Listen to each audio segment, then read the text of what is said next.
foreign go zoom, zoom. Me and my Frankie, we just kicking it. We gotta add up our dividends. All of my they with pop out in their head. Boom, boom, boom. 40 is clearing the room, room. You better duck it, go boom, boom. Foreign is moving like vroom, vroom. Hop in the foreign, go zoom, zoom. But we show no remorse. Go get a bag, I drip and I sauce. He catch a tag, we knocking them off. After I hit, boy, she hit the door. And them hundreds be coming in, all of this money, and I gotta give me some more. Big bag, bet it won't hit the floor. Talk hot, then we run your jaw. I'ma hop in the foreign and zoom off. That be my dog, I'm calling him Rudolph. I'm in love with the way I get chewed off. Pull up with Blake, he getting screwed off. Brand new Mozzie, big body, we cruise off. He think he hot, we knocking your crew off. Call me nasty the way that I shoot off. Youngin' with drip, I got the juice on. Me and my Frankie, we just kicking it. We gotta add up our dividends. All of my they with pop out in their head. Boom, boom, boom. 40 is clearing the room, room. You better duck it, go boom, boom. Foreign is moving like vroom, vroom. Hop in the foreign, go zoom, zoom. Me and my Frankie, we just kicking it. We gotta add up our dividends. All of my they with pop out in their heads. Boom, boom, boom. 40 is clearing the room, room. You better duck it, go boom, boom. Foreign is moving like vroom, vroom. Hop in the foreign, go zoom, zoom. I'm in the track trying to whip it, flip it. She on my so I quit it. Walk in the club with my grillin'. You on my chain, come and get it. You trippin'. Listen here, cussy, you got two decisions. Do you want the or do you want the Smithy? Your life is a gamble, you better not risk it. And see, I'm in the track trying to whip me a pitch and I move with it. Keep a on deck, he be moving with it. You can on your block, we don't know who did it on the block. And about to go feelin'. Man, they took it in early, they know we spinning. Since you this can't put a hole up in it. We gon' empty them, so you know we dippin'. And my dubby so high, he keep rollin'. Gang. Me and my Frankie, we just kicking it. We gotta add up our dividends. All of my they with pop out in their head. Boom, boom, boom. 40 is clearing the room, room. You better duck it, go boom, boom. Foreign is moving like vroom, vroom. Hop in the foreign, go zoom, zoom. Me and my Frankie, we just kicking it. We gotta add up our dividends. All of my they with pop out in their head. Boom, boom, boom. 40 is clearing the room, room. You better duck it, go boom, boom. Foreign is moving like vroom, vroom. Hop in the foreign, go zoom, zoom.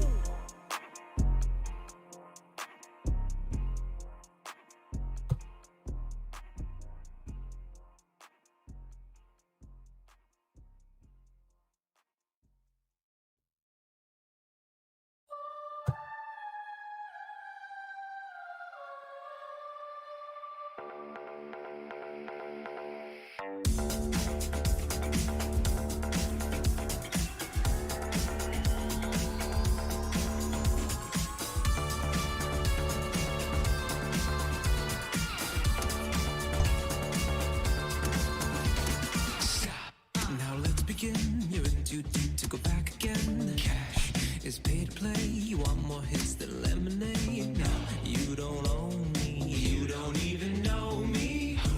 This vagabond with a two-pop path to the great beyond. Say genuine, a ground floor art I can help you find. You're a dreamer. Call me when you're Bieber. And when they play it, you can't help but sing along. That's nothing odd, that's nothing wrong. 'Cause a good song never dies. It just reminds you of where you were the first time it made you cry, the first time you felt alive. No good song never. No good song never. The first time they made you cry, the first time you felt alive. No good song never. The wondered bond don't work no more, think it took too much. Your equity, make the caffeine be your weaponry. Is the reason there never was one needed. It's all around, but it weighs too much to slow you down. It's the time to act, 'cause the best defense is the timeless track. You don't own me, you don't even know me. But when they play it, you can't help but sing along. That's nothing odd, that's nothing wrong. 'Cause a good song never dies. It just reminds you of where you were the first time it made you cry, the first time you felt alive. No good song never. No good song never. The first time they made you cry, the first time you felt alive. No good song never. There was a moment, a hole opened in the sky, a chance to join that pantheon. For times they never heard your battle cry. Now even angels sing along, 'cause a good song never dies. It just reminds you of where you were the first time it made you cry, the first time you felt live. No good song never dies. Like a lover who won't back down, pull you over to the side, look you straight into the eyes. No good song never. No good song never. The first time they made you cry, the first time you felt live. No good song never.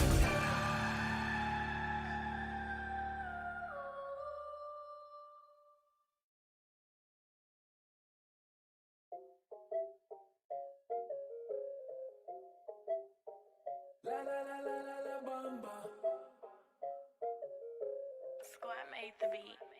La la la la la la bamba. Say that. Yeah. What you gon' do for the bag?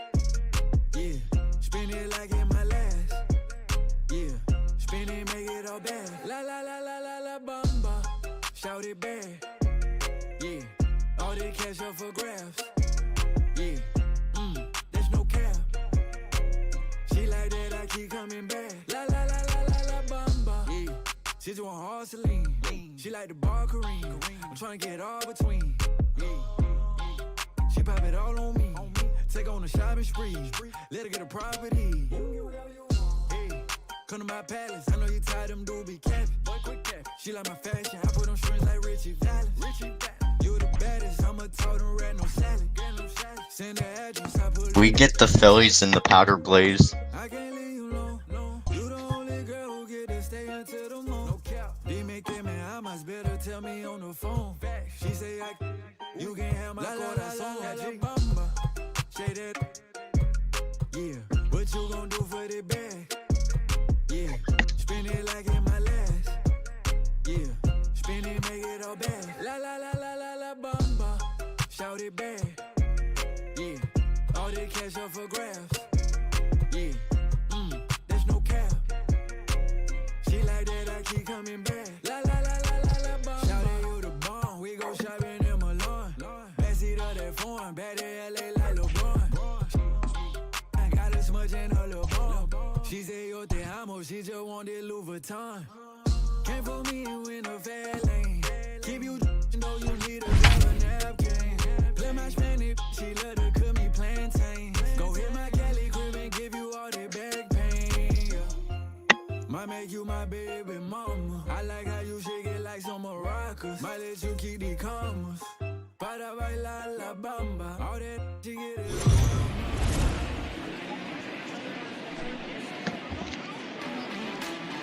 We are set for virtual baseball this afternoon and this evening from Coors Field in Colorado. It's MLBBotball.com, and we are set to go. The Rockies and the Philadelphia Phillies getting ready for a big weekend series. A pair of teams that are in a very big wild card hunt.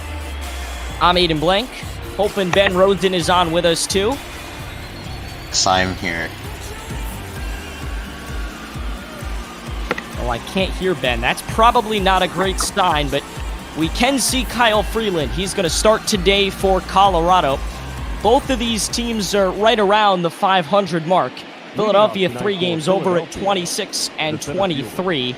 Colorado is 24 and 24, so right at 500. We are ready to go this afternoon. First pitch away. Colorado's third in what has become a very tightly contested National League West. Philadelphia is 4.5 games back in the National League East, third place in the division. High strike to Adam Hazley, leading off for Philadelphia. That one was right on the edge of the strike zone. Friday night before a big weekend series, as we mentioned. This should be a very interesting matchup. Both of these teams are expected to make playoff pushes, especially Philadelphia. Had that big offseason. The Phillies finished 81-81 last year and 4th in their division with a .500 record. That doesn't happen often. 2-1 and a high strike.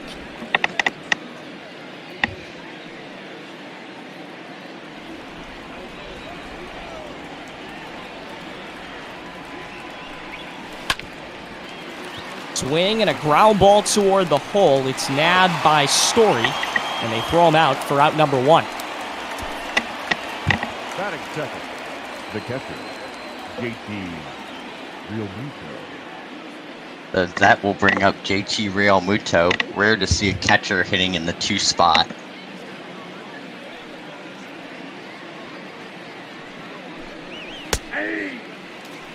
A strike to JT Realmuto, former Miami Marlin, now the catcher for Philadelphia.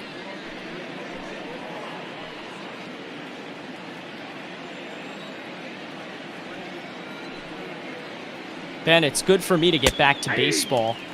A low strike called because I've had trouble. I was just going through my scorebook. I haven't called a game in months, let alone a baseball game. Yeah, I haven't called a baseball game in for a year at this point. The count is 1-2. 1-2 the count. To the catcher Realmuto. 1 down here in the first. Just getting underway. 5 games today on MLBotball.com. 1-2, and the count now even at 2-2. Realmuto doing all right. A 2.02 average to start things and a high strike to get him down on strikes for the second out. That is third. The right fielder, number 3. Freeland early has been painting the corners. Haven't really seen anything in the middle of the strike zone from him. It's mainly been on the edge. And now with 2 down, it's Bryce Harper. He's the big guy in this Philadelphia lineup, Ben. Obviously, he is the guy that's expected to carry this team, but this Philadelphia lineup really stacked. Yeah, looking down this lineup. That's ball 2. 2 out. Yeah, looking down this lineup, you've got Here are low Realmuto. pitches. You know they don't want to throw anything high on him. Of course, out of fear of a ball that carries out. 2-0. Especially in Coors Field because the ball flies more.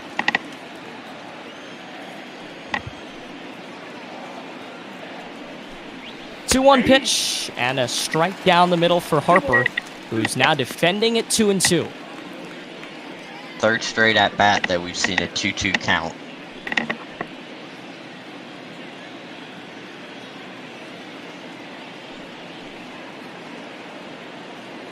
Two pitch for Harper. Fouls it away, and the count now evened out.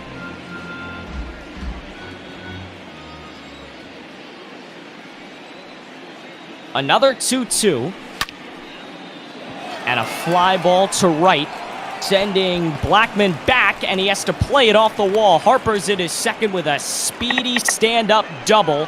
What a big hit for the Philly slugger. Their first of the afternoon, and a 2-out double from Harper. With Hoskins coming up and a runner in scoring position, I'd be watching out if I'm Rockies.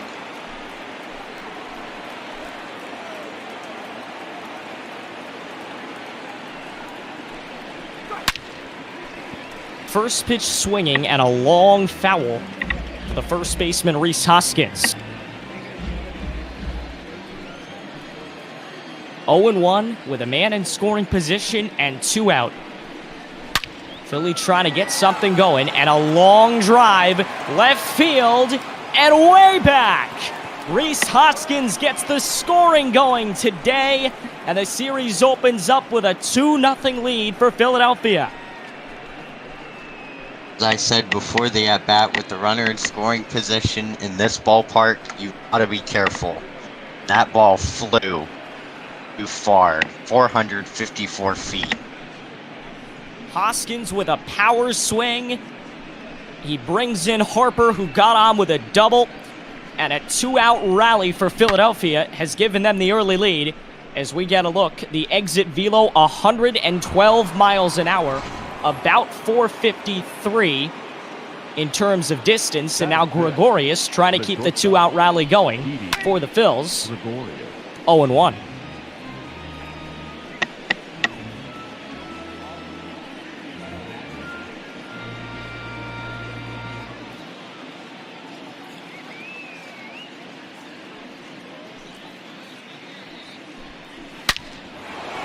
Swing and a base hit that may be extra bases. Played off the wall. Gregorius will turn and go to second. 3 straight hits for Philadelphia.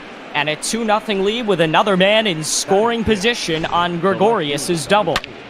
That double just like Harper's double. Very similar at right field corner.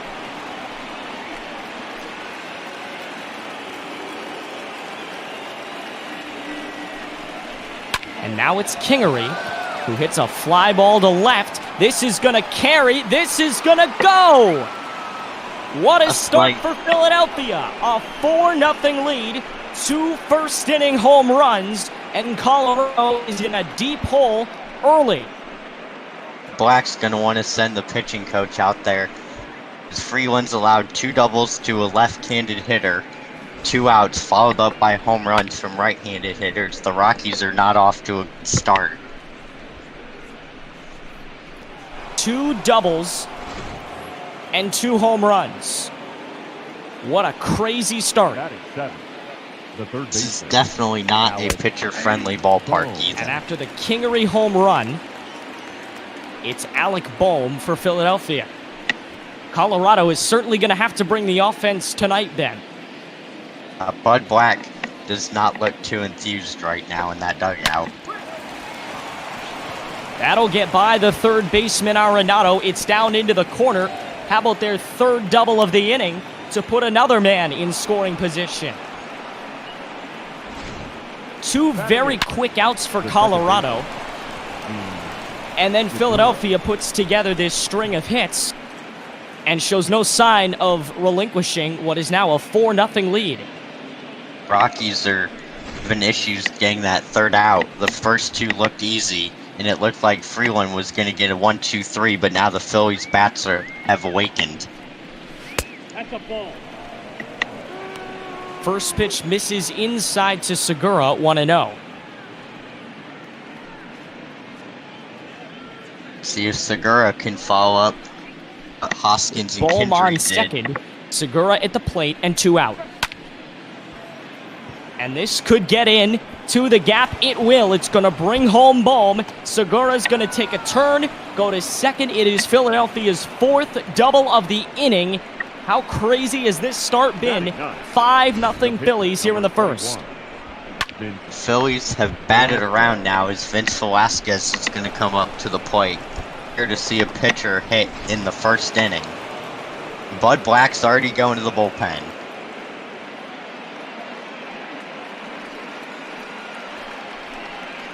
And that's going to be the day for Freeland. He comes in, gets 2 quick outs, and gives up 5 runs. We'll see who Colorado goes to in the bullpen to change things up. Well, the way the Phillies are hitting, I might have to use some extra lines on my scorecard. It's Chichi Gonzalez the first, and they will likely use a number of bullpen relievers here after Philadelphia with a very strong start.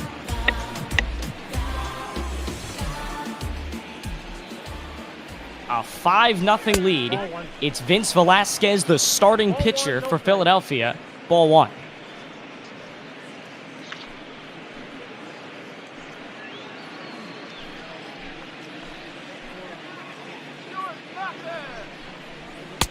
Two-thirds of an inning for Freeland. He gives up 6 hits and 5 runs. Not the best outing for Colorado. You know it's bad when you have to pull your starting pitcher before the end of the first inning for a non-injury related reason. 2-1 the count.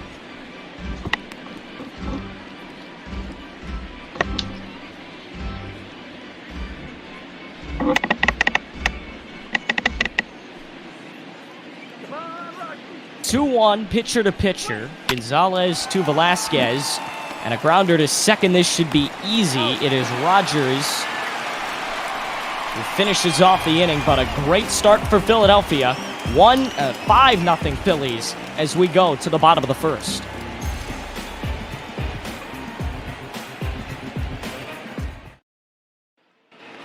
See if the Rockies bats So can Vince answer. Velasquez gets a pretty big lead to start things off here. He will take the mound for Philadelphia. His 9th start, his 10th start of the regular season.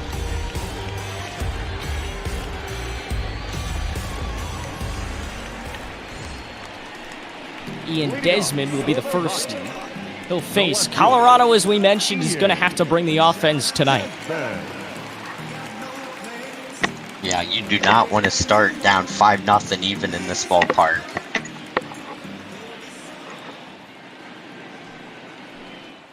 Desmond, a former shortstop, now a utility player. 1-0 the count.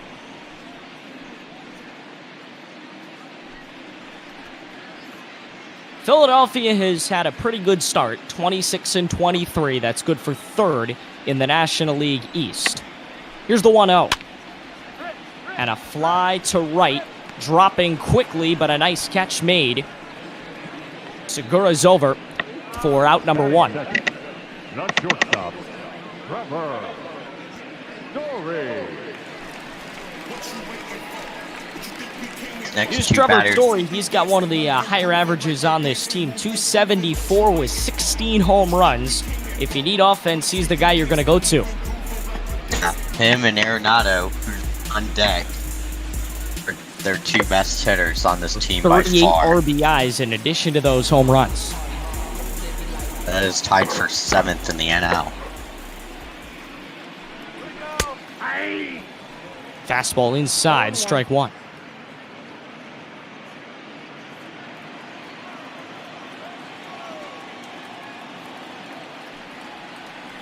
Here's the 0-1 pitch. Breaking ball, he bites, but fouls it off. So an 0-2 hole for the shortstop.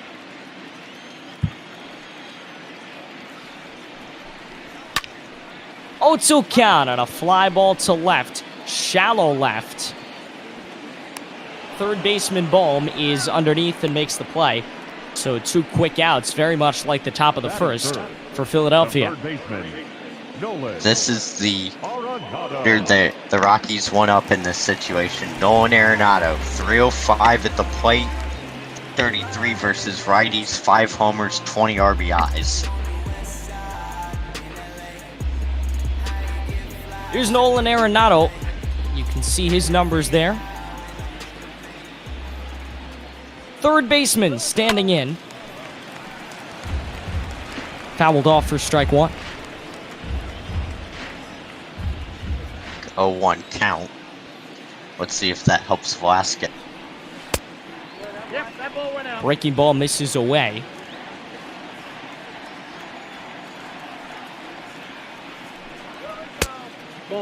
And another one away, so now 2-1, Arenado ahead of the count.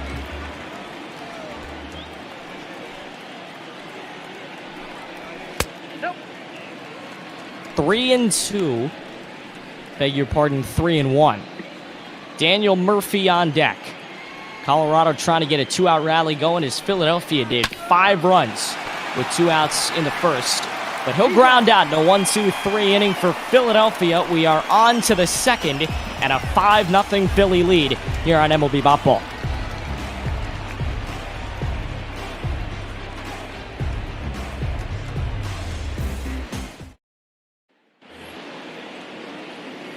Ready to go in the top of the second. Aiden Blank, Ben Rosen on MLBBopBall.com. A 5-0 lead for Philadelphia, and Gonzalez trying to just keep Colorado in the game, which will be a lofty goal at this point. At this point, We're back to the leadoff hitter, Hazley, and he's got an 0-1 count on him. Point for the Rockies is just damage control. Don't Swing want and a to miss, get you out of the 0-2. way to start the inning if you're Gonzalez getting a quick 0-2 count. 0-2 count, and he swings and misses at a slider away. First strikeout of the day for Gonzalez. Now batting, catcher, JT Giolito.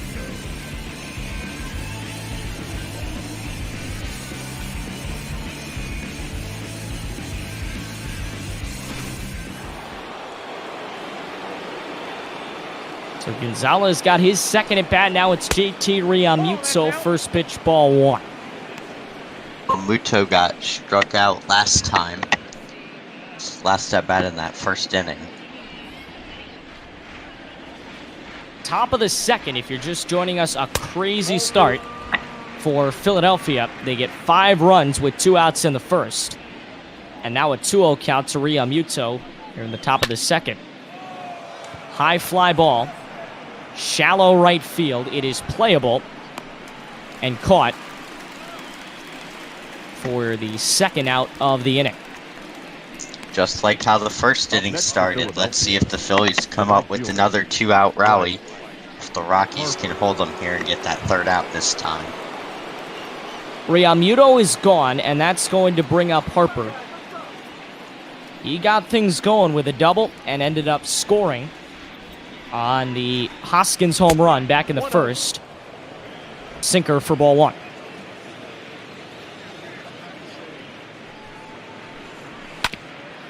(1-0) and a bouncing ball foul evens the count at 1-1.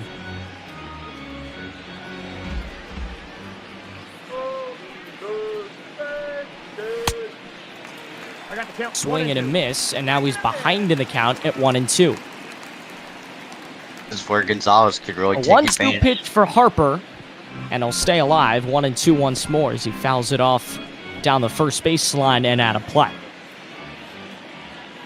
This will be Gonzalez's 15th pitch of the game. Checked his swing and ended up going through. 1-2. Harper's staying alive, trying to avoid a 1-2-3 inning, which would certainly help Gonzalez's confidence. 2-2 now. Third 2-2 count, we've seen a lot of those.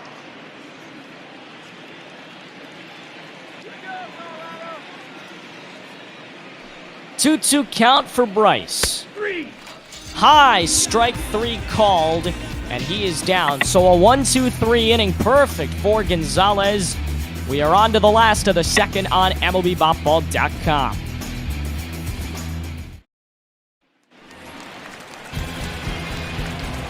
In blank, Ben Rosen back with you on MLBBopBall.com. Set to go in the bottom of the second.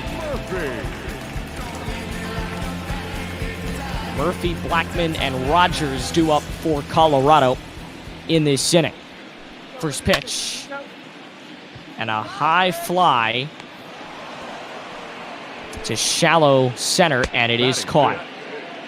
Gregorius comes over to make the play for out number 1. Blackman coming up, one of their better hitters, along with Arenado and Story. Murphy flies out, and that's going to bring up Blackman. First pitch to the beard is sliced and fair. What a shot that was. That looked like it had some velocity, and it gets down and right for a base hit. This is huge for the Rockies, getting a base hit and now a base runner. If this will start a comeback. First, it's Colorado's first. And now here comes Rogers with 1 out and 1 on here in the second.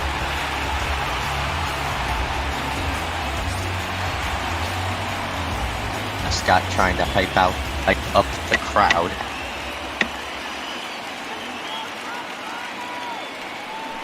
First pitch for Rogers, ball 1. A little low on the sinker.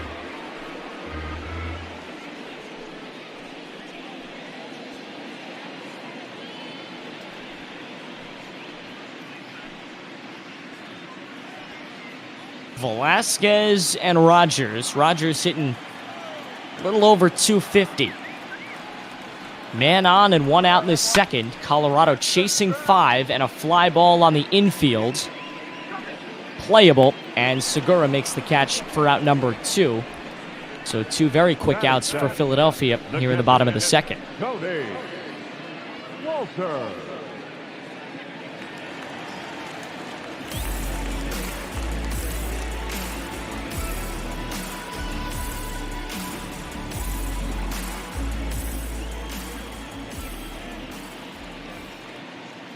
Here's Tony Waters in the bottom of the second with 1 on and 2 out, strike 1 count. He was 0 for 3 in their last game, so looking to have a big rebound night. Of course, that would start with his first at bat. Now down to the count 0-2. Not a great place to be. Way down early in the count. Chichi Gonzalez is on deck as the Rockies to the pitcher in the 8th spot. 0-2. 1 ball, 2 strikes. 1-2 as he misses.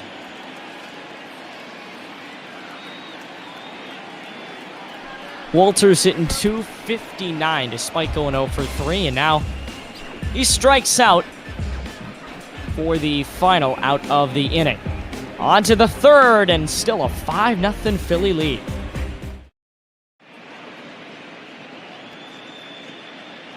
Aiden Blank, Ben Rosen back with you, MLBBopBall.com. You get a beautiful view of Coors Field on this summer Friday night, or at least summer feeling Friday night, maybe not quite summer.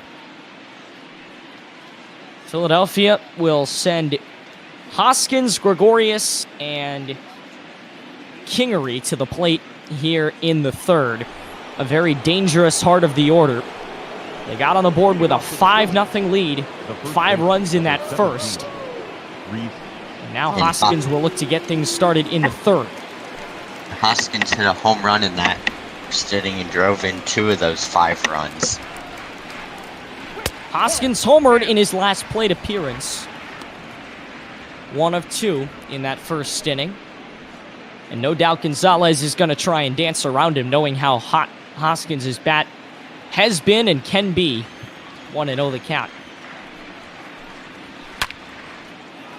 And a high fly down the right field line, jogging over and making the catch is Blackman. So Hoskins is retired for the first time tonight. National League West standings look like that. Dodgers with a very big lead, but again, it's very early in the season. Arizona and Colorado both very close behind. Colorado right at the 500 mark. Arizona a little bit above it. 2 games, in fact. Now Didi Gregorius got a hit in his last at bat now at the plate. Swing and a miss on an first pitch to Gregorius. 0-1. 0-2. Didi, of course, the former Yankee, trying to make himself at home in Philadelphia. And a base hit off to the right side, and Philadelphia has 1 on and 1 out here in the third. Gregorius, that single, he now has a single and a double, and he's second on the team in hits with 45. So Didi is now 2 for 2 with that base hit. And the double that would eventually bring him home back in the first. And now Scott Kingery checked his swing, did not go around in ball 1. Hit a 2-run shot in the first, the second of those 2. And now looks to, like Didi, make himself 2 for 2 on the night. First of a very pivotal weekend series between wild card contestants. Count even down at 1-1. On a beautiful night for baseball here at Coors Field. The 1-1. Now 1-2 as he bounces it foul behind the plate.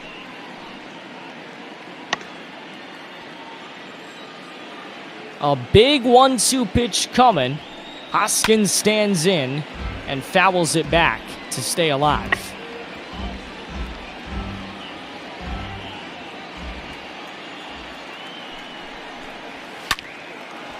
A high shot that's back up the middle for a base hit.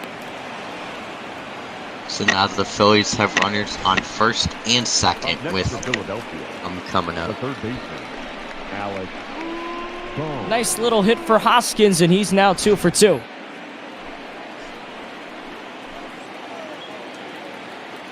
Runners on first and second for Bohm. Ball one.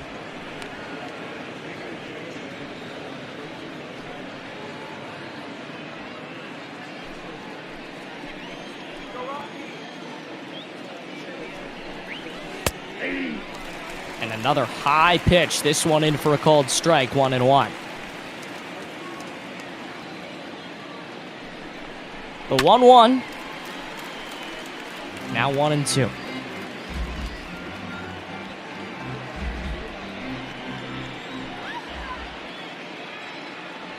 Big 1-2 pitch, and Bohm stays alive. That one missed incredibly high. Now 2-2.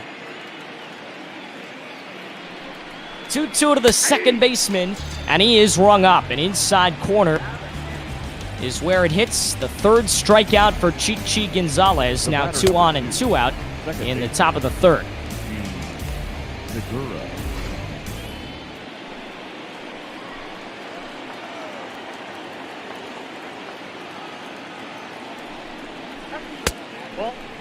High pitch misses, ball one. No strike.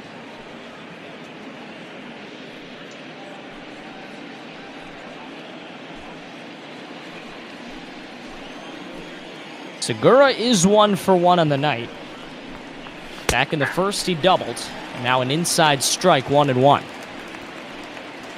Looks like against Velasquez, they're going to have to hit it with 2 outs, or he'll be leading off the next inning. Interesting scenario with the pitcher hitting.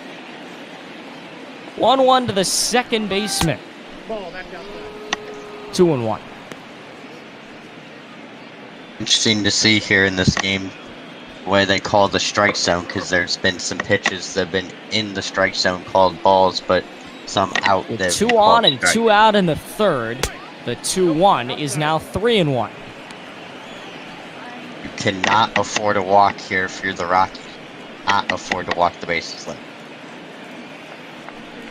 3-1 to Segura, and it misses to walk him. So the bases are now loaded, and Philadelphia with a 5-0 lead. More pitching problems for Colorado, Ben. Velasquez. Yeah. Now you've got Velasquez, the pitcher, coming up. This will be an interesting scenario to see what happens as the pitching coach is coming out.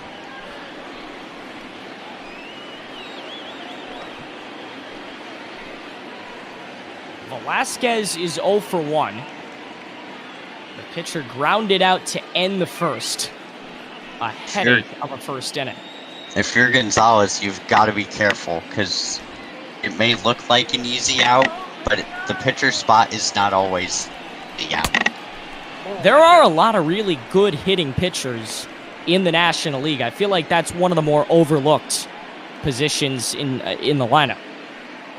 Kershaw, Bumgarner, the list goes on. A big 1-0 pitch. And a foul, or at least it looks like, and it is a foul ball down the line. Souvenir for some fans. A 1-1 count on an absolutely gorgeous night for baseball in Colorado. And you usually get these around that time. A long drive to the gap in right center. It's all the way to the wall. This could clear the bases. It will. On to second with a 3-run double is Scott Kingery. Ben, you just talked about how great pitchers can hit. And there you go. A 3-run bases-clearing double to make it an 8-0 game and blow it wide open. Yeah, you've got to watch out for that 9th spot, and now they're back at the top of the order. This could be dangerous for Colorado. Nope. Ball 1. 1-0 the count to the center fielder, Hazley.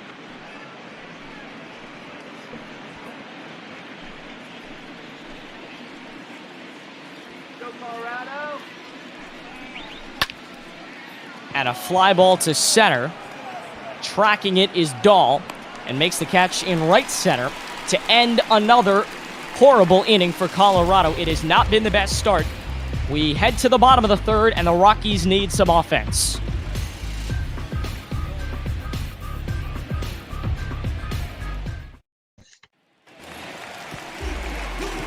We are set for the bottom of the third. 8 and blank, Ben Rosen. A pleasure to have you with us to start our Friday slate here on MLBBopBall.com. First pitch misses. It is Velasquez to Gonzalez.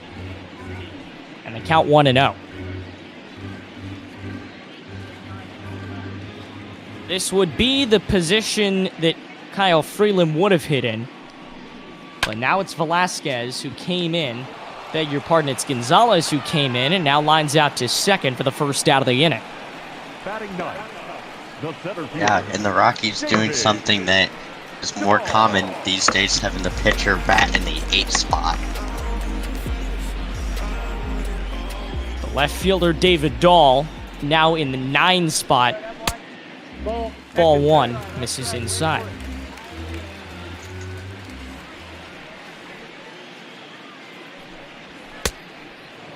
Swing and a miss, a little late on the 1-1.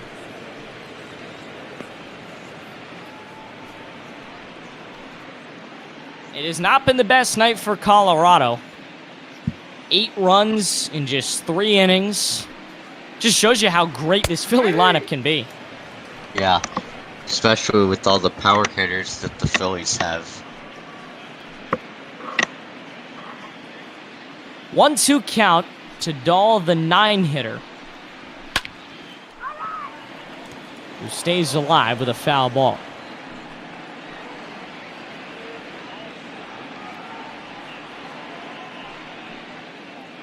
Another 1-2. High, 2-2.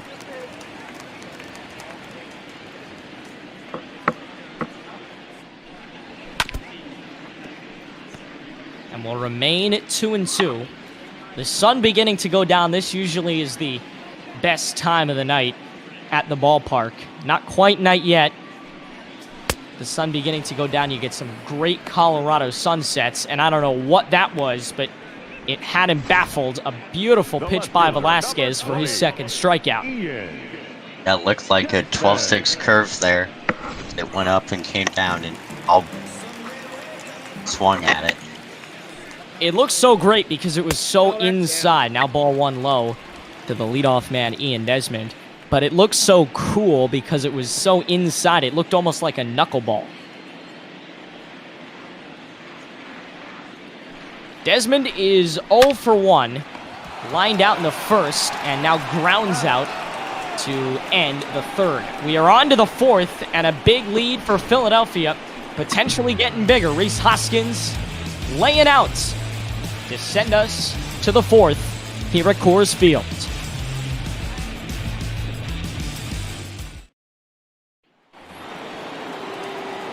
Back at Coors Field, Aiden Blank, Ben Rosen on MLBBopBall.com. An absolute pleasure to have you with us. JT Realmuto set to lead things off here in the fourth. Off the plate, ball 1. And an outside pitch. He was a Gold Glove Award winner a year ago. Not usually touted for his defensive efforts, Ben, but he certainly has been able to get it done on both sides of the baseball. Yeah, he's one of the best catchers in the NL and MLB too. High fly ball behind the plate. Walters makes the catch for the first out of the inning. Now batting, right fielder, Bryce. Good start there by Gonzalez with the heart of the order coming out with Realmuto, Harper, and Hoskins to get a quick first out.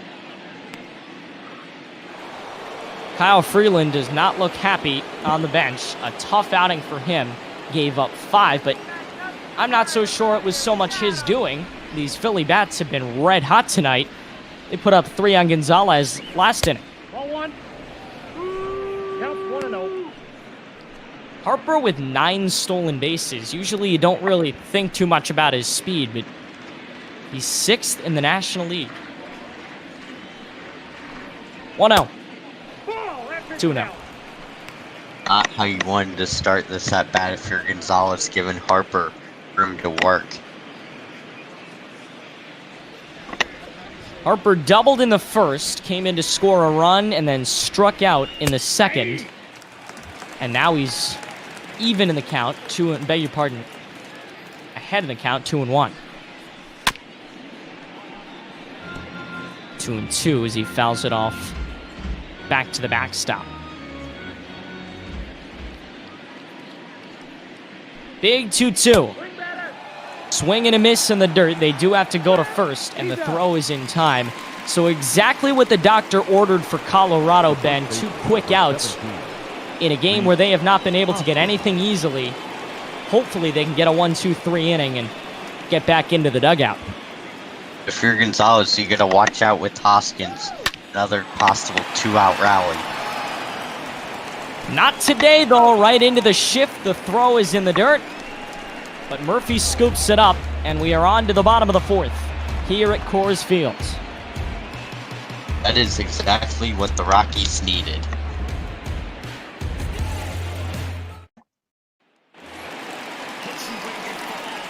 Bottom of the 4th here at Coors Field in Denver. An 8-0 Philadelphia lead. And the leadoff man into the gap and all the way down. They haven't gotten too many of those hits. A stand-up double for Trevor Story to lead us off. Colorado needs to start chipping away at that Philadelphia lead. Maybe this is the inning they start to do it. And they've got good hitters coming up, obviously, with Story getting that hit. Arenado, Murphy, Blackman. Arenado, the 3-man, a ground out in the 1st. And ball 1.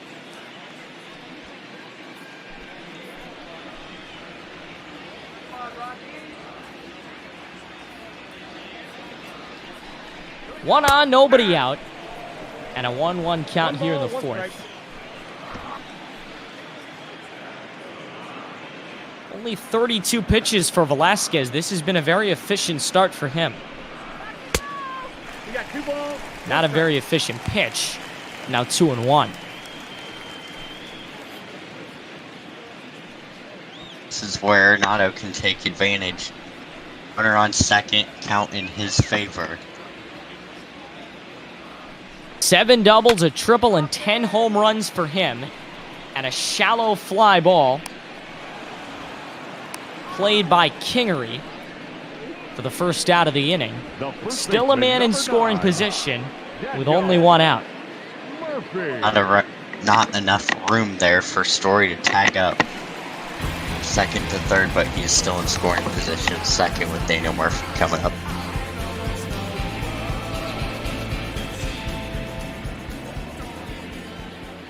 Murphy's hitting .312. He's having a heck of a year so far.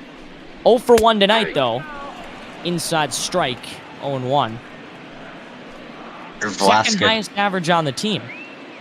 Yeah, if you're Velasquez, that's how you want to start off that at-bat with a quick strike. Outside, that's the ball. That one misses. Throw to third is not in time. A risky move for Colorado, who hasn't gotten base runners that far all night, but a stolen base for Story, and now one hit could get Colorado on the board. 2 balls, 1 strike. 2-1 though. Interesting to see that they tried stealing the base with Murphy up there compared to Arenado, because with the right-handed hitter going towards third, it's easier to try to steal. Bouncing ball foul, 2-2. I'm absolutely in love with these shots of the sun going down on what has been a beautiful summer night here in Colorado. High fly, caught in left. They will not send home Story, so now 2 down, but a runner on third. The right fielder, Charlie Blackman coming up. He can hit it and hit it far. He already has a base hit in this game.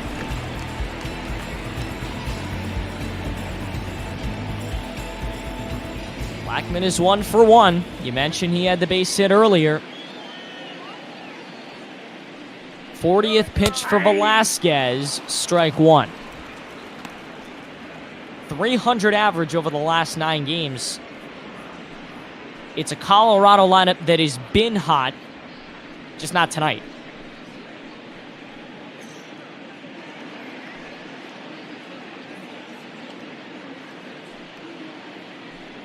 0-1 the count. Velasquez facing his biggest adversity tonight. Second pitch to Blackman. 1-1. High.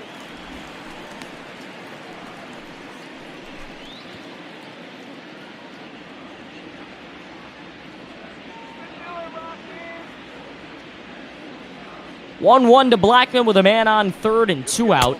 Ball. And now Blackman ahead, 2-1. If you're Vince Velasquez, you've got to be careful on this 2-1 pitch. That's outside. 3-1. Velasquez was not careful, and now he's way behind in the count. You don't want to put more than a runner on base here.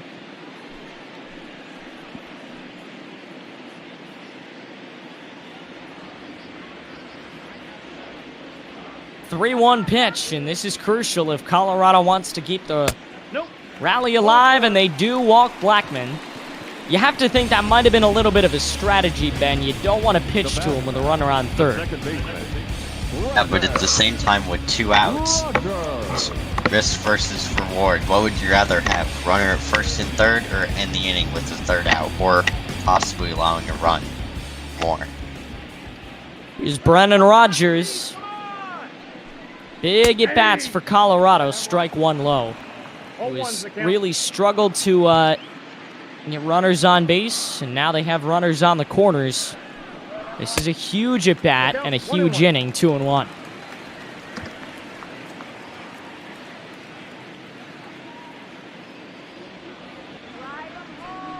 Here's the 1-1. Back up the middle, and Colorado has scored their first run of the night. Not what the Phillies wanted there is the Rockies get on the board.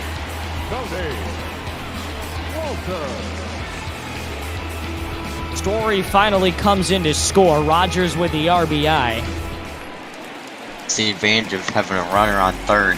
You only need to get the ball out of the infield to score that runner. Strikeout in the second for Walters.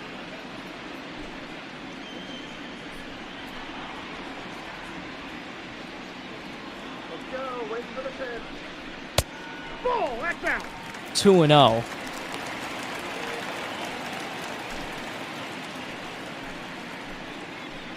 Here we go, Tony. Ball. That's off the plate. 3-0. For Velasquez, you cannot afford to walk the bases loaded here.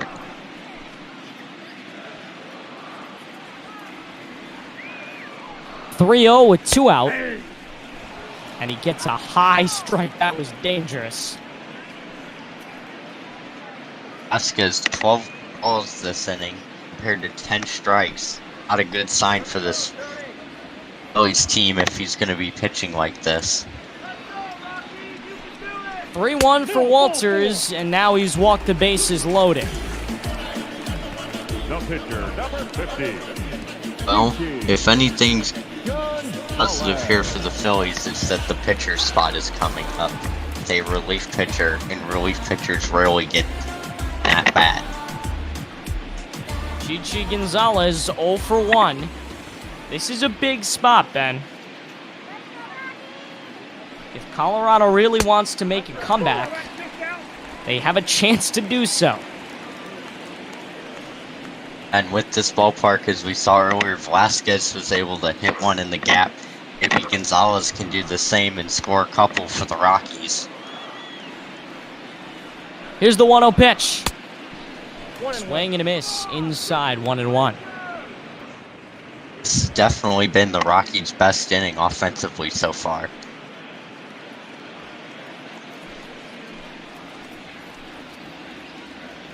Let's go, guys. Come on. 1-1 with the bases loaded. Rockies trying to concoct their own 2-out rally, and 2-1. He wants to keep the ball on the ground. He's not throwing much up high. I think that's pretty smart in a situation like this. Whatever's hit, keep it low. Yeah, especially in this ballpark where if you hit it, the ball flies. 2-1 and a bouncing ball to third, but they are going to get the force out. or not. A glitch. It was a foul ball, so they called it foul. Looks like it may have hit the bag. And now a bouncing ball that stays fair and is going to bring in at least 2. Only 2, but now an 8-3 game, and here comes Colorado. Wow, how many days do you see that? A relief pitcher getting a base hit and an RBI. The Rockies are back in this one. It wasn't a bad swing either. Look at that. Yeah. So the 2-out rally continues and moves to the 9-hole with Dahl. You don't want to get it to the top of the order. Oh, you do not. Especially considering if you did, the bases would no doubt be loaded. Yeah. 0-1 with 2 out. David Dahl trying to keep the rally going. A really wide strike. And now the 0-2. This is a crucial pitch for Velasquez. Ahead of the count. Misses inside. That's not the pitch you want to throw with 2 strikes. Oh, and he almost did something that he would not want to do, and that's hit him and put him on first. The ball almost got a piece of Dahl's arm. 1-2 pitch. Swing and a miss. A very lucky cut from Velasquez. Colorado leaves 2 on, but they're at least in it here at Coors Field.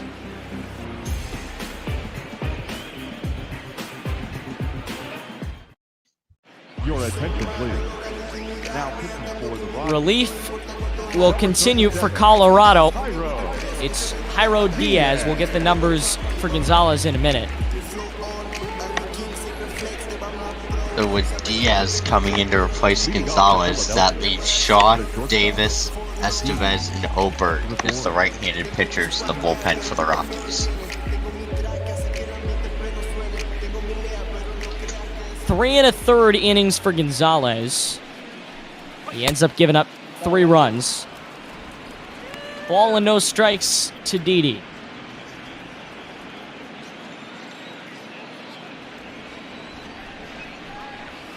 Ball. 2-0.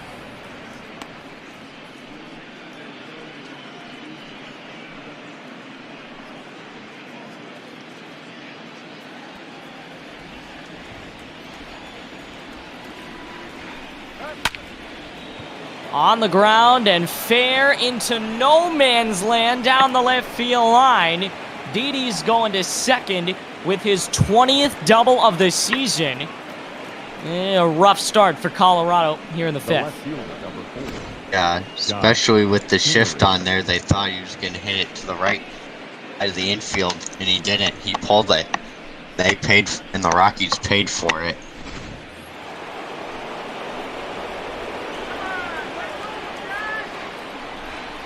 Three and a third for Gonzalez, who strikes out 4 and gives up 3 runs. Not the worst outing for him, especially considering the position he came in with. That's going to plunk Didi. No, beg your pardon, Kingery. Now that is third baseman, Alex Bohm. And that's one thing you do not want to do is hit a batter, especially with the runner already on. 2 on and nobody out. And the second baseman, Bohm, comes up.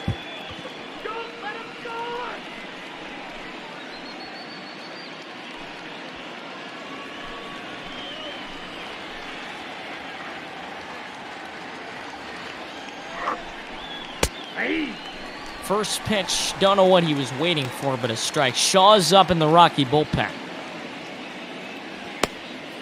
Not surprising to see that.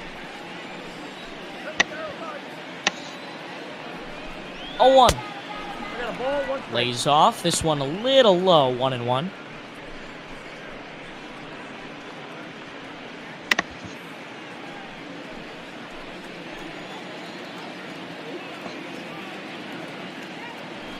Here's the 1-1.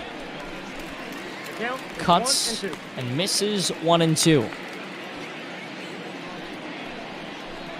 It would be a big strikeout if they could get it.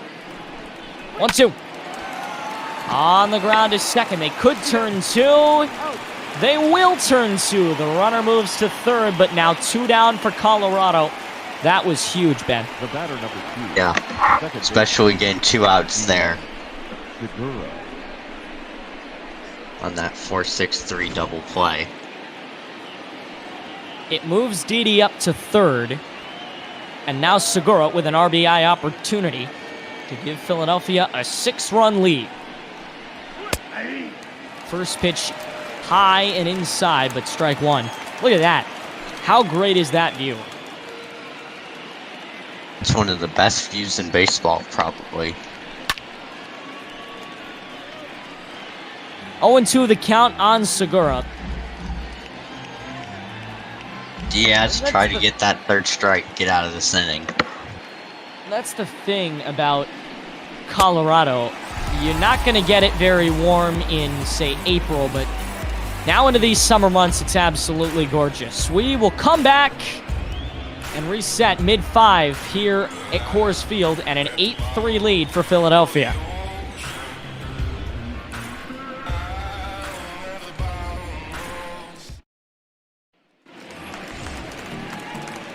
Ian Desmond going to lead things off, looking for his first hit of the night. A pop out and a ground out. He's 0 for 2. Desmond.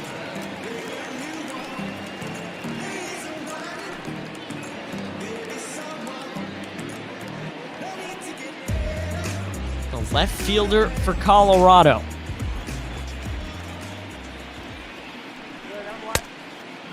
Checked his swing, and he did go. 0-1.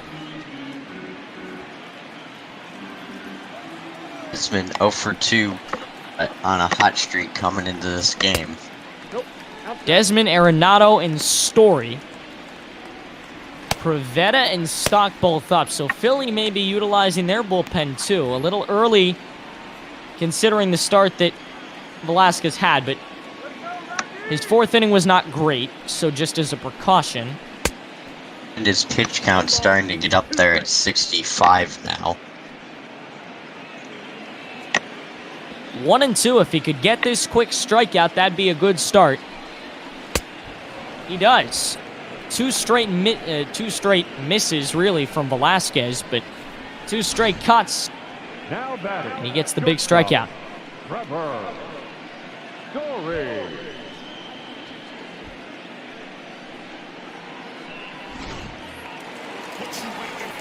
8-3 Philadelphia on top.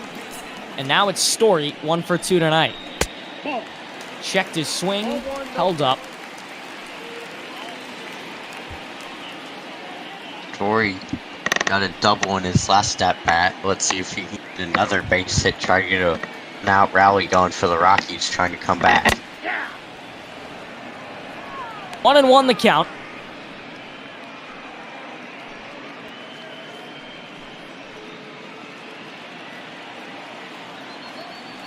Base is empty, 1 down. Beautiful night to start a 3-game weekend set. Swing and a miss, 1-2. Looking forward to our Memorial Day coverage on Monday. Should be fun. Baseball Memorial Day, always fun. Swing and a miss for the 2nd out. Now batting. Third baseman. Nolan. And that's back-to-back strikeouts to start the inning, Ben. How about that? Velasquez, we were talking about, he may be fading, but he bounces back to start the 5th with a pair of big strikeouts. Now he's got to deal with Arenado. Ball and no strikes to Colorado's 3-hitter.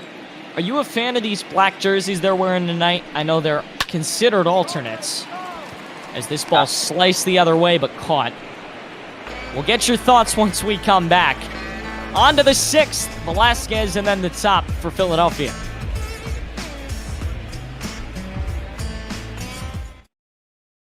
Your attention, please. Pinch hitting for the Phillies. We're back in Colorado. Ben, before the break, we talked about the alternate uniforms for Philadelphia and Colorado tonight. You a fan of either one? Especially the Phillies, those powder blue uniforms that multiple teams had back in the 70s and 80s. Just a classic. The black uniform's probably not great for the summertime, but again, it's part of their color scheme, so I can't really say that it's wrong. A base hit back up the middle. So Velasquez is coming out with McCutcheon coming in there to pinch hit. Yeah. So McCutcheon goes back up the middle, pinch hitting. That leaves Lon, Bruce, Harrison, and Quinn on the Phillies bench. Yeah, Bruce is supposed to lead off today. Ball 1 to Hazley. But he's going to take the day off, it looks like. Neither leadoff man has been great. Neither one has reached base. Hazley is 0 for 3, and now down in the count 1-1. Beg your pardon, even in the count 1-1. Desmond is 0 for 3. Swing and a miss, and now he's down 1-2.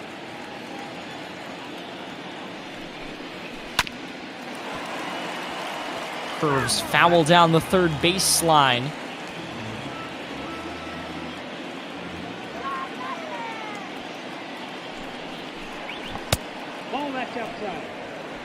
And now 2-2.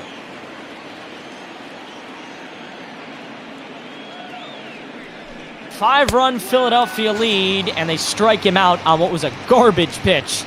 They really got away with one there. Next for Philadelphia. Hensley swung at it, and that wasn't a good swing either. He knew it, I'm sure, as soon as he swung the bat, that it was a bad pitch and a bad swing.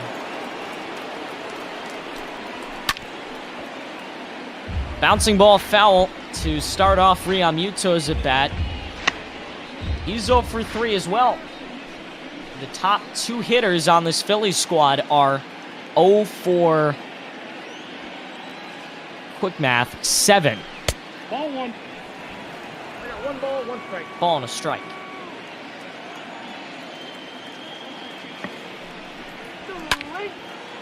A high fly, way back, but playable for Desmond, who does make the catch and prevents the tag. So Philadelphia gets the leadoff man on, but then The right fielder, number 2 3. straight retired batters. Harper. And now here's Harper to try to keep the inning alive. Hensley and Realmuto are now a combined 0 for 8 in those first 2 spots in the Phillies order. And remember, Hazley was not supposed to lead off today. It was supposed to be Bruce.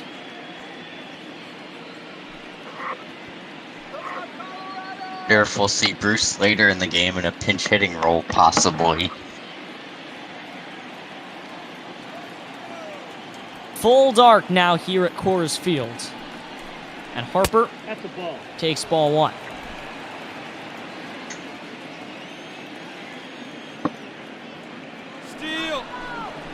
Ball. Man. Only reached in the first. They will send him with 2 outs, and he steals. How about McCutcheon showing the speed he wants to play, and I think he's trying to prove himself in any chance he gets. Yeah. The hit and the stolen base now. See if Harper will drive him in here. A high fly on the infield. Harper will fly out.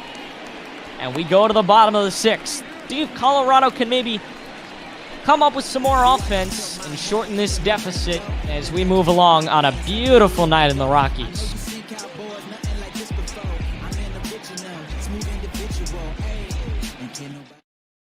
Ladies and gentlemen, your attention please. Aiden Blank, Ben Rosen back with you, and Nick Provetta is going to come in for Philadelphia. Nick. Get Velasquez's numbers to you when we get a chance. Leading off for the Rockies, the first baseman. Tough spot to come in, though. 4, 5, and 6, starting with Murphy.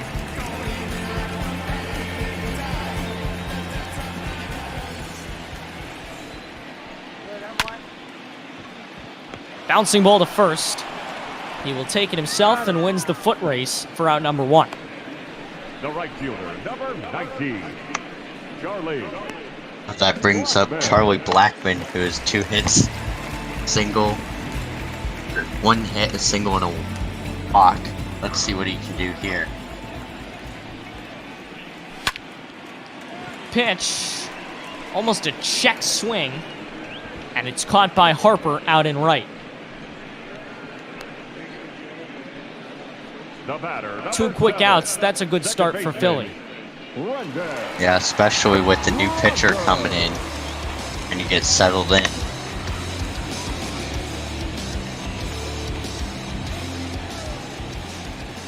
Six-man Brendan Rodgers standing in, strike 1. 2 more in the Philly bullpen, so we'll see how long they let Privetta go, although I would let him take his second inning if he can finish Colorado off here with a 1-2-3 sixth. 1-1. Flores and Stock are warming up in the bullpen, so they have a lefty and a righty warming up. I got 2-1 the count. 2-1 the count. Both teams in alternate unis to start this series. They'll play one more tomorrow and then another on Sunday. And they count 3-1.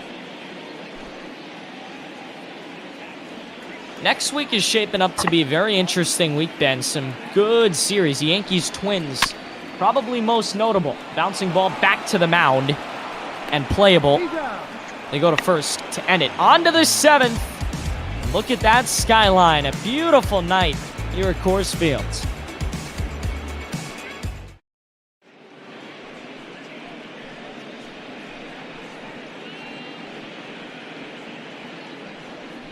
Substitutions coming for Colorado. Your attention, And We'll it'll switch. start with Brian Shaw. Colorado. Now pitching and batting in the 6th. Go with the double Number switch, 29, something I like to use in MLB The Show. Shaw. Now playing second base and batting 8th. Number 24, Ryan. Tough start, though. Hoskins is going to lead off for Philadelphia. 4, 5, and 6. Hoskins, Gregorius, and Kingery. If Shaw can get out of this, I'll be impressed. This could be huge for the Rockies if they want to even have a chance of coming back in this game, trying to get out of this inning without allowing any more damage. 0-1 the count. 8-3 Philadelphia lead. That first inning has really made all the difference. Over to first. A foot race to the bag. It was close, but Shaw wins for out number 1. Now batting the shortstop. Didi. 3-2 play where the pitcher is catching the ball and trying to run to first base at the same time.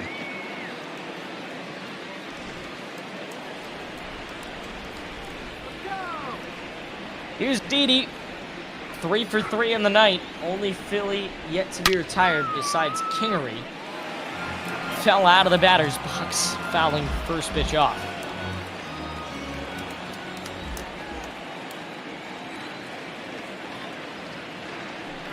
Oh, 1. The count's 1-1.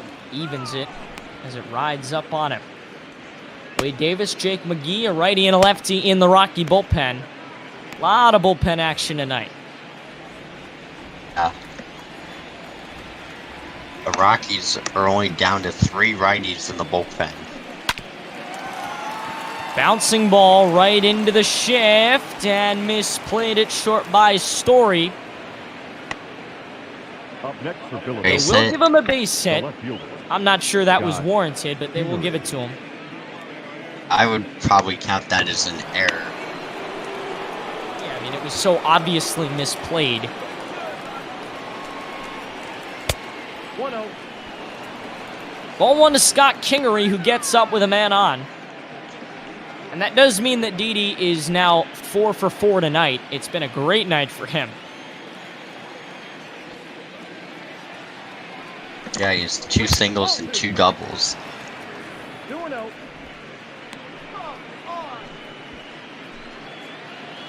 2-0 the count. Kingery's 2 for 2. as he was hit by a pitch in his last at bat. A grounder to first. They will turn it. And we go to the 7th inning stretch. Take me out to the ball game time in the Rockies and an 8-3 lead for Philadelphia.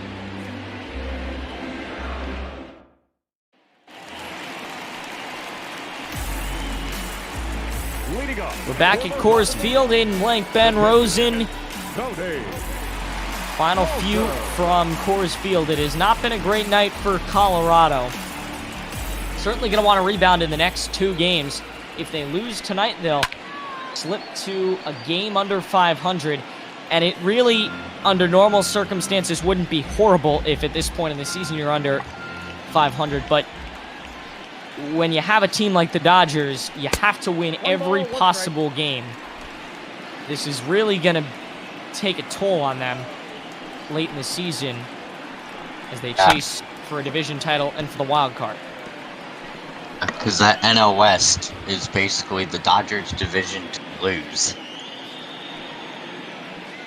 Catcher Tony Walters standing in, and a 1-2 hits him. So the leadoff man reaches for the Rockies. How Pivetta wanted that inning to start.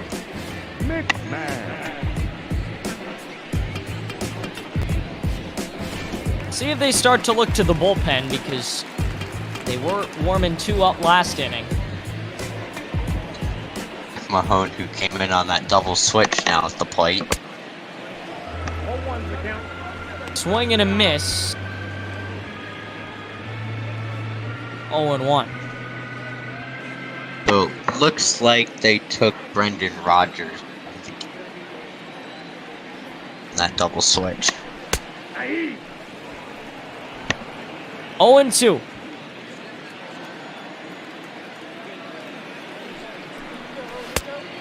And he strikes out. Saw one of those earlier. That was a bad pitch to swing at. Now batting, center fielder, David. It's exactly like that other swing.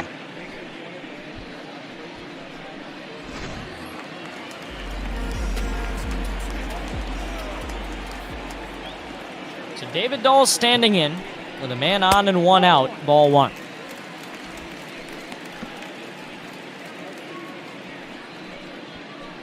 Oh and 2 with 2 strikeouts. Not the night he would have liked to have had, rather. Still time to change it, though. Maybe not there. A fly ball. It's all the way back, and it got all the way to the wall. It was misplayed, and it's going to put runners on first and second. I don't know if that was an error or what. Next for Colorado, the left fielder. See if the Rockies can take advantage of this with runners on first and second, only 1 out.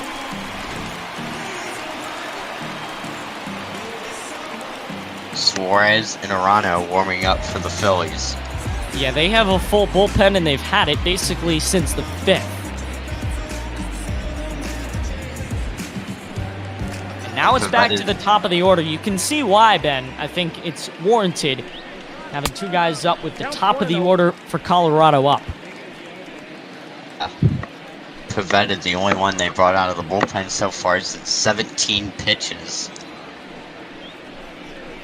The 1-0, and he swings and misses way ahead, 1-1. It's a good Friday night crowd, as you might expect here at Coors Field.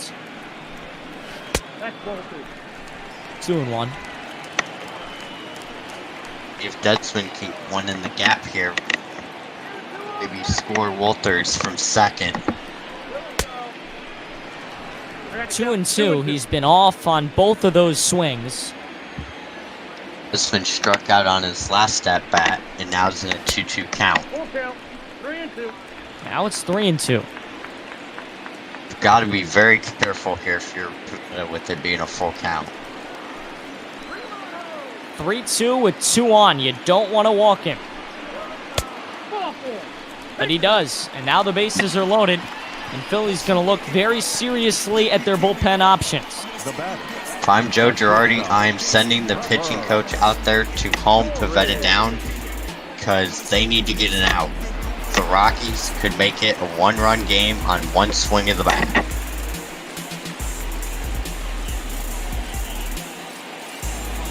Walters on third. Dahl on second. Desmond on first, and Story at the plate.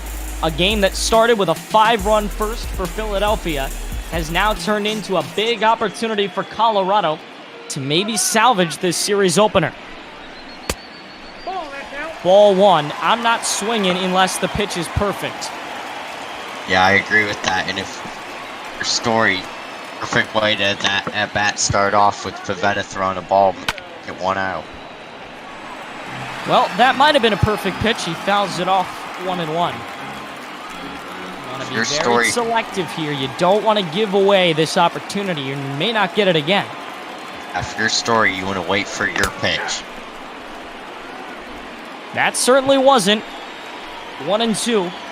And this is a big 1-2 for both these guys. Pivetta to Story, a 1-2 with bases loaded. And now it's 2-2. 26 pitches for Pivetta.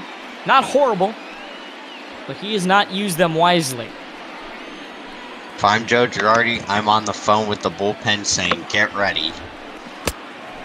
Swing and a miss. A huge strikeout for Pivetta. He's not out of the water yet.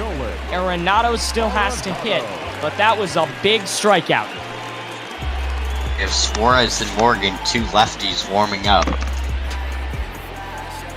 that would go ahead. line up with Heaven Murphy and Blackman, two left-handed hitters coming up. So I would not be surprised if one of those two come in. They're on this next at bat, or when we start the bottom of the eighth, depending on whether or not Arenado out on this at bat. The 1-0. Swing and a base hit. It's down on Harper. No, it's caught. And we are on to the eighth. A tough finish. The bases were left loaded for Colorado.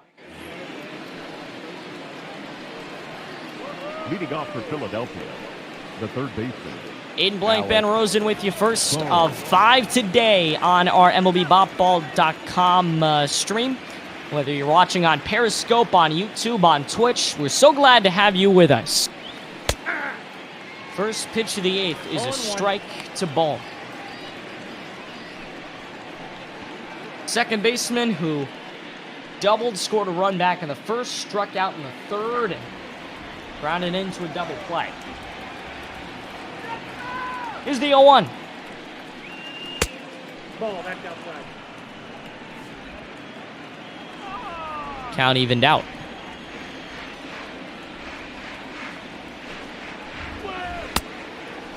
Swing and a miss. He was a little off on the 1-2. And he's a big guy. You don't want him barreling anything up.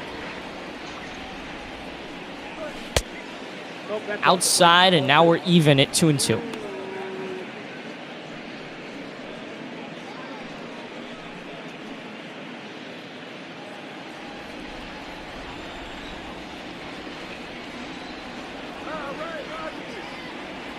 Shaw to Bowman, a 2-2 pitch. Upstairs, and the count is full to the leadoff man in the eighth. Segura on deck. The Rockies, you do not want to walk the leadoff hitter being down 5 runs. Well, that's exactly what they'll do. A runner to first as Bowman takes 4 balls. The batter, number 2. And now Segura with a chance to keep this rally going. Segura, former... At this point, I'm not sure if you can call it a rally. Insurance rally, rather, for Philadelphia. Ow, Bohm possibly stealing there. Shaw has to go check it first. Segura, former shortstop turned second baseman, now at the plate.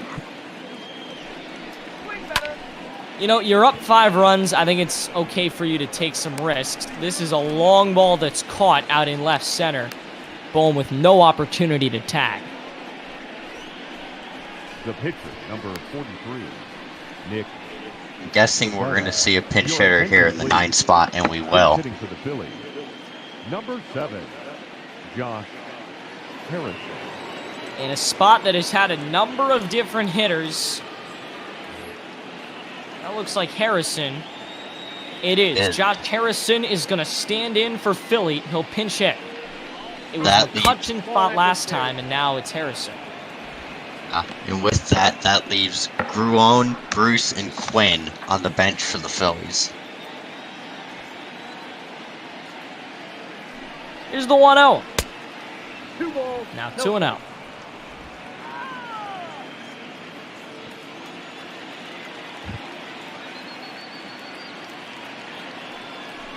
Two-0 pitch. Harrison takes strike one. 265 hitter. And you look at these numbers, these bench hitters for Philadelphia could be starters on any other major league team. Yeah. 3-1. Harrison's hitting 260. You had McCutcheon, who could start again on basically any other major league roster. This Phillies team. Yeah, that's how good their offense is. Down the line and fair into the corner. This might score a run, but they'll hold Bohm at third. A double for Harrison, pinch hitting. And now 2 on for Philadelphia. The center fielder, Adam Hazley.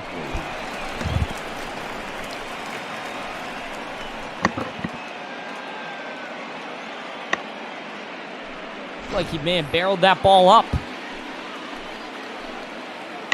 Now it's Hazley, 0 for 4 in the leadoff spot. Trying to do some good with 2 on in the 8th. Insurance time for Philadelphia, and this should bring in at least 1. It's going to carry deep in right, and it's off the wall. 1 run is in Bohm. They will hold the rest. A double and an RBI double at that for Hazley. And it's now 9-3. Huge hit for him there. It's first of the game. He replaced Jay Bruce in the starting lineup at the last minute today. The Rockies go to the bullpen with Wade Davis. Number 71. Davis, in his 31st game this season, one task, and it's very simple. Don't let him score anything else. The Rockies are down to McGee, Estevez, Pezos, and Oberg in the bullpen. First pitch to the 2-hitter Realmuto, and now it's 0-1. And with that base hit, gives the Phillies their first run since the 3rd inning. They had 5 in the first, 3 in the 3rd, and now 1 in the 8th. Aye. 0-2. Wade Davis, get that strike 3 here, get out of this inning, go back to the dugout.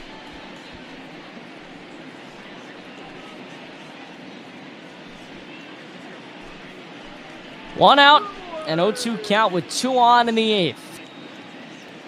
Realmuto looking for his first hit of the night, and he swung up for his second strikeout. The right fielder, number 3, Bryce. That's the second out of the inning with Bryce Harper coming up. Just needs to get this out.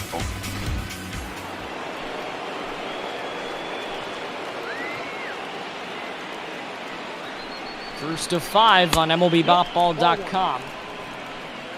Ball 1 to Harper. He's 1 for 4. These first 3-4 hitters have been largely ineffective for Philadelphia tonight. Yeah. The rest of the offense has done their job as they put up 9 runs in this game. Harper has struck out twice, and he fouls this one off.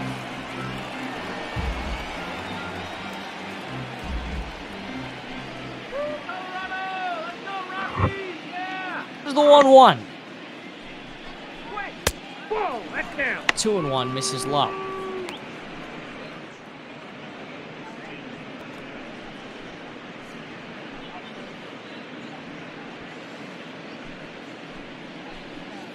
Two-1 from Davis to Harper, and a 9-3 Philadelphia lead here in the 8th, and he's way off. The count now 2-2. He was trying to really slug that ball. You could tell, Ben. That was a home run kind of swing. Yeah, and now Davis wants to get out of this inning.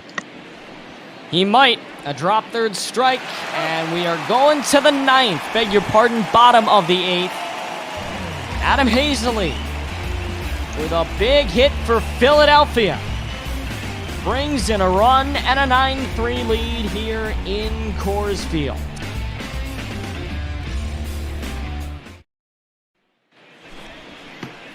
In blank, Ben Rosen back with you. Bottom of the eighth from Denver. Rangers Suarez standing in. Will be the next pitcher for Philadelphia. It's been Velasquez, Prevetta, and now Suarez. 2 up in the bullpen for Philadelphia, though. They're not taking any risks. And Suarez comes in to face the left-handed hitters Murphy and Blackman. Popped him up on the infield, and it's playable. Third baseman Bohm makes the catch for out number 1. The right fielder, number 19, Charlie Blackman. Interesting to see after Blackman, if Suarez stays in the game, if they play the lefty-righty game. Here's Blackman. He singled, walked, and flew out. Was way late on that first pitch, swinging and missing 0-1.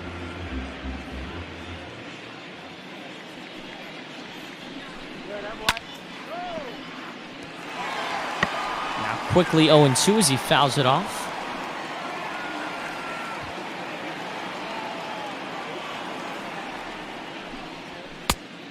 Ball, that's out. That misses, and it's 1-2. As there you see Stock and Alvarez getting ready in the Phillies bullpen.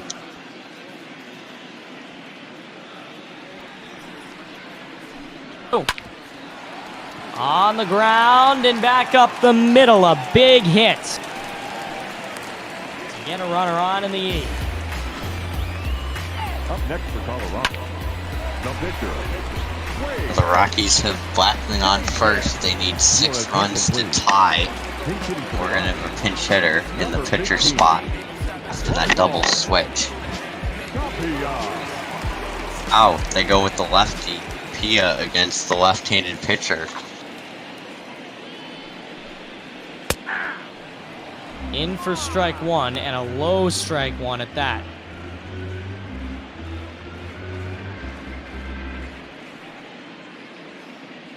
I'm a little bit surprised to see them bring up lefty with 2 righties on the bench to go against Suarez, a left-handed pitcher. A pair of low strikes, and now he's down in the count 0-2. And struck him out. A nice slider at 85, and Suarez gets the K as Tapia, who was pinch hitting, is gone. Walter. We'll see if Tapia comes in at second base. Brendan Rodgers was there. Here's Tony Walters. Another strike. They made a double switch. Brought in Diaz, so that was the pitcher's spot. Suarez is really pounding it in there. He's thrown some really good pitches and been able to control them really well. It's a good night for him. That one misses a little outside. 1-1. Walters, you need to get a base hit here. Off the end of the bat and caught in center. Hazley makes the play, and we're going to the ninth. Hoskins, Gregorius, and Kingery.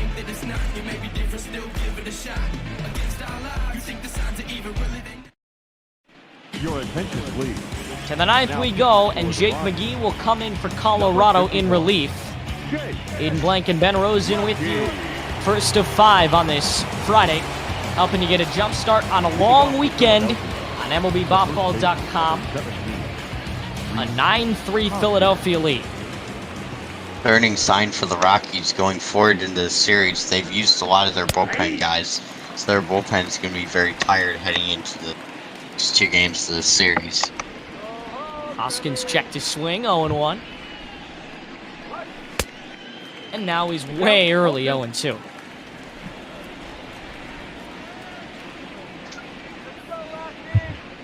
McGee looking for the early strikeout on the leadoff hitter in the 9th. And a foul back into the mesh. Ben, you got plans for Memorial Day weekend? Yes, I do. Coke 600 on Sunday night. NASCAR is back. 0-2 pitch. Fouled off. It really doesn't feel like a long weekend. And none of these, we've had a few semi-holidays over this quarantine period. It really doesn't feel like it's a holiday because we can't do anything on it. Yeah. 1-2 for Rhys Hoskins, 1 for 4 tonight. I mean, again, your cleanup hitter's hitting 1 for 4 and you've scored 9 runs.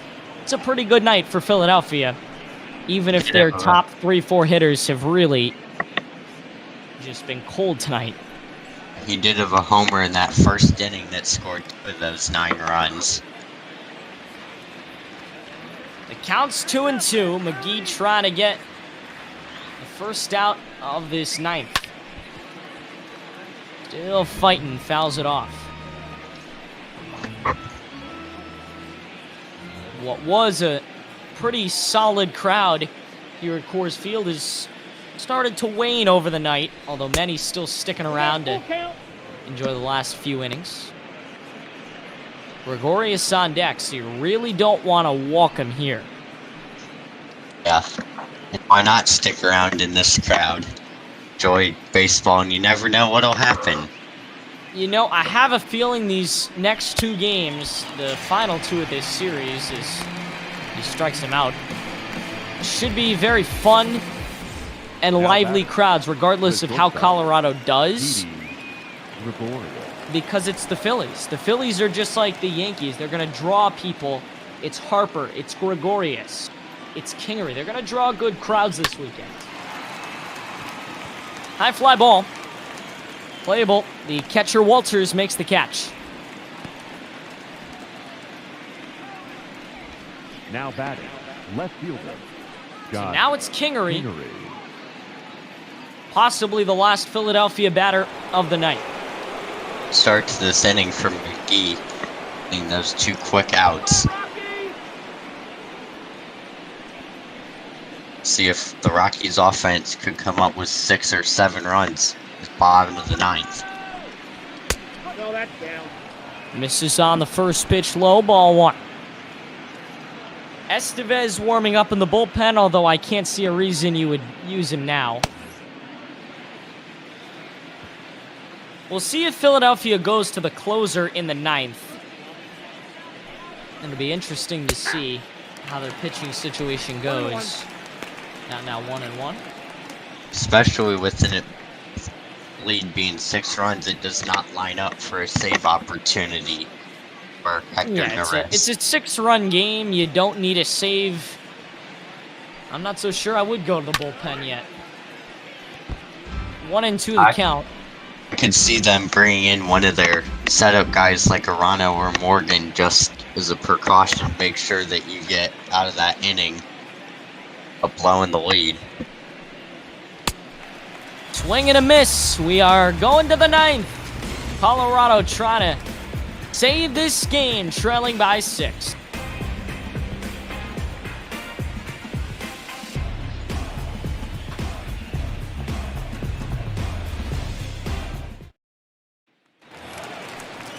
Back at Coors Field, there will be no pitching change for the time being. Philadelphia will stay with Suarez, Aiden Blank, and Ben Rosen. Final 3 outs for Colorado. They need to come up with 6 runs in ball 1 for McMahon. Yeah, McMahon came in on that double switch earlier. See what he can do in his second at-bat of the game. Ball and a strike to the leadoff man for Colorado. 8-9-1, McMahon, then Dahl, and Desmond.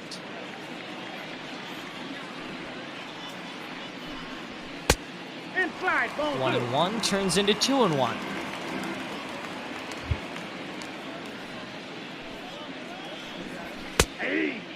now it's 2-2. So a strikeout of the leadoff man would be big for Suarez if he wants to close things out. Grounder to second. Picked up by Segura. 1 down. Now batting, center fielder, David. And now David Dahl will come up. Another lefty on lefty matchup.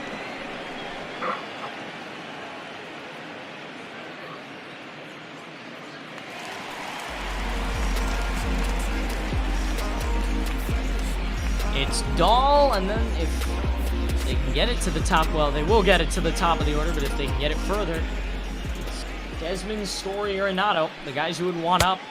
Ball, that's out. Try and keep the game alive. Ball 1.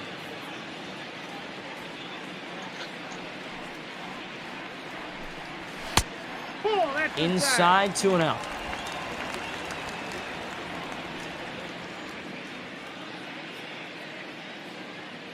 Some good games today as we continue along. This only the first as they pop them up.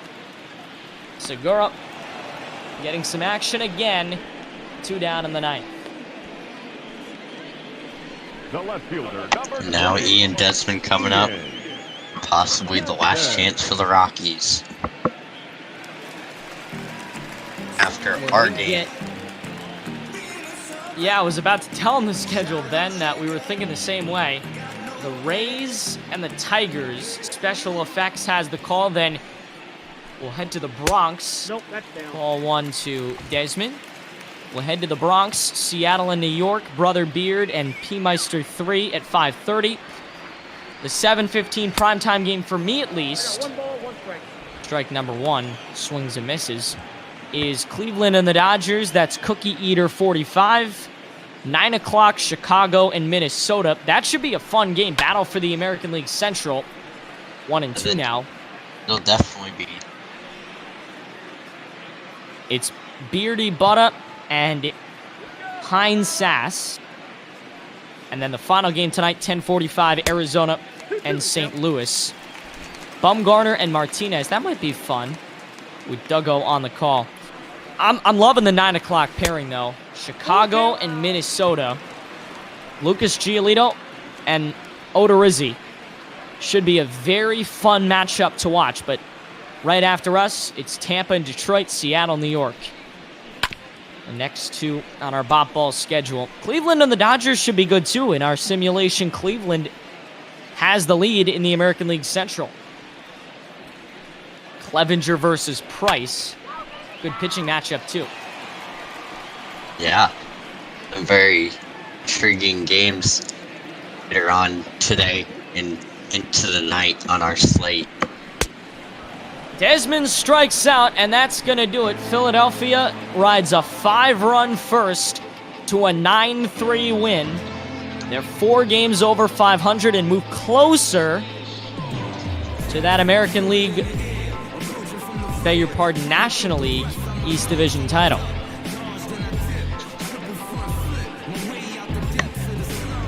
It was a good night for them. Maybe not the cleanest. They certainly had their problems, but in the end, that 5-run first really did it. Yeah, definitely a very productive night. Phillies offensively, especially first inning.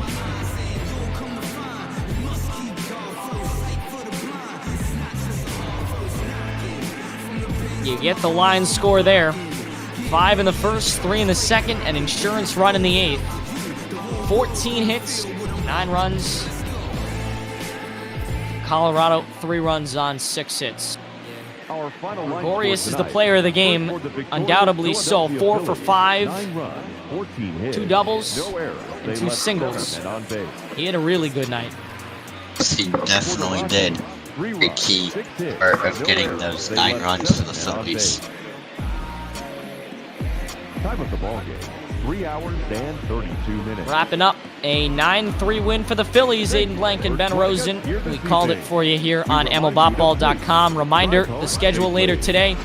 Tampa Bay and Detroit is next up as we get a look at some of the highlights. And Hoskins takes one out early. Really good swing from him. Didn't realize it went that far back. And then Kingery with the second home run of the first inning. It was really that first inning that just took everything out of the Rockies. Again, those quick 5 runs for the Phillies. Leaving Freeland out of the game after only 2/3 of an inning. And Segura brings in a run with a double to center. Made it 5-0 at the end of that first inning. Freeland, the starting pitcher for Colorado, didn't even last 3 outs. Velasquez made it 8-0, a double to center that brought home 3. Remember, that was their pitcher, Vince Velasquez. Yeah.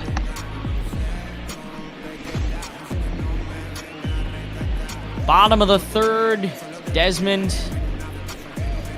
And one of the more defensive highlights for Philadelphia, nice stop by Rhys Hoskins. Colorado would not be shut out, though. Rogers, back up the middle, brings home a run. And I am loving these. That camera angle is so cool. Yeah, the Rockies hit a very productive inning, getting those 3 runs. They're only 3 of the night. Yeah, Gonzalez to left for a single that brings home 2. Paisley would make it 9-3 with a double to center. I think that's probably the point that ended things.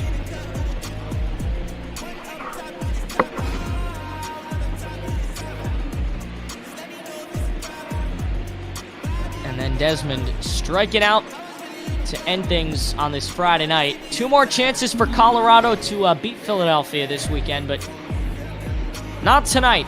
And again, we talked about it. This should be really good crowds over the weekends. I know Special Effects is getting ready. Reminder of the schedule later today. Tampa Bay and Detroit in just a few moments. It's Chirinos versus Ivan Nova. Then Seattle and New York. That should be a good matchup at 5:30. It's Walker versus Garrett Cole. Get to see him in pinstripes. Cleveland and the Dodgers. That game will be the first half of what I'm going to call that prime time slot.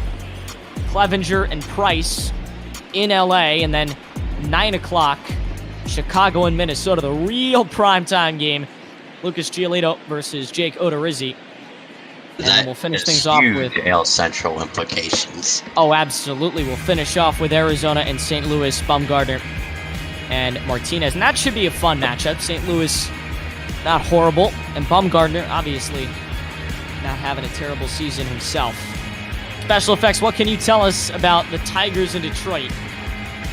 Shouldn't be much of a game on paper, but maybe make things interesting. Yeah, baseball's a funny game. The team that's losing all these games can all of a sudden turn it around and beat one of the best teams in the American League. That's what the Tigers are going to try to do coming up here against these Tampa Bay Rays, both going in opposite directions. Rays winning their last time out 3-0 in Boston, and they won 7 of their last 10. Tigers got swept in the 2-game series against the Giants, and they've only won 1 game in their last 10, so they're going to try and right the ship and hopefully get a win up against this tough Tampa Bay Rays team. And not a bad pitching matchup either. Nova and Chirinos. Yeah, no, it's not too bad. Ivan Nova having a good season so far. Unfortunately, his win-loss total doesn't replicate that. He's not getting much help around him. And Yonny Chirinos, one of the best pitchers in the league on that great pitching staff that the Tampa Bay Rays host. So it should be a fun matchup today. Hope you guys can stick around. Yeah, absolutely. One more reminder. Later today, it's Tampa and Detroit next. Seattle and New York after that. 7:15, Cleveland, the Dodgers. AL Central leaders versus the AL West leaders. Then at 9 o'clock, a battle in the American League Central between Chicago and Minnesota. That AL Central's been really stacked, and then Arizona and St. Louis to close things out. Ben, it was great to call the game with you. A lot of fun, even if it wasn't really close. A very fun game to be calling games again, even though it is virtual and not real life. Oh, absolutely, and I'll certainly be back next week. I know you will be too. So we'll hand things off to Special Effects. He's got the Tigers and the Rays. Good chatting with you, Ben. Yeah. Yep, hope you guys have a good day. Hope the rest of you guys have a great day as we're going to continue this ball coverage Tigers and Rays from Comerica Park, downtown Detroit, coming up next.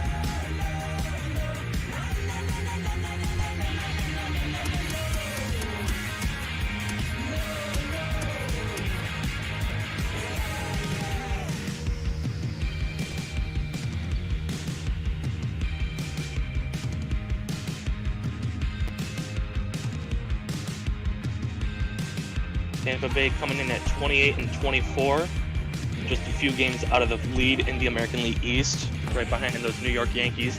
Detroit Tigers, like we said earlier, having a rough time of things. 9 losses in their last 10 games, 18 and 31 on the season.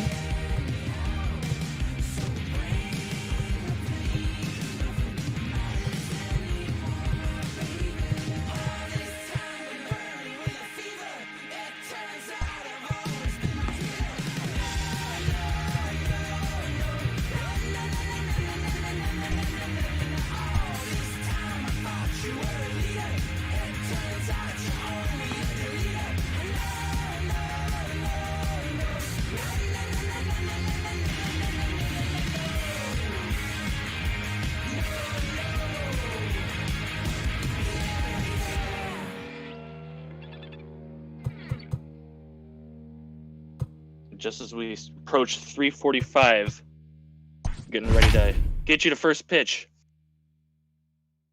Taking a look at the team saves leaders in Major League Baseball. Tampa Bay Rays sitting at number 1. Nick Anderson obviously helping that total for his team as the everyday closer, but there's some guys that have been helping along close out ball games. Jose Alvarado, Diego Castillo with multiple saves on the year. We've got Rays and Tigers here today. Great ball game at beautiful Comerica Park, downtown Detroit. Sitting right there on Woodward Avenue. Dark day outside, but still a great day for baseball. Looks like the Rays dugout's very fired up for this one. Try and keep that hot streak going. I'm going to take a look at the starting pitcher, Ivan Nova. 10 starts, 2 and 5. 3.61 ERA is actually very good, especially with this Tigers pitching staff that has been assembled on the year. Just like we said, not enough offense around him. 131 whip, 19 walks, only 29 strikeouts in over 50 innings. So definitely gets a lot of contact. We're going to see a lot of defensive plays coming up. We're ready for first pitch. Kevin Kiermaier stepping up to the dish. Gold Glove Award winner, very recently out in center field. Stands in that left-handed batter's box and just about ready. Ball 1, no strike. First pitch breaks well inside for ball 1. We are underway. Gorgeous night here in Detroit. Right at 3:45 Eastern time is the first pitch. First pitch, 7-11.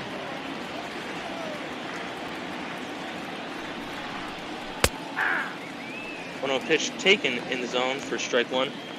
Bit of a chilly one out there today, 45 degree. Wind's going to go from right field to left field, about 6 miles an hour, so might see some balls carry out to left field and get pushed down out to the right field. One is slapped onto the ground to shortstop. Nico Goodrum has it, fires it on to CJ Crone over at first base for the out. 1 down. Batting second, the shortstop, Willie Adames.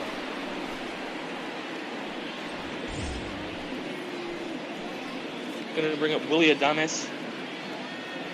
Doing very well against lefties, not super well against righties, but still very good. He's got a great average on the year, 299, 5 home runs, 22 RBIs. One of the big pieces in this Rays lineup so far. This first one skied out to right center, coming over as the right fielder. It'll be caught by Cameron Maben. 2 very quick outs for Ivan Nova.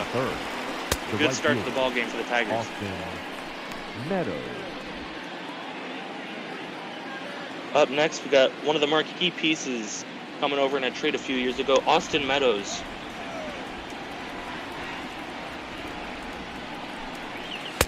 Ball that's outside. First pitch is delivered outside. Like we said, Austin Meadows coming over in that trade for Chris Archer we saw a few years ago as he was sent to the Pittsburgh Pirates. And Meadows, Tyler Glasnow both coming over to the Tampa Bay Rays. I think we can all decide who won that trade. This one's fouled back, even up to count 1 ball, 1 strike. But Archer has definitely seen his struggles out in Pittsburgh. while it's Meadows and Glasnow both really coming into their own out in Tampa Bay. The count is 2-1. 1-1 pitch breaks low and in. It's going to be 2-1. Good job with that curveball. Don't want to leave that one too far in the zone. Just couldn't get anyone to chase. Takes a cut at a high fastball, fouls it off the other way. Now it's 2-2.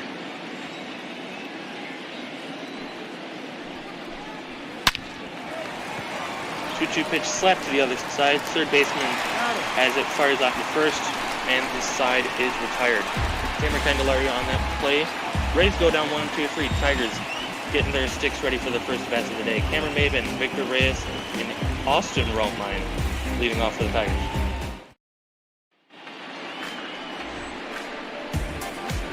We're going to take a look at Yanni Chirinos' numbers. 10 starts, 4 wins, 4 losses, 3.92 ERAs, pretty good. 115 whip is very good, only allowing 1.15 walks and hits per inning pitched. 49 strikeouts to 14 walks, that's a good ratio. But once again, not the best ratio. We might see some more ground balls, fly balls today. Leadoff hitter Cameron Maven stepping to the dish. The right fielder, Cameron Maven.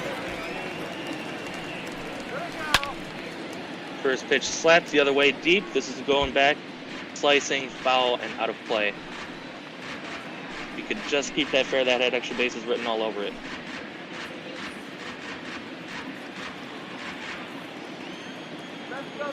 Chirinos gets a sign, sets, and the 0-1. Poked foul, and that one's going to be quickly 0-2. Got him reaching for that splitter below the zone. It's a great pitch that Chirinos has. He's going to try and mix it in with a few other of his pitches in his arsenal. The 0-2. Swing and a miss, pitch in the dirt. Blocked by the catcher, he fires it onto first. And Zanino records the out. Completes the strikeout. 1 down. Victor Reyes stepping into the batter's box. Hitting .284, 2 home runs, 16 runs batted in this season.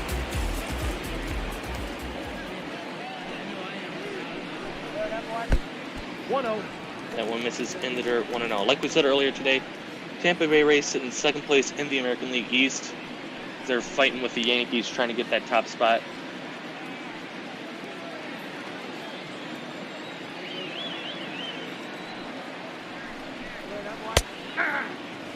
That one's taken right in there for a strike. 1 ball, 1 strike. You take a look at the umpires all the way around the diamond. Larry Bouillard making the calls behind the plate. 1-1 pitch, got out in front of that sinker and just pokes it foul. 1 ball, 2 strikes to the Tigers center fielder. Nope, at the ball. 1-2 misses low. It's 2 balls, 2 strikes. Good sinking action on that sinker. Breaking low and away from this left-handed hitter.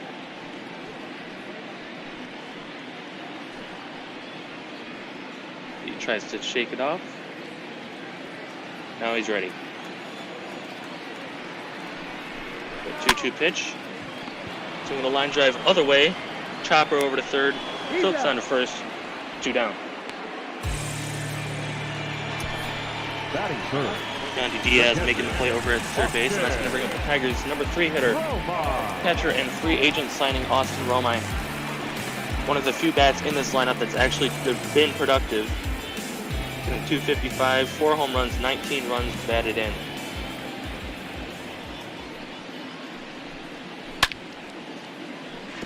His first one's fouled away.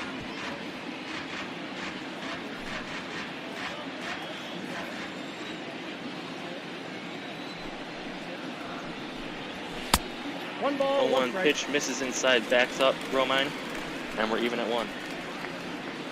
Really good start for both of these pitchers, like we said. Nova got through the first inning 1-2-3 very quickly, and Chirinos looks like he's about to do the same, as long as Austin Romine doesn't have anything to say about that. Here's the 1-1. Slapped foul, and we're down to 1-2 pitch coming up.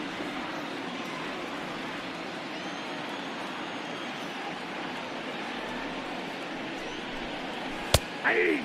1-2 pitch taken for strike 3 on the outside corner.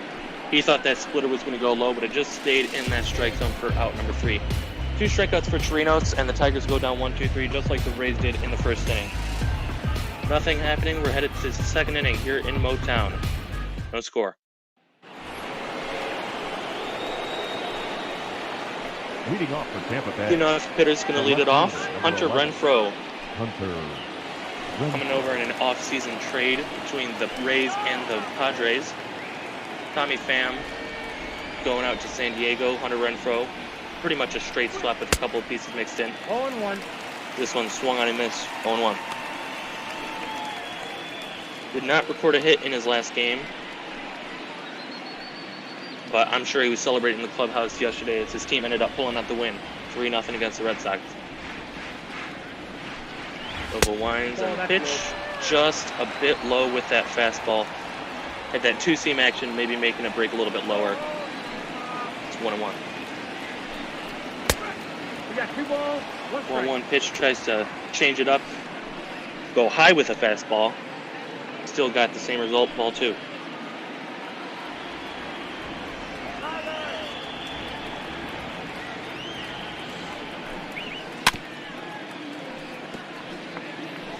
One is fouled off, quickly evens the count at 2 balls, 2 strikes. Renfroe's definitely having a cold start to the year, batting under 200 at 193. He stays live, fouls that 2-seamer back, 2-2.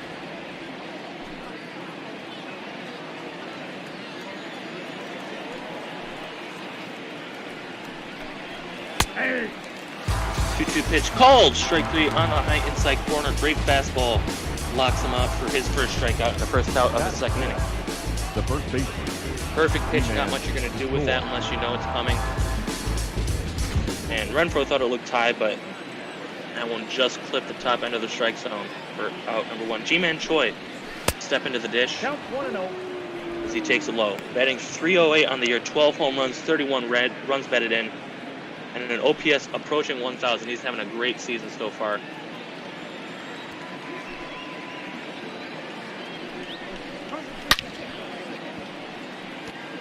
This one's pulled foul.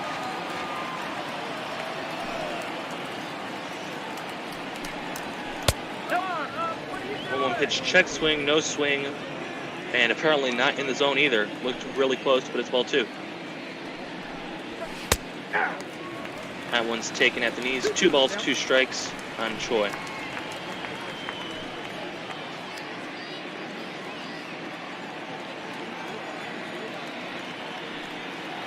Two-two pitch. The count is full. This is low, 3-2. and the count has filled up.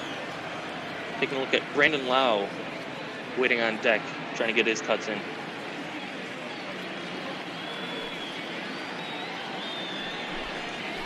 The 3-2 pitch, swinging a fly ball right field.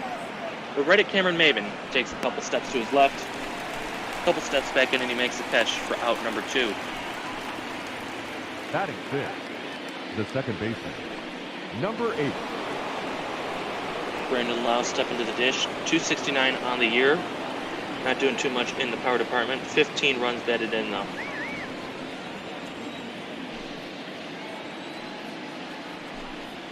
Ball. First pitch is taken low out of the zone for ball 1.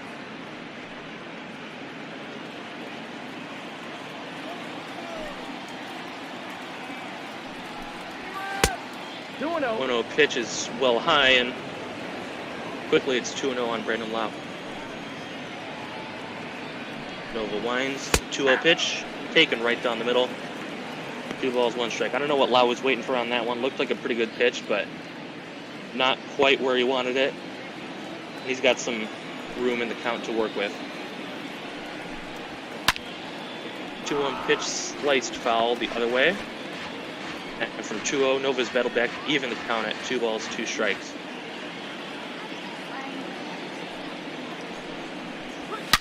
The 2-2 pitch, swinging a ground ball up the middle into center field, and that's a base hit. 2-out singles. That one's going to be botched out there in center field by Reyes, throwing to second base. Not going to be in time. And Brandon Lau makes it into second base. It's going to be a single and an EH for those of you keeping score at home. Yandy Diaz. And with 2 outs, all of a sudden the Rays are in a scoring opportunity. Yandy Diaz takes his cuts. 0-1's the count. and swings and misses first strike of the ball game. Gandhi Diaz, 273, only 1 home run, 12 RBIs, 692 OPS. Would like that to come up a little bit, but he's been hot of late. This one's pulled down the third baseline, foul. No balls, 2 strikes.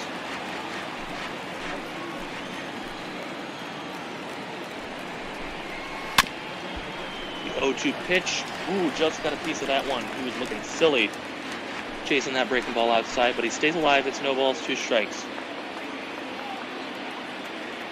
Waggles the bat, almost perpendicular to the ground, excuse me. Ground ball to first. Crone scoops it up, takes it to the bag. And the 2-out single and error do nothing to harm the Tigers. Head to the bottom of the second. No score. Scope, Cabrera, and Castro coming up for the Tigers.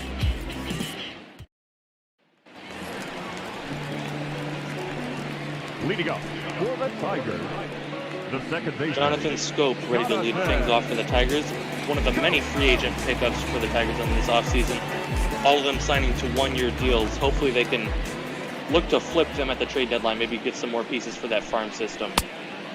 0-1. This one swung over the top and missed on the sinker, 0-1.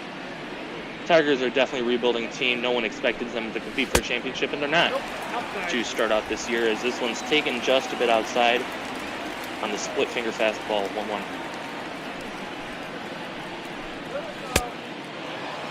1-1 pitch swung on and missed. Takes him low and in with that sinker. He obliges. And he's behind it in the count, 1 ball, 2 strikes. I got the count 2-2. Not good getting efficient on that one, though. That one's too low in the dirt with the sinker, 2 balls, 2 strikes. You got a full count. 3-2. That one never threatened the zone high and away. Kind of filled up. Miguel Cabrera, not as threatening as he used to be, but still a big presence in the batters, in the on-deck circle. 3-2, just pokes it foul. We're going to do it again.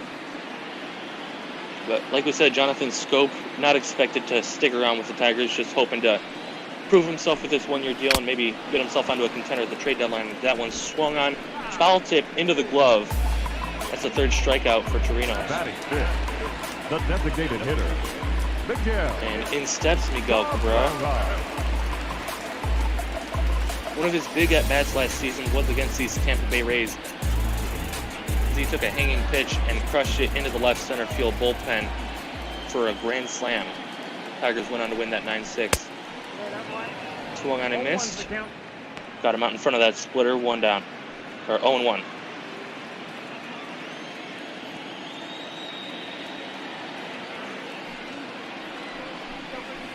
Nice. 0-1 pitch taken in the zone, no balls, 2 strikes. And Cabrera can't get too picky now. Batting below 200, and that's not something you thought you'd ever say about Miguel Cabrera, but injuries and age have caught up to him. The 0-2's fouled off, and he stays alive.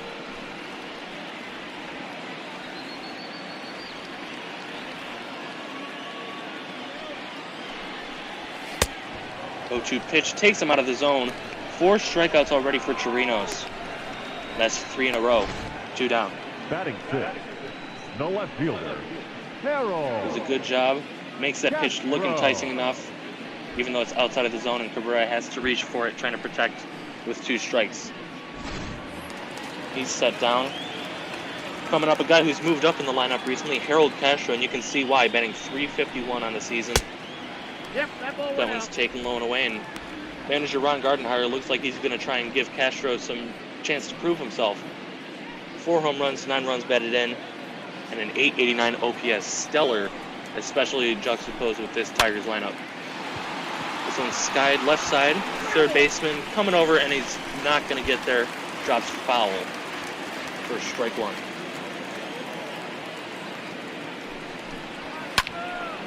Home 1 pitch goes the other way with this one again. Shallow left field. Coming in is the left fielder Meadows. That's Renfroe out in left field. He's going to make the catch, and the side is retired. Tigers go down 1-2-3 again. 2 more strikeouts for Chirinos. And we've played 2 in Detroit. No score.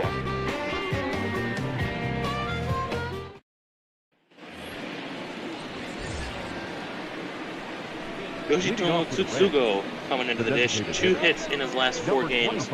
He's going to try and turn things around against a very weak Tigers pitching staff. Ivan Nova, though, doing well on the year, so who knows what this at-bat will bring. Ball 1. That one's taken, blown away, ball 1.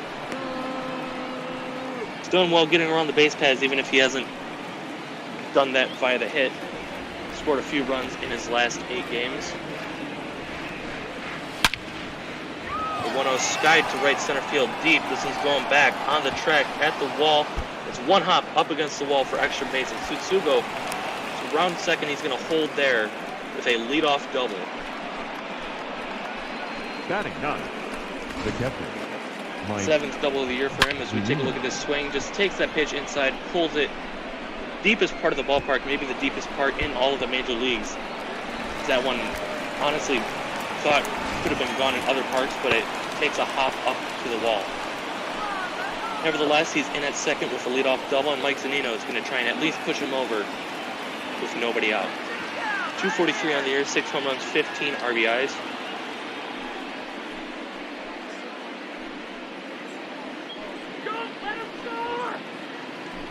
He takes his time to get in the batter's box. Now he's ready.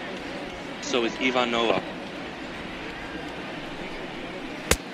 First pitch taken on the outside corner. Beautiful pitch with that curveball. It's 0-1.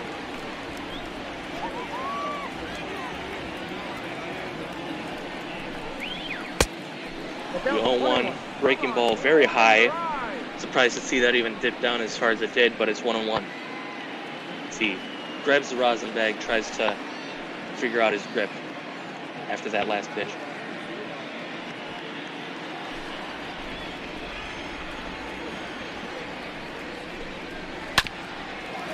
Swinging a ground ball left side, so the runner's going to have to hold. That's Goodrum over at short. Fires under Crone, almost overthrown, but Crone keeps a foot on the bag. That's out number 1. The batter, the center fielder, Kevin Kiermaier. Kevin Kiermaier steps into the dish as this lineup turns back over for the Rays. 0 for 1 today. First pitch fouled back, had that 2-seamer up in the zone, but couldn't do anything with it. Career against Ivan Nova done very well, 3 for 8 and a home run. Even a single here should give the Rays the lead. This one's taken, low and in, 1 ball, 1 strike.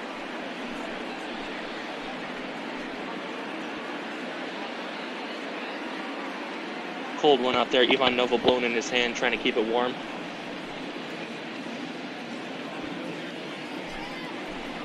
Kiermaier waggling that bat right over his shoulder. 1-1 pitch just a bit outside with that curveball. Couldn't quite front door him. He's falling behind in the count, 2-1. This one grabs the strike zone on the inside corner. 2-seamer coming back to that inside edge. 2-2 line drive into left field. Runner had to hold up, so he's not going to come in and score. Throwing to third, actually, not in time. Good 2-strike swinging. You don't need to pull the ball. You can go the other way with it. And just out of reach of the shortstop, Goodrum. Rays are cooking here in the 3rd inning. 1 out. Runners at the corners. Willie Adames, one of the hottest hitters on this team, stepping into the dish. Takes ball 1 low.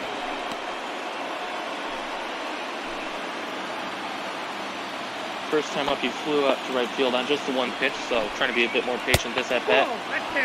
And it's working out for him as he takes that curveball low. 2 balls, no strikes.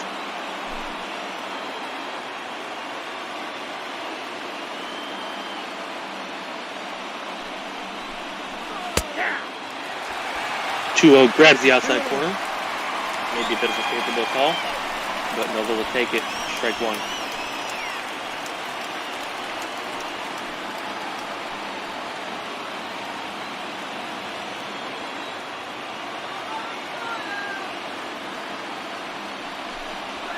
Ball 3. 2-1. Thought about swinging, did not go around. And it's 3-1. Austin Meadows. Big power bat waiting on decks for these Tampa Bay Rays. And Nova's got to find the strike zone. Swinging a broken bat ground ball to the mound. throw goes home, and they're not going to get him. Everybody is safe. Run bedded in is 1-0 Tampa Bay. Up next for Tampa Bay, the right fielder. Great pitch there from Nova. You saw he sawed him off. But with the runner going on contact, not going to have a play at the plate. And he didn't try to go for first, so everybody's safe. 1 out, first and second for Austin Meadows. This taken a little bit high on the two-seamer. 9 home runs on the season, second on the Tampa Bay Rays. First place is a couple more down in this lineup, G-Man Choi. Fouls this two-seamer back. Good start to the game for Nova, but he's definitely shaking here in the third inning. 2 balls.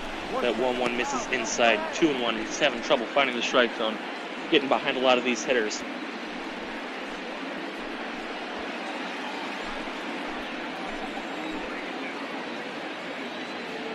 Nova sets, takes a look at the runner at second. Pitch is swung on and driven deep to right field, going back on the track at the wall. And it is foul. Literally foul by inches. And Nova's lucky this isn't a 4-run ball game. 2-2. Got him on the outside corner.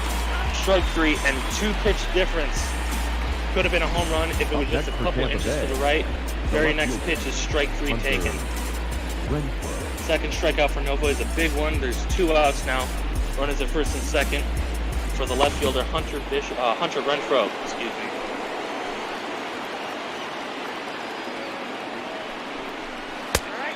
Ball, that's off. That one's taken outside, ball 1.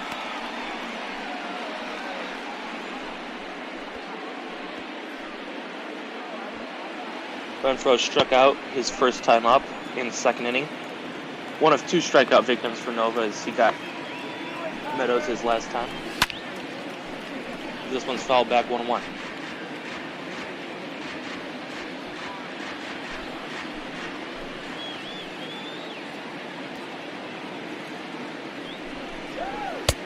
Ball, that's kicked out. 1-1's taken outside. Take a look this inning. Nova's having trouble finding the strike zone. 11 balls, 12 strikes, 23 pitches. Rays have already gotten to him for 1 run, and they're threatening to do even more damage. 2-1, fouled straight back.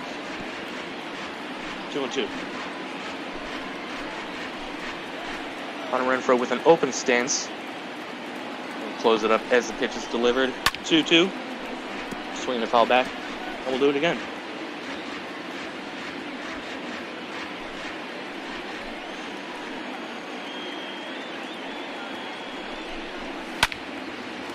Swing a ground ball down the third base line. Excuse me, that was a line drive. It's going to go foul. It's 2-2.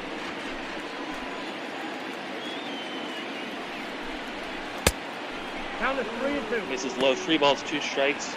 And the runners will be loosened up. Kevin Kiermaier from first. And from second, Yandy Diaz. Or excuse me, Willie Adames. Yandy Diaz not coming up this inning.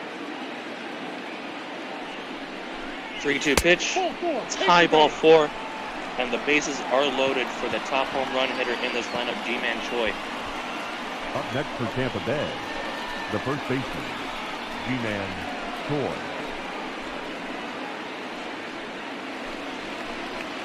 Nova had him 2-2, but couldn't find that put-away pitch. And 2 straight balls finished off the walk. G-Man Choi stepping to the dish, 0 for 1 today. First pitch taken on the outer half. 2-seamer strike 1. Choi hit a home run his last time out, en route to his team winning 3-0 in Boston. That one's in the dirt, good block by Romine, and everyone's going to hold where they are. And that looks like it was swung on a miss, so it's 0-2 on Choi.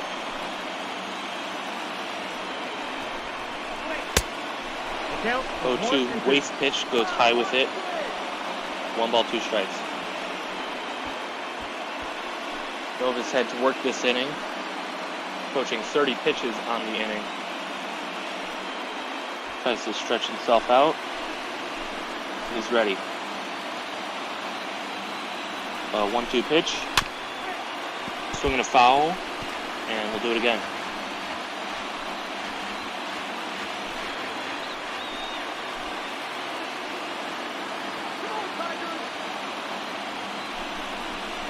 Nope. 1-2 pitch. Not going to get the call there on that changeup. Might have been a bit low. Count evens up for Choi at 2-2.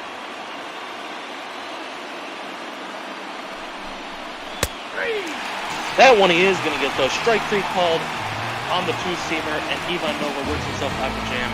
Does give up the run, but it's 1-0 Tampa Bay.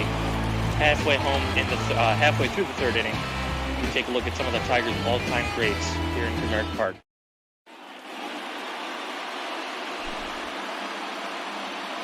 As Heidi Watney gets ready to check in with us.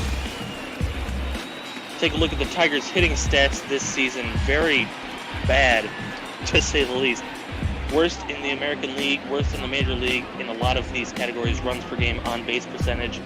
Second worst in the majors in slugging. Third worst in home runs.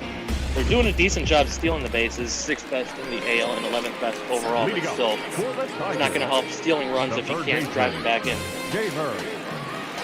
Gamer Candelario having a struggle this season, continuing his last season's slumps.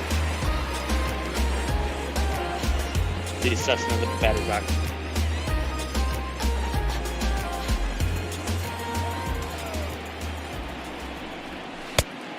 First pitch to the Candyman, taken for strike 1.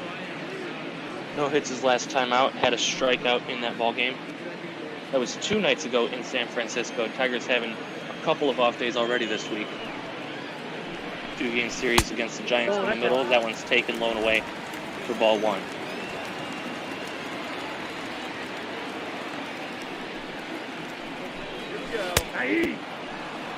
Takes that one on the low outside corner, split finger pitch. It's 1-2.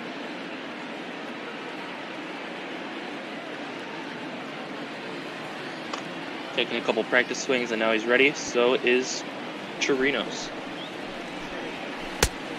1-2. Got him reaching out of the zone. Ugly swing at that splitter. You can see why his batting average is so low. 5th strikeout already for Chirinos. 1 down. That splitter is not going to come back to the strike zone no matter how hard you want it to. And he looks silly with the bat in his hands. 1 down. CJ Crone coming up to the dish. Is taken inside. Another one of those guys coming in free agency on that 1-year deal. Over from the Minnesota Twins division rival. Had a fantastic season with them last season, but not able to replicate it so far in 2020 with the Tigers.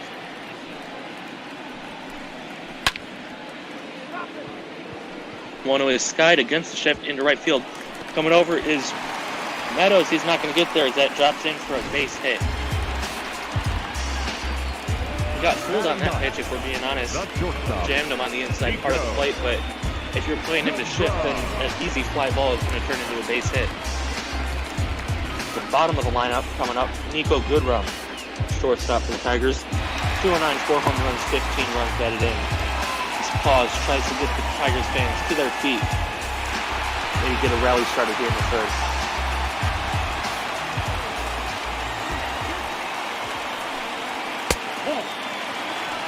That one's taken high, ball 1. 94 miles per hour on that 4-seam fastball. Sinkers fall back, same speed, different action on it. It's 1-1.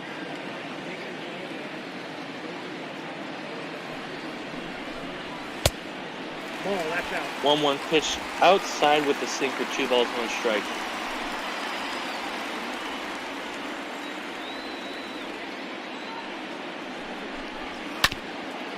Two-one pitch, soft tapper to the right side. Second baseman picks it up, throws the second one. Really to first, never going to be in time with Goodrum running. The right fielder, number 4. And it's 2 outs. Runner still on first, but that runner is changed into Nico Goodrum. Top of the lineup coming up. It's going to be Cameron Maven. Struck out his first time in the first inning.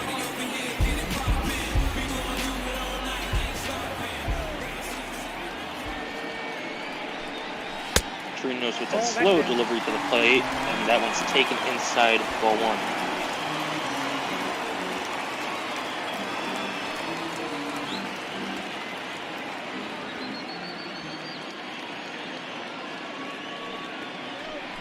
Here's the 1-0. Swing and a miss. Got him chasing that one below the knees. Sinker ball. Taking a look over at first. Here's the 1-1. Rounds this one up the middle and into center field for a base hit.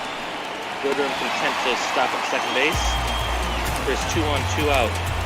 Now That's the pitching, hitting coaches are going to love. Pitching coaches not too much, but drive that ball right back up the middle. Nobody's going to get to it, and it's an easy single. Now stepping up, Victor Reyes grounded out his first time up. At the bat. That one's a bit low. 1-0. Tigers trying to answer back. Rays scored 1 in the top half of this third inning. They've got runner in scoring position, 2 out, and the number 2 hitter at the bat.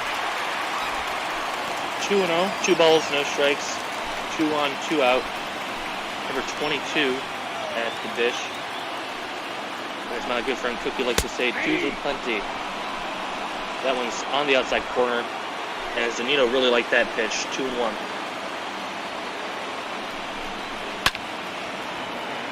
Swing a pull foul, and we're going to add another 2 to that. 2 strikes in the count. Number 2 hitter at the dish. 2-2's fouled off. We'll do it again.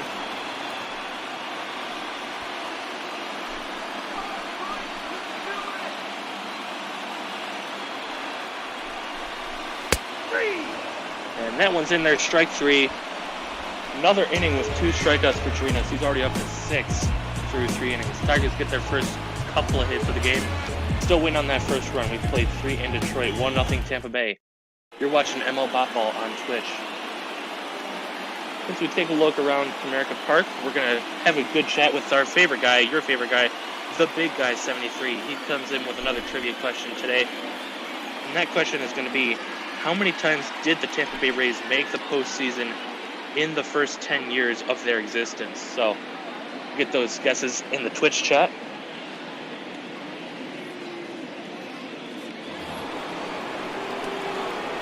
I'm going to say at least 1, because I know they made it to the World Series back in 2008. Although, granted, that might be, I think that was their 11th season. So it might not count. 1-0. This one misses high and away, 1-0. Brandon Lau taking his cuts. He's 1 for 1 today. Singled and reached second on an error by the center fielder Reyes. 1 ball, 1 strike. And Nova gets him out in front of that changeup. Pulled the string on him. It's 1-1. 2 balls, 1 strike. Takes it low for ball 2. Nova trying to bounce back after a shaky inning in which he only gave up 1 run, but straight into the bases loaded. It's not the best start here as that one's taken high, 3 balls, 1 strike. Yandy Diaz waiting on deck. Nova trying to shake something out of his arm.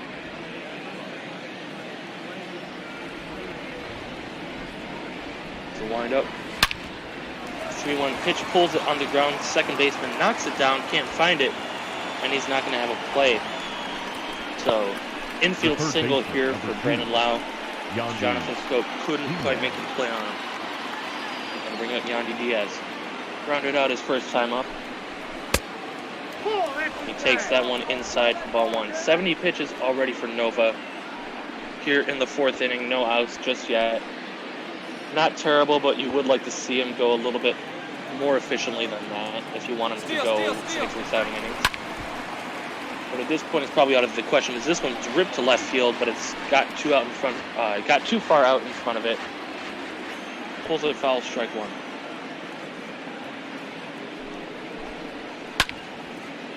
1-1 sprays it the other way, and yet again it's foul for strike 2.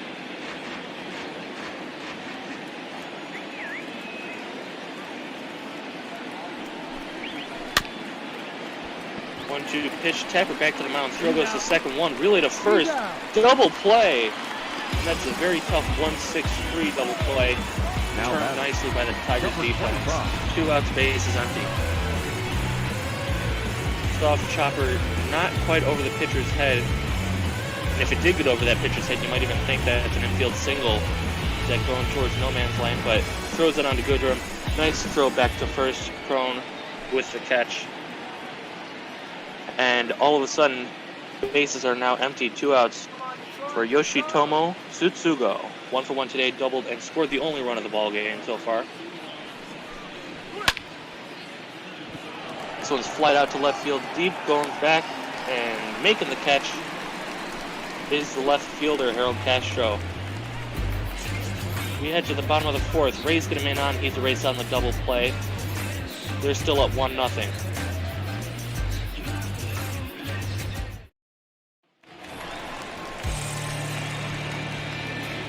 Stepping up to the dish, heart of the order for the Tigers, Austin Romine leading them off.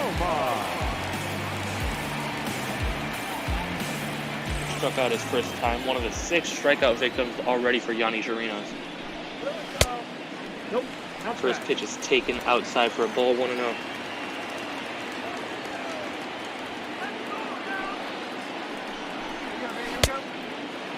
No pitch, check swing. Umpire says he went around. Might have been in the zone anyway, but it's strike 1 regardless.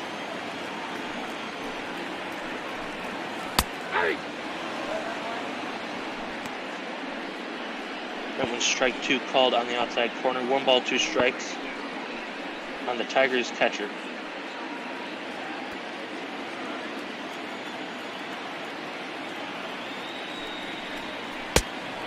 One-two pitch, got him chasing inside on the splitter. 7 strikeouts for Yanni Chirinos, and he's getting on a roll. The batter, number 8, second baseman. Twisting the fastball with that dipping action, and Romine's not going to come close to it. Jonathan Scope, another one of those strikeout victims. He's came back in the second, and he takes Heinen 1-0. Want to get on top of that splitter, because if you hang it in the zone, these guys can bang it out of the yard.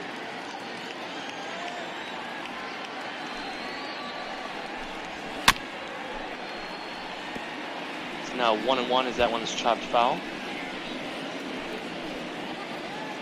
Scope was Crone's former teammate from Minnesota last year. Now he's currently his teammate playing on the Tigers. They both came in, like I said, on those one-year contracts. It's taken on the inside corner, 1-2.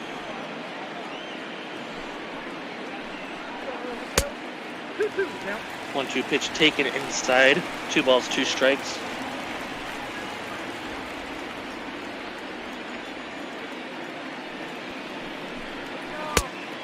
We got 3-2. 2-2, not going to get him looking here. He's just a bit low, out of his zone. Count is full. Miguel Cabrera waiting on deck.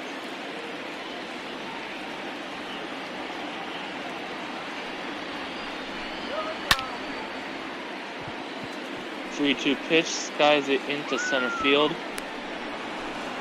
Underneath it is Kiermaier. He's going to make the catch. 2 down for the Tigers.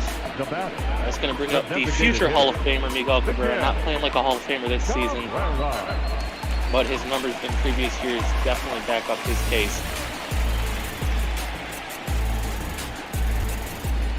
Batting below 200, like we said, on base percentage just over 200, and an OPS around 500. Not numbers we're used to seeing from one of the best hitters in baseball history. This one's skied foul down the right field line and out of play, 0-1. Came into the league out of his native country, Venezuela, signed with the Miami Marlins, and was traded to these Detroit Tigers way back in 2008. Takes this one high, 1 ball, 1 strike.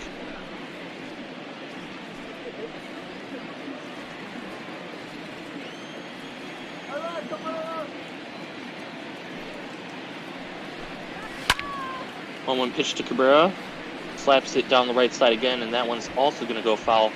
1 ball, 2 strikes. Chirinos being very efficient with his pitches, only at 58, almost through 4 innings. 1-2, line drive right field. That is fair ball into the corner.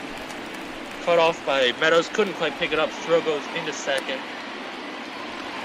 Cut off, and Miguel Cabrera lines one down the right field line for a 2-out, 2-base hit. Number 30, Harold Castro. That's that front arm hitting that Miguel Cabrera was famous for. That's why he got so good, because he can stay with the pitch no matter where it is in the strike zone. Takes it on the outer half. keeps it fair down that right field line, and he lumbers into second base with a 2-out double. Trying to drive him in will be Harold Castro. Like I said earlier, probably the best bat in this Tigers lineup so far. Takes that sinker low and inside, 1 ball.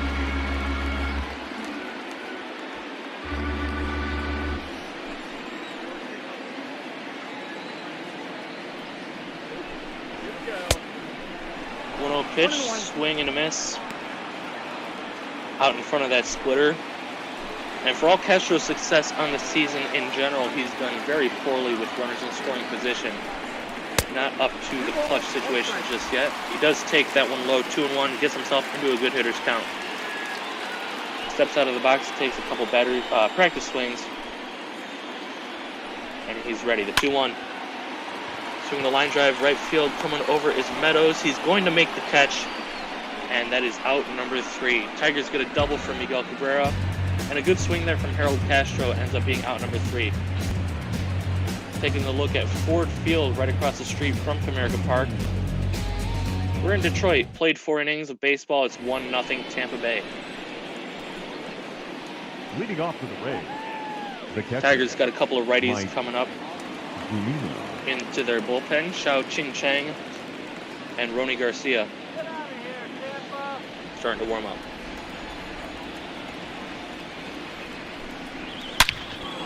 First pitch to Nova lined right back up the middle, and all he could do was hope it didn't hit him. Luckily for him, it didn't. Although that does mean there's a leadoff base Up runner next for the for Tampa Tampa Bay Bay. Rays. The center fielder, Nice single for Mike Zunino. Kevin Kiermaier now coming up. 1 for 2 today. He's got a single. First pitch, swing and a miss. Got him chased inside on that 2-seamer. 0-1.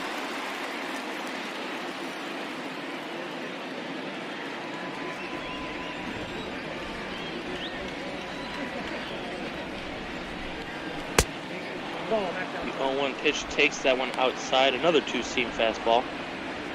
He spent his entire career here in Tampa Bay, where he came into the league one of the best defenders, still is one of the best defenders out there in center field. 1-1 is skied out to left. Castro moves a little bit to his right, makes the catch, and fires it back into the infield, making sure that Mike Zunino not getting any ideas of trying to tag up. I don't think he would have. shortstop, Not the fastest guy. Adames. We're going to take a look at the Tigers farm system. Toledo Mud Hens, their AAA team, lost 4-7. Lost 4-7 to the Norfolk Tides. Dowell Lugo in the last 10 games has been doing very well. And their AA affiliate, Erie Seawolves, also losing last time out. 1-3. That one's strike 1.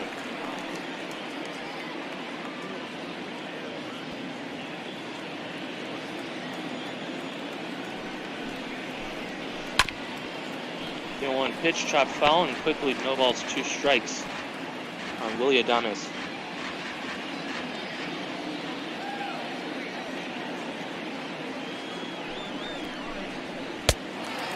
Oh, 2 pitch, swing and a miss. Not too often you see a guy out in front of a fastball. That's going to be Nova's 4th strikeout of the game. Took him a little bit low out of the strike zone on that one. Got him to swing through it. There's 2 down. Austin Meadows coming up to the plate. He struck out his last time up in a clutch situation. He takes strike 1 here on the low outside corner.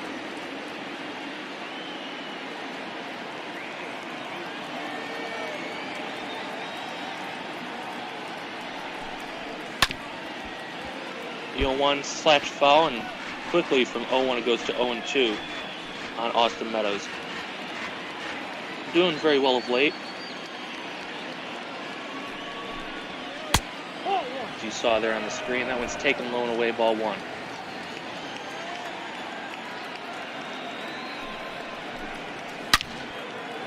Swinging a fly ball into center field, well hit. Going back is Reyes. But he's got a lot of room out there. He's going to make the catch onto the warning track right in front of that 420 marker on center field. Halfway home here in Detroit. 7-8-9, Candelario, Crone, and Goodrum coming up for the Tigers. They're down 1-0. Getting a nice panoramic view of home plate. We're going to talk to Heidi Watney. Having some issues with her microphone, but for sure she's providing some great insight on these Tigers, having some struggles offensively and on the pitching side for that matter. That's why they're one of the worst teams in the American League Central. Not the worst team though. Kansas City Royals find themselves below the Tigers in a battle of the basement early on this season. Jamer Candelario steps into the dish, over 1 today, striking out his first time up against Chirinos.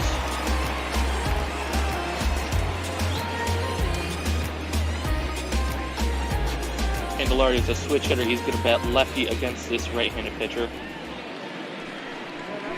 That slow delivery. First one is fouled off the other way.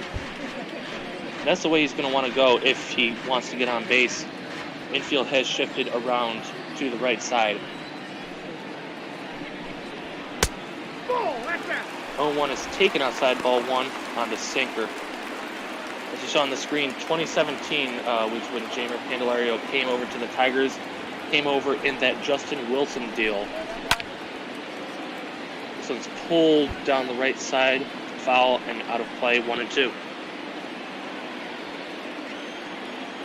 Tigers are hoping Candelario can become their everyday third baseman, but if not, they've got a nice guy in their minor league system, Isaac Paredes, who's trying to fight for that spot as well. Candelario fouls this one back, 1 ball, 2 strikes.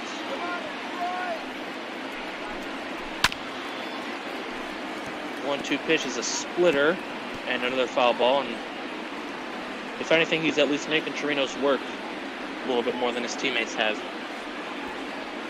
Pitch number 69 on the afternoon coming up, and it's a 1-2 to Candelario.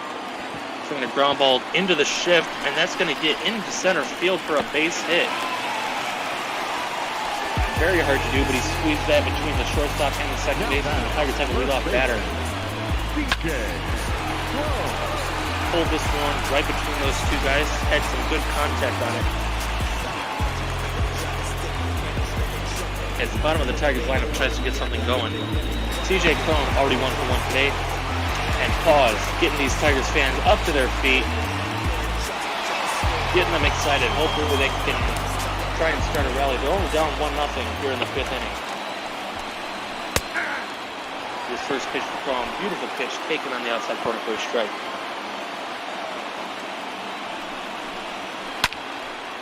The 0-1 pops it up, shallow right field. Going out is the second baseman, Lau. He's going to make the catch. 1 down. Now batting, shortstop, Nico Goodrum. Nico Goodrum stepping in the dish. 0 for 1 today. He grounded out his last time in the 3rd inning. Grounded into a fielder's choice. That sent Crone back to the dugout. Him on the first base. This one's lined into right field. He's going to be on first base. There's going to be a man ahead of him named Jamer Candelario. 2 on, 1 out for the Tigers. Top of the lineup coming back up. Next to the Tigers. Nico Goodrum is staying in front of that pitch. Not quite a hanger. It's down at the knees, but still right down the middle of the plate. The bottom half of the Tigers lineup isn't doing too bad. Top half needs to pick it up if they want to drive and run. Cameron Rabin does have a single today and 2 trips to the plate. He takes strike 1 in the outer half. 0-1.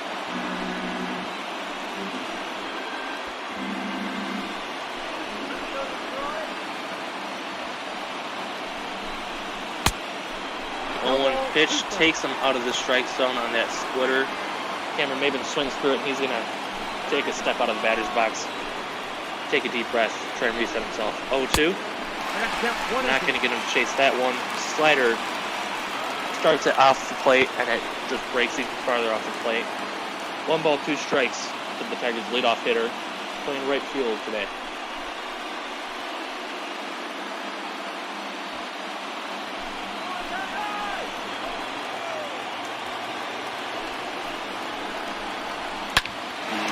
Pitch, swinging a ground ball, or line drive, that's going to drop into center field for a base hit.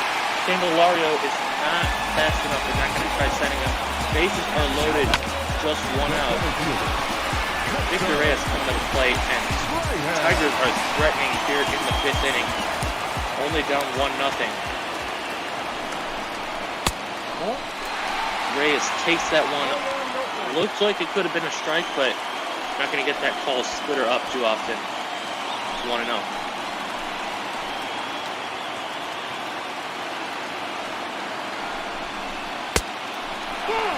Takes that one outside. 2 balls, no strikes, and Chirinos having a great start to the game. Through the first 4 innings, finding some trouble here in the 5th. Bases are loaded. Hasn't given up a run yet, but he's only got 1 out to work with. 2-ball count for the number 2 hitter. 2-0 rips it foul down the first baseline. That was his pitch that he wanted to hit. Couldn't keep it fair. And it's 2-1.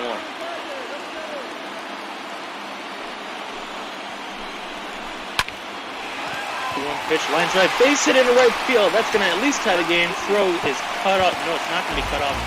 Goes all the way through to Danino. They're not going to try it with quick net third. Tigers will tie this one up. 1 run apiece. Victor Reyes staying out in front of that pitch. And they're going to look to do some more damage with a part of the order coming up. Austin Romine takes strike 1 at the mains on the sinker. 2 strikeouts today. He definitely does not want to complete the hat trick in such a key situation. Bases loaded, 1 out here in the 5th inning of a tie ball game.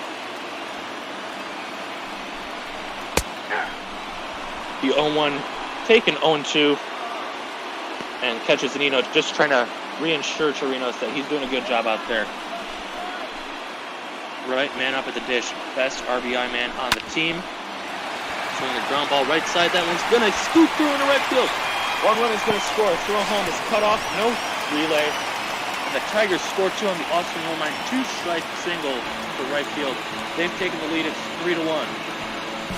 The batter, number 8, second baseman, Jonathan. That's all it takes. Just a tapper to the right side, get it between the 2 infielders, get it in the right field, and score 2 runs. Tigers are now taking the lead. Tampa Bay Rays, after what looked like a great start from Yanni Chirinos, has a blow up in his face here in the 5th. And he's going to come out of the ball game. Not going to get the win. Hopefully his team can turn it around from the bullpen onward, and his team can get the win. Now pitching for Trevor Richards coming out of the pen, 18 games, 1 win, 2 losses. He's got 1 save in 2 opportunities. 5.63 ERA is not what you want to see this late into the season. Those batting averages against either 302 against righties, 292 against lefties. Getting a lot of base hits. This one's in the dirt. Good block by Zanino for ball 1. Jonathan Scope looking to keep pouring fuel on the fire. Tigers have scored all 3 of their runs this inning. They've got runners at first and second with just 1 out.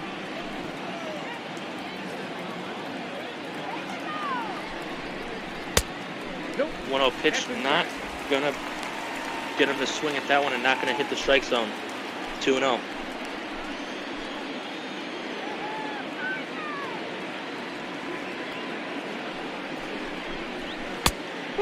Jewel pitch takes that one high. 3 balls, no strikes.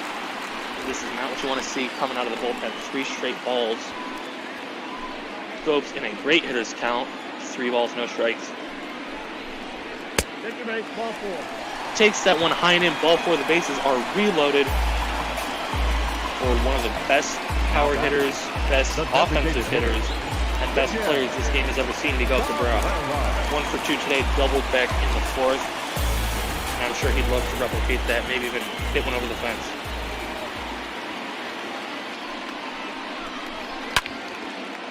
From the fly ball, left center field, deep. This one's going back on the track at the wall, and it's off the wall. And everyone had to hold up, thinking it might be caught. So one of the longest singles you'll ever see. Bases are still loaded. 4-1 Tigers. Miguel Cabrera was just a couple feet away from really breaking this one open with a grand slam. Got excited. I thought I had called that one, but Harold Castro stepping up to the dish, looking to do some more damage. That curveball, or excuse me, changeup, just a bit high. It's 1-0.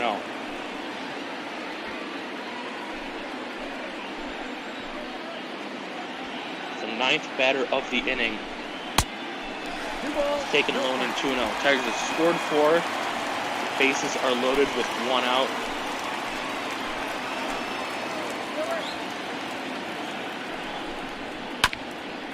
Goes swing the ground ball to third. Throw goes to second one. Relay to first. Got him. Double play. Inning over. That's not going to matter too much though. Tigers single the Rays to death. 4 runs coming in this inning. It ends on a 5-4-3 double play. We've played 5 here in Detroit. 4-1 Tigers. You're watching ML Botball on Twitch. Hunter Renfroe gonna lead things off for the Tampa Bay Rays. Middle of the order coming up 4, 5, and 6. Renfroe. Nope. Ball 1. That one misses low and away 1-0. Ball 1, no strike. Buck Farmer, Gregory Soto both warming up in that Tigers bullpen. That almost was able to catch a Miguel Cabrera home run. Not quite enough distance on it. And the Rays need to get their offense back up and running as they were up for quite a few innings, but now find themselves down 4-1. Popped foul. Gonna drop foul. 1-1.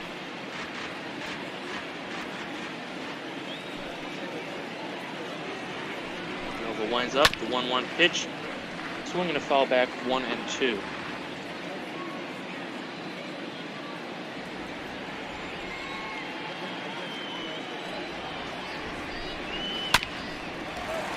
Ground ball down the third base line. Candelario with a jump throw against his body.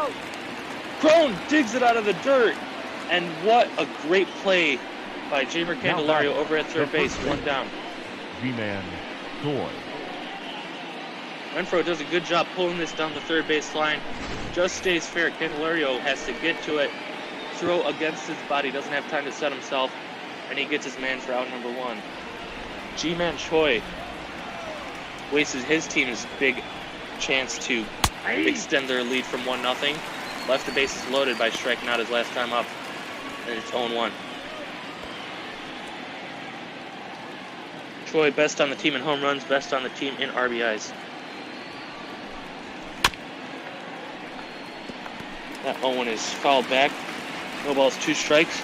We take a look at the pitch count by inning. Ivan Nova very efficient aside from that third inning where he did give up the 1 run and strained at the bases loaded. But other than that inning, he's had a fantastic outing today as that one's taken low and in 1 ball, 2 strikes. We take a look at the Twitch chat trivia question of the day. We've got the right answer. Congratulations to EB Toronto. That's ball 2. That one's taken the low and away. I got to count 2 and 2. Correctly guessing that in the first 10 years of the Tampa Bay Rays franchise history, they did not make the playoffs 1 single time. 2-2, line drive into right center field. That one's going to get up the gap for extra bases. Rays over there to pick it up, fires it back into the infield, and holds Choi at second base with a 1-out double. Now batting, number 8. Good swing here on the inner half, just pulls it into that gap. It's a long way to track that one down.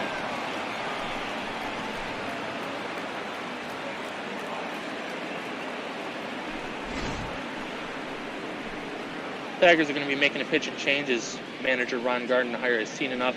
Ivan Nova, great performance today, allowing the 1 run, possibly 2 if G-Man Choi does come around to score, but he's not going to get through the 6th inning.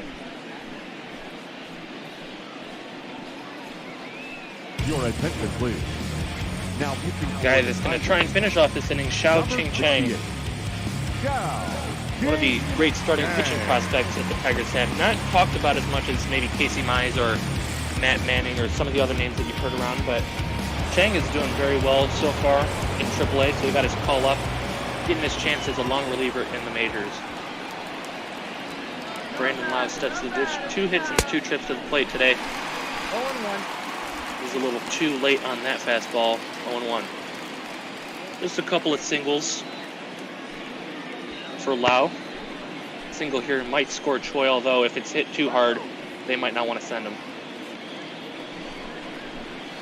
Ball left out. The 0-1 pitch is taken outside. 1 ball, 1 strike. Lau not doing too hot in clutch situations, batting below that Mendoza line with runners in scoring position. That's in. Ball 2. It's a slow breaking ball, taken just inside. 2 balls, 1 strike. Don't let him score!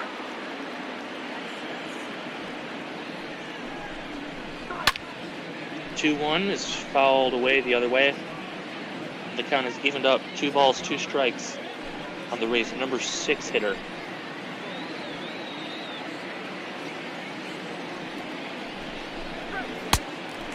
Two-two pitch swung on and missed. Blew that fastball right by him. And there are 2 away. First strikeout of the game for Chang. The third baseman, number 3. We just locked him up high inside corner with that fastball. Lau wasn't looking for it, and he's not going to catch up to it. So with 2 down, that leaves it up to Yandy Diaz. Try and close this gap a little bit by knocking in Choi. He's not had a hit today, a couple of ground outs, and this is going to be another one. Sent it over to second. Stroke to his teammate Crone over at first. Side is retired. We played 5.5 here in the B. 4 runs for the Tigers, 1 run for the Rays. You're watching ML Botball on Twitch. I want to remind you guys, while we have time, that this whole operation that we're doing, everyone behind the scenes and in the broadcast booth is working volunteer. You know, we're not getting paid for this. We don't want to be paid for this. We want to help other organizations like Meals on Wheels. This one's sent out to right field. Candelario opting to just set the bat down. And that one is long gone to right field. Jamer Candelario crushing this one and adding insult to injury to the Rays. 5-1 Tigers.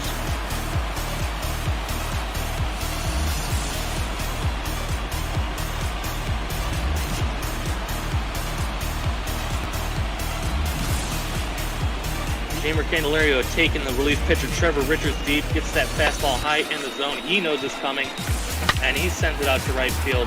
It's a polite little bat flip, setting it down to the side of himself. 402 feet down that right field line, almost in that Pepsi porch. And it's now 5-1 Tigers. A couple of relievers warming up for the Rays. CJ Crone steps to the dish, takes strike 1. Like I was saying, though, we do all of this work volunteer. We are going to donate everything that we earn to Meals on Wheels. So all your subscriptions, all the advertisements that you see goes towards Meals on Wheels. If you can scroll down in the chat, if you'd like to give even more, we have a PayPal link, and your donations will be going towards Meals on Wheels, an organization that really needs our help delivering food to those people in need in this time of crisis. A couple of lefties warming up in the Rays bullpen.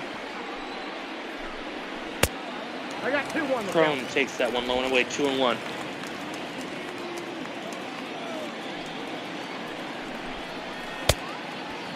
Two-one pitch swung on and missed, got him reaching on that cut fastball. Almost acted like a slider down at 85 miles an hour. It's 2-2. 2-2 pitch, got him swinging on that high fastball. Same pitch he gave to Candelario, but Crone couldn't catch up to it. Not shortstop. There's 1 down. Nico. No draw.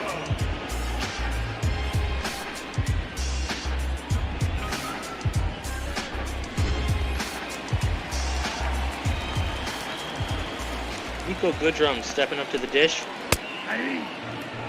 One of the guys that started that rally last inning for the Tigers, which saw them score 4 runs, bat around on basically all singles and walks. That one's taken on the outer half, 1-1. Swung on and missed, 0-2.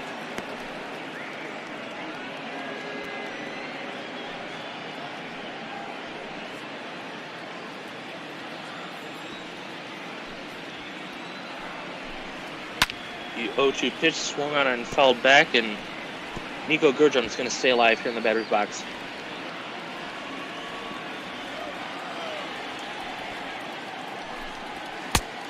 The count is 1-2. Takes ball 1 outside, not really going to get him to chase that fastball. Richards gets him to tap this one foul. Gurdrum staying alive, 1 ball, 2 strikes.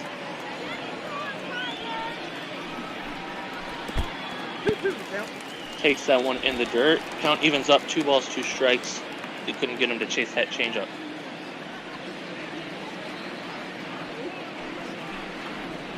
Richards winds. He throws, called strike 3. High outside corner, maybe a little bit off that outside corner, but too right close to fielder, call. number 4. We're going to take a look at that pitch Kevin. track here on show motion. And that was a borderline pitch. It could have gone either way. I don't think Goodrum can have any gripe about how that one was called. Cameron Maben stepping up to the dish. 2 for 3 today. Kept that train moving last inning with a single. Just taken inside on the curveball, 1-0. Got the second best average on the team for the Tigers, does Cameron Maben. That's why he's batting leadoff, trying to get him on base. So hopefully the big guys are able to bring him in. Ball 2. 2 balls, no He strikes. takes ball 2, another one that was very close to the zone. And we may have a correction to the trivia question of the day. 2-0 pitch is grounded to third. Diaz has it, fires it over to Choi, 2 down. Will Red Wings 13 saying that the Rays made the postseason twice from 1998 and 2007, and big guy's saying he's not very good on the Rays trivia. So we're gonna get that double checked for you. We're heading to the bottom of the inning, or headed to the top of the inning, excuse me. It's the top of the 7th inning. Yoshitomo Leading off for Tampa Tsutsugo Bay, the designated hitter, coming up. number 25. He leads the 8, 9, and 1 hitters in for the Rays.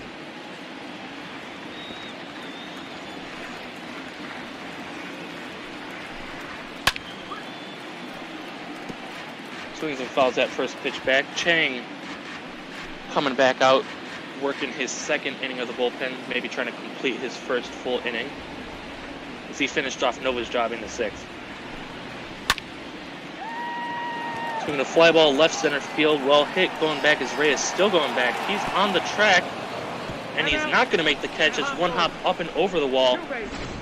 That might Now back. actually Catcher, benefit the Mike. Tigers, as Giolito. Tsutsugo's going to have to hold up at second. Looks like he was almost already there by the time the ball got over the wall. But he's in at second with a ground rule double. Number 9 hitter, Mike Zunino, up at the plate for the Tigers. Ball 1. Counts 1-0.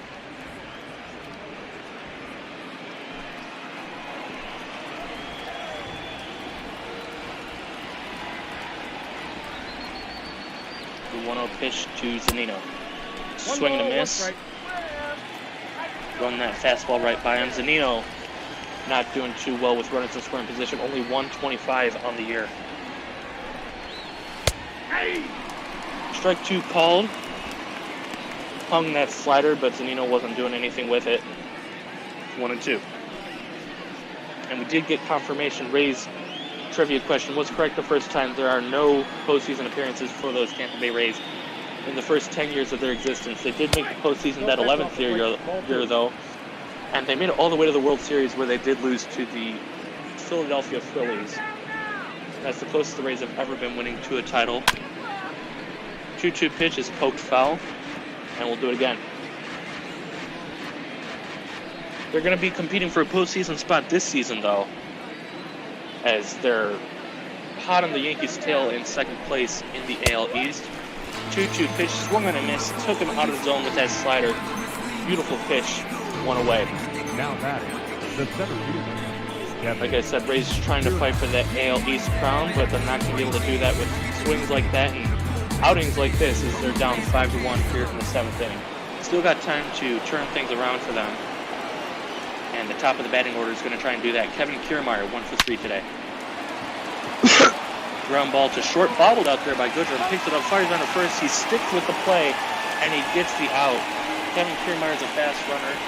Goodrum really didn't have a lot of time, especially with that bobble, and he still records the out. Adama.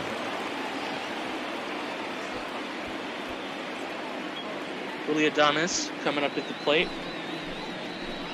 Good year so far for him, but not a good day. 0 for 3 today. He has struck out. This one skied out to right field. Slicing away from the pole, and that's going to get out of play in foul territory. Not home run distance. Not too much of a threat. 1-1. Ball 1. That one's taken a little bit inside on the 2-seamer, as it runs in on the right-hander. 1 ball, 1 strike.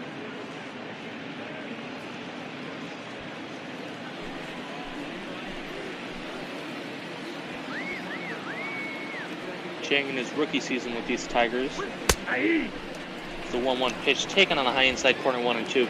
He's done well in very limited appearances. ERA under 4, which is always a good sign for a young pitcher.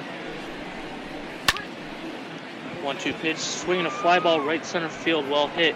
Coming over is Reyes. He's got the best chance at it. He's going to make the catch, and the side is retired. Time to get stretching here in Detroit. Paz has got the right idea, and he's excited. His Tigers are up 5-1 on the Tampa Bay Rays. Leading up for the Tigers, Victor Reyes recording the last out of last inning, and he's going to start things off with the Tigers.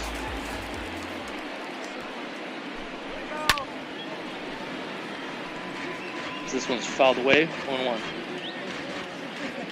Taking a look at the Twitch chat, Mo Red Wings 13, making a good point. Tigers bullpen is pretty suspect, so don't want to write this one off just yet for the Tigers having the win, as that one's taken low and away, 1-1.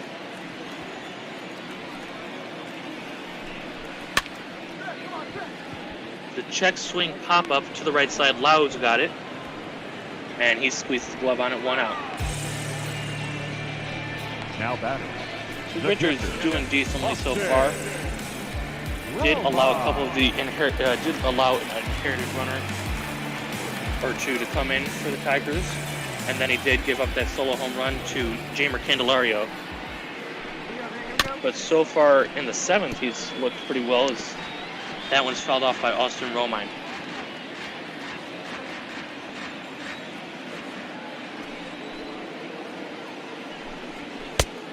No 1 pitch, swung and a missed, 0-2. Romine probably the biggest at-bat of the ball game to this point. That 2-run single that gave the Tigers a 3-1 lead, as this one's chopped foul. Still 0-2.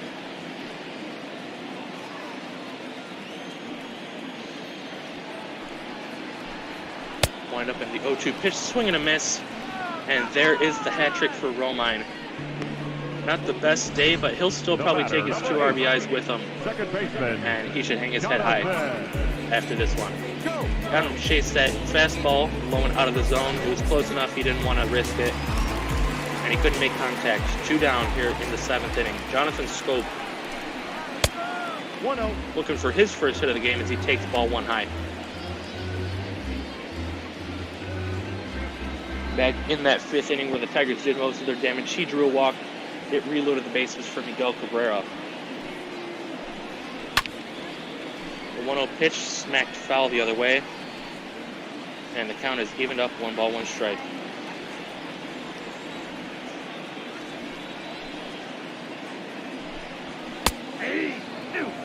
Strike 2 called in the upper part of the strike zone on the 4-seam fastball. 1 ball, 2 strikes on Jonathan Scope.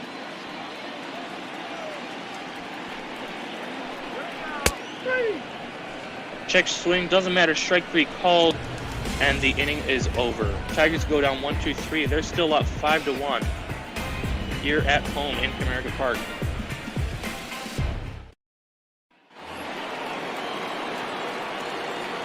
Leading off for Tampa Bay, the right Part of the order coming up for Tampa Bay. 3, 4, 5, Meadows, Renfro, and Choi. He takes this one just a bit outside, 1-0. Chang already with 1 2/3 innings under his belt, trying to keep it going as he comes back out here for the 8th inning. Not the best start though, 2 straight pitches out of the zone. That's 2-0 on Austin Meadows.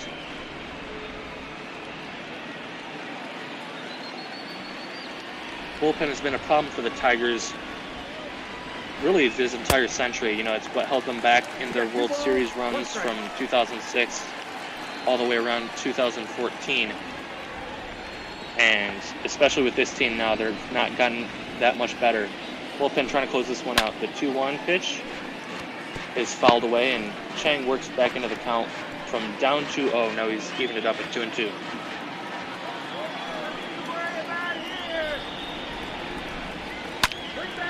2-2 pitch. Got behind that fastball and fouled it off, and we'll try it again.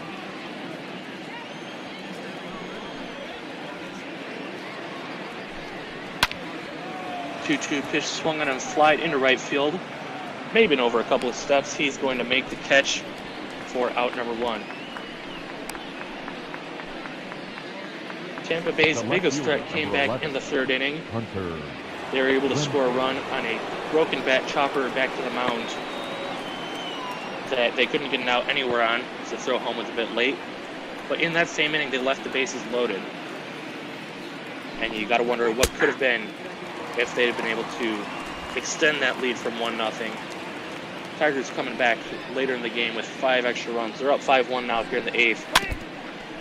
As the 0-1 pitch is a slider fouled back quickly 0-2 to the cleanup hitter for these Tampa Bay Rays, Hunter Renfroe. Still looking to find himself in this Rays lineup. He's batting below 200, coming into this ball game. 0 for 2 nights, not going to help him. So he'll be looking for a base hit, maybe bump up that average. The 0-2 pitch from Chang. Sprayed foul the other way. And he stays alive, no balls, 2 strikes.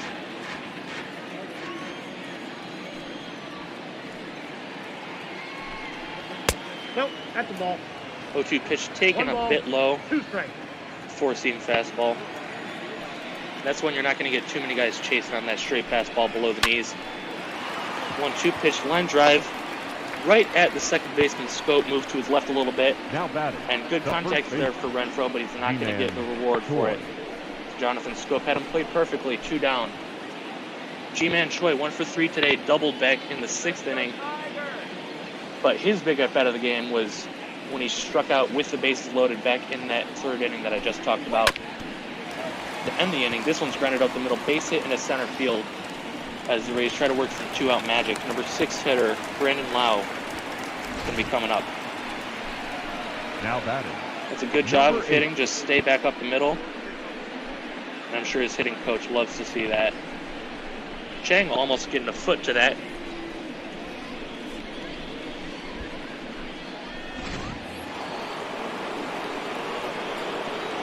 It's going to bring up Brandon Lau. 2 for 3 today, 2 singles. This one's flied out to left field deep, going back, and that's going to get down into the corner for extra bases. Picked up by the left fielder, Castro. They're going to hold Choi at 3rd as that one got in pretty quickly.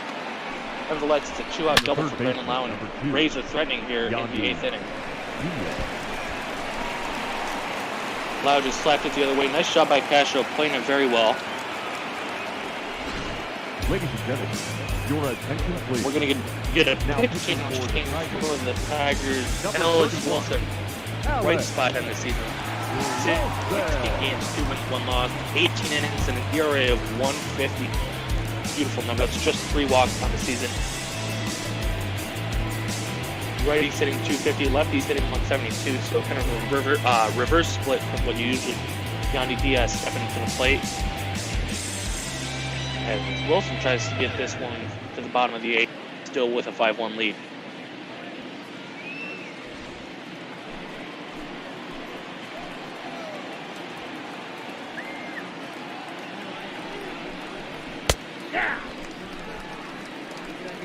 This one's taken on the outside corner, 0-1. Gregory Soto, Joe Jimenez, both warming up in the Tigers' pen. Jimenez, the Tigers' everyday closer. And Soto, ace, coming from the left side. That's a ball. 0-1 pitch is taken a bit low. I'm going to take a look at that Twitch chat really quick. Mo Red Wings 13 asking me what my favorite MLB team is. And it's got to be these Tigers. You know, I'm from around Detroit, and I've gone to Comerica Park many times to see these Tigers during the good times and the bad of late. This one's fell back 1-2. I'm also pretty fond of the Los Angeles Dodgers. I've not been out to see a game yet, but I've been following them for about 10 years now. And it definitely sucks that they've been making it so far in the playoffs and not been able to finish the job off. Diaz fouls off a 1-2. We're going to try it again. 1-2 pitch swung on and missed. Took him out of the zone with that slider. And the Rays leave 2 in scoring position. Alex Wilson getting the punch out. Tigers up 5-1. Halfway done with the 8th inning. Here on ML Botball on Twitch.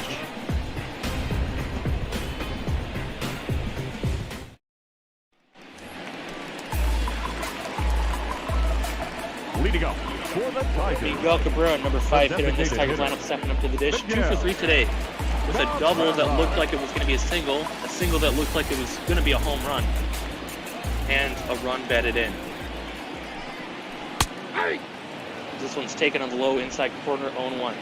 Cabrera was just a couple feet away from hitting a grand slam that really would have broken this game open, as the Tigers were already up 3-1 at that point. Takes the changeup low, 1-1. But because everyone held up, they weren't sure if the outfielder Renfroe was going to make the catch.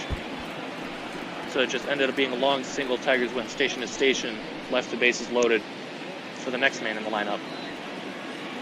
That one's pulled foul, 1-2. Here's the 1-2 pitch. Got him chasing out of the zone on that curveball from Cabrera, especially given what he's been doing today. The One left down. fielder, number 30, Harold Castro. A little surprised to see out in this ball game. He's done a good job since that 7th inning when he gave up the home to Jimmer Candelario. Inside, ball 1. But still, he's been putting in a lot of work. Already at 40 pitches as that 40th pitch of the ball game. This is inside to Harold Castro, 1-0. Castro moving up in the recently as he's been putting in some work. Batting above 350 entering the game, but his batting average not going to improve today as he pops out to second baseman Brandon Lau. That'll put him 0 for 4 on the day. Now batting, third baseman, J-Her Candelario. Jimmer Candelario coming to the dish. 2 for 3 today with that monster home run down that right field line. Over 400 feet into Pepsi Porch. He follows this one back 0-1.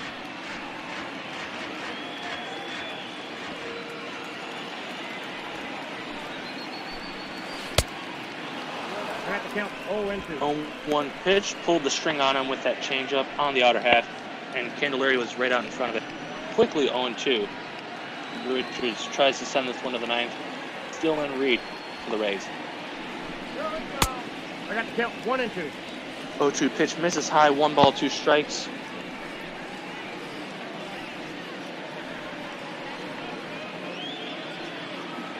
Richards adjusts his catch.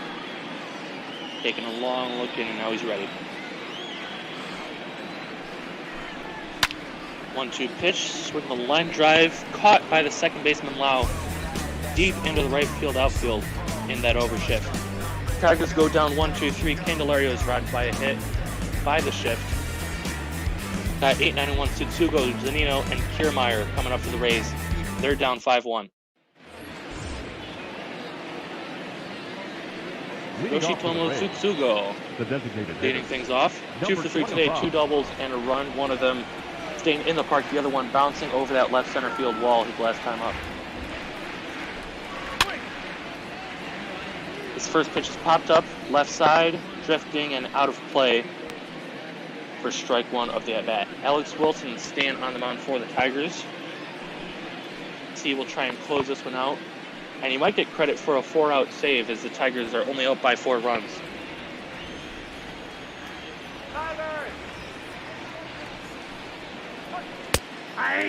One pitch taken for strike 2. That being said, they do have Gregory Soto and Buck Farmer getting ready in the Tigers bullpen should he need help. Joe Jimenez was also warming up earlier as the Tigers' everyday closer. You saw him standing over to the left side of your screen. 0-2 on Tsutsugo. Wilson sets. And the pitch, soft liner to the left side. Takes a hop into Griffin's glove, throwing to first, got him.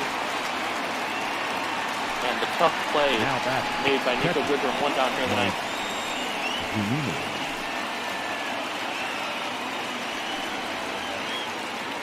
1 for 3 today, Mike Zanino singled and scored the only run of the ball game for Tampa Bay back in the 3rd inning. First pitch, swing and a miss, 0-1. Nice slider, keeping it in the zone, but on the outer half.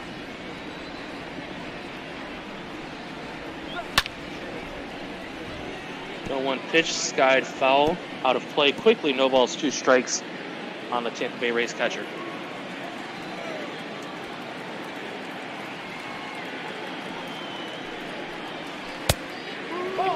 pitch taken a bit outside. That's the pitch he wanted, right where he wanted it. Slider, but Zunino's not chasing outside. And Wilson will have to try again. 1-2.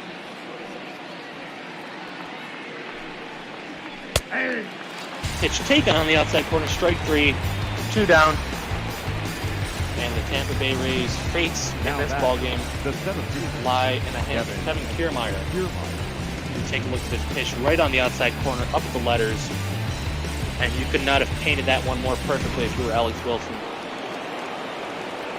2 down as the left-handed batting center fielder for Tampa Bay steps in. 1 hit and 4 at-bats. That hit was a single back in that third inning, which led to the only run of the game for Tampa Bay.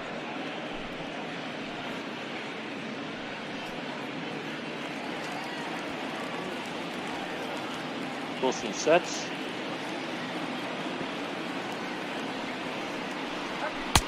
1-0 pitch, swung on and missed. Got a ball, 1 strike. Got that 2-seamer right by him. Moving back over the plate. Wilson, nice, easy set, glove up by the face. That's ball 1-1, just a bit outside with that slider. Couldn't get enough break to enter the strike zone again. It's 2-1. 2. Ball 3. Another breaking ball misses just a bit low. 3 balls, 1 strike on Kevin Kiermaier.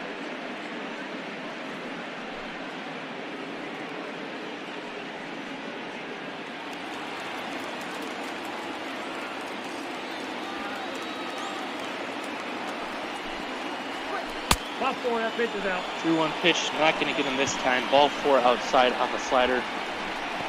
And Kiermaier's on at first. Number 1. 2 down. Willie Adames Adames. going to step into the batter's box.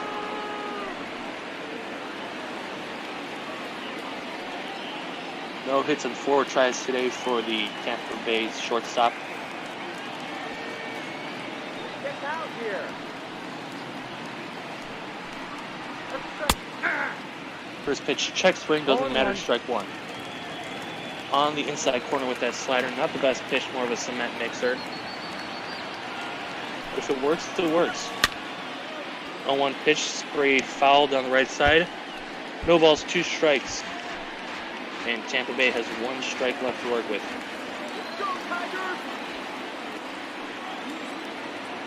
Wilson set. The 0-2 pitch. Not going to get him that time. Takes the fastball low. 91 miles per hour on the gun.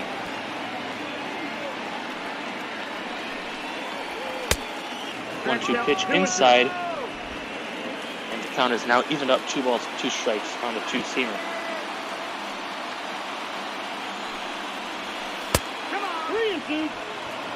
3 straight pitches out of the strike zone, and from 0-2, Adames has worked the count back to 3-2. Kiermaier's completely off with the pitch.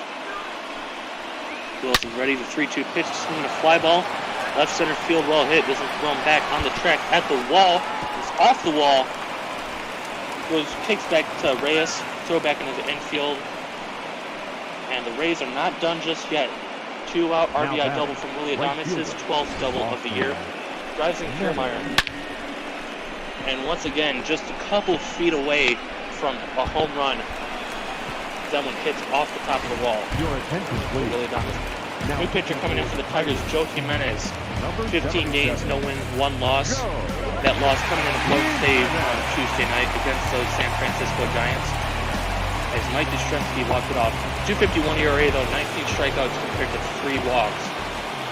And he's having a phenomenal season for these Tigers. First pitch swung on a miss on the slider, a little bit of a hanger, but Meadows couldn't quite get there. 0-1. It's disappointing if you're a Rays fan. This middle of the lineup has been very cold today. Bottom of the lineup been able to set them up, but not able to finish it off.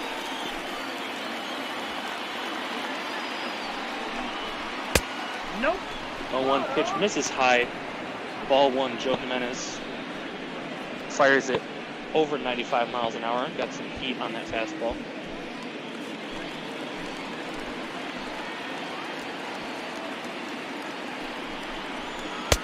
One pitch to Meadows inside. Another fastball at 95, and it's 2 balls, 1 strike. Strike 2 called, low inside corner, grabs with that fastball. And for the second time this inning, Rays have 1 strike left.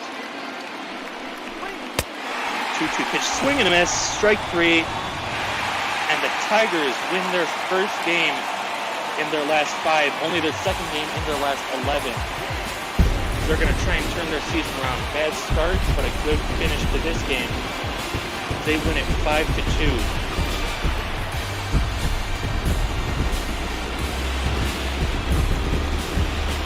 Ivan Nova, very strong performance coming out in the dugout.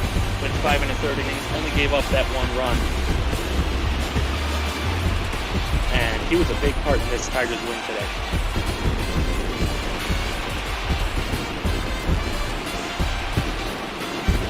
Tampa scored their first run in the 3rd inning. Tigers scored 4 in the 5th and got that solo home run from Candelario in the 6th. Rays come back with 1 more in the 9th inning. Now is our final line But it's score not tonight. enough. As Tigers win at 5-2. Player of the game today, Jamer Candelario, had that solo home run. Was the only dinger today. 2 for 4 in the game. Ivan Nova gets the win. 5 1/3 run, 1 run on 6 hits, 4 strikeouts and 1 walk. Yanni Chirinos on fire to start the ball game, but lost it in the 5th. 4 1/3 innings, 8 hits, 4 runs, all of them earned 7 strikeouts. And Joe Jimenez comes in to get his 12th save of the season, going only 1/3 of an inning, getting that final strikeout.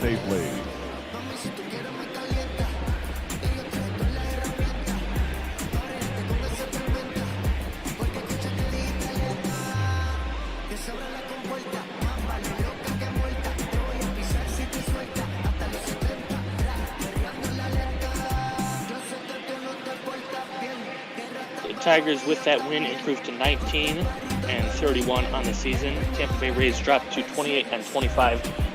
They fall a little bit farther back in that AL East race.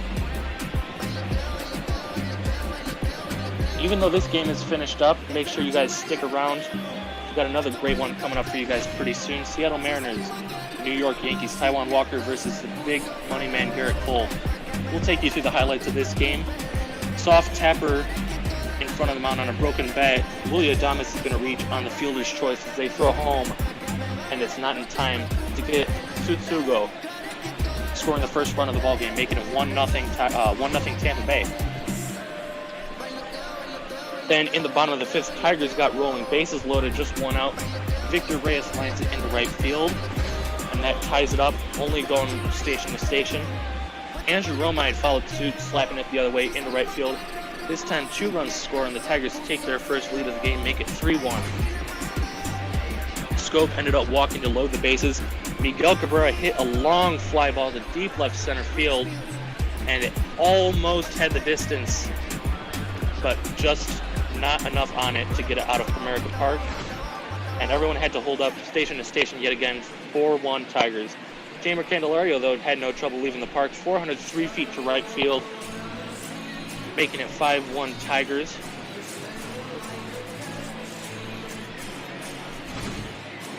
And that pretty much did it for this one. Rays did try and come back. Once again, a long fly ball to left center field. Comerica Park a little bit too big for that one, as that one hits off the wall. Still just driving Kiermaier from second base as Willie Adames gets an RBI double. And that's going to be the final score, as Austin Meadows couldn't keep the train rolling in the 9th inning. Swung and a missed on the fastball to strike out end the inning. So Tigers get the win in this one, and I'm joined in the booth by Brother Beard P. Mister. We got a good one coming up. Seattle Mariners headed to the Bronx, taking on the Yankees. How you fellas doing today? I'm doing pretty fantastic. It's quite the interesting game you had there. Special effects. Tigers pulling out a win today. Yeah, and that's something you usually say, especially of late. They were 1-9 in their last 10 before this game. Now they'll add another win to their resume on the season. Still try and turn this season around. How you doing, P. Mister? I'm doing all right. Special seems like you had a heck of a dinger out there in the Motor City. Yep, it was a fun game. Me being a Tigers fan, I am very happy with this win. And a great pitching performance up until the 5th inning for Yanni Chirinos. Ivan Nova able to straighten things out after that issue in the 3rd inning. And the Tigers, with their bats for once, actually come out with a win in this one. I'm going to hand it off to you two.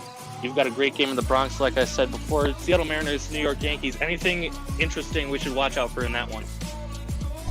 It's going to be an interesting pitching matchup. Of course, Mariners coming off a brutal series with the Nationals. We'll see if they can get their bats going here today. Of course, there is a reason they still call them the Bronx Bombers, as Yankees never having trouble getting their bats going. Backing that up with the successful arm of Gerrit Cole, it should be an interesting matchup. Yeah, and they're definitely happy to see those Tampa Bay Rays losing against the Tigers, pushing them farther back in the division. They're going to try and beat these Mariners, add on to their lead, but Mariners have seen it done already. You know, Tigers not that great of a team, pulling it off against a very good team in the AL East. So we'll send you out to that one. Thank you guys for watching this one, and keep watching as we got Brother Beard P. Mister on the call. Seattle Mariners, New York Yankees. Have a great day, guys. All right, thank you very much, and we're gonna head out to the Bronx here shortly as we take a look at the lineups for today's game. It's actually gonna be the left-handed lineup against the Yankees and the right-handed against the Mariners. The old daily double just to make more trouble for our tech people. Right? So, looking at this, DJ LeMahieu and Aaron Judge, both on a hot streak at the moment. Judge, I gotta say, I'm surprised he's only hit 8 home runs so far this season. Yeah, usually someone like him where you think he's absolute power, him and Stanton, only 8 home runs so far is a little bit shocking. I would expect at least 10, if not more.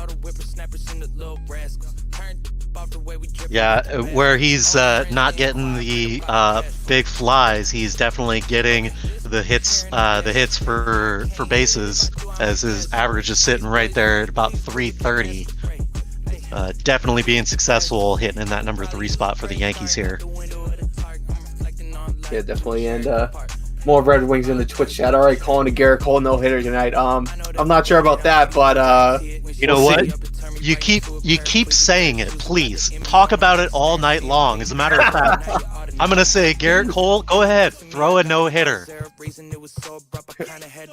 And sure enough, with the bot ball odds and gods, that will happen.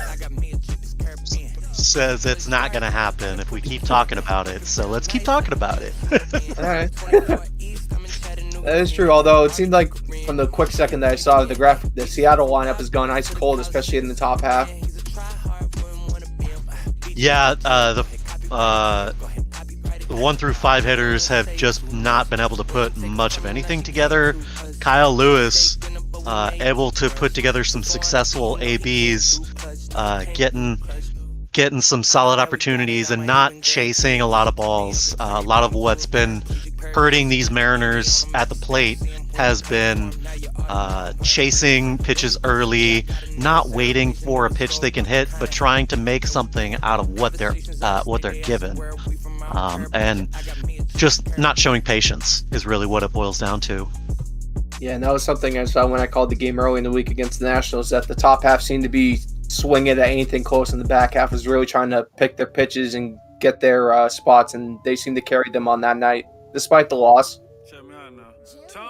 Of course, we'll see Crawford stepping into shortstop there, giving Tim Lopes the night off with the lefty matchup for the Mariners. Oh wait, that's the wrong. We got lefty lineup on the mound for New York. Yeah. Of course, the big story for these Mariners is going to be that Marco Gonzalez injury in that Nationals game. Of course, Johan Ramirez having to come in and pick up the pieces after he was removed in just the first inning. Yeah, so really the Seattle bullpen and the rest of the stars are kind of pick up the slack and try to take a couple off the Bronx Bombers here in this weekend series. And of course, getting the start for the Mariners today is going to be one Taijuan Walker. He has been a bright spot in this rotation as he has been more successful than the other pitchers. the record doesn't really show it working at a 3-4 record across about 60 innings of work, but his with keeping his ERA below 4, he is having the best outing for these Mariners so far. And of course, we'll see Garrett Cole take the mound for the Yankees. He's got a 4-1 record across 55 innings of work. Of course, a much more respectable pitching line, a 2.13 ERA with 90 strikeouts, only 9 walks, and only 9 home runs given up. Yeah, he's been absolutely lights out. Yeah, and you think the Yankees, they're all about the bats, putting 20 runs on the board. They do have some decent pitching here, and Garrett Cole is one of the top stars in that entire starting lineup for the bullpen. So hopefully they can get something out of him today. Maybe 7-8 innings. They'll be looking for it, as if the Mariners lineup doesn't wake up today, it should be a quick bit of work for Garrett Cole. We'll have to see how that plays out as we get ready to head out to the Bronx for today's matchup.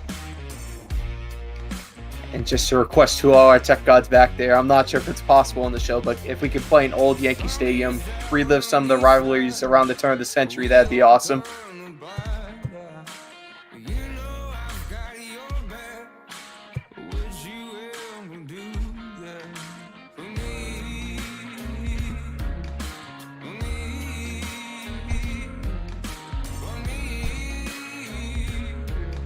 Of course, you see there, the Mariners sitting in 5th place in the AL West, the Yankees leading the East. So it'll be a real top and bottom matchup here as the Mariners head out to New York.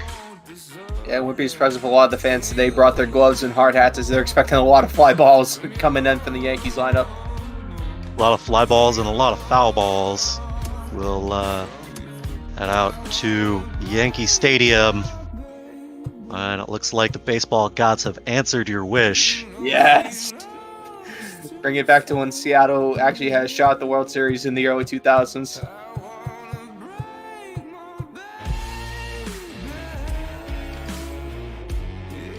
That'd be the one.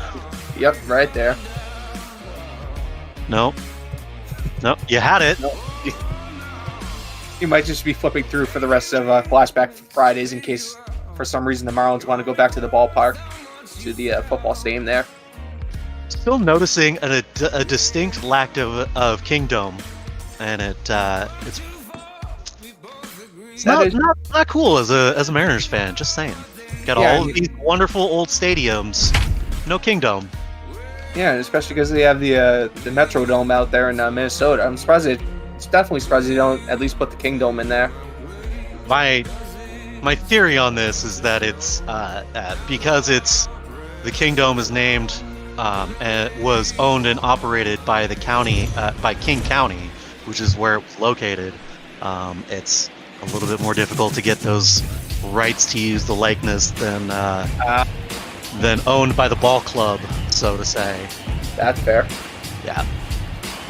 But now we'll head out to Bronx, where these pinstriped Yankees will take on the Seattle Mariners, visiting for the first game in a 4-game set. Of course, Garrett Cole going to step on the mound for his 10th start of the season. A 4-1 record with a 2.13 ERA. He set a .78 whip, only giving up 9 walks and racking up 90 strikeouts. Of course, this Mariners lineup strikeout happy, featuring one strikeout king behind the plate for the Mariners as well. We'll see how many he can rack up today. First pitch is going to get in there at 2:31 here on the West Coast. Of course, that's 5:30 out in New York. We'll be in there for strike one against Malik Smith. Cole kicks and delivers the 0-1 pitch. That's on the outside. Strike two. We're running that fastball in there at 98 miles an hour. Yeah, that's something they're going to have to contend with today is that wicked nasty fastball and then that absolutely devastating breaker. This one's going to be in the dirt. Try to get him to chase it. Smith laying off of it. Clearly taking to Edgar's advice to let him throw some pitches. 1-2. This one will be popped up to the left side of the infield. And Torres is going to be there to make the catch. So one away here to start the first inning. We'll see the second baseman, Shed Long, step in. Sitting 145 on the season so far. Yeah, he kind of got thrown into the wolves here, having to come in as an injury replacement. So definitely trying to get his footing still. Of course, Shed Long, one of these pieces that Jerry DiPoto and Scott Servius are hoping to build the future of this team around. He's in his first full major league year of service.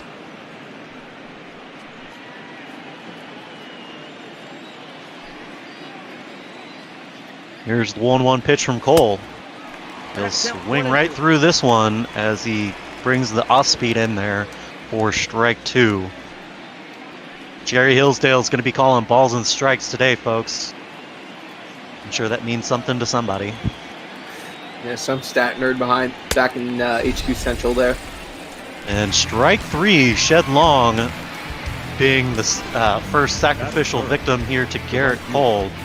That'll be his first strikeout of the ball game. Yeah, and that one clocked just below 100 miles an hour. So especially from a starter, you're not expecting near 100-mile-an-hour fastballs off the bat.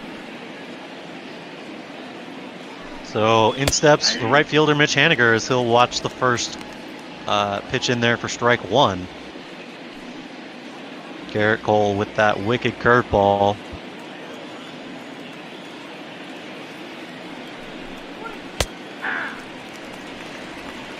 Strike 2 to Haniger. As I said before, that National Series was absolutely brutal on these Mariners. And Mitch Haniger, just in the last game, struck out twice, went 0 for 4. Yeah, and I'm not sure where that Garrett Cole pitch went. Maybe went to the bar after a few too many drinks there, as that one went way wide. The 1-2 pitch, he'll get him to chase a curveball in the dirt, and that'll be strike 3. So 1-2-3 go the Mariners. We'll see the Yankees step up here. Garrett Cole off to a fantastic start here in the Bronx.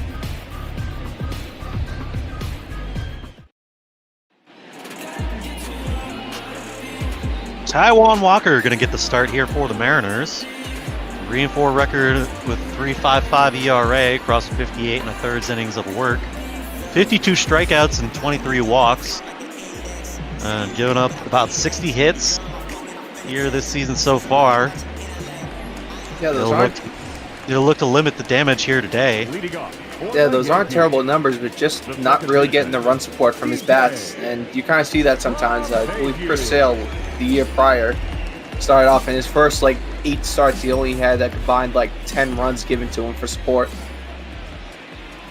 First pitch from Taijuan is going to miss high, ball 1 to DJ LeMahieu.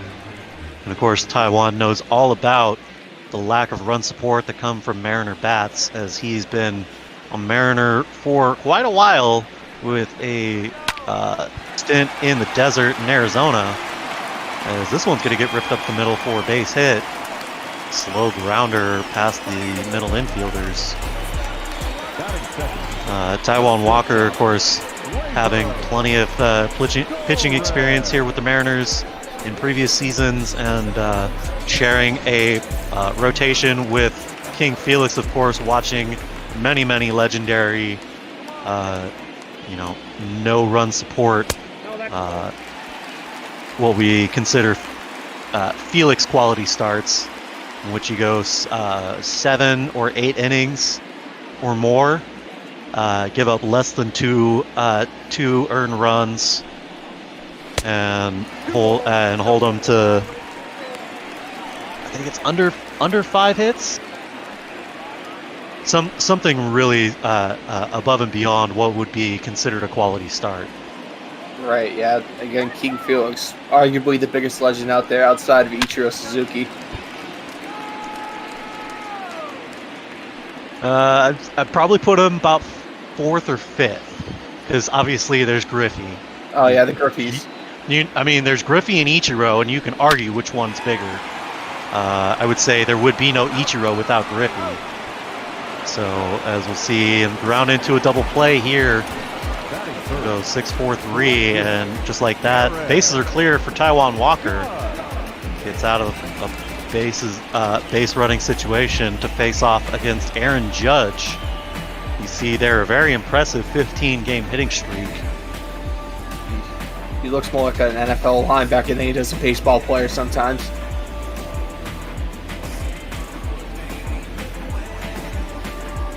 Of course, asking for his 2 minutes in the box there, trying to get settled in. First pitch to Judge, and he's going to try and put this one over that short porch.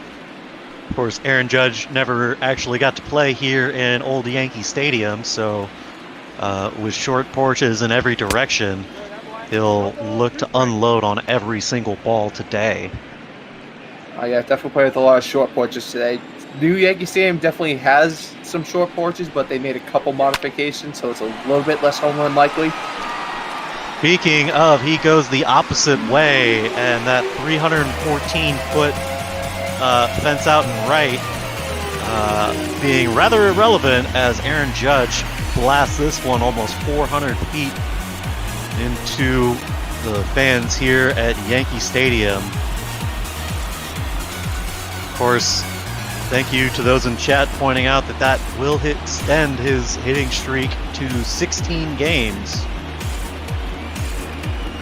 Yeah, definitely just getting enough of it to put that one down the right field line. And yeah, Walker definitely knew he gave up a bad pitch there. This is going to be tough on Taiwan's pitching stats here, as one big hitter backs up another. Giancarlo Stanton stepping in now. Did I read that right? Did that say 490 against lefties? It was something like that, yeah. It's something where it's borderline Hall of Fame broken worthy. Broken is about right.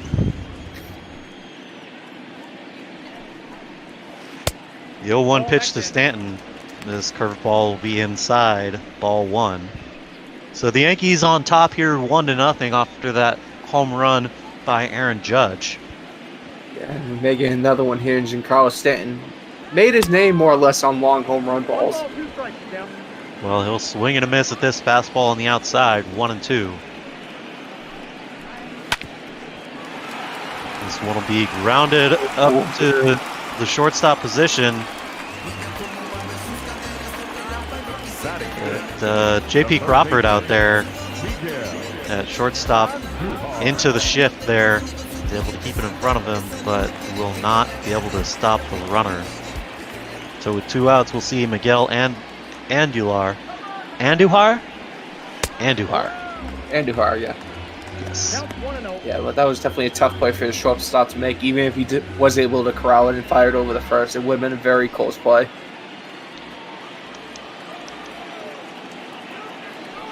There's the 1-0 from Walker. This one's over for strike 1.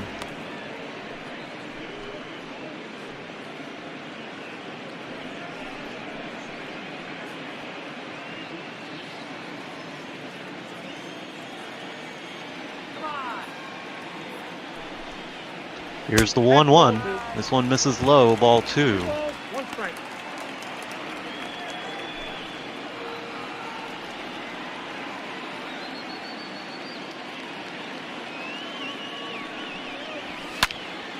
2-1 pitch is going to be lifted out to right field. That'll get down for a base hit. Haniger's there to corral it. So the runners will stay at first and second here with 2 outs. Sorry. We'll see Luke Voigt step in now. He's on a 5-game hitting streak.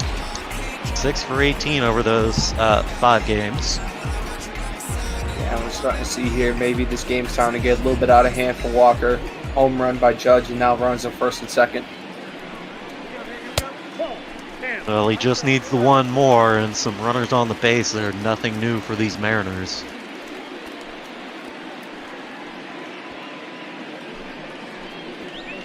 Luke Voigt ready for the 1-0 from Walker.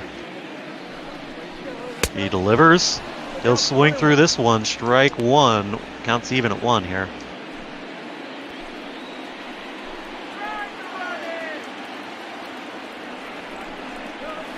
The 1-1 pitch. He will foul this cutter off as he turns on it, but it hooks foul. Stanton takes his lead out at second. Delivers the 1-2. This is a ground ball to Shed Long over at second. He'll go the easy way to first and get the third out. So the only damage coming off of the Aaron Judge home run.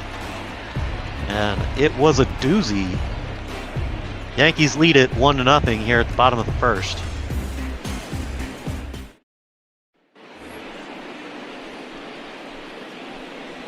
Leading off for Seattle. So stepping in to lead off the top of the second is going to be Daniel Vogelbach.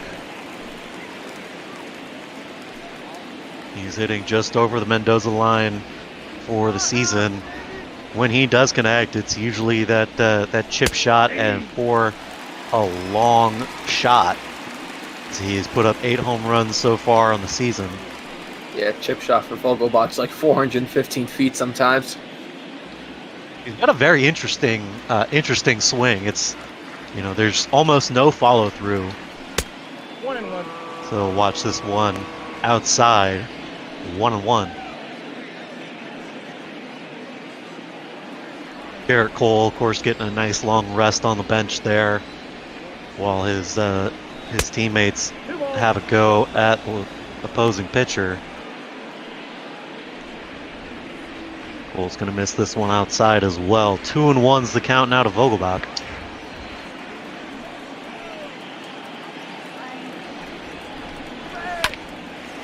It's going to be ripped over to the second baseman, and he'll make the play in plenty of time. And just like that, there's going to be 1 out here in the top of the second. Yeah, Vogelbach almost getting on base there with a really nasty hop. Nice play by the second baseman to readjust and get the ball. We'll see Kyle Seager stepping in now. He'll watch the first pitch inside, ball 1. You see a lifetime matchup between Kyle Seager and Garrett Cole. 1 for 20 with 8 strikeouts. I wonder what's going to happen here. Again, I would wonder if any of the stat boys would find out if anyone has like above a 260 average against Garrett Cole that has won like 10 appearances. Well, Garrett Cole not offering anything to Kyle Seager here as he works him into a 3-0 count.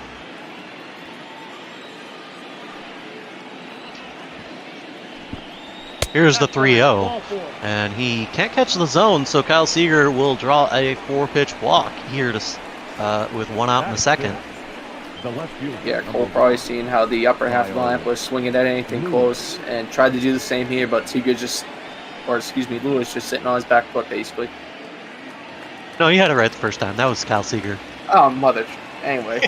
This is Kyle Lewis.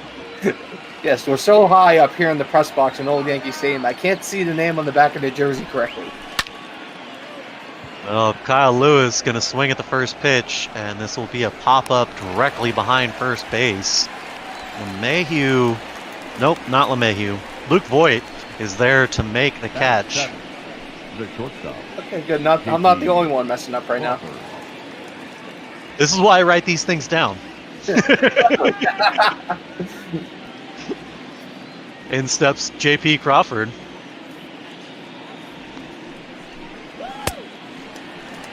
A swing and a miss here from Crawford, 0-1.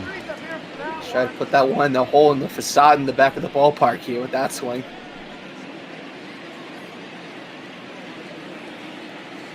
Cole comes set. Delivers the 0-1 pitch. This one will miss high and away, ball 1. And if Crawford can show the same patience here that Kyle Seager did, there's a chance that we can get Garrett Cole into a hole here, as he runs a fastball right down Main Street at 99 miles an hour, and Crawford just struggles to stay on top of it. Has the four-seam fastball speed of a closer, but the breaking ball of a starter. Really difficult. This one will also be fouled off, that curveball catching the zone. We'll see another 1-2 here from Cole. This one's going to be in the dirt. They'll throw down to first to see if they can catch Seager off base, but nothing doing. Here's a 2-2. This one's going to be lifted out to shallow center, right center field. Ranging over is Judge, and he will make the catch for the third out. That'll do it here for the Mariners in the second. Nothing doing. We'll see Brett Gardner lead off for the Yankees.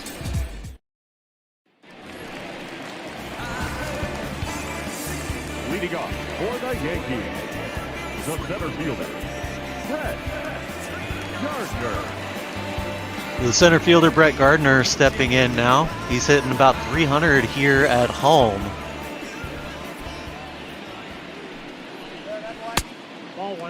Walker delivers a first pitch splitter. Missing low, ball one. The 1-0 pitch will catch the corner with that curveball. Here's the 1-1 from Walker. This one's going to be ripped down the first baseline, but it'll go foul. Would you consider this a home game for the Yankees or a neutral site, considering this place isn't around anymore? Nope. Are there Yankees? Are they playing in New York?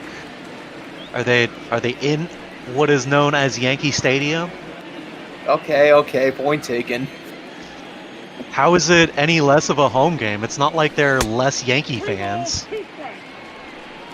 I mean, I think technically by capacity, old Yankee Stadium was smaller. Well, I mean, that would make sense, but do you think if they rebuilt old Yankee Stadium that they would somehow fit less people into it? The designated hitter. I feel like they would probably still try and squeeze the same. What is it? What's the new capacity now? 70,000? I thought it was more like 50, but I think the idea is there. Well, Walker's going to give up a walk here, and we'll see Mike Tauchman step in now.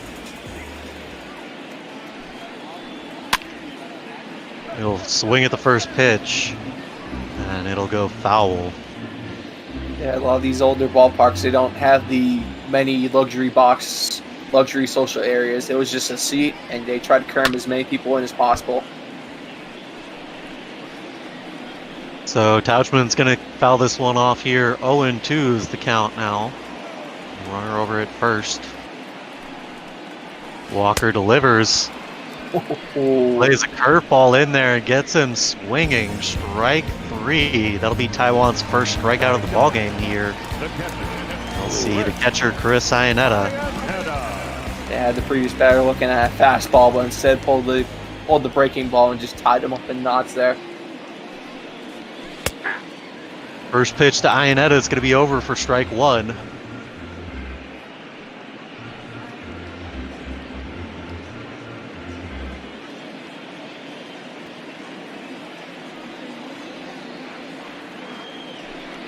Walker delivers the 0-1. This will be grounded over to Seager at third as it runs up his arm and into left field.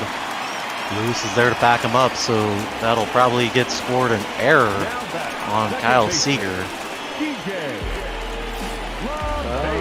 We're not going to get a scoring decision now, as that did take a nasty hop right before him, so I wouldn't be surprised if they ruled it a hit. Shenanigans, I say. We'll flip the lineup back over and see DJ LeMahieu step in again. You just want one on the game. You just want the Mariners to have the number one pick in the draft, don't you? It sure couldn't hurt.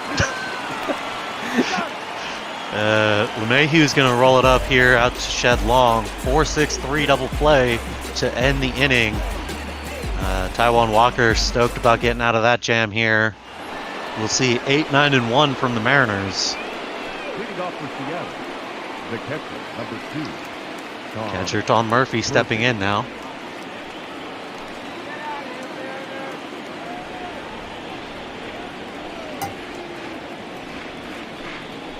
First pitch from Cole is going to be over for strike 1 as he gets him to swing and a miss. That two-seam fastball with a lot of life on it. And he'll say that caught the zone or he went around. I disagree with both of them. Nonetheless, that's strike 2. I believe the call was I went around on that one. I got the count 1 and 2. Well, he'll waste one here as that's 1 and 2 now to Tom Murphy.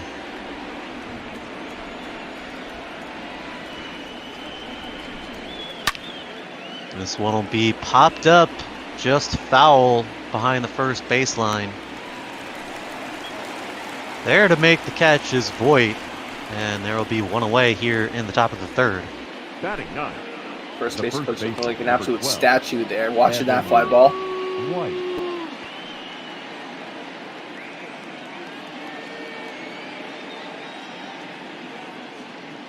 The Yankees leading the AL East, 31-19 is their record. 4.5 games out in front of Tampa Bay. That's a ball. First pitch to Evan White is going to miss for ball 1. Yeah, definite surprise there. Tampa coming out to be only 4.5 out of the division lead right now. I would have sworn that would have been Toronto with the young guns they had up there.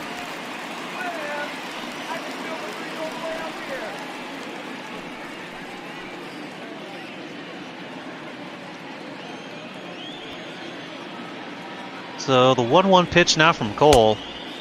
He'll swing and a miss at this slider. 1 and 2.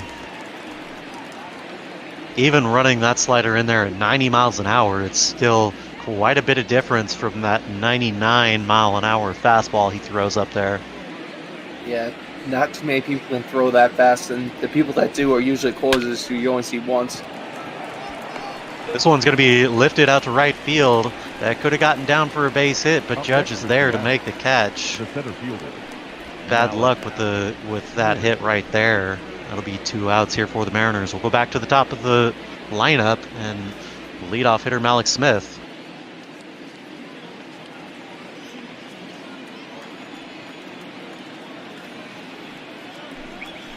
First pitch to Smith is going to miss high, ball 1. Yeesh. Malik's looking for his first hit off of Garrett Cole in his career. 0 for 11. I mean, it could be worse. It could be 0 for like 20. 3 balls, no strikes.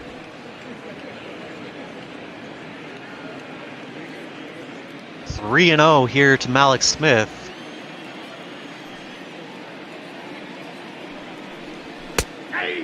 He'll deliver this one right down Main Street. 99 mile an hour fastball getting in there. Yeah, Garrett Cole just trying to get something on that one, whether it was a strike. You just had to throw it down the middle there. Nope. As he misses with this one, slider designed to induce him to roll over on it. He lays off and the umpire says that misses, so he'll get the walk here with 2 outs. Smith always a threat to steal when he gets on. You see Shed Long step in now. He struck out back in the first. We'll look over to Smith at first, and he'll dive to get back. Just keeping tabs on him. He'll go here, strike 1. And of course, Long's going to see a lot of fastballs here as Malik Smith will go at any point. Right, you definitely don't want to be throwing a breaking ball here with a guy who's able to run like Malik Smith. As they'll throw one outside here. Again, you see that fastball, 99 miles an hour. About the only counter to as fast as he can run is throwing those, and a great throw.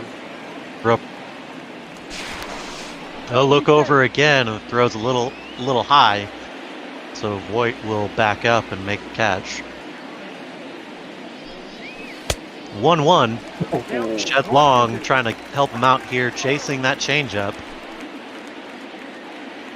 Adam fooled there. 1-2 from Cole. He'll foul this one off. Running that slider in on his hands. He's able to get his bat on it. Looked like that might have been a hit-run situation as Malcolm Smith might have taken off for second there. Yeah. Well, Shed Long connects with this fastball, but he is early on a 99-mile-an-hour fastball. We'll see another 1-2. He'll lay off this one in the dirt outside. 2-2 pitch here from Cole. He'll get him chasing this one, as that is a nasty curveball, racking up his second strikeout against Shed Long tonight. Mariners still hitless through 3. We'll see the bottom of the third here in New York. Leading off for the Yankees. Gleyber Torres stepping in now. He grounded out back in the first.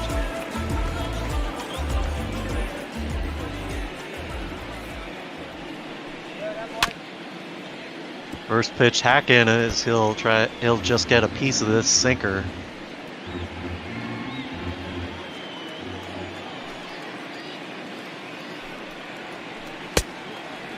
Count 0-2.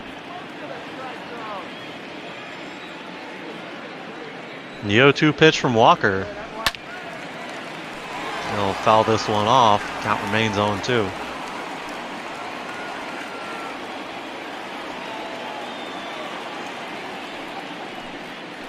Another 0-2. He'll continue to foul this off. Of course, down in the chat, we've got a trivia question of the game here today.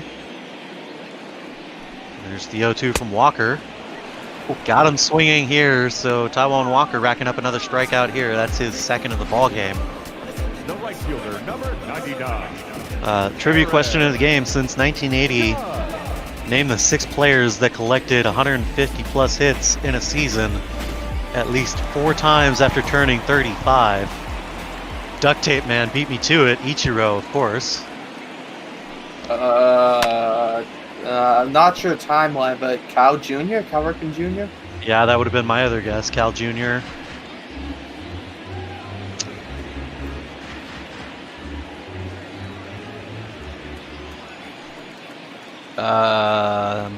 Raul Ibanez? 1-1. What age did David Ortiz retire? That's a good point. Along that lines, probably. I got to count 1 and 2. I'd have to probably throw out A-Rod and Jeter in there as well. Yeah, as Judge Chargers will put one way out of the park here with that last swing. 1-2 to Judge. This will be ripped down the line. Kyle Seager makes the play. A loop and throw over to first in time for Aaron Judge as he jogs down line. 2 away here to face off against Giancarlo Stanton. Update from the trivia boys: Jeter is correct. Cal Ripken did not, though. I'm a little surprised at that. That's less surprising because that's 1-1, no strike. 150 plus hits between, your 35 and 40-year career. And, position players don't play into their 40s. Not normally. Pitchers can play into their 40s on a very rare occasion. As this one's going to be lifted out to right field. Haniger's there to make the catch, and that'll be the end of the inning. Yankees still lead this one 1-0. And those old pitchers can occasionally rake, as Bartolo Colon did a couple years ago. Yeah. I mean, big sexy Bartolo Colon. We gotta have our official Bartolo Colon guesses. I imagine Cookie Eater's probably not able to get in here, so I'll do it for him.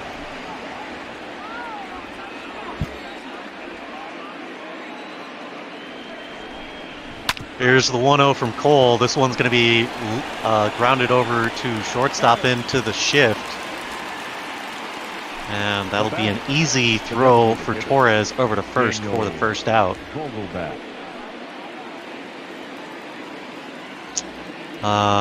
In's going to step Daniel Vogelbach now. Yeah, I think Ortiz only played till he was about 38, 39, so he probably didn't have enough time. Okay, my obligatory Edgar guess then. This one's going to be lifted at the left field, and that'll be the second out. He played later into his career. I don't know if he made it to. I don't remember if he made it to 40 or not. Yeah, also is a not bad idea. Since 1980, Barry Bonds.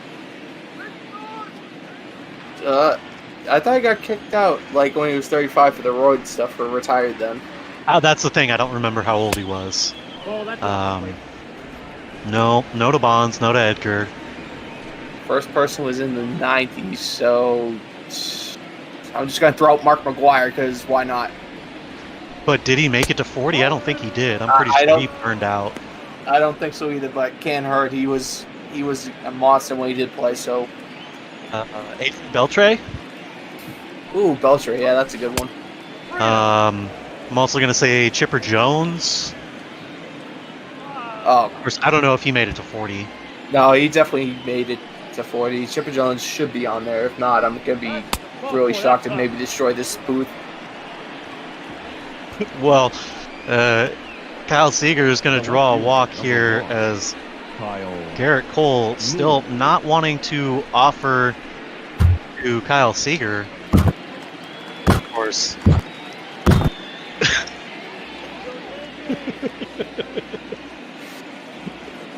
That guy is an absolute legend in Atlanta. Should be first ballot Hall of Famer, and he didn't get 150 hits from 35 to 40. Sheesh.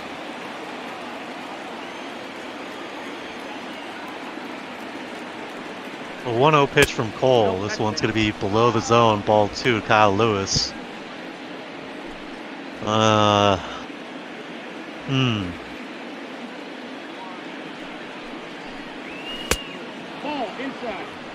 It's got to be such a small list of guys that played till like 40. Yeah. Yeah. I I guess 39 would be the cutoff, but I'm gonna throw out Manny Ramirez just because I wouldn't be surprised he did a lot of weird stuff like that. Miguel Cabrera.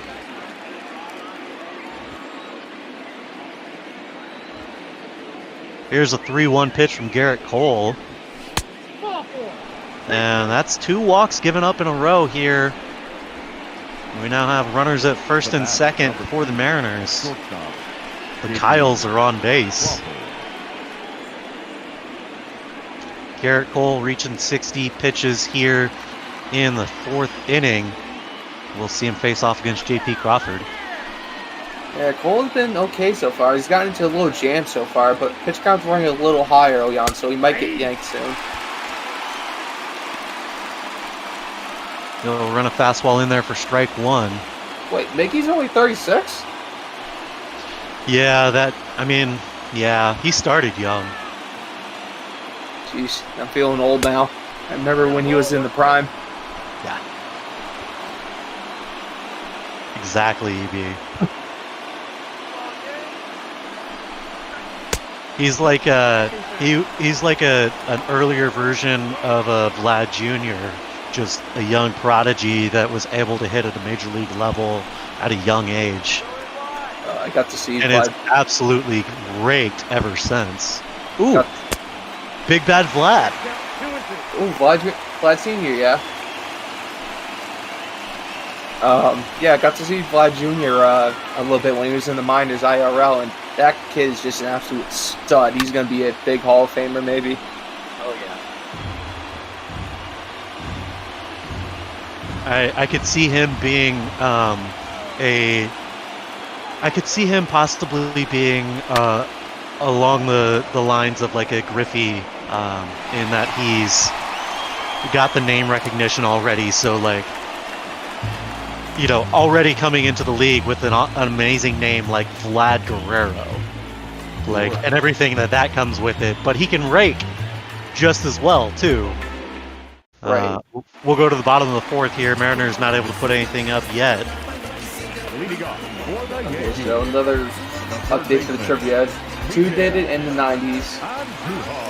Or excuse me, 1 in the 90s, 2 in the early to mid 2000s, and 1 in 2010 and beyond.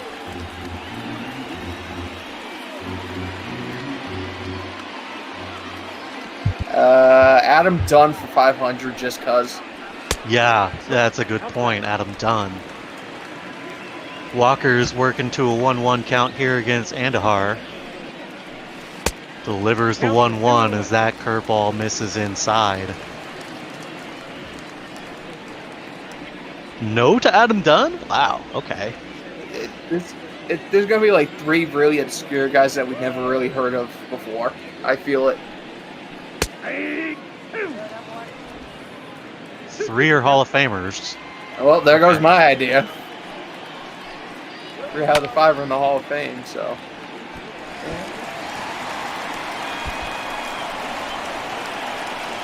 Oh, they're down the This line. right field corner, that'll be a stand-up double. Now batting. So leadoff double here from Andahar.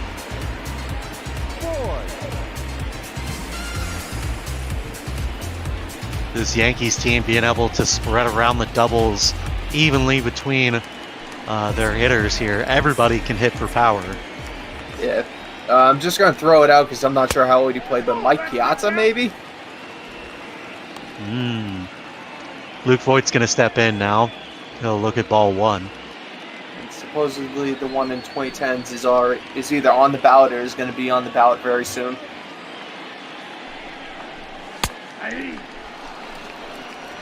This one will get in there for strike 1 to Voigt. So that probably puts him 2015, 2016 retirement.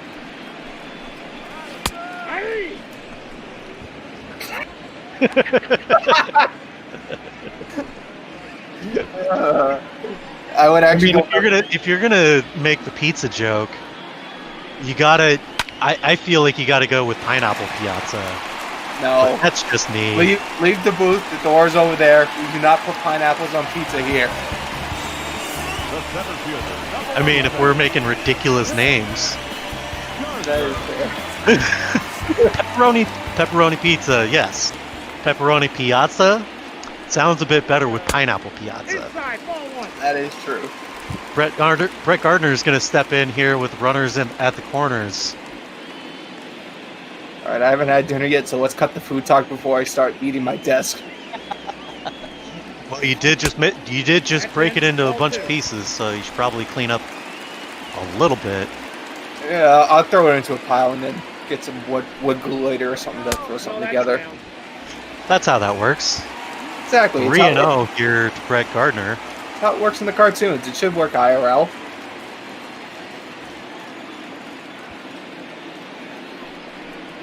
If you're hungry, EB, go get some food.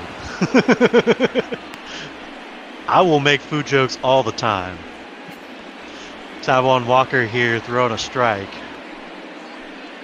Just catching the inside corner with that one. Just barely. Maybe got a little help from the umpire.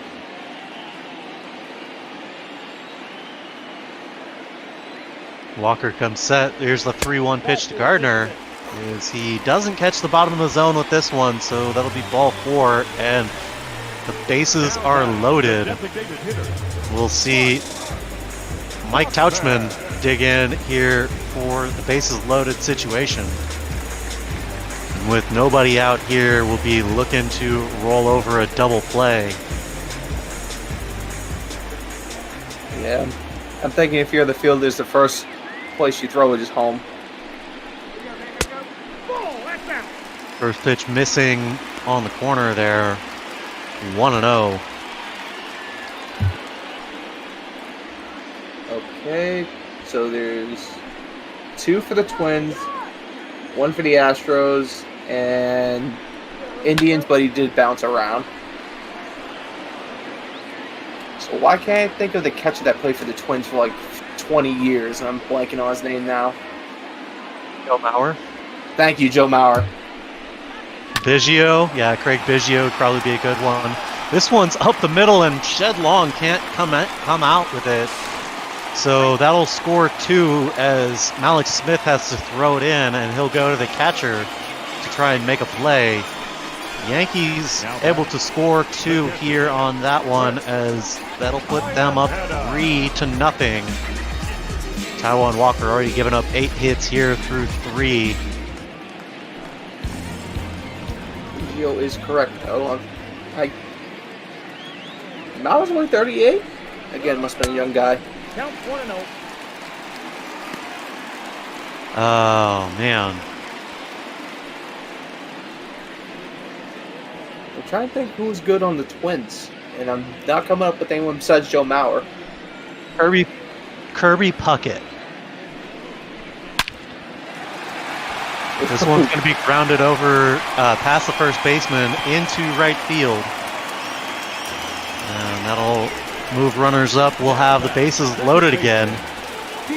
Oh, come on. How could it not be Kirby Puckett? Fine. That'll do it here for Taijuan Walker, as he's not able to get an out here in the third. Nestor Cortez is going to come in and get the relief appearance here, his second of the season. He came in, recently called up from Tacoma. He'll get thrown to the Wolves here with the bases loaded in New York. First pitch to LeMahieu is going to be high for ball 1.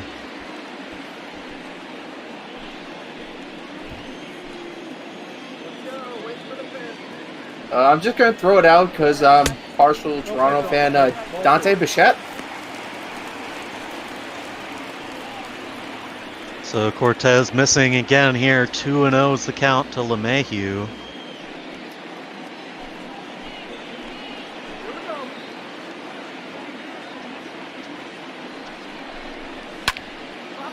As this one will be lifted out to right field. Haniger's ranging back to make the catch.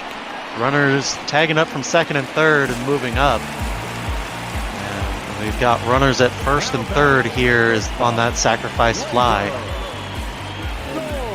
Trivia poll is going to be closing at the end of the half, so get your final guesses in.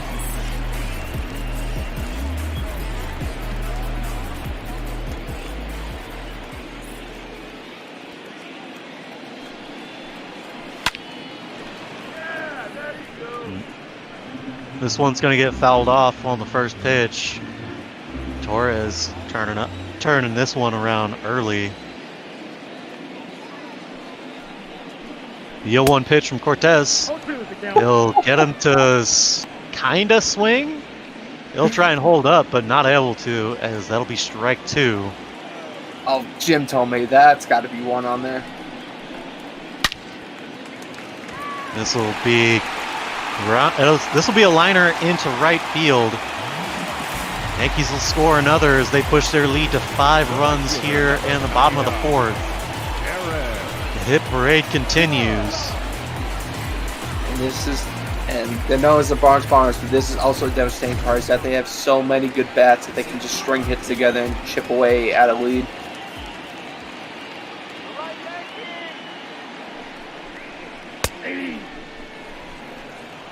First pitch is going to be in there to Aaron Judge. And with a couple of runners here on the board, he'll look to put one over the fence again. No, definitely. I'll throw no Mark Garcia part just because rolls. He'll miss with this one. 1-1's the count now.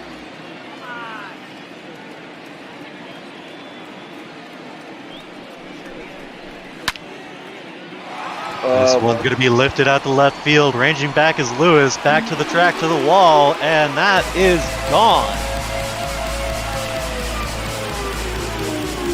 A 3-run shot for Aaron Judge. That's his second home run on the day. Oh, yes. Who could forget former Mariner Omar Vizquel? So Judge adds 3 more to this Yankee slaughter. 8-0 is the lead here.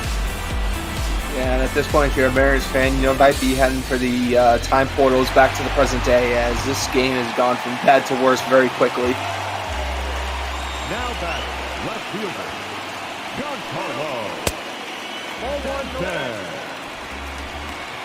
1-10. First pitch to Stanton, missing high, ball 1.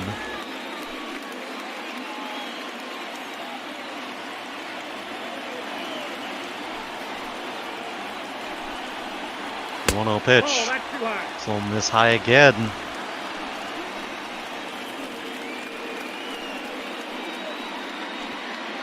I'm sure this is dragging out a lot longer than the big guy thought it was when he said the end of the half.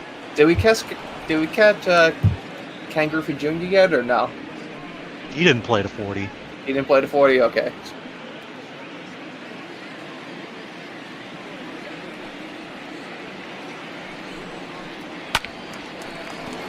I think actually his last year might have been his 40 year, but he definitely didn't hit 150 hits in any of those last 3 or 4 seasons.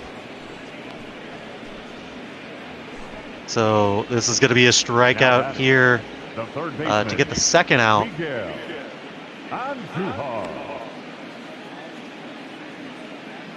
Yes, duct tape. It got bad very quick. Leaving food when it's 4-0 and coming back, and the score's already doubled. We're going to see Miguel Andujar step in here. He's 2 for 2 on the day. Off the plate, ball 1. First pitch to him's going to miss, says the umpire. I don't know what he's watching. 1-0. This one's going to be popped up. Tom Murphy will come out to make the catch and mercifully end the half inning here in the 4th. Yankees, well, they now lead 8-0. It's all about formality at this point, I would feel like. Tom Murphy's going to step in now. 0 for 1 on the day. And I'm not going to mention that scoreline from the last half, but we could be treading towards that territory.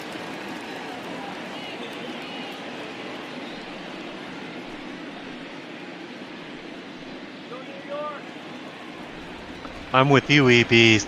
Mariners need a hit here. Of course, asking Tom Murphy to get a hit. Well, here's the 0-1 from Cole. Swing and a miss. What do you know? 0-2. And Torrey Hunter was on there. I completely forgot about him. Paul Molitor. 1 ball, 2 strikes, count.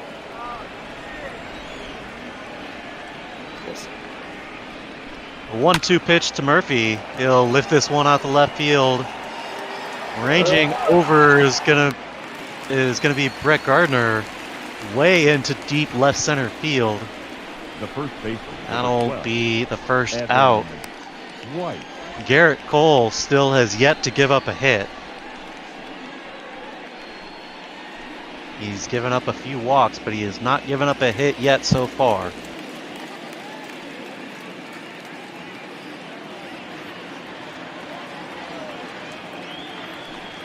He'll face off number 9 hitter Evan White here. Swing and a miss. Yeah, no hits given up so far, but definitely a couple walks. So he hasn't been perfect, but he's been pretty solid so far. This one will be grounded over between the first baseman and the pitcher. Cole's going to take it and flip it over to the first baseman, who covers and gets the out. Garrett Cole rather invested in making sure this one stays right where it is. Yeah, risking getting hit by that. Yeah, the bat breaking.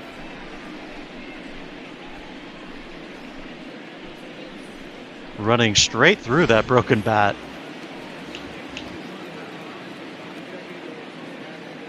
Let's see the top of the order here for the Mariners. Malik Smith stepping in. Strike 1 to Smith.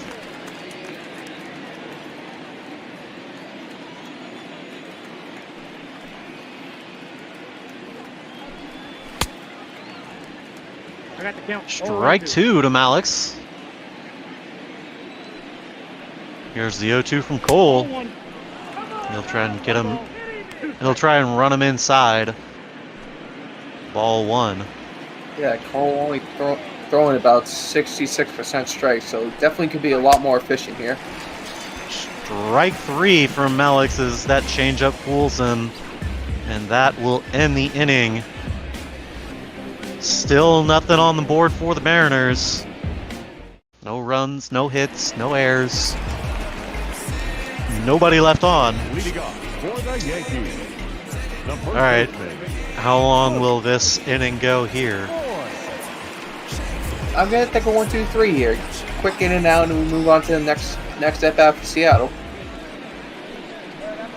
I like the way you think. Strike 1. Starting off on the right foot.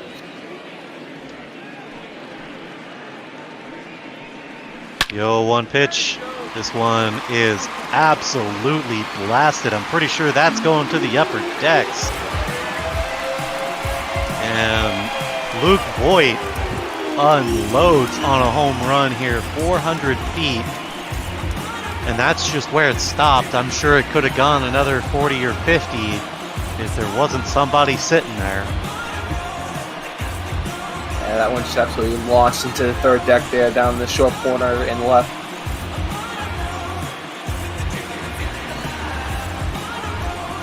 Yankees showing no mercy here as they extend their lead to 9.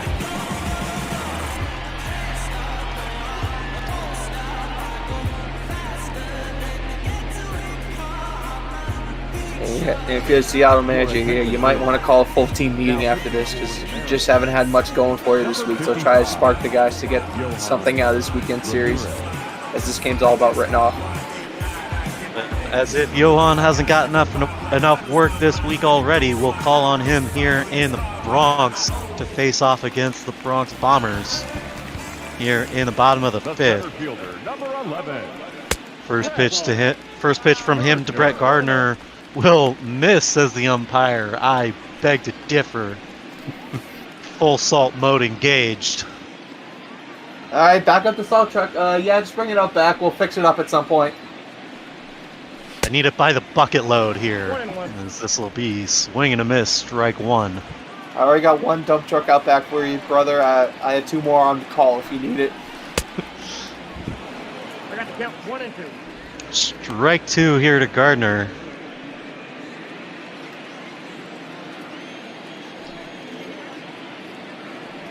There's a 1-2 from Johan. This one will be lifted out to short, shallow center field.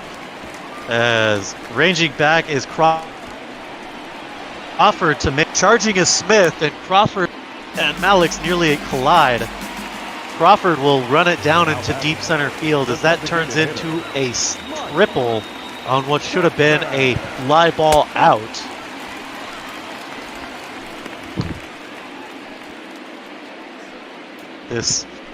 This trip to the past has been brought to you by the Seattle Mariners of 2010s. Yes, it's just gone from bad to worse over the past 2 innings here. I'm pretty sure instead of J.P. Crawford at shortstop, I thought I saw Chone Figgins get off the bus this morning.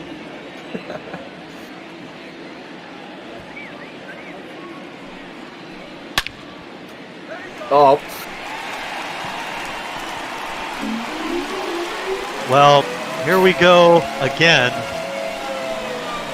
Matt Tauchman, you know what? I don't even know if that's his right name. It's close enough, right?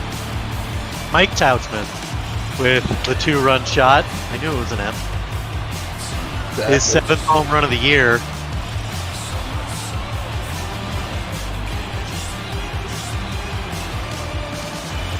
And I think tech guys out back might not let us do this again after the drubbing that's gone on so far. I think just in fairness to the rest of the East, the Yankee Stadium of old shall be burned to the ground before any more play is resumed. Just for fair measure, maybe we should probably also burn down the Yankee Stadium of New. I mean, I'm 100% down for that as a Red Sox fan. No. Don't you bring the Red Sox into this. This has nothing to do with them. Okay. This is Cal Mariners 03. Okay, I get it. Now batting, second baseman, DJ. As the Yankees collect another hit here.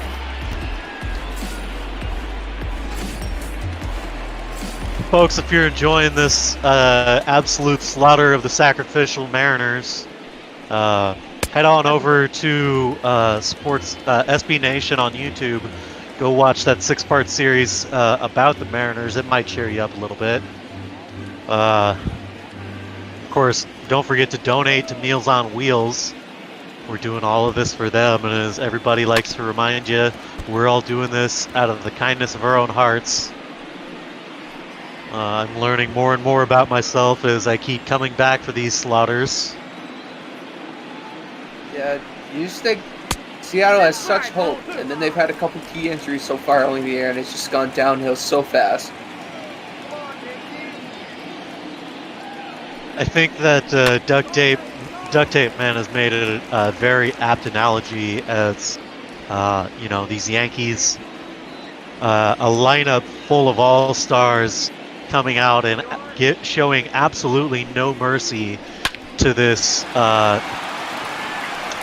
exaggerated AAA, possibly even AA level ball club, masquerading as a major league organization here. Yes. Even as a neutral fan, this is absolutely brutal to watch. You just wonder if they're ever going to implement a mercy rule in the majors someday. I mean, the commissioner might be happy about that. Yeah, pace of play and all that. This game is less than an hour and a half. You're done.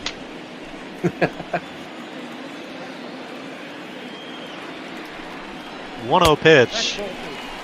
So miss ball 2 here.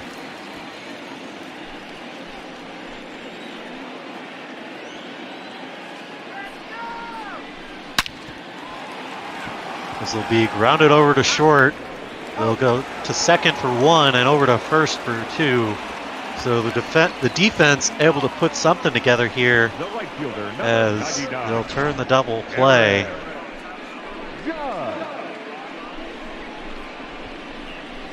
Yeah, no, the person I probably feel bad for right now is Cookie, because at this point we might be running way late into his game with the run production from the Yankees so far.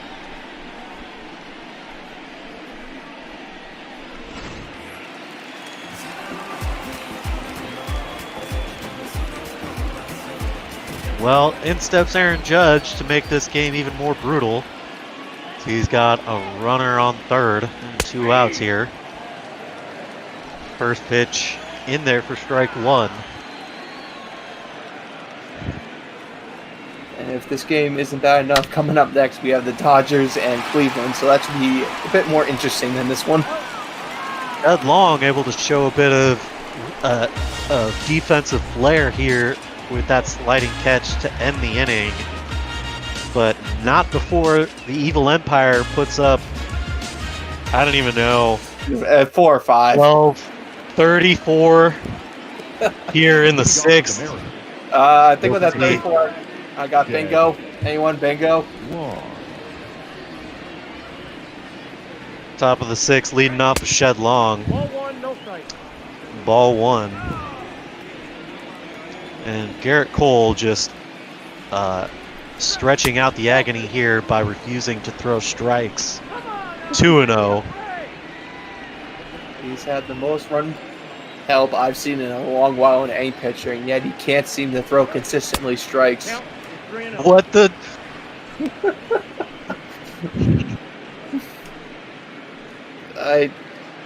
I don't even. What is the point of this? Shed Long has struck out twice today. Why are you pitching? You can't. He walked him. He walked him.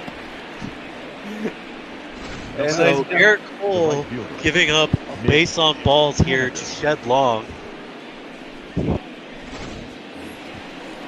Are we sure we're not in like some weird like circus and this is just a giant clown act? This is what I get for making fun of Duggo the other day. I guess karma does come back that way sometimes. 4 games of this, folks. This will be great. I love it.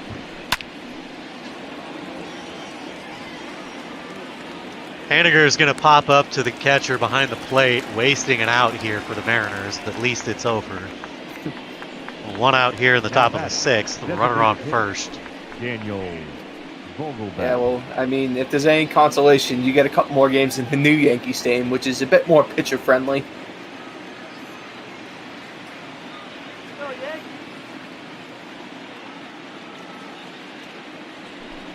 First pitch to Vogelbach's going to catch the zone. Strike 1. We get somebody looking into the background of this umpire. He's been extremely favorable to Garrett Cole. Well, now I think he'll be favorable to anything close as he probably wants to get to his dinner reservation that he's running late for. Swing and a miss here. Strike 3 for Vogelbach. So Garrett Cole racking up, surprisingly, only his 5th strikeout here so far in this ballgame. Yeah, that's kind of been the story. Cole, more or less living and dying on Seattle, swinging at ones outside the zone, like Vogelbach there, wanting to get to the buffet line very quickly. Kyle Seager stepping in now. He walked back in his last appearance in the 4th. In there for strike 1. Hey, look at that. He threw a strike to Kyle Seager. Oh my God, someone call the papers. It took him 9 pitches, but he finally got one in the zone to Kyle Seager here. The 0-1 pitch. This will go foul. 0-2.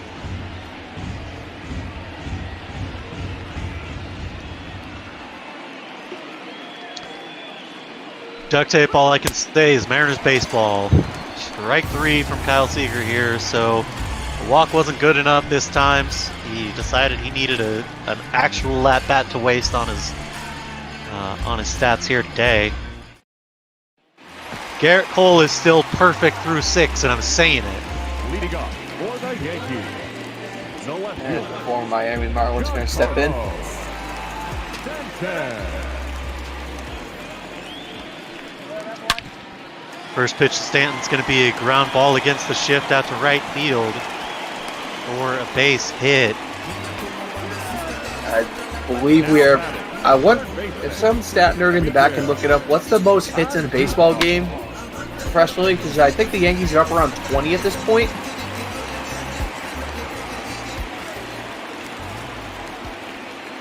Didn't we just recently have one like a week and a half ago? It was like 18-1, one-sided Dodgers game or something. I wouldn't be surprised. That's a better question for Cookie if he gets on. Now batting, first baseman.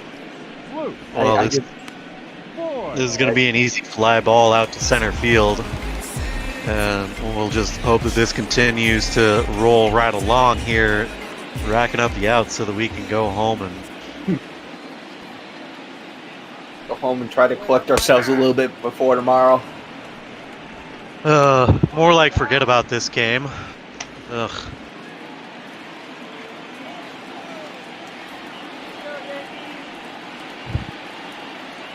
The 0-1 pitch from Johan. Missing inside, ball 1. Yeah, Johan's been relatively efficient so far as getting strikes, only throwing 7 balls so far in his appearance, so he's trying to get the job done. Oh, wow. Yeah, that'll do it. Well, the Yankees are definitely on pace here as this one will be lifted out to center field for the second out. Not sure about the 30 runs scored, but the 29 hits is going to be a close one if some of the Yankees get hot. 2007 Rangers, yeah, I could see them mashing 30. Oh, yeah, easy. Especially against the Orioles back then. Good God. Was that the first year that Beltre went to Texas? Maybe the second, but it was close to when he got there. As this is going to be lifted out to center field, so they couldn't go 3 outs in a row here. As we get another base hit for the Yankees.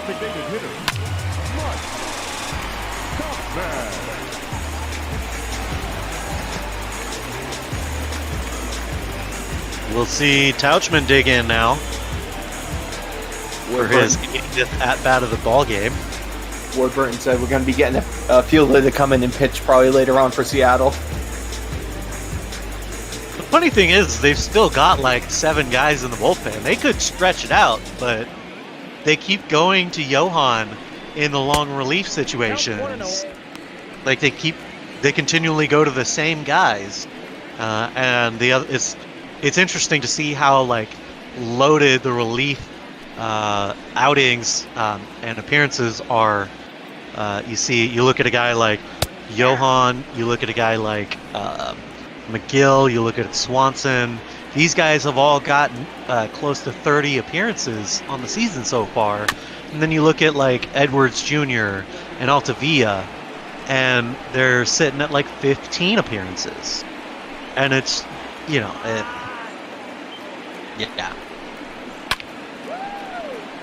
There's no relief for any of the guys. Yeah, you definitely think the Seattle manager by this point would have tried to shuffle around the bullpen situation out there between the long and short guys. There's the 1-2. This is going to be in the dirt.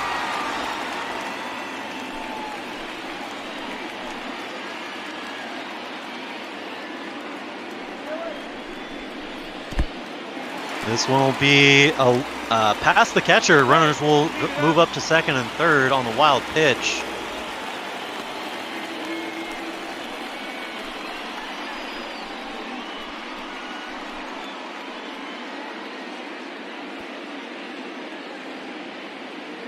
So with a full count here, Mike Tauchman looking to drive a couple in here.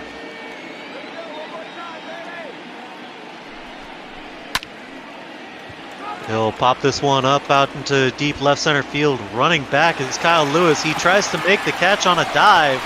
He doesn't come down with this, so 2 runs will score. This will be a diving triple. Now back. The catcher, Chris Iantetta.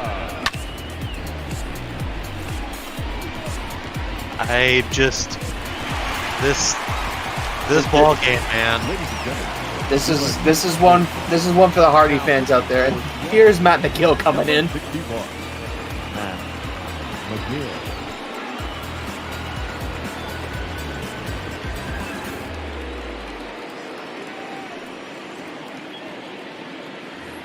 As we say there, Matt McGill with his 32nd appearance on the season. This one's going to be lifted out to right field. Haniger is able to make the catch on the run. Damage done here as the Yankees now sporting a baker's dozen.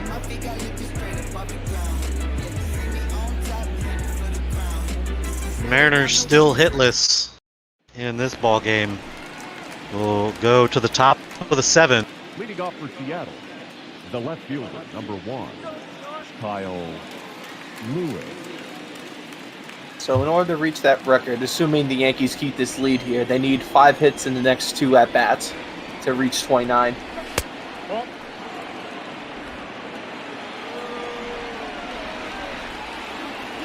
Garrett Cole still working right along here in the 7th. His 88th pitch missing high. Perhaps he's trying to run that one back to 1955.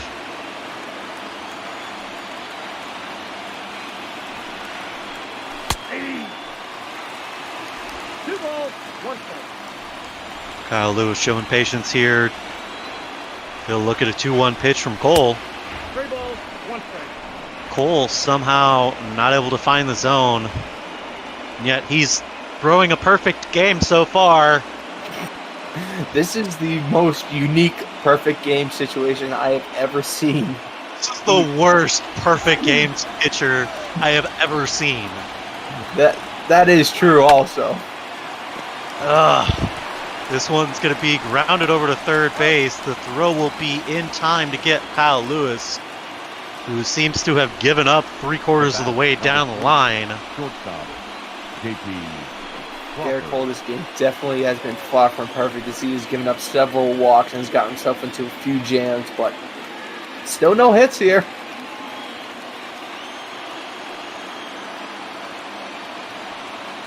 At this point, I'll pull all of the taboos out of the hat to break this one up. I don't care. I just want to see one. Just give me one. I need to find my Derek Jeter when he was running down first base against the Red Sox. He slapped at one of the pitchers trying to tag him, and somebody someone photoshopped a person on his other hand like a person running for a shopping deal.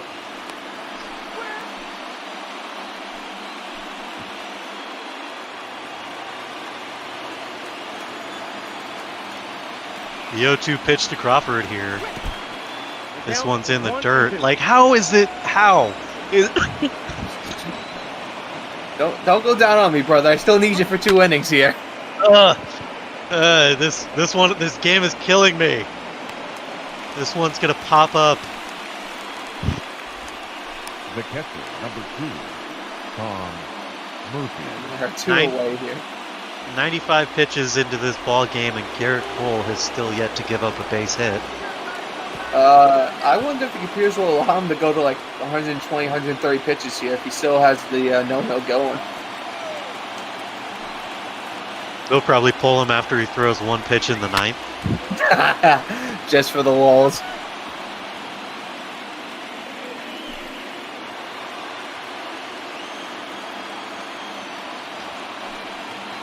The 0-1 pitch now to Tom Murphy. 1 ball, 1 strike. Missing low, ball 1.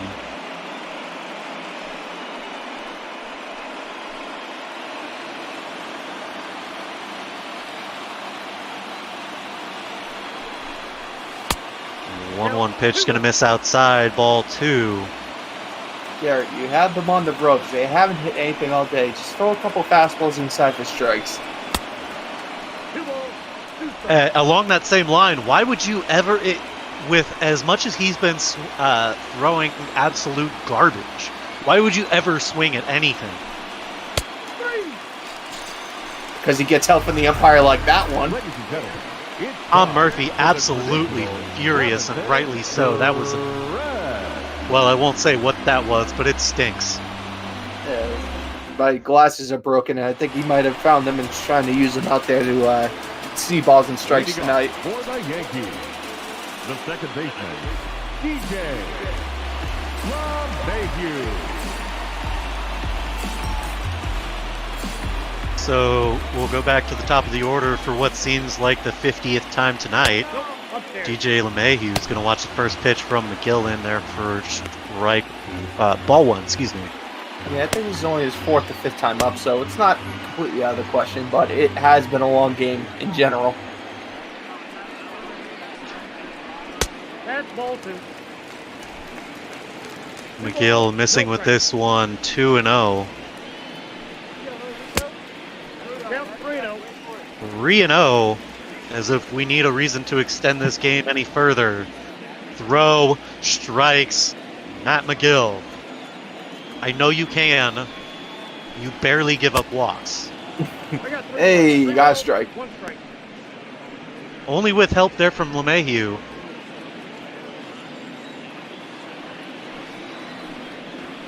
We got 3 balls and 2 strikes. Strike 2 here from LeMahieu. And I won't even give that one to McGill, as that was clearly all DJ.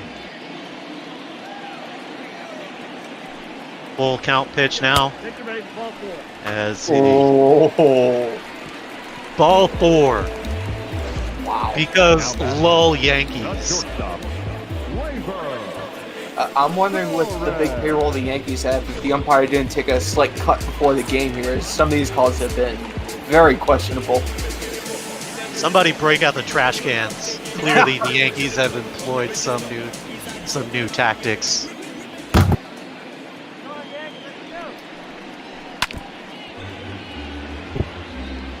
First pitch going to be fouled off here.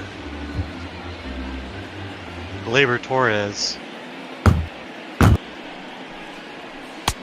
1-1. McGill. I think they got Matt McGill on the payroll too. It seems so, although I'm turning on my bullpen. This is Wow! this is bad. Gleyber Torres trying to take out his team there with that foul ball. Heads up in the dugout. I got the count 2-2. to Torres.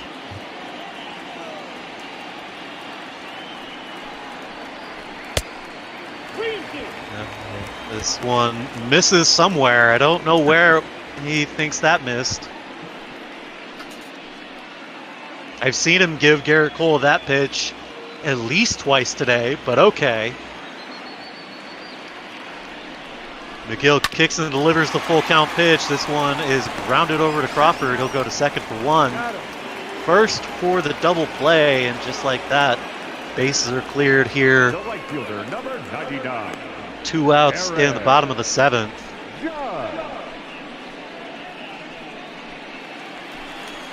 Don't worry, there will be some runners out there here in just a moment.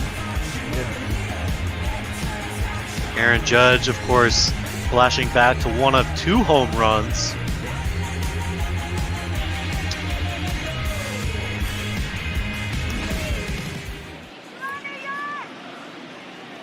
Yeah, I'm not the only one that's noticed that duct tape, clearly. 1-0. This is ball 1 here. That one was quite a bit high here.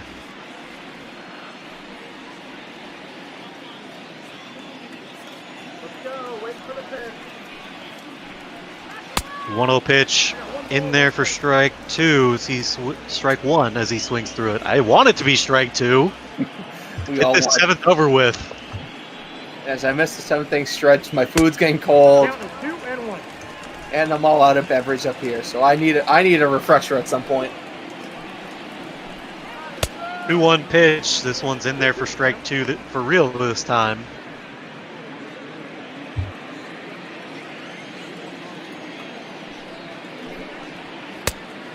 Count full.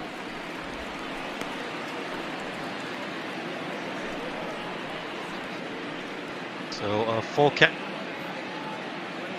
here.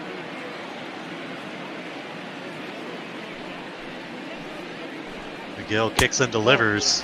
And They're not gonna check. are you what? What? What? Are you kidding me? Brother, You've got to be kidding me. Forget it. Go nuts. I'll have the whole city bring in their You've got to be kidding me.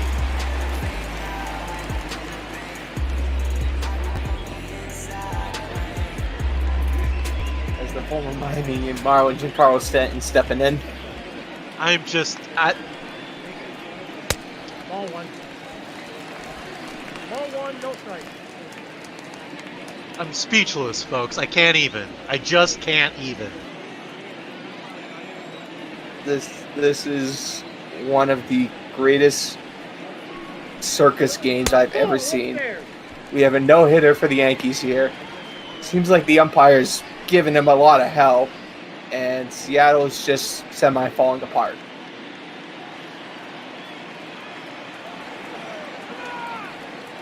And any one of those would be enough for this to be put well out of reach. But all of them together is just... This is a game for the ages, ladies and gentlemen. This one's going to the Hall of Fame.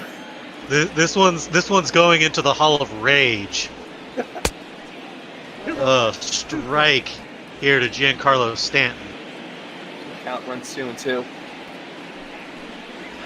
McGill delivers the 2-2. And no, walk him. He walks.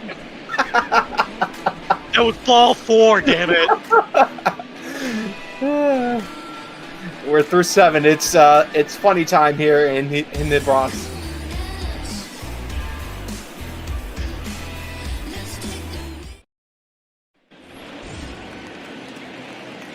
Evan White's going to step in. He's over like everybody else on this forsaken team. White. And Red Wing coming back. He called it before the game, but there's still 2 innings left to go here.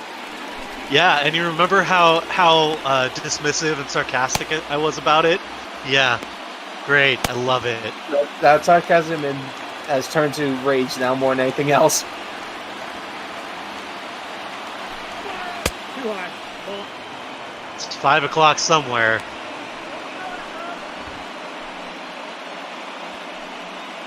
Of course, with Corona time, it's always drinking time, I suppose. Not for me, I don't drink. This is why my rage is so bad. Yeah, I don't really drink often either. Only when I'm semi-forced when my family goes on brewery tours. So getting over the 100 mark here for Garrett Cole. 1-2 count. Strike 3. Evan White continuing the offer. The batter, the center fielder. Garrett Cole with 5 walks so far and still is not getting up a hit. How is this even possible? The implosion of Taiwan Walker, the implosion of the Mariners lineup, the sheer dumb luck of Garrett Cole to get,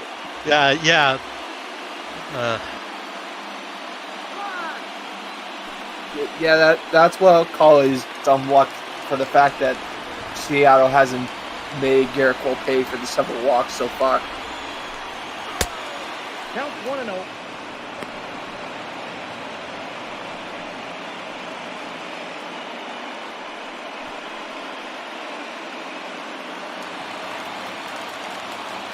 So Garrett Cole comes set to deliver the 1-0 to Smith. Smith lifts this one out to center field. Will he get down for a base hit? Get down! Well, the Mariners have broken it up! Finally! They've finally gotten a base hit! And ED calling it the pitch before. If you end up being right, I hope you filled out your fantasy bracket. Well, not today! Because Seattle has a hit, and the longest of sheds is up. This one's in the dirt, and Smith stays where he is as he's able to keep that in front of him.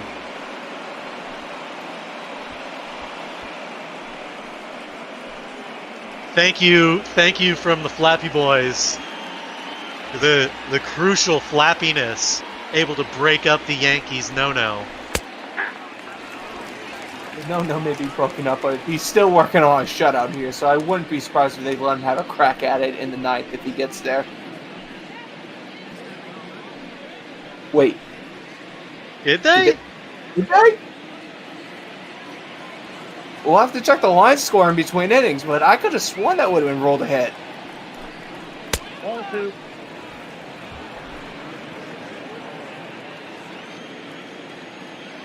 Shed Long showing some uncharacteristic patience here, 2-1. As Garrett Cole gets all the help in the world with that call. Strike 2. I could have sworn I saw that hit the ground before it hit his glove, Mo, but you might be right. I was gonna say we'll have to check the official line score in between the innings here to see what that was rolled. I'm continuing to watch this game through rage-colored glasses, so I don't know. I could be wrong, but strike 3 here on. You know what? I'm gonna start calling these Yankees the Black Sox because this game is rigged. You're probably right there, to be completely honest. This has the makings of a fixed game tenfold. Mitch Haniger stepping in. I don't even need to tell you what he hasn't done today because nobody's done a thing except for Malik Smith just getting a base hit.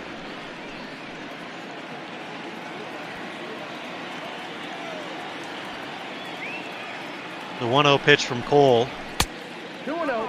Still can't hit the zone. Yeah, Garrett Cole can't hit the zone for the life of him, it seems like. Only around like 50-60% on strikes.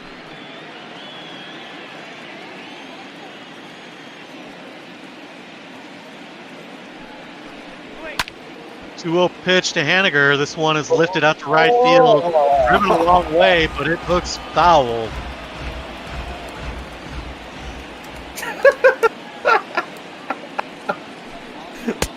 Literally dozens of dollars. That's great. I love it. Thank you, Bo. Thank you. Yes, because the subway in New York isn't expensive enough. He might get a whole trip out of that, I hear. Exactly. Haniger showing contact here as he's going the other way. This one's going to be in the dirt. Ball 3. Full count now. Malik Smith been quiet on the base paths today. Of course, this really his first opportunity.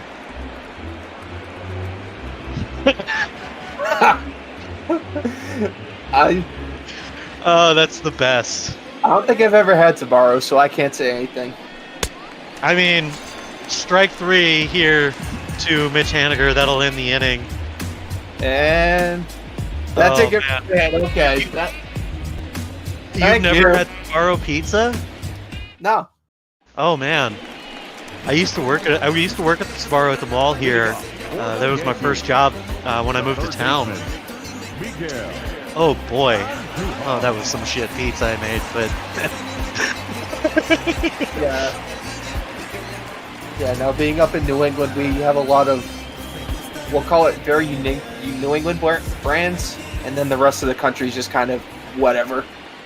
Well, right, you got about 12 states in the same amount of space as we've got 3 cities, so what are you gonna do? That is fair.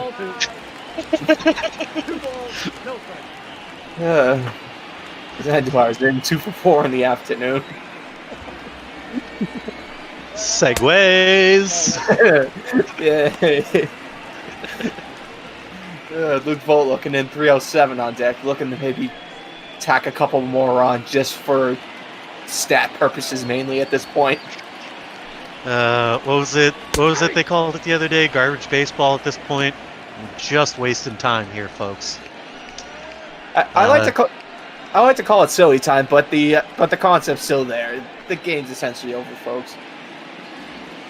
Of course, don't forget to stay tuned. Maybe come back for the next one. Is this one's going to be popped up to Evan White at first.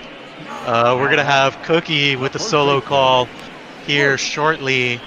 We're still looking on time for the next their 7:15 Eastern start time. Cleveland heading out to the Chavez Ravine to take on the Dodgers. Cookie Eater's going to be calling that one, followed by Beardy and Hines from Twins from Target Field in Minnesota. They're going to be taking on the White Sox. And then closing out the night is going to be heading out to the gateway to the west, taking on the St. Louis Cardinals. Duggo's going to be calling that one here for Ball After Dark. So a lot of great baseball coming up here tonight on ML Bot Ball. Yep, this is the time, ladies and gentlemen. If you want to stick around for those other games, you go get your food, you go get your snacks, you go get your beverages, get everything together in a pile, and then get ready for the next game. McGill delivers the first pitch to Brett Gardner in there for strike 1.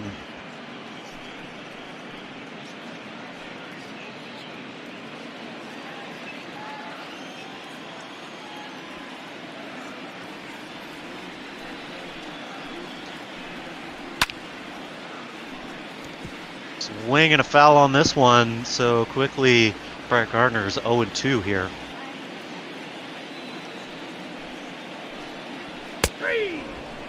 Strike 3. Are you sure you don't want to call that a ball 4? Pretty sure that was ball 4, wasn't it? No, that was close. Let's put it this way: back in the third inning, absolute ball 4. Yeah. At this point, I think the umpire's just trying to get home and get some dinner. So Jonathan Holder's going to come in now.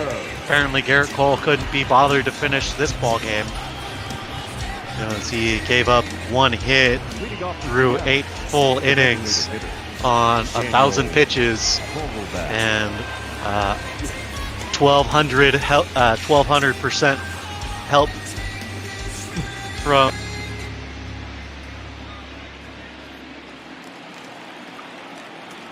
Whoa, that might be some news there. Red Wing, you better not be hot taking us there, as he's reporting that the NHL is supposedly expected to agree on a 24-team playoff format, so we might get hockey back soon. Oh, I'm just excited for Seattle to get a hockey team. It's going to be great. Oh, trust me, it's going to be a great one, especially with Vancouver, what, an hour north of you guys, if that? Well, I am literally 30 minutes from Vancouver myself. It's if we had a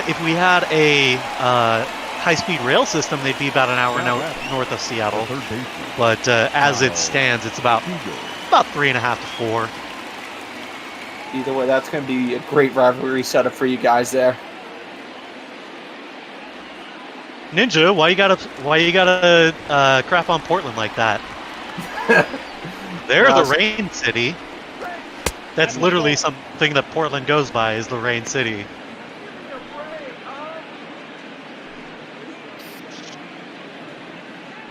As Kyle Seeger's in 0 for 1 on the afternoon, benefit from 2 walks earlier.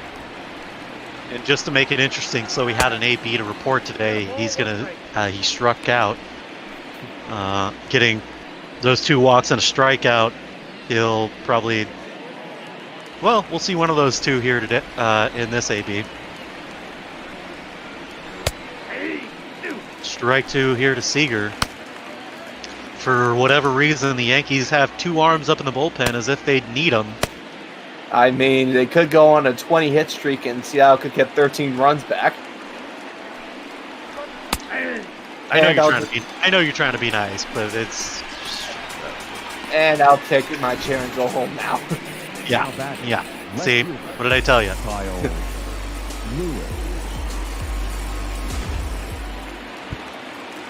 So Mariners down to their last out, and Kyle Lewis will step in to do the honors. Strike 1. 0-1.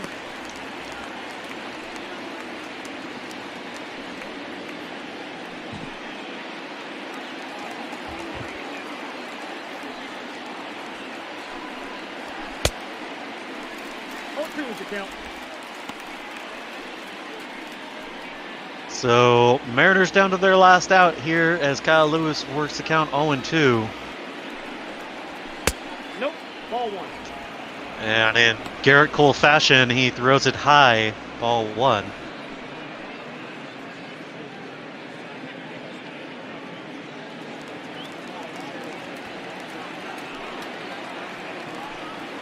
One-two pitch.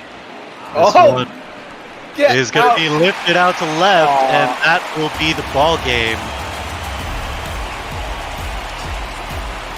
Yankees taking the victory here. 13-0.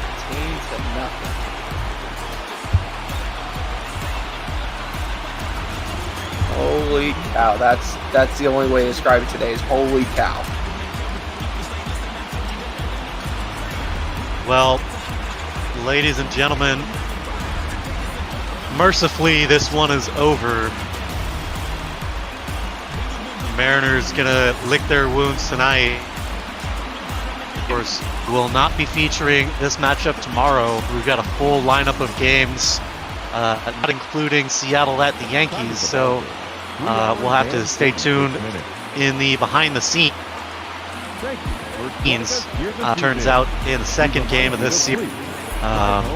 Fear not, this will be the last time that Old Yankee Stadium shows up. And Mr. has learned his lesson. Yes. I will never try to do something Flashback Friday again. As I get flamed in our broadcast email chain now as I look over at my laptop. Cole getting snubbed of the player of the game here as they give it to Mike Tauchman. I completely disagree with that one, but whatever. Yeah, Cole. When you throw 8 innings full and only give up one, like he threw a no-hitter through 8 1/3. Right, and the last hit was player of the game is Garrett Cole.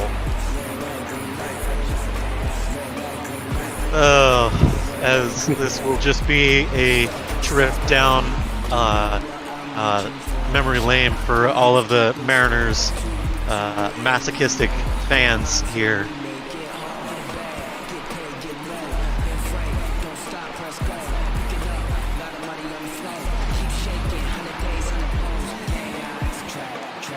Yankees continue to lay it on throughout the entirety of this ball game. Nothing. They have no idea what the meaning of a brake pedal is.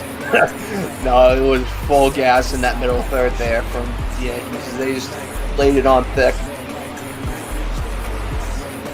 We are joined in the booth now by one cookie eater. My friend, put me out of my misery. Yeah, that looks like a pretty brutal one for you Seattle fans. Oh well. Brutal is an understatement. Lull, evil empire. You know, Brother Beard, you win some, you lose some, so kind of just gotta take the hits and come back. Well, I guess not come back tomorrow, as we won't be broadcasting this game, but For the better, probably. in general, just come back tomorrow and, you know, hope for a better day. Learn from your mistakes. That's baseball. Probably help it. It would probably help to show up at the right ballpark too. Yes, I apologize for even suggesting this idea. This has incredibly backfired. No, I was totally for it as well. It sounded like a great idea, but yeah, probably not again. At least with the current Yankees lineup, maybe a different one. Well, that's gonna do it here from the Bronx. Yankees taking out the victory. That's their 32nd of the season, taking them to 32-19. Mariners getting their 30th loss of the season, 22-30. Taiwan Walker getting a loss, 3-5 record for him now. Garrett Cole picking up the win. 5-1 is his record. And with that, Cookie Eater, it's always good to see you. I'm going to get the hell out of here. Have a good rest of your night, everybody. First one's on me, brother. Alright, thank you, Brother Beard. Thank you, P. Mister. Just saw Garrett Cole, absolute gem of a performance and an offensive explosion out there in New York. In the fictitious part of New York, Old Yankee Stadium. Not really much of a thing anymore, but we got more baseball coming right up. Cookie Eater on the call for you all tonight. Mike Clevinger going to be facing off against David Price, two of the better teams in Botball interleague action. Should be an exciting matchup. We'll go ahead and get this one underway very shortly. I'll get our crawl nice and updated and pretty looking for you all. Hope everyone's been having a great Friday into the week. Memorial Day weekend.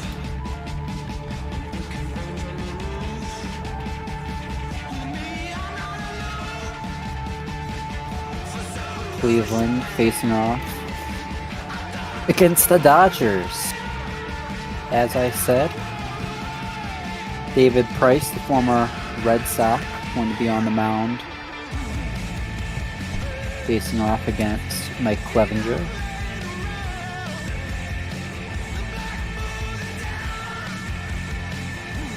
Will be a stacked Dodgers lineup today. Tons and tons of lefties looking to mash against the right-hander Clevinger. We got Mookie Betts, Max Muncy been on fire at the top of that order. Of course, the reigning MVP Cody Bellinger in the 3-hole. Not the best start to the season, but I think he's really started to heat up the last week or so. And I mean, you look down the rest of this order: Jock Peterson, Corey Seager, Will Smith, Gavin Lux, maybe a Rookie of the Year candidate. I think Kike Hernandez filling in for the injured Justin Turner. I mean, this is a lineup top to bottom that is absolutely killer. Had a slow later half of April after a very hot start, but they've been on fire the last few weeks as well. They've rocketed back to the top that NL West. They have a 4.5 game lead on the Arizona Diamondbacks at this point in time. Meanwhile, the Cleveland Indians, who we're seeing today, are 5 back of the Minnesota Twins for first in the AL Central. And that's an AL Central division that surprisingly been very strong early on. Both AL wildcards would be going to the AL Central at this point, the White Sox and Indians, with the Twins winning the division. So, nonetheless, we're looking at that Indians lineup now, and like we mentioned, they're in third place despite this stellar record. And I mean, they have another absolutely beautiful lineup, top to bottom. Lindor, Mercado, Jose Ramirez, and Jordan Luplow have all been on hotter streaks. Santana and Reyes a little bit cooler, but these are guys who have put up great numbers in April, and you know, facing the Dodgers might not be the best place to snap that cold streak, but we could see it go away eventually. Cesar Hernandez, the second baseman, been a nice pickup for them as well, batting over 300. I mean, man, doesn't get much better than this.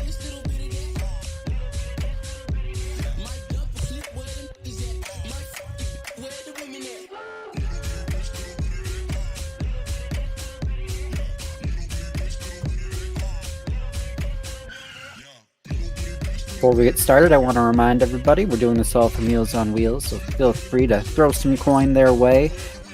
If you are feeling a little bit generous this afternoon, all the money we raise goes directly to them. And we hope to not only help out charity, but also bring you some nice quality entertainment here from ML Bot Ball. So interleague action in prime time. Two teams with 30-plus wins. Cleveland actually looks like it has some better peripherals than the Dodgers over the grand scheme of the season. Looking at that team ERA, team average. They're going to have a tall task. This has been a very red-hot Dodgers squad, as was previously mentioned. They swept the Phillies in two different series the last 2 weeks, and I forget who they played in the middle there, but they won that series as well in a pretty convincing fashion. So this Dodgers squad is red hot, and you know, at home, gotta think it'll stay that way. ML Bot Ball coming right up.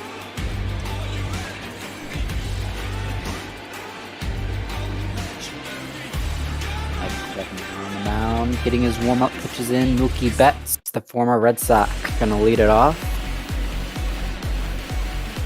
My bad, that was Clevinger in the bullpen. Little brain fart there. It's David Price, obviously the home starting pitcher, going to be on the mound early on. 2-4 record, ERA north of 5, whip about 1.5. Not great strikeout to walk ratio either. He's been walking a lot of batters.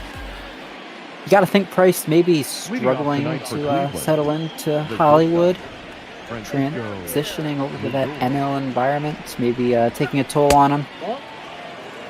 He's a really talented pitcher. You got to think eventually he will lock in. Dodgers are going to need him to be a solid middle of the rotation guy if they hope to make another deep postseason run. Have Price slot in behind Kershaw and Buehler would be absolutely wonderful. These Dodgers. First pitch missed for a ball. Second pitch is going to get in for a strike. So it's 1-1 to one of the best shortstops in the game, Francisco Lindor, who had a very slow start to the season, but got that average up to 244 now. And like we mentioned pregame, he's been red hot. Going to look to continue to mash the cover off the ball here. Slices that one foul first base side.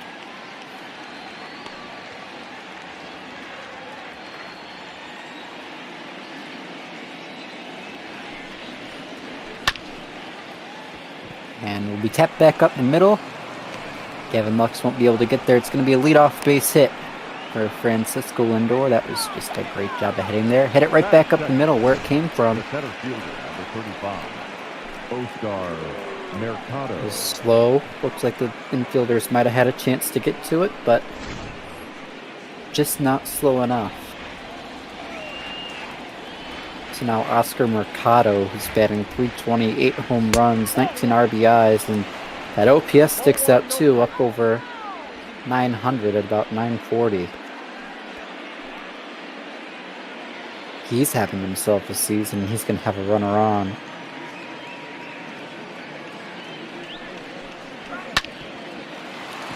He'll slap this one the other way.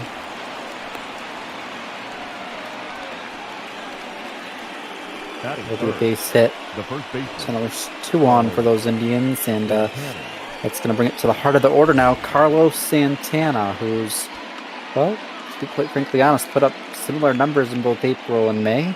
So maybe a little bit better of an April.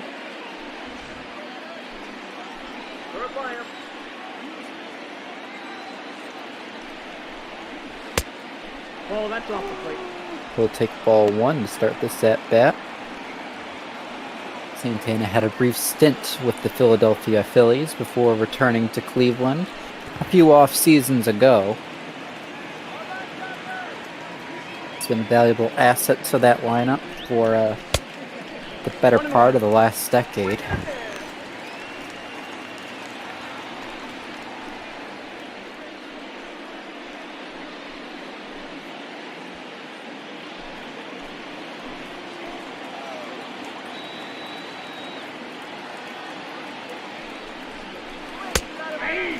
On 1, taking first strike outside corner, so it'll be a 1-2 count now.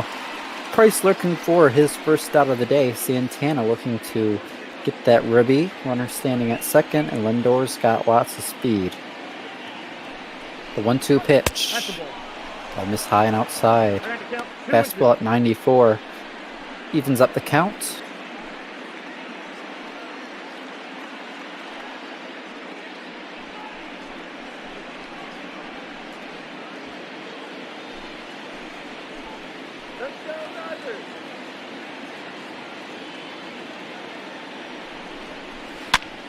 To Santana, it's going to be hit the other way. It's blooped right over Muncie's head. It's going to be a base hit. Looks like they're going to hold up Lindor at third base, so it's going to be bases juiced. Nobody out now for the Tribe. The right fielder, number 32. From See there, that's just kind of luck right there for Santana. He managed to get that base hit. Not solid contact, but just out of the reach of Muncie at first, so it works out. That's all that matters. So Franmil Reyes is going to have bases loaded now. Deep fly ball will drive in a run.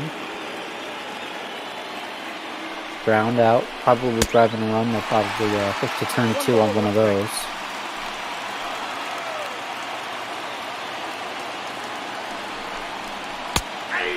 One will be taking first strike inside corner, so it goes 1-2 now. Franmil. Reyes, a great power bat in the middle of this Cleveland lineup. He was red hot at the start of the year, maybe cooled off a little since, but big chance here. Price delivers the 1-2 pitch. It's going to be grounded, and this will get through the hole. Second time we've seen someone hit one past the second baseman in that position, and that'll drive in a run. Going station to station though, so the second runner will hold at third, so bases will stay loaded with now 1 in, and David Price is in a bit of trouble early on. Is now Jose Ramirez, who has been absolutely on fire away from home, going to get his cuts. Looking to bust this one open early.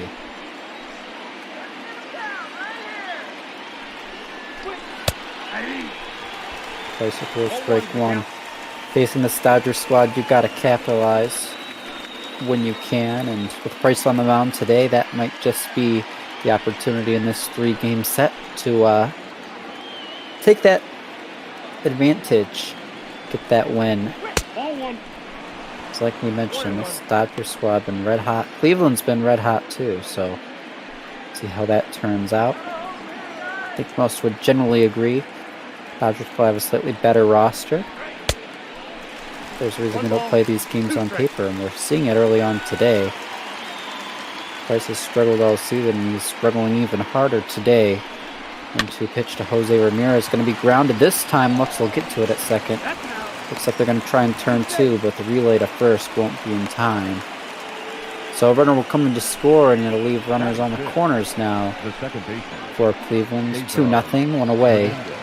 And Cesar Hernandez, the second baseman, will come in to hit.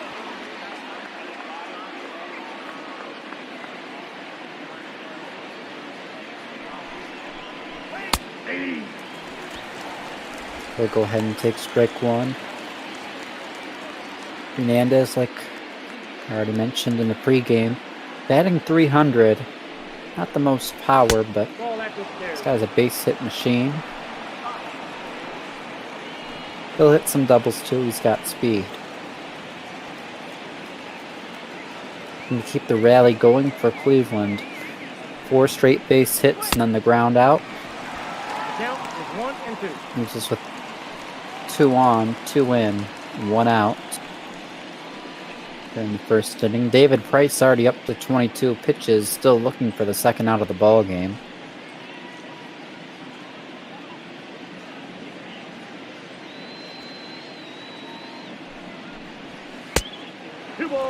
Another miss high.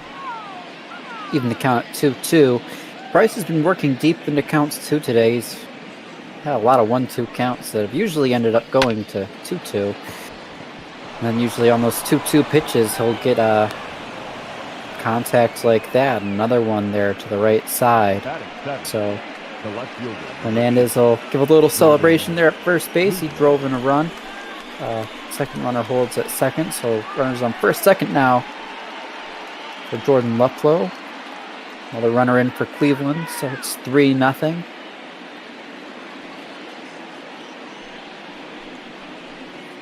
For the Dodgers, you maybe got to start thinking about getting an arm up in that bullpen. Price has not looked sharp today.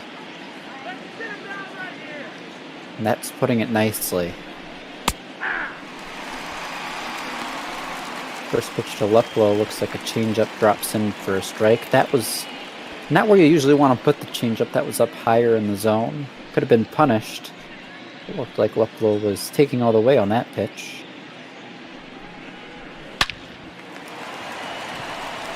Ground this one, third base. And it'll be an easy 5-4-3 double play once he kicks it in the dirt.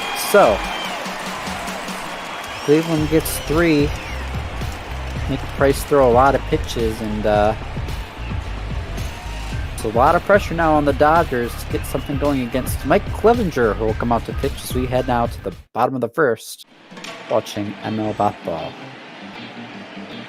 And we get a look. Mike Clevinger, 4-2 record, making his 11th start. ERA just over 3, with about 1.3. 1.4, 60 strikeouts, 25 walks. This is a guy who's been having a pretty good season. Done a great job of minimizing the damage. He's going to have a tall test today. Taking care of this Dodgers lineup. Been on fire of late. And it starts in the form of a former MVP, Mookie Betts. That's a ball. Count 1-0. Almost his first pitch looked like a slider. Outside for a ball. Mookie, the rental for the Dodgers. Playing right field on an everyday basis.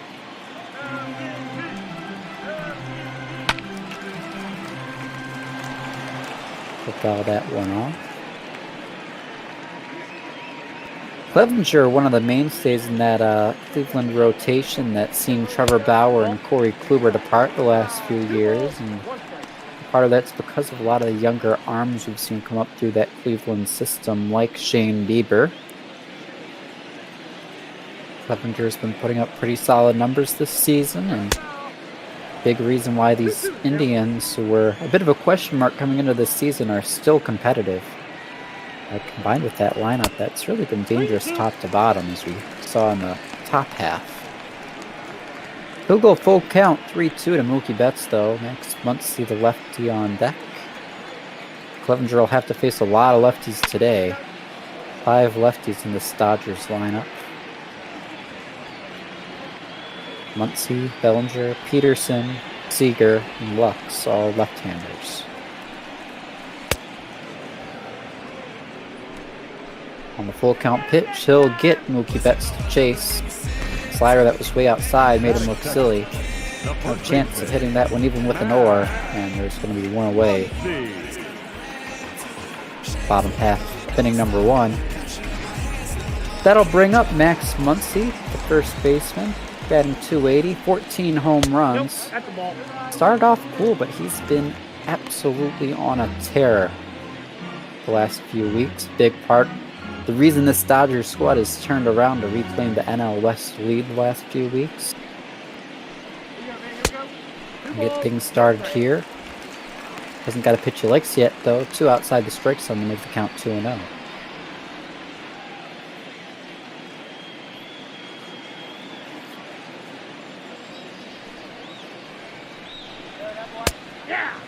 That one's right down the middle, but he's taken all the way.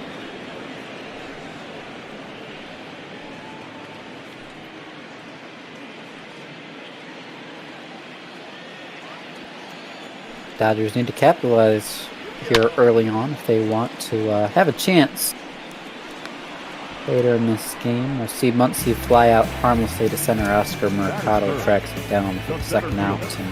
And only down by 3. I guess you don't technically really have to get one back here in the first, but man, for your confidence and for your mental well-being, definitely going to be high on these Dodgers priority list. Their last hope to do that, though, is going to come in the form of the reigning MVP, Cody Bellinger, who's struggled early on, but started to find his stride the last few weeks. Got that average back over 200. He's worked a 2-0 count.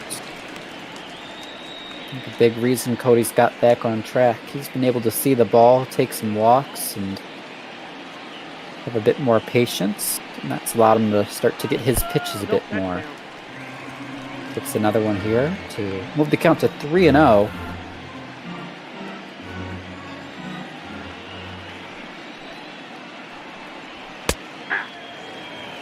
Rio taking all the way right down the middle. That'll be 3-1. Not where you want to be throwing to Cody Bellinger, though, as a general rule. You got a full count. 3-2. That one would have been ball 4, but Cody swings super duper early to bring it to a full count.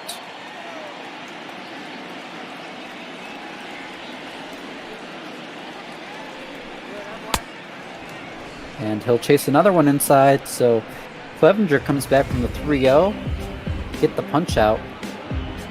So it'll be 3-0 Cleveland through 1. And it'll be Perez, Clevinger, Lindor to hit in the bottom half of the second. Good news for Price is with the bottom of the order due up in the form of Perez, who really struggled in the American League pitcher Clevinger. He has a big chance here to kind of get his day on track, find his pitches, and maybe settle into this one, save that bullpen. First pitch to Perez going to be a strike.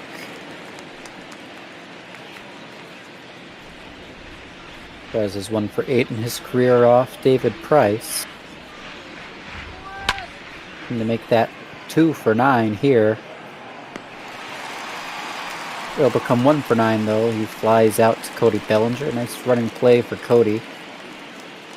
Quickly 1 away. So Mike Clevinger. The American League starting pitcher going to get to take an at-bat here.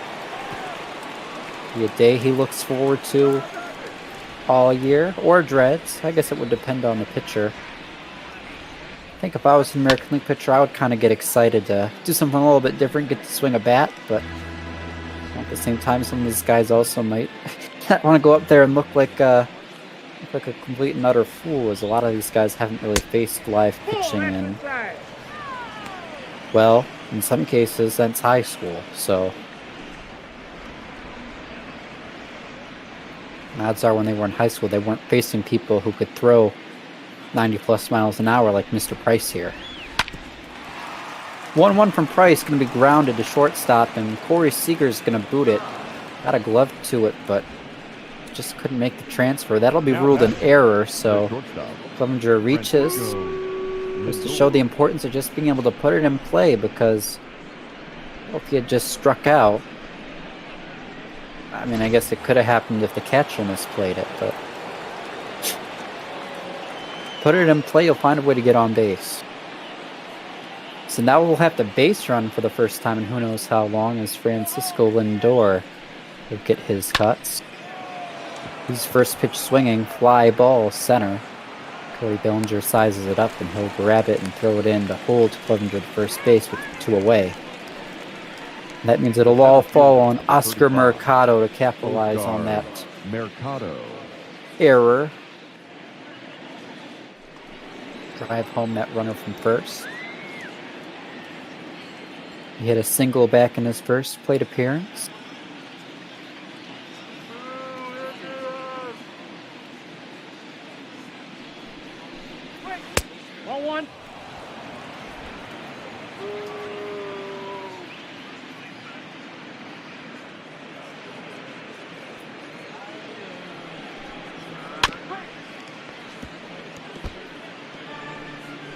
Fouls one back, so it's 1-1 now to Oscar Mercado.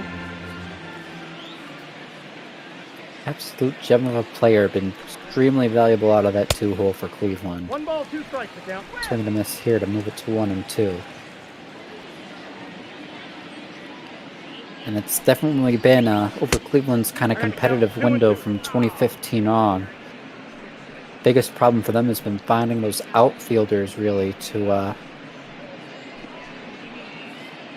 them over the bump. Looks like they might finally have one from Oscar Mercado. He'll swing and miss. Go down on strikes here though. David Price comes back with a solid inning of work, not allowing a hit or a walk, just a 1-out error.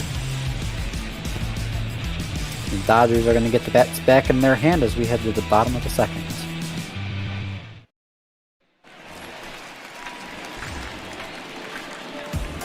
Leading up for the Dodgers, the left fielder, Jack Peterson, who's struggled at home, he's going to get to hit at home here, been better on the road.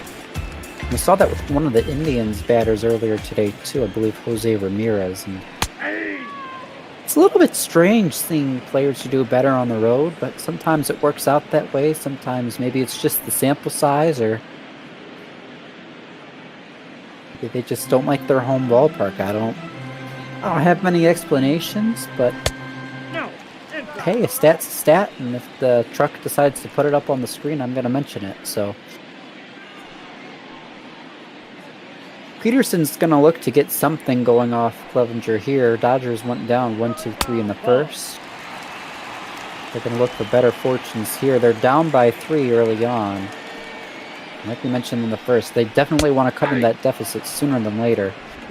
Slider in a beautiful spot there to move it to 2-2 to Jock.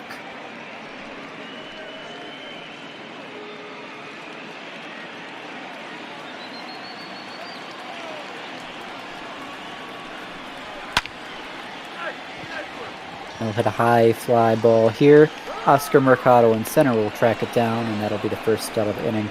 As always, when I do my solo broadcasts, maybe break some merchant a little bit, but I always encourage you guys to get some action going in that chat. And I'll usually address what I see in some form or another, whether I subtly work it in or explicitly call you out. So, moving 7R 37. It's been talking quite a bit. Tribe fan looks like, and mentions, yeah, a lot of it's also come in the form of injuries for struggles in that Cleveland outfield, as we see Mercado snag another one for the second out. Seeger goes down pretty quick, and that's another good point, is Cleveland's outfielders do seem to have a knack for getting hurt when it matters most, especially as we get towards the postseason, into that stretch run as well. And Michael Brantley, who was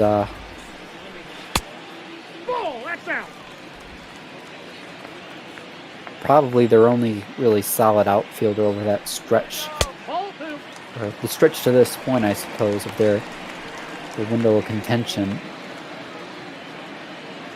Did seem to go down a lot at the least opportune times, and left and signed a free agent contract with the Houston Astros, if I'm not mistaken, a few off seasons ago. Clevinger's worked it 2-2 to Will Smith. These Indians have brought in a whole plethora of outfield arms. Smith will go down swinging, so 6 straight put down by Clevinger. He's looking great today as we head now to the third, but last season Yasiel Puig was brought in that Trevor Bauer trade and Leading off for the Indians. played some out there for them. They acquired Leonis Martin from the Tigers, and he had a scary bacterial infection right after that trade went down in 2018, I believe that was.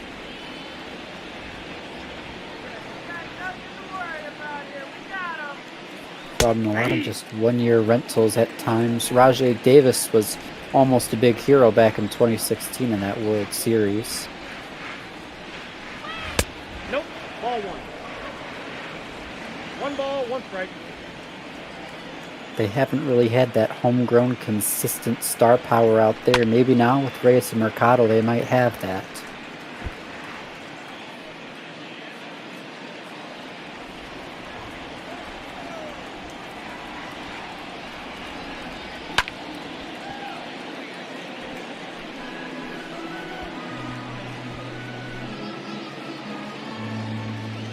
Carlos Santana been getting his cuts to start the top half of the third while we talk about those outfielders. And 2-2. he's now worked the count to 2-2. Been fouling some good pitches off. Looking to reach base for the second time today.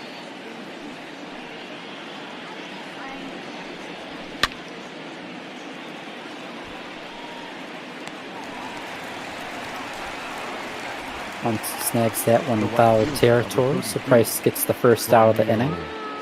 Looks like we're going to take a look at this pitch using show tracks, and that's right where you want it, up and inside. That's going to jam you up. Very hard to do anything with a pitch like that.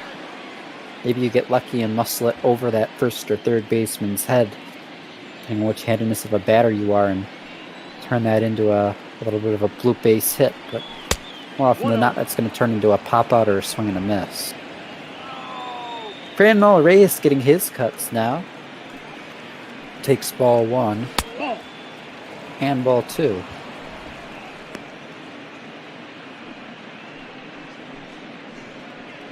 Don't want to talk too much about the Tigers here today, but F. Corpel asking if the Tigers could bring him Puig and try and flip him at the deadline. I think a lot of teams could probably look to do that with Puig, bring him in. Maybe the Orioles, Tigers, Kansas City Royals, perhaps. Any number of rebuilding teams around the league. In particular, the Tigers, though, and for those of you who don't know, I'm a Tigers fan just as much as a Dodgers guy, as we see. This one hit high and deep, but playable. For Cody Bellinger on the warning track, so Reyes almost gives us a home run. Instead, it's the second out. But Jose Ramirez will get his second cuts of the ball game. I don't think Puig and the Tigers are much of a fit.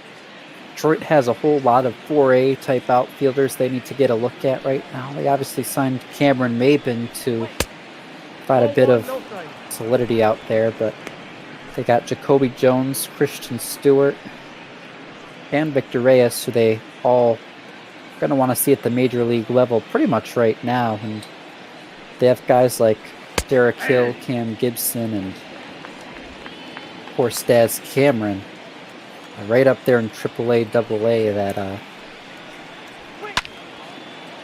they're going to want to bring in sooner than later, and they probably want to know what they got in Jones and Stewart and Reyes before they make that call. So right now, those three are kind of going to be splitting those reps between left and center. Harold Castro as well, for that matter. There's 4, so Maben and right. I don't think there's much room for Puig, as we're going to see a double. Jose Ramirez, a little bit dangerous to go too, but Bellinger's throw was offline, and that let him slide in safely. Cesar Hernandez.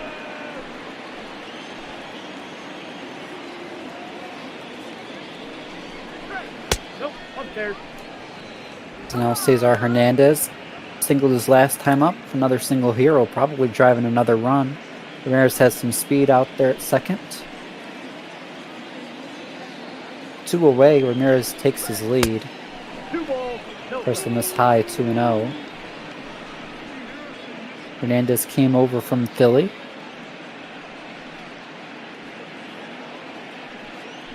As I mentioned, his last time up, everyday second baseman for the Tribe now, and he settled in nicely to that role.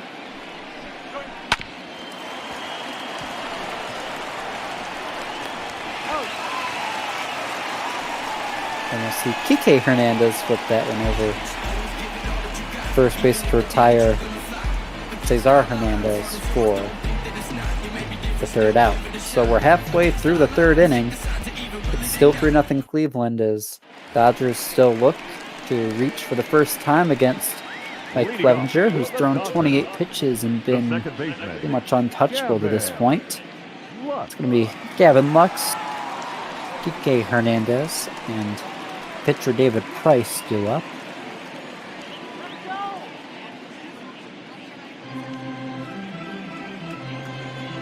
David Price has been an American League pitcher 1-0.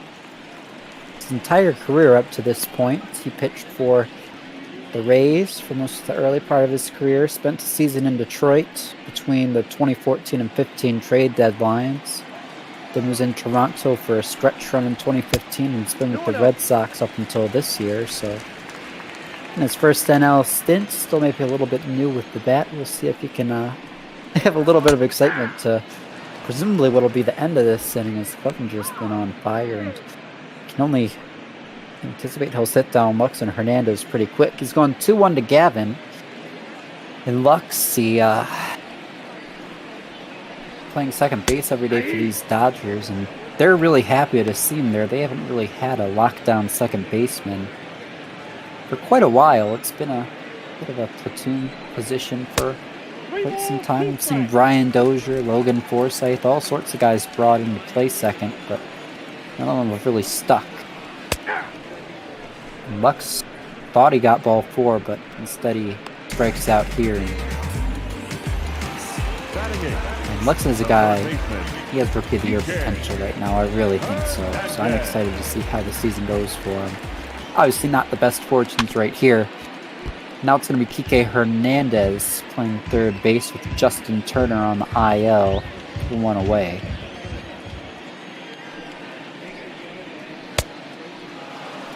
No balls, 2 strikes.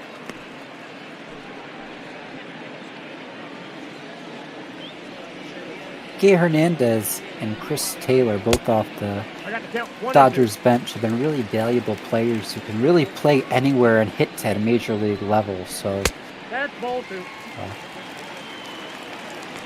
this is a team with a lot of depth, and it's lucky that they can see a guy like Turner go down and be able to bring a guy like Hernandez into play every day without missing a beat.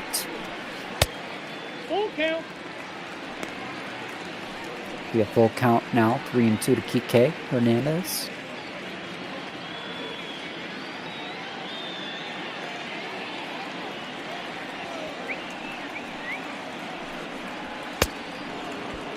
And a swing and a miss. Let's make it back-to-back punch-outs to start this third inning here. The pitcher. Now there's 2 away, so David Price going to get to take some hacks.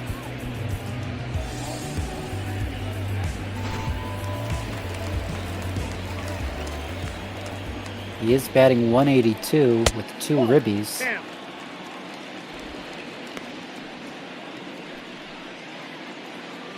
Not too shabby.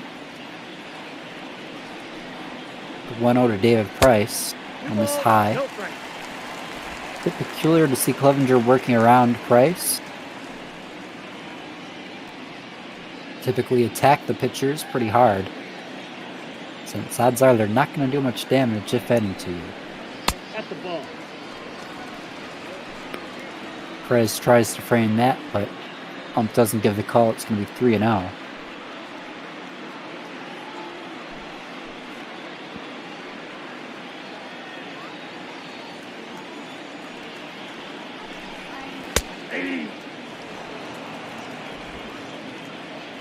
Unfortunately for him, gets one in here. Doesn't give the 4-pitch walk to the opposing pitcher, so it'll be 3-1. And yeah, swinging and miss here. So getting a little bit more aggressive now.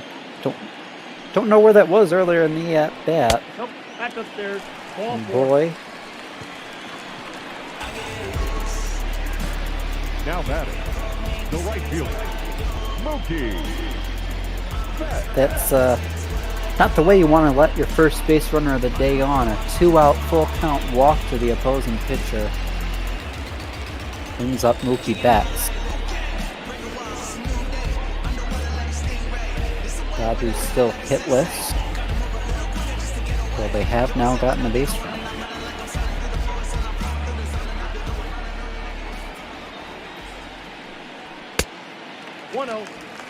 Speaking of hitless, we saw Garrett Cole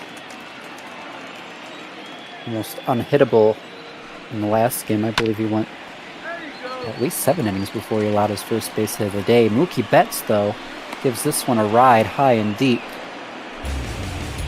What a play by Luplow out there and left to track it down and get the third out. Looked like it had home run potential. Falls short. And Luplow got on his horse, tracked it down. So Dodgers' first run of the day gonna have to wait, and Heidi Watney will check in.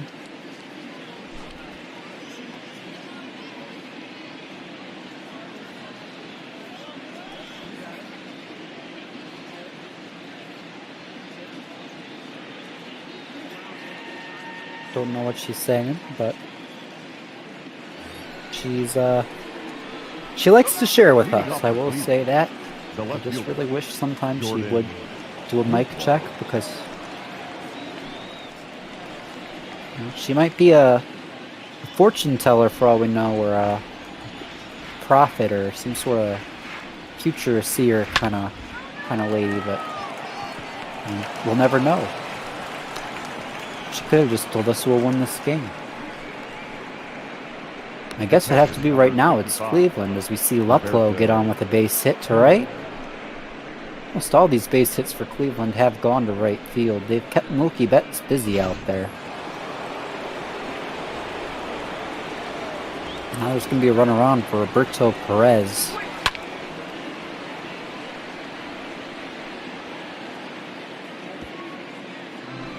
Those who've heard me broadcast before are probably sick of me saying it, because I say it basically every game, but Perez batting 186, only 4 homers as a catcher, and Will Smith on the Dodgers side, not exactly an offensive delight either at the catching position. A lot of times these catchers put that offense as a secondary concern. They focus a lot more on their ability to pitch frame, on their ability to make those throws. The base runners calling a quality game, getting to know those pitchers, the pitching staff, get the ins and outs, go through all those signs. It can be a lot to be a catcher. I think they're known as the captain of the field for a reason. There's definitely a reason to think they're underrated in general. 2 balls, 2 strikes. So even if you see a guy like Roberto Perez up there, he's batting under 200, you're like, why is this guy in the majors? Well, odds are he's pretty good behind the dish on defense. I'm sure you can get a lot of those Cleveland pitchers to attest to it. That's what makes guys like Yasmani Grandal or JT Realmuto just that much more valuable, when they can provide that catcher quality defense, call a game, and also hit the cover off the ball. Price gets the second strikeout of the day, though. Perez will go down. Mike Clevinger.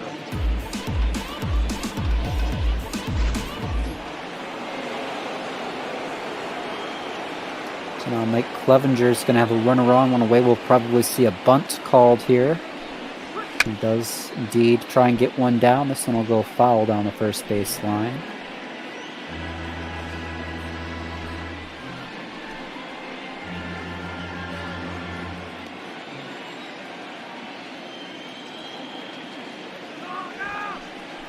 Well, one to Clevinger, bunting again. This one will also go foul, so now we'll see what's up with 2. strikes on Clevinger. Apparently didn't get too much practice with that in spring training. Didn't get one down in his first 2 attempts. Looks like he's trying again. This time it does work out for him. And the sack works to perfection. Once he'll just flip on the Price to get the out at first. Now batting. Shortstop. So a 3-1 sacrifice puts the runner on second for Francisco Lindor with now 2 away.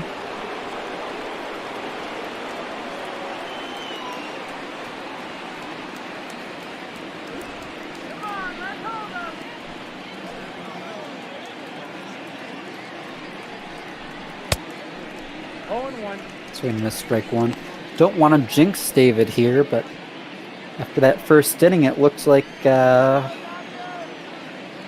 he was going to be quickly out of this ball game, but he's come back with 3 pretty quality innings pitching. Told Cleveland at bay, but if his Dodgers want any chance of coming back, his offense is going to have to get something going. And Mike Clevinger, man, absolutely unreal how he's been doing. Nope. Jimmy Nelson up in the pen as I say that, though. Should Price get into too much trouble, they don't want to let this game get away.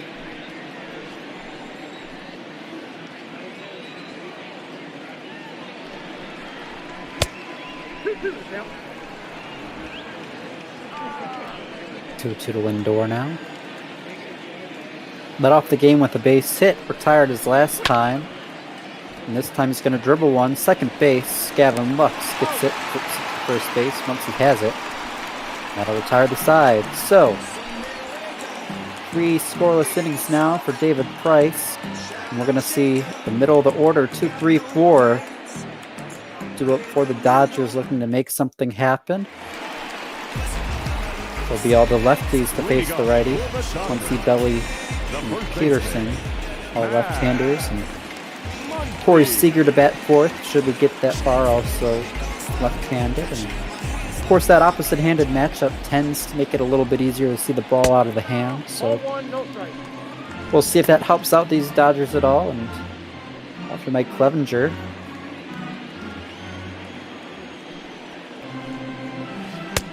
only let 1 base runner on all games, so you just got to keep attacking and doing what you were doing because it's working. He is up to 50 pitches now, though.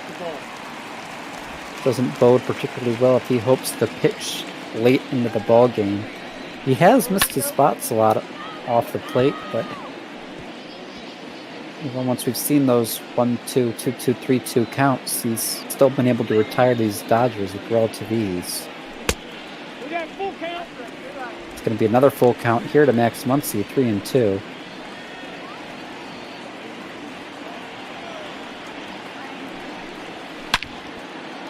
He's going to whack this one right field, but Franmil Reyes tracks it down. One of the first out. Solid contact. It stays up in the air a bit too long. Good job by Reyes to track that one down. Now Cody Bellinger going to have bases empty.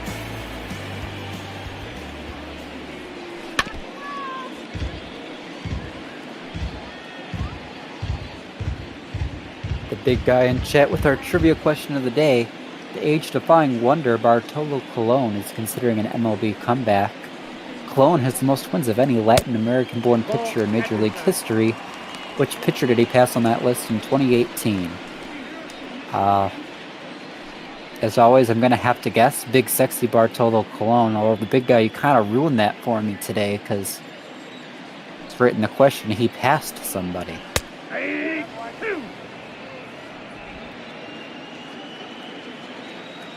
It's 1-2 to Cody Bellinger.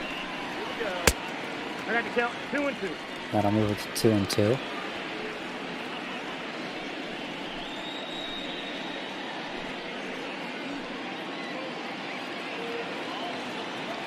Answer courtesy of EBTO, which if you didn't know stands for Toronto.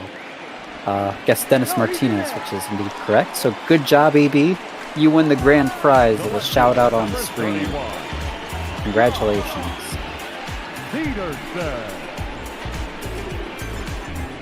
Did Cody reach on this? I was too busy coming up with that reward.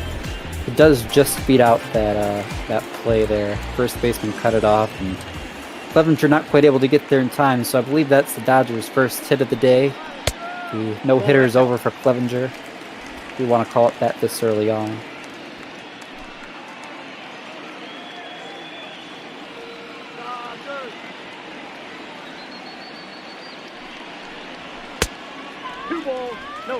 So miss high to Jack Peterson, 2-0.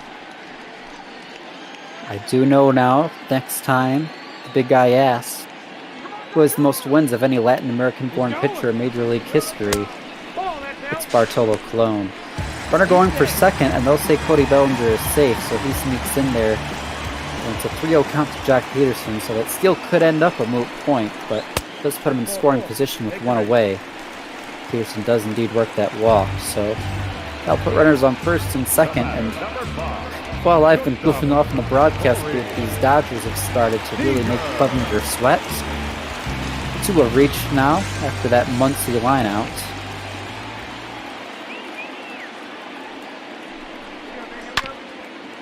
Now poor Seagull dribble one. That's the curse of that walk. It's going to be a 5-4 or 6-4-3 double play rather. And after having 2 on with 1 away, all of a sudden the inning is over. Side is retired. So Dodgers get their first hit. And their second and third base runners of the day. But that first run hasn't come quite yet. Now it'll be David Price's job to keep the part of this Cleveland lineup at bay, hold that deficit to 3, as Mercado, Santana, and Reyes will get their third cuts of the day. Saw a couple of righties up in that Dodger pen. Price gets in any trouble, they're going to pull him. Down 21.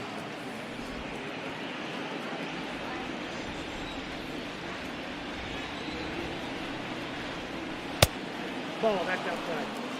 Price will miss outside here, so it's 2-1 to Oscar Mercado.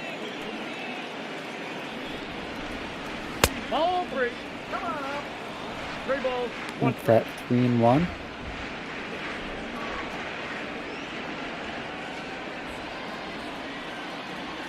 Carlos Santana going to be on deck. He'd love a base runner on. Full count. 3-2.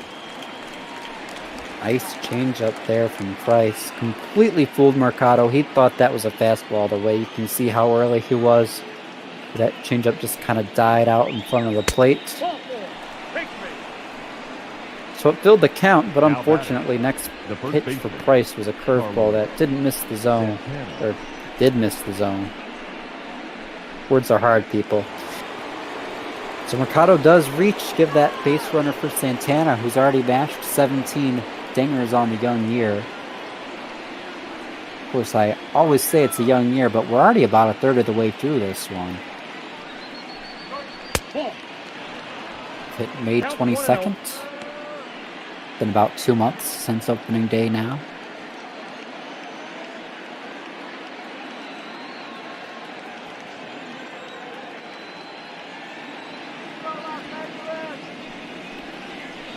Ball 2.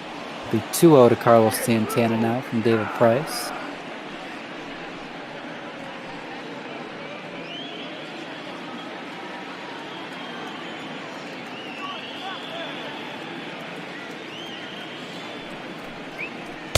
That's ball 3. 3-0 now, so David Price seems to have completely lost the strike zone here. He's scared of Carlos Santana. I wouldn't be surprised to see Dave Roberts out making a call to the bullpen pretty quick here. Yeah, cameraman agrees. We're going to look at David. Or Dave, rather. I don't think his full name's actually David. First, we'll check the runner at first. He's not going anywhere.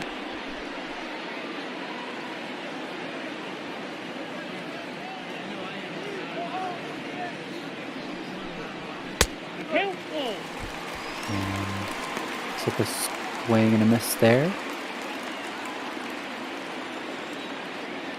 Full count. Carlos Santana.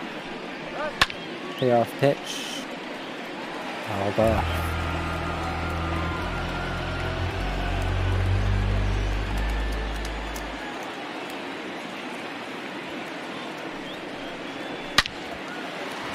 Next 3-2 though, grounded. Kike Hernandez knocks it down at third base. He'll try to make the throw to first, but not really much of a chance there. Probably should have held on to it, because if that ball had gotten away, that could have put that runner over at third instead of on second. So 2 straight have reached off Price here in the 5th. Cleveland's threatening to extend that lead, and that's going to signal the end of the day for David. So Dave Roberts comes to take David Price out of the game, and doesn't look like he'll be met to any sort of ovation by Dodgers fans for that performance. Your attention, please. Now, It'll be Jimmy Nelson making his 20th appearance out of the pen. 6-0, despite the 4.86 ERA. Great strikeout to walk ratio. Bit better against righties than lefties, but all around a wrong reliever for a reason, if you're picking up what I'm putting down. Off the plate, ball 1. And I'll face, it's truly the middle of the order, 4, 5, 6, and the middle of the order's really migrated, technically 1 through 9. I mean, the middle's 4, 5, 6, but a lot of the times we'll call it 3, 4, 5 because traditionally you put your best hitter in the 3 spot, but time's gone on, we've seen a lot of managers start to put their best hitter in the 2 spot. This will be a high fly ball for Peterson. Runners tagging, heading to third base. Looks like he's going to be safe. Throw on line, but just not fast enough. Players like Mike Trout a lot of times will see batting in the 2 hole. See, this Cleveland squad has Oscar Mercado batting second, and these Dodgers have Max Muncy in the 2 hole. So 4, 5, 6 has slowly not really become the middle of the order as we know it as a threat.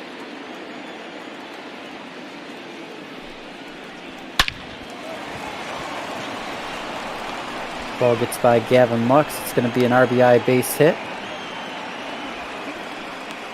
Good job by Ramirez there. Gets it right under the glove. Hard hit grounder. Works wonders here. Now runners first and second, 1 away. 4-0 Cleveland, looking to extend this lead. That run charged to David Price. He's also responsible for the runner at second. It looks like that runner from second will score. That ball gets just down inside the line and slices deep into foul territory, so it's hard for Betts to run that one down, and looks like we'll see 2 score on the RBI double. The left fielder, number 8, Jordan. Beautiful job by Cesar Hernandez there. That ball couldn't have sliced any more perfectly to drive into, so all of a sudden it's 6-0 Cleveland.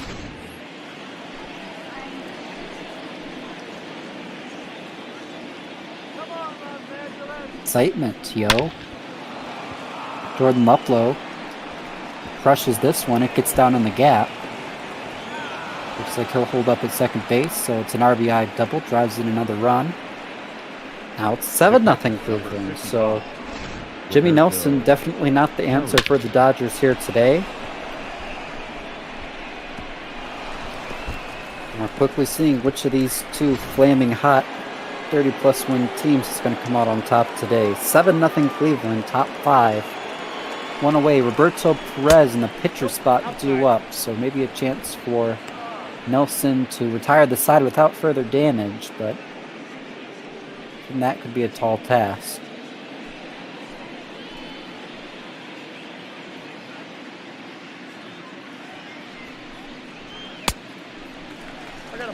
Inside, 1-1. Cleveland definitely needs this win more than the Dodgers do. Dodgers have built a comfy 4.5 game lead on the Diamondbacks, who have been really slowing down the last few weeks. Cleveland Indians, meanwhile, as mentioned, are 3rd place in the AL Central. They're a half game back of the White Sox for 2nd. And they are 5 games back of the Minnesota Twins for first place. They do currently have the second wild card and a pretty comfy lead over the Tampa Bay Rays for that, but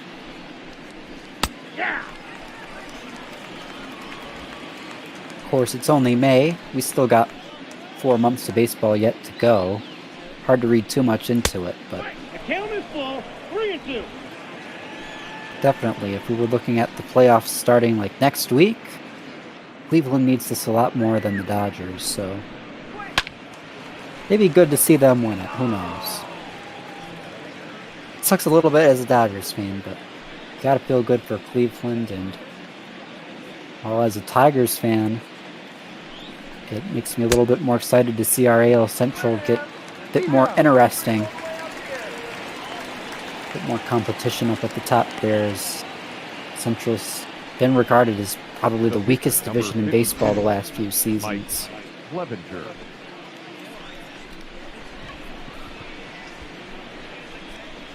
Strikeout here of Perez, 2 down. And of course, with the day Clevinger's been having, they're going to let him hit the runner on second. He's 0 for 1, dropped down that sack his last time up.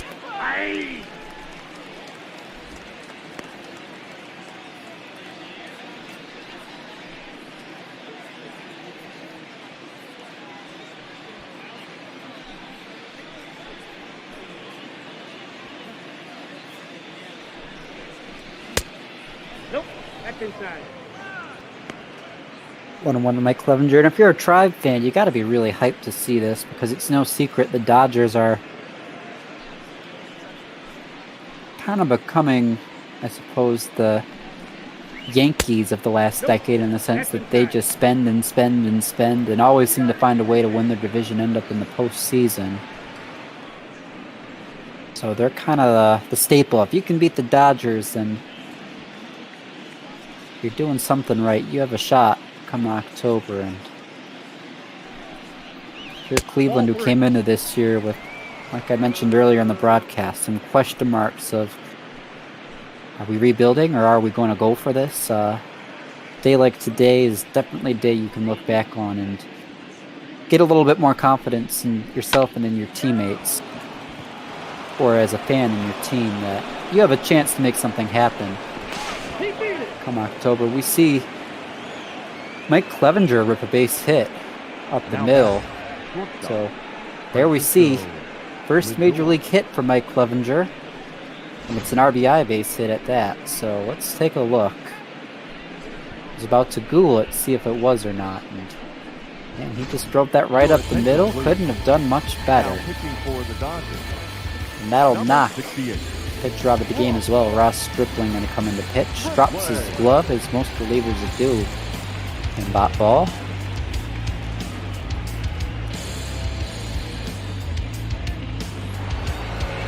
.386 ERA. Trying to retire Lindor. 5-run 5th inning now for Cleveland. They've extended this lead out to 8-0, and they've been clicking on both sides of the ball. Offense has been on fire, and Mike Clevinger's been almost unhittable on the pitching side, so.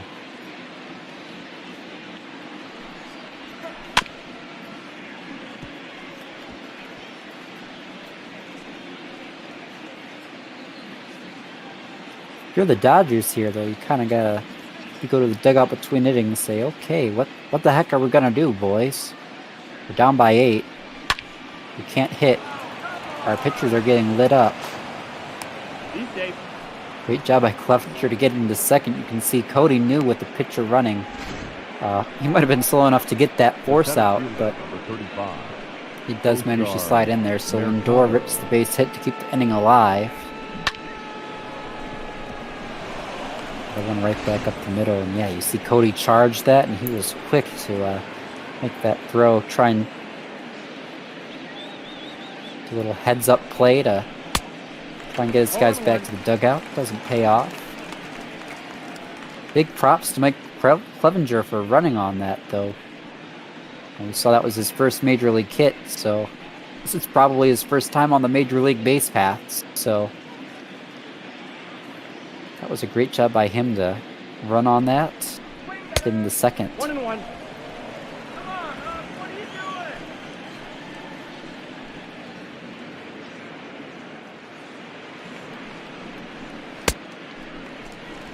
One ball, 2 strikes to count.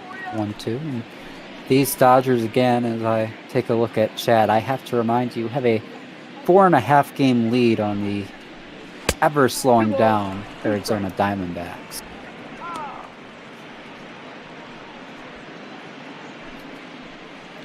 Definitely love to see that.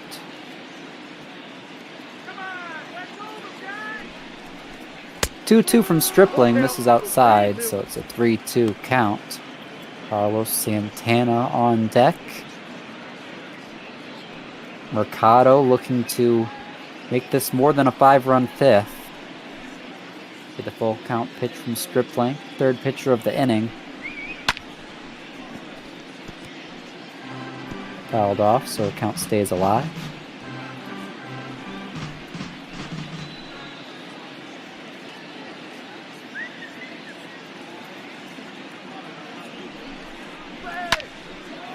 And big swing here. That'll be well foul though, so Mercado's making Stripling work. Be fun to see who wins this battle.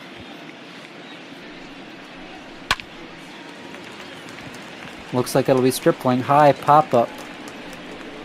Kike Hernandez handles it at third base. So long at last, the side is retired. 5 across for Cleveland. 6, 7, 8 due up for the not Angels, the Dodgers. So you're watching ML Bop Ball halfway through this one. Heidi Watney checking in from the dugout. Who knows how long she was down there, because that last half inning took forever. Looks like the reigning MVP, Cody Bellinger, who has struggled, but is starting to heat up. As mentioned. Obviously not today. No one in this Dodgers lineup's heated up today. Mike Clevinger's been absolutely filthy.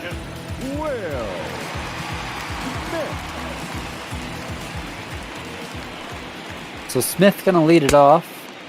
He'll swing right through the first pitch fastball for strike 1.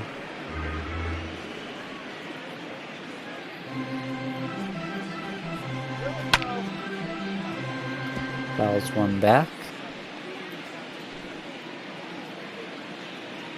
So it'll be an 0-2. Smith's gonna swing and miss here. So he'll go down on strikes. 6th K of the day for Clevinger's first one in a few innings. And we look at our ERA leaders in the American League. Indians 3rd place in that category, only behind the Rays and Athletics. You see the Twins and White Sox who are up there in that AL Central are in 4th and 5th place, right up there with the Indians as well. That Tigers squad in the AL Central actually has somewhat decent pitching numbers as well, for as bad as they've been doing. This ball gets down in the gap, so it's going to be a double for Gavin Lux, the Rookie of the Year candidate. The third baseman, So he takes that one. It looks like it was in the outside part of the plate, but he still just managed to pull that. Sitting in the gap, he'll have a stand-up double. And he'll rely on Kike Hernandez and will inevitably be a pinch hitter in that 9 hole to get him in, get the Dodgers on the board. Boy, would it be something to see them rally back down by 8. They still have 14 outs to work with across 4 2/3 innings, so nothing's impossible. Baseball's a game without a clock for a reason.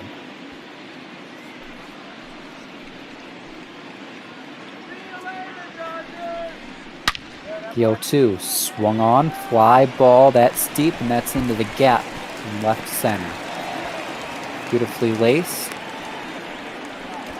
And it's going to be an RBI double. The bat, the pitcher. Just like that, Dodgers are on the board. Clevinger's giving up his first run of the ball game. Ladies and gentlemen, your attention please. So Chris Taylor, Number 3. the pinch hitter here, into Vance Kike Hernandez. Either the third or home. 0-1. By whatever means necessary. Swings and misses for strike one. Taylor batting .282, 3 home runs. He plays every day versus left-handers, but is a pinch hitter here against righties. Ball, that's just out.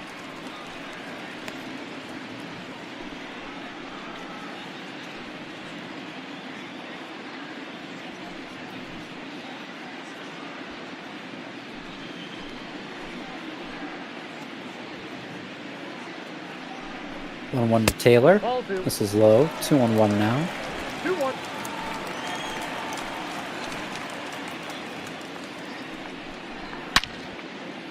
He takes a big hack here. High fly ball, left field, and he put the quadruple boogie whip on that one, folks. It's gone. A 2-run shot. Chris Taylor is 4th of the year. Let's go Dodgers indeed. It's now a 8-3 deficit for the boys in blue.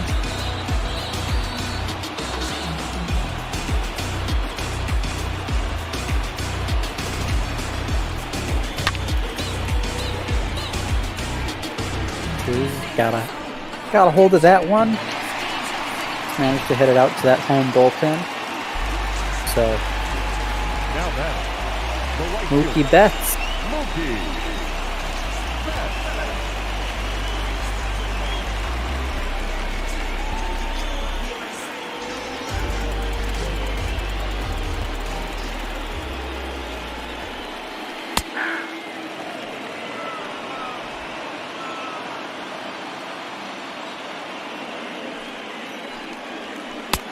Yep, that ball went out.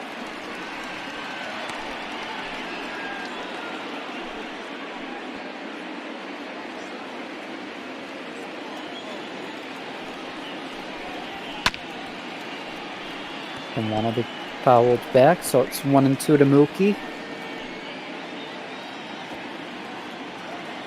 Dodgers with the 3-run bottom of the 5th to respond to that Cleveland 5-run top half.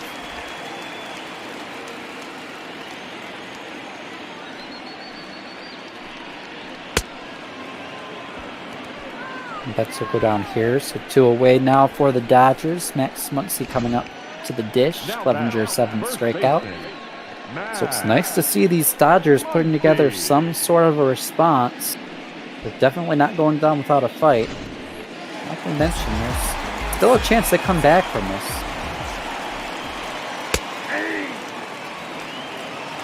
Anything is possible. This is a squad that's been red hot of late.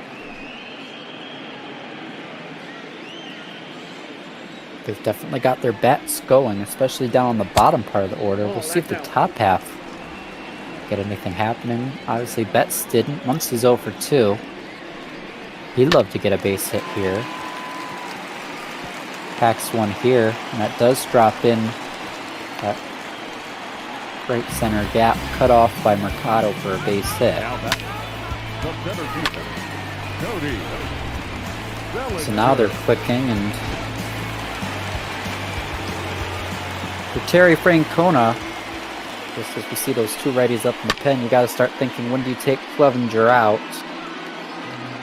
It's at 84 pitches, and he does have a 5-run lead, but you definitely want to hold on to that lead. You don't want this to all of a sudden become a saved situation later in the game and put more pressure on that pitching staff. You want to keep this advantage as wide as you can, as Hunter Wood and Dominic Leone are up for Cleveland.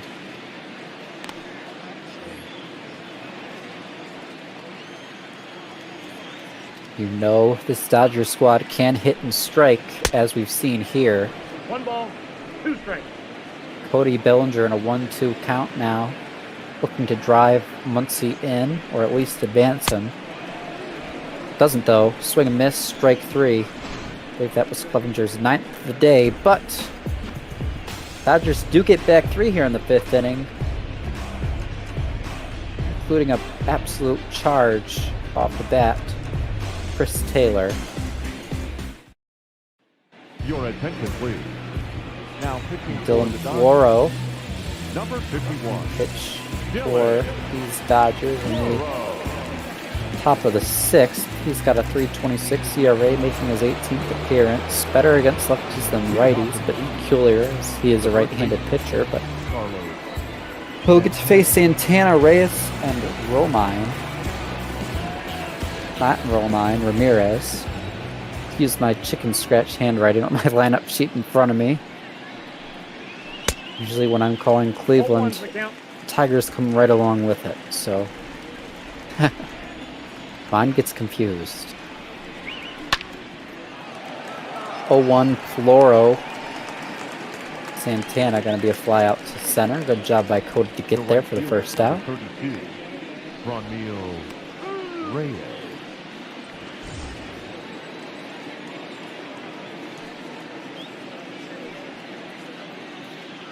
So now Franmil Reyes. 1 for 3. Hitless since the first inning, looking to get the bat back going. Takes strike 1 right down the middle. Dangerous pitch for Floro. Blake trying up in the Dodgers pen.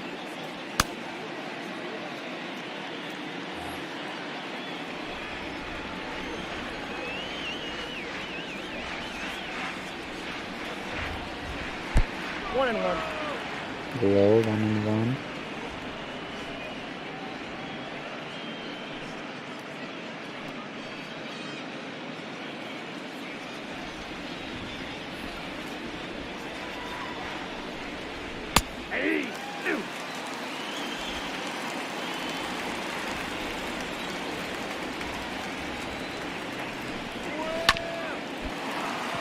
This will be grounded right back up.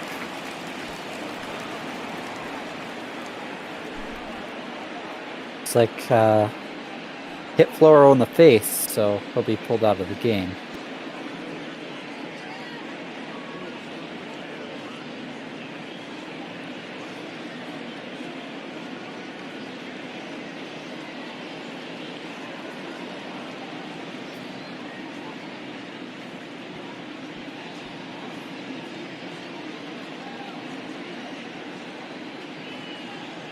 Your attention, please. Now So after a lengthy thought process there, we'll get Blake Trinan out of the pen, and he'll probably get a few extra warm-up pitches, as he will have to come in now with Floro injured.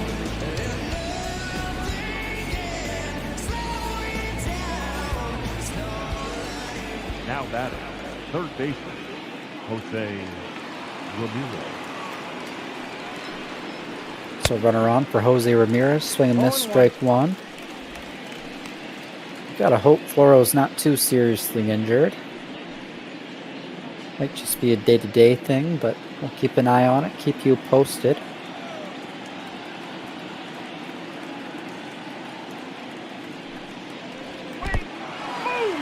This pitch will hit Ramirez, so Now batting, Trinan says you hit Floro in the face with one Hernandez. off the bat. I'll hit you with one on the knee out of the hand. Something like that. Sounded cooler in my head. That's going to be a costly mistake, though, because there's going to be 2 on now, and Cesar Hernandez has had himself a day. 2 for 3 with a double.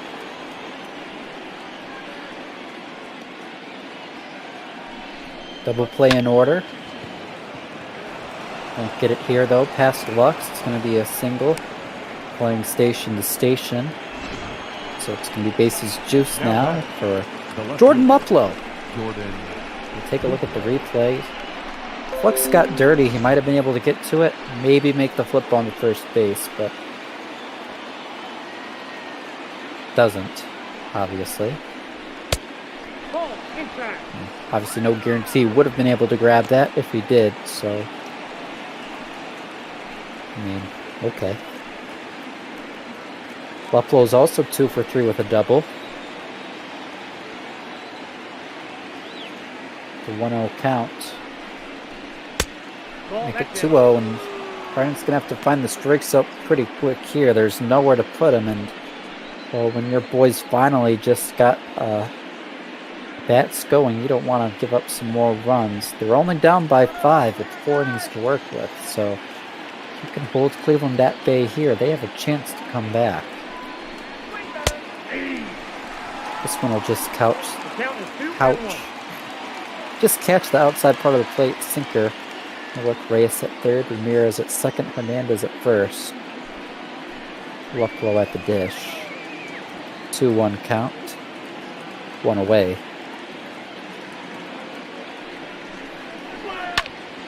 Pitch. Swing and a foul. Good contact, just a little bit early.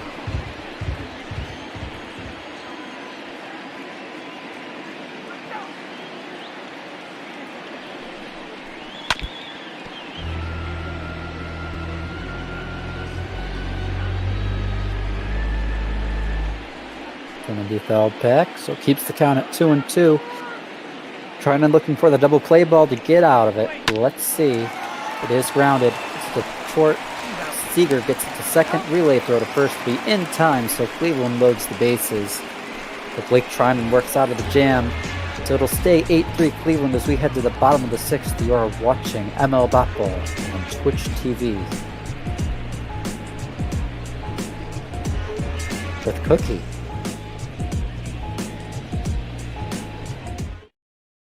Ladies and gentlemen, your attention please. So Hunter Wood and his Deuces Wild ERA 2.22 is going to come in for his 21st game. I'll pitch the bottom of the 6th, the middle of the Dodgers order, Peterson, Seager, Smith. Peterson.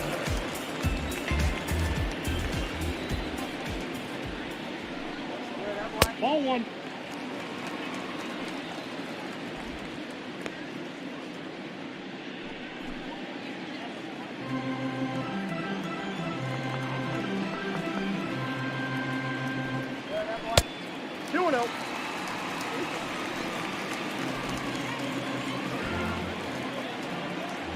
Just realized that's supposed to read moving target. Sudwood was acquired from the Tampa Bay Rays. And, well, maybe they'll be wishing they didn't acquire him for the moment, as he's gone 3-0 to Jock Peterson. That 7 is the T, and those usernames that use numbers for letters always throw me off. It'll be 3-2.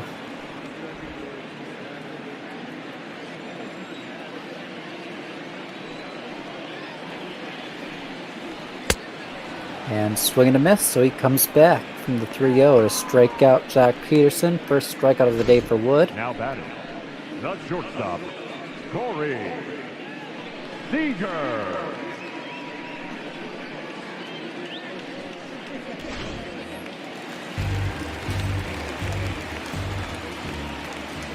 Tone and Leone up for Cleveland. It'll get the first pitch strike to Corey Seager as he fouls it off.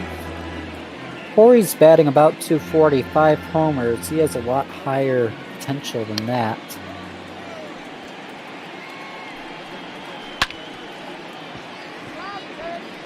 Doesn't tap into that potential here, though. It's going to be a harmless fly ball for Reyes and right. So quickly 2 down for Wood. The catcher, Will Smith will be the last chance for the Dodgers. In the bottom of the 6th, he's struck out twice.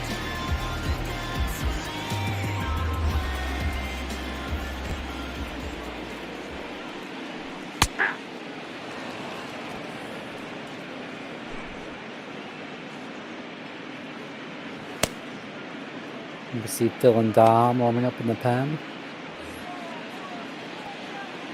Dom and Phil show. Sounds like a cool little talk show. They should try and start one. 1-1.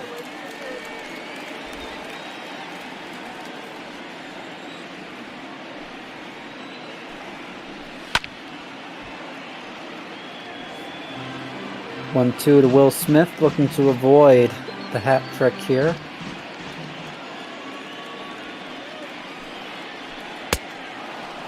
He'll swing and miss at one inside. So just like that, he goes down.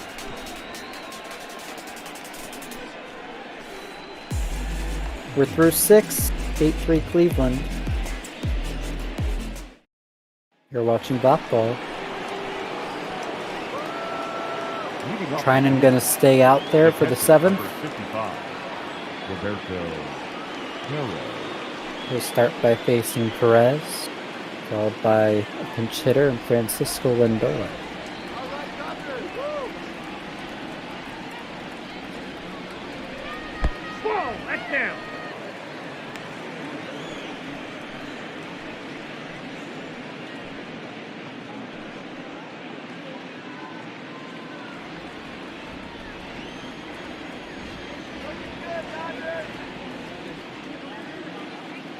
It's been a slow-moving ball game today, a lot of offense. A lot of runners left on base, too, even with the 8-3 score.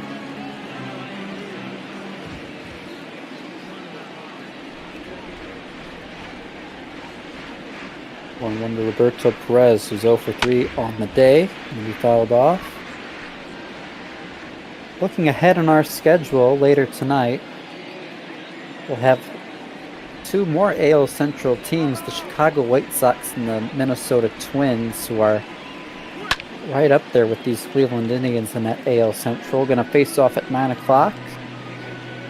It'll be Lucas Giolito for the Sox facing Jake Odorizzi of the Twins. Beardy Buddha, a good friend of mine, Heinz AS.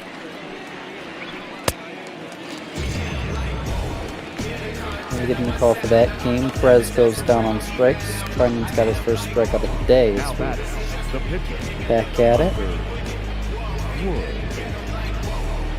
Got him way early. He was thinking fastball, picking up off speed. And for our Bop Ball late night slot, the Arizona Diamondbacks are on the road going to St. Louis and will be one of the best pitchers in the National League, Madison Bumgarner, facing off against Carlos Martinez. And it'll be Duggo getting the call.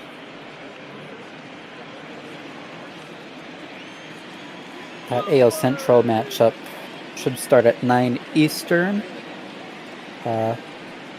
Although that's just the scheduled time. It won't actually start until immediately following the conclusion of this one. And Bop Ball After Dark. Maybe you want to go take a breather or something between. Come back for Arizona. That one starts at 10:45 approximately. Looking targets saying good pitching matchup for the Sox and the Twins, with that being Giolito and Odorizzi, obviously. And yeah, it's gotta be a tough call as a Indians fan to pick who you want to root for. On one side, you would root for the White Sox to knock down the Twins a few games, kind of have them beat up on each other. And if you go for that approach, that would mean you're obviously targeting winning the division at some point. And there's enough time left in the season you could see that happen. Or, of course, maybe you want to root for the White Sox, or the Twins, see them beat up the White Sox and let you slide into that first wild card slot past the White Sox in those division standings. Either way, it's going to be fun baseball. 1 ball, 1 strike. Both these series this weekend, it's the Indians and Dodgers and Twins and White Sox. Preview of some potential postseason situations. Some of the better teams in the league, so it'll be fun.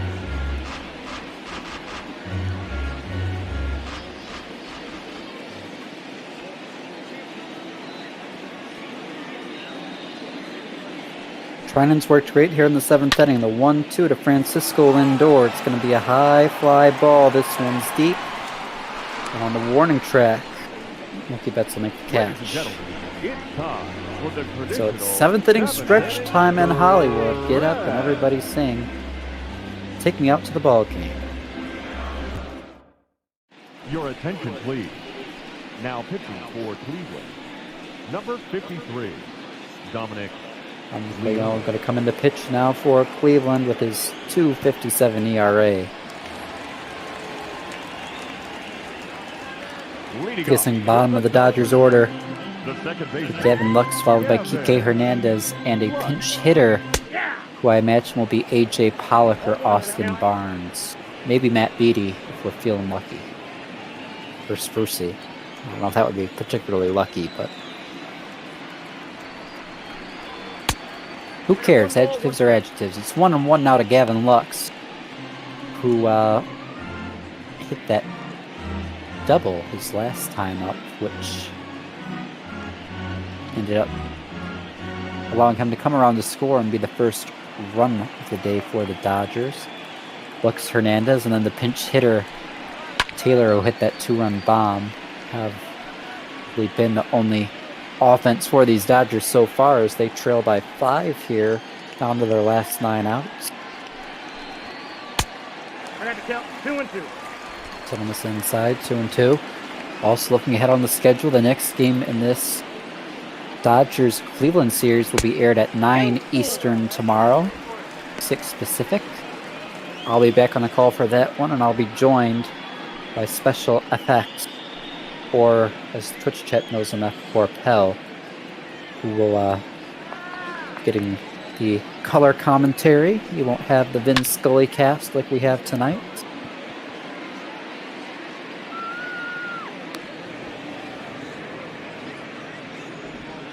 Perez handled this pop-up for the first out. Of course, I'm only a fraction as good as Vin Scully. I say that because it's one guy doing the color and the play-by-play for the Dodgers. Though every day I do forget to say it's time for Dodger baseball to start, so oh well. Kike Hernandez with 1 away. First pitch swing, rockets it foul down the first base side. Tonin Simber up for Cleveland. 1-1.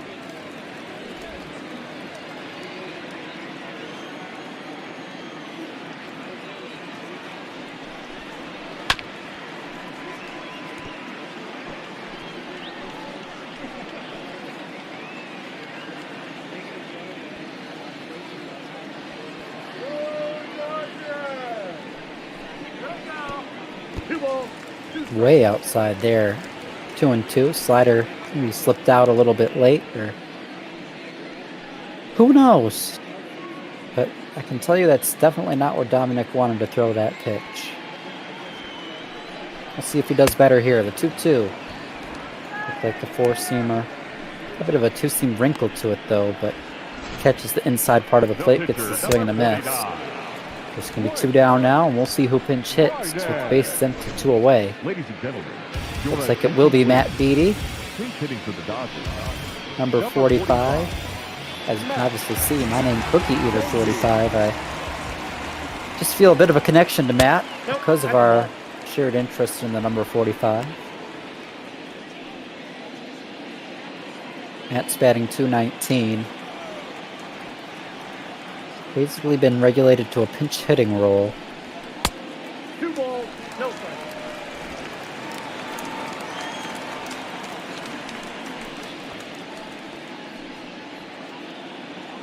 Love to see some number 45 magic right here.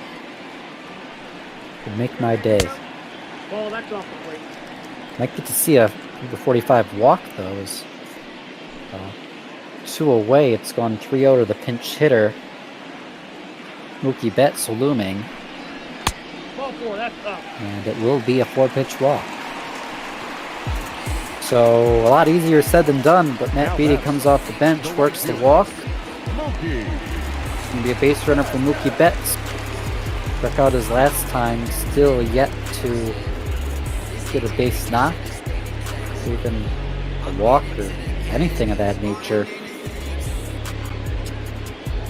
Going to chip away at that 5-run deficit here with the runner on. Young's first pitch is going to miss high, so that's 5 straight balls he's thrown now. Does he want to make it 6? No. That one swung on, but it did look like it was going to catch the top of the zone. Had he took it. Nonetheless, it'll be 1-1 now. Mookie Betts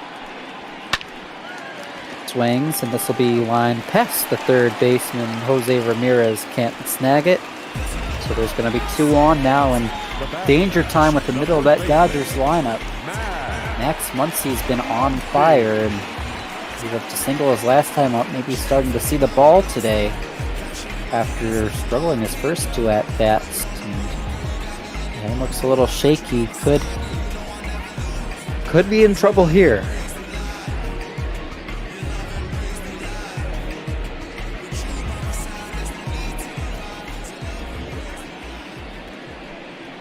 Hey! 0-1. 0-1.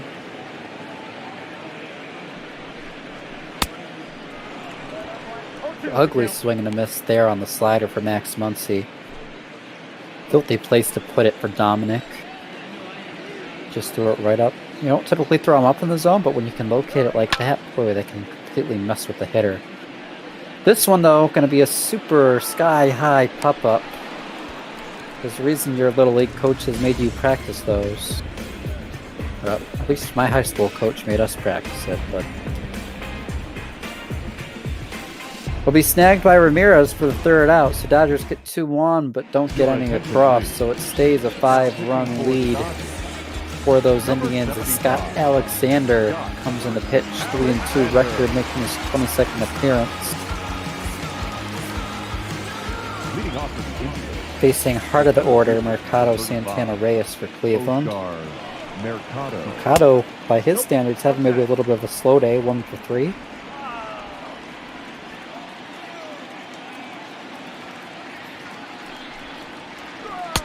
Top of this Cleveland lineup hasn't done very much since that first inning where they scored 3 off of Price.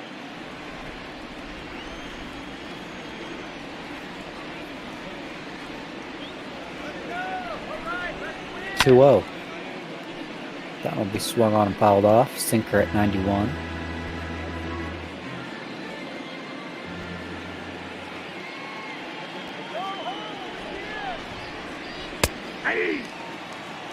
Make it 2-2.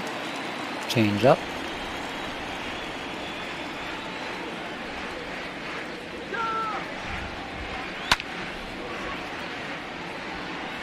The one fouled.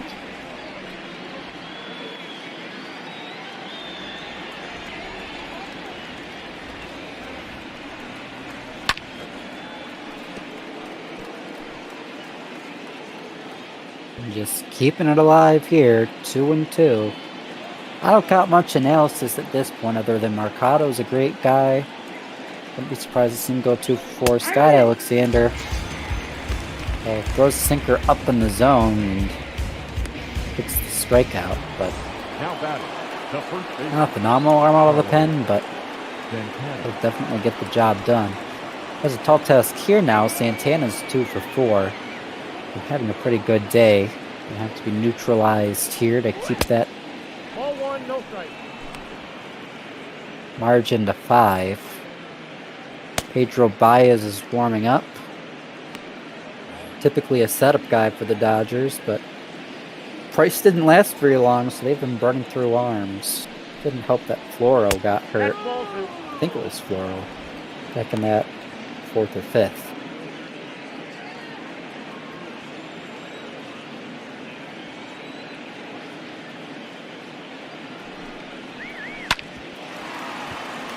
Going to be grounded first base, or not first base side. Shortstop third base side through that hole there. Going to be a base hit for Santana. He's 3 for 5.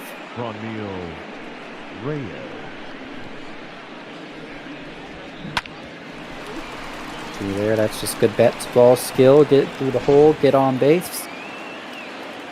This guy's up by 5, but hey, use some insurance runs, and if you just get through more of that Dodger bullpen, that can be useful for the rest of the series. They still got 2 more between these 2 squads on Saturday and Sunday coming up.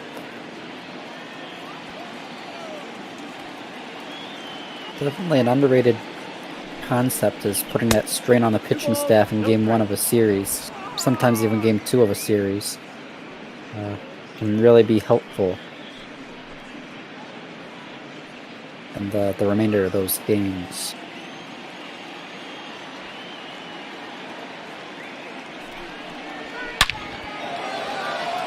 And Fran Mill. Ba-boom. That ball's gone, folks. We got the boogie whip on it. And holy mackerel. Home run. Not much enthusiasm in my voice because, well, I'm a Dodger guy, so no offense to you Cleveland people watching. I am happy to see you being successful, but at this point,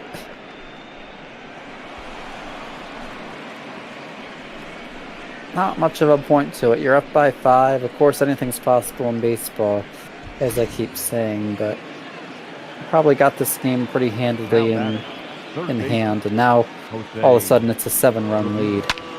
10-3 Cleveland. We'll get one down for a base hit here, so see Jose Ramirez reach base again. The second baseman. Cesar Hernandez is 3 for 4, double 2 singles. And Jordan Luplow, who's also been on fire, both due up, and Alexander's gonna either get completely obliterated right here or gonna have to find a way to settle down a little.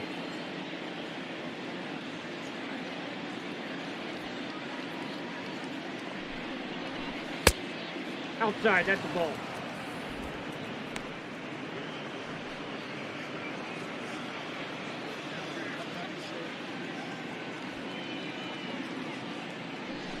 What? Ball 2.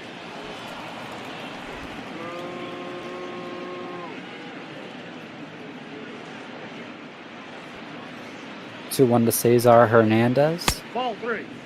Seeing in chat, Beardy.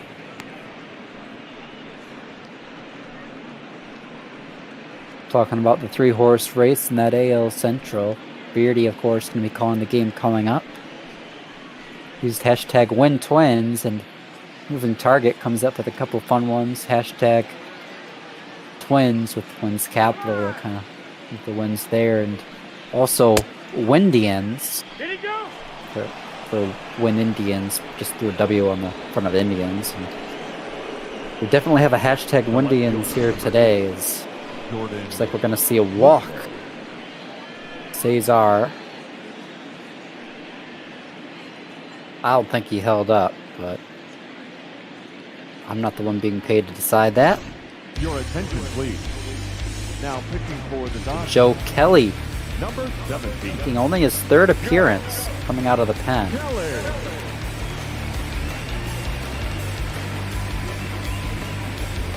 It's strange that Kelly hasn't got this much work. I don't recall him being injured, but maybe he was.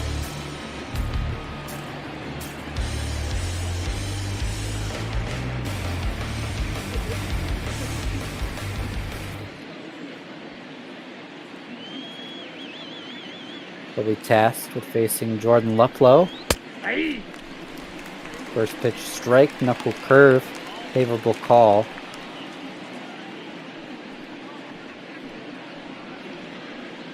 Comes in with 2-1 and only 1 out. Double play in order. Luplow's 2 for 4, double and a single.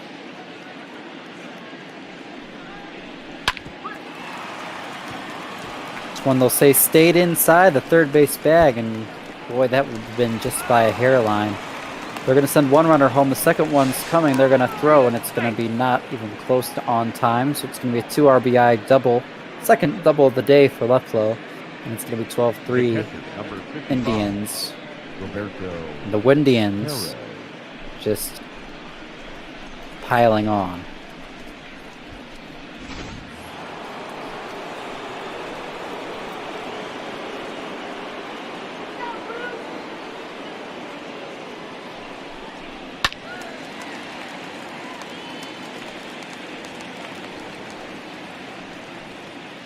Good news if you're Joe Kelly, those 2 runs were charged to believe that was Alexander we just saw. So your ERA is still perfect, but you are responsible for that runner on second now, so you really got to lock down.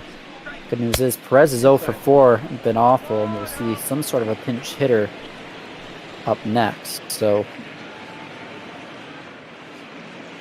can get out of this pretty easy. Great job by the Indians here in the 8th inning, though, to completely kill any hope those Dodgers had. A 4-run 8th. Gives them a 9-run lead. 6 outs left for the Dodgers, and we'd have to do some research to see if there's ever been a team that's come back from being down by 9 in the last 2 innings. I highly doubt it. At least as a common occurrence. I'm sure it's happened 1 or 2 times, maybe in the last 40 or 50 years, but definitely not common.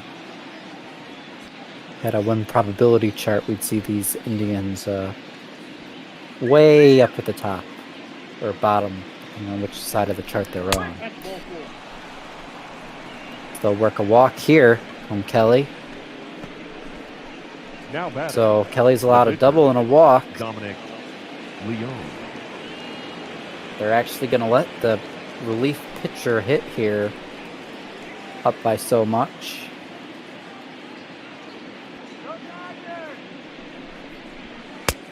Ball, that's inside.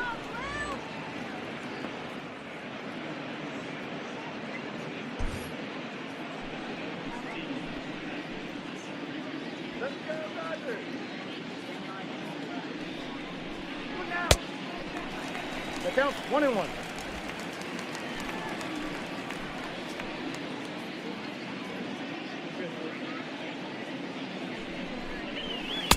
Two balls, 1 strike. The count. Duggo trying to share one right here, but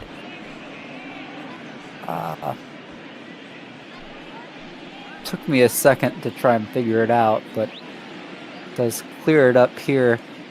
Philadelphia was down 11-1 in the 7th back on August 21st of 1990. As it looks like we'll see a double play ball finally to end the inning. So Cleveland gets 4 more, but it stays that many. We head now bottom 8, 3, 4, 5. The lefties all do it for Los Angeles, but they ended up scoring 11 runs to win that game. Leading off for the Dodgers. So I don't know if that was the most recent occurrence, but that particular game would have been now 30 years ago. Well, 29 and some change, as it's only May, but Ball, that's low.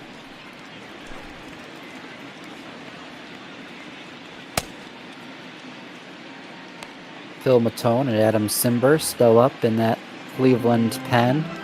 And Leon's going to come back out to start the 8th. 2-0 to Cody Bellinger. Lots of discussion about that AL Central being fun, and it's really going to be a fun division for quite a while, with Twins who have finally come into their own last season. The Indians who kind of capitalized after that Tigers and Royals pairing put up some really nice runs in the early 2010s, and well, the White Sox traded away a lot of assets and finally have those prospects like Giolito, and I always forget that outfielder they have's name as we see. So this one's snagged by the shortstop playing to the right of second. Cody's not too happy. Can't say I blame him. Probably thought he had extra bases. Instead it's an out. But these Indians are going to have an exciting journey. The AL Central, and that division is going to be competitive for years if Cleveland does a great job of a retool instead of a rebuild. And Minnesota's got a few years left on their window before they got too much to worry about in free agency. Those White Sox are young and promising, and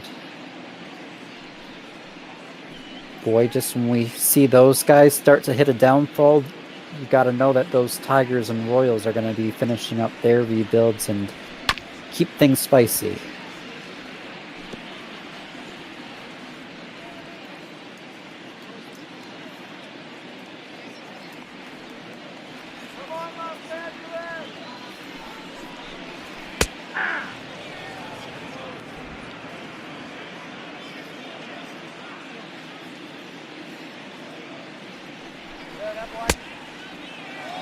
Ugly swing and a miss there. Throw down to first. 2 away. So line out and strikeout for the Dodgers so far in the 8th. Corey Seager going to get his cut. Space is empty. 2 away. 0 for 3.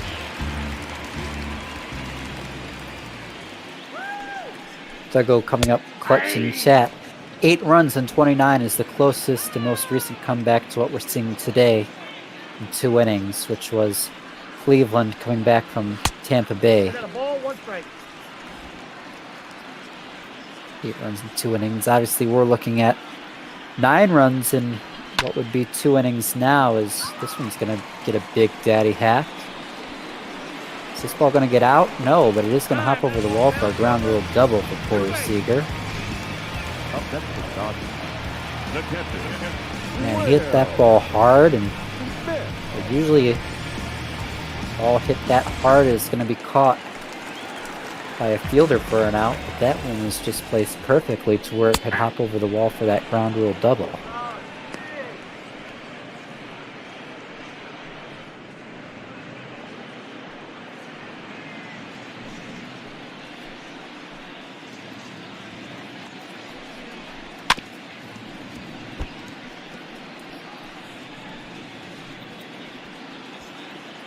That means Will Smith will get cuts here in the 8th inning, and he's in an 0-2 hole.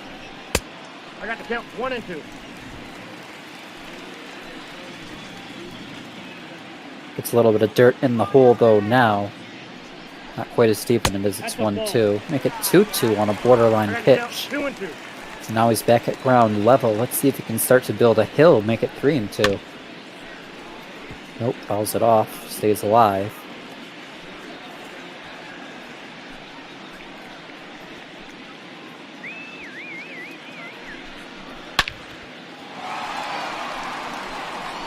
And looks like we got a Smith bomb. 2 out in the 8th. Will Smith, the catcher. 416 feet out to left field.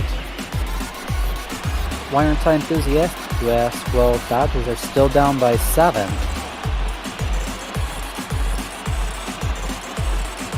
But hey, maybe it's the start of a comeback. Who knows?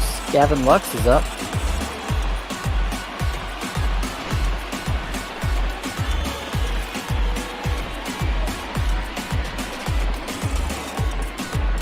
Will Smith is a highly thought of catching prospect, and it's nice to see, even though he hasn't been the best with the bat this year, to kind of show a bit of a sparkle there. Nope.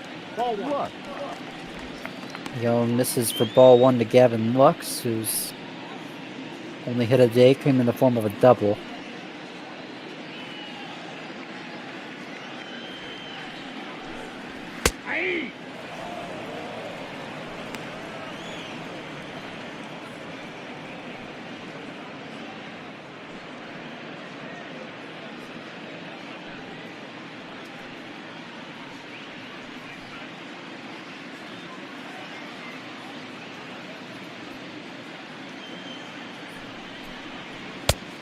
That's in. Ball 2.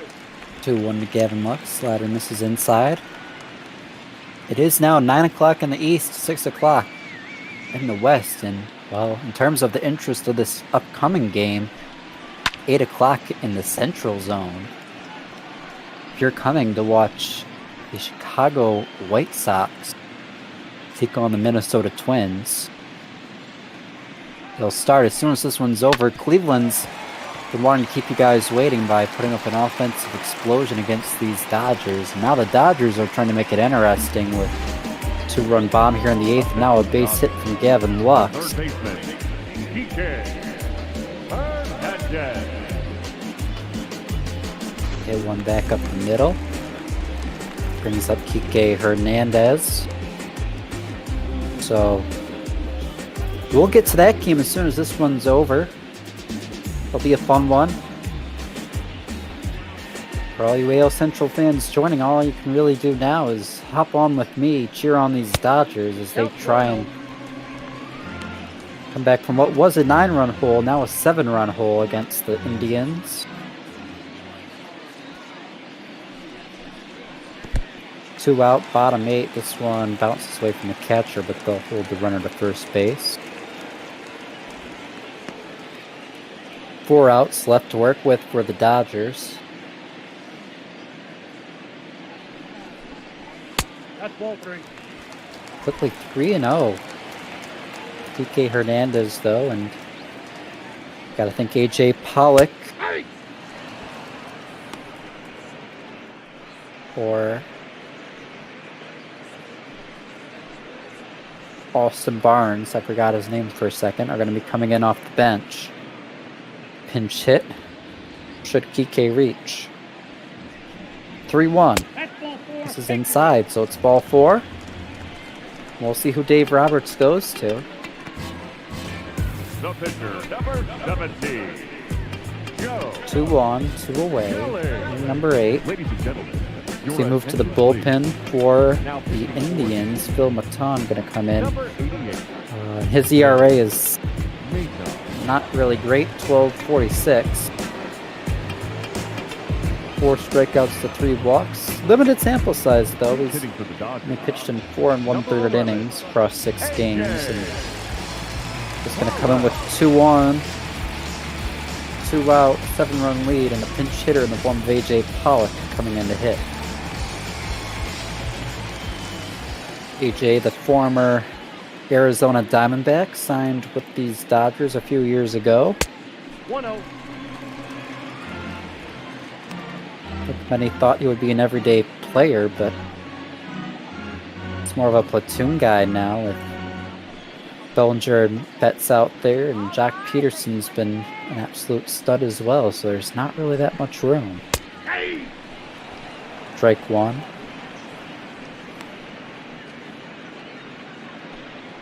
He is only batting 170 though, and that's testament to how tough it can be to come off the bench and hit. Pollock does get everyday reps facing left-handed pitchers, but obviously a lot more righties than lefties in the league, so means he gets a lot of limited playing time.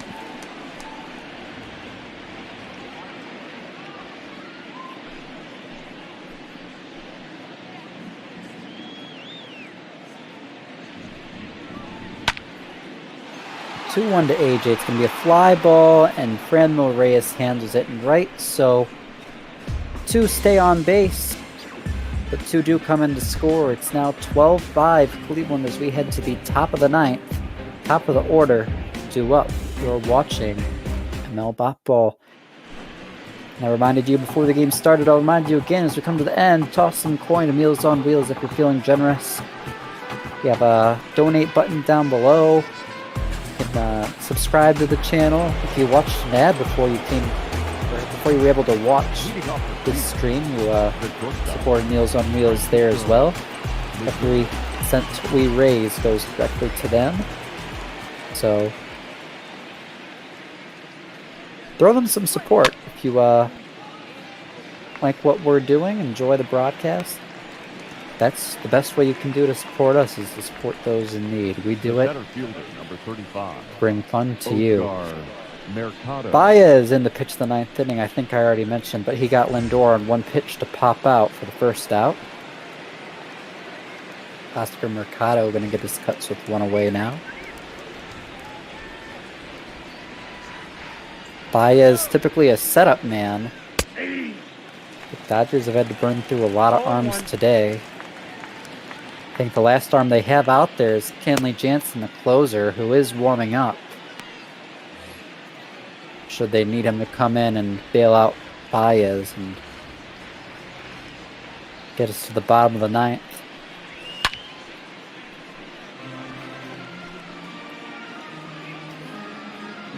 So if you're Cleveland, you gotta be happy with today. 12 runs against the Dodgers pitching staff that, to be honest, really outside of David Price has been pretty good this season as an accomplishment. Holding the Dodgers to 5 runs and no runs until you were up by 8 is an accomplishment.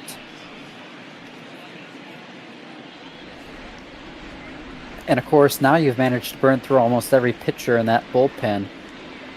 So you're going to be pretty tired out there tomorrow and Sunday as you continue this 3-game set. So great job by the Indians to come in, set themselves up for success. Diamondbacks will certainly give them thanks, as will the Rockies.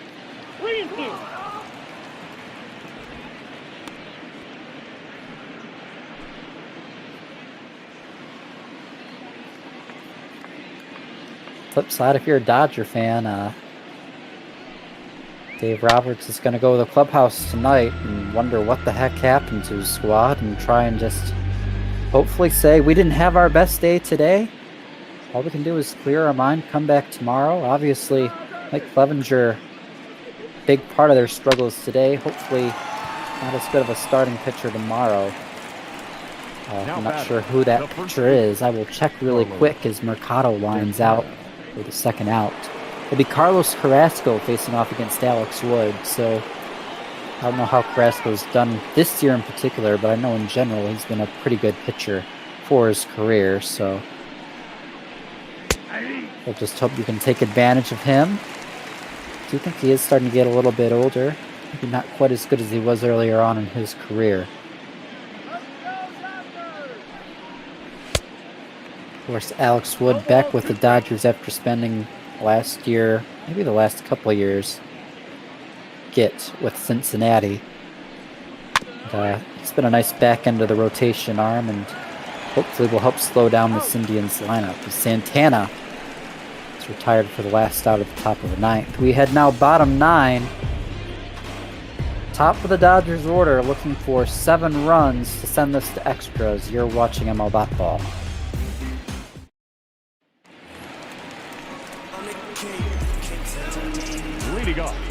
Every team does have their down days, and I think one of the most important things you can do in baseball is learn you can't dwell on it.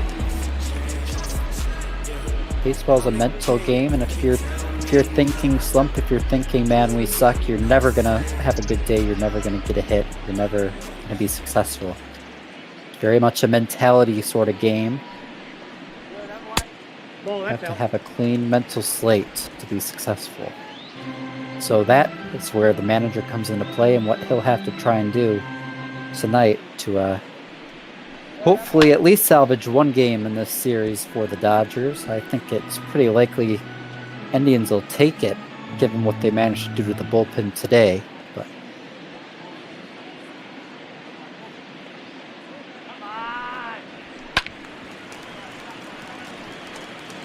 hooray. I don't know what to say. After 9 innings, believe it or not, I do not really have much left to say.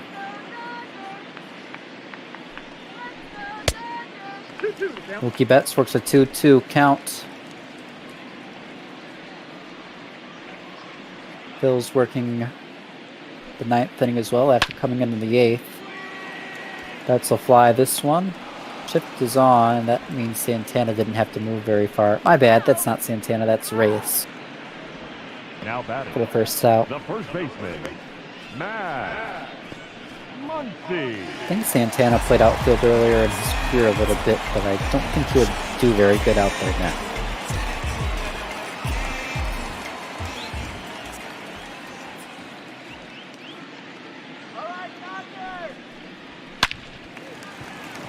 One ripped. So Muncy gets a base hit. Only 1 away, so could this be the start of something special, something historic? Cody Stay tuned.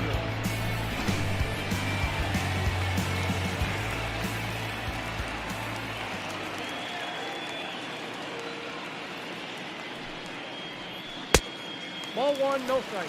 Cody Bellinger takes ball 1.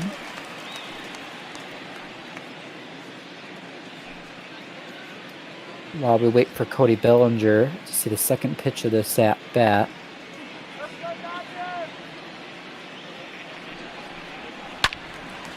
She fouls off.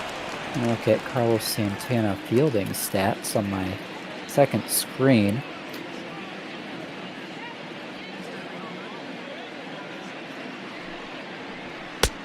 Inside, ball one. Yeah, Santana, primarily a first baseman in his career, did play some catcher early on. Quite a bit of catcher. Also spent quite a lot of games at DH. A few at third. And he has occasionally been thrown out in the outfield, playing 7 games in his career in right. 4 innings in left total for his career. So,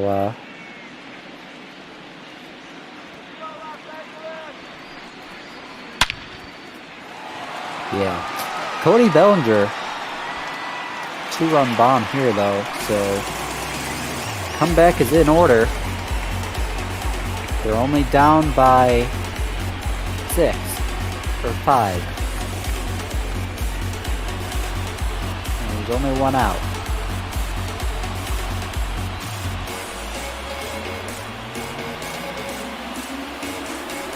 Tito not too happy on the bench there. Don't know why he's that unhappy. He still has a 5-run lead to work with and only needs 2 more outs. Okay, the Dodgers look like they're going to try and make this thing interesting. Corpel spills it out perfectly. 4 bloops and a blast. Does get it done. Number 31. Jock Peterson's 0 for 3. Takes strike 1. And if he can get on base here, Griggles the rest of the day kind of going to go by the wayside because this rally here is all that matters. No ball. At least for the Dodgers' hopes of coming back today.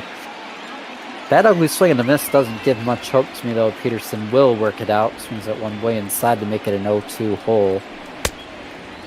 Does take there on a pitch in a similar spot.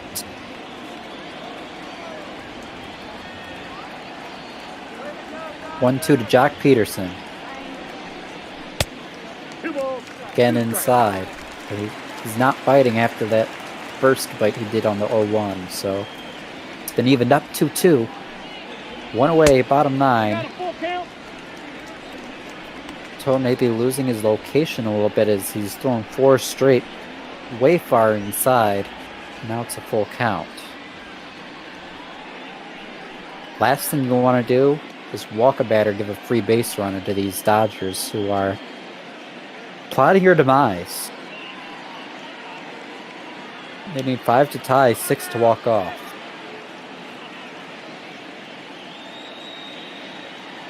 The 3-2.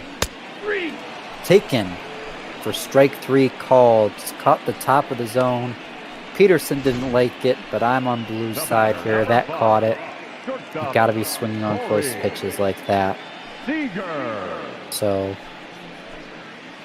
Peterson goes down, and now Dodgers down to the last out. It's gonna be Corey Seager as the last hope.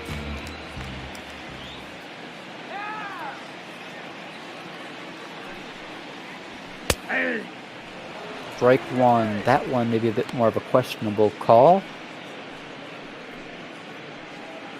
Blue gives it to him. Probably just eager to go home. Maybe even go to, I believe. Nope, that's down. This one misses low. Where are we going? We're going to Minnesota. Wasn't sure if we were playing in Chicago or Minneapolis. Does look like we're headed to the Twin Cities.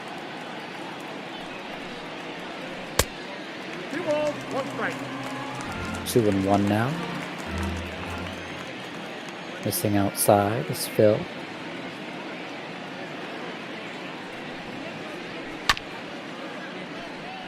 Fouls 1 off, so a little bit of a deuces wild situation. 2-2 count, 2 away. Pitch to Corey Seager.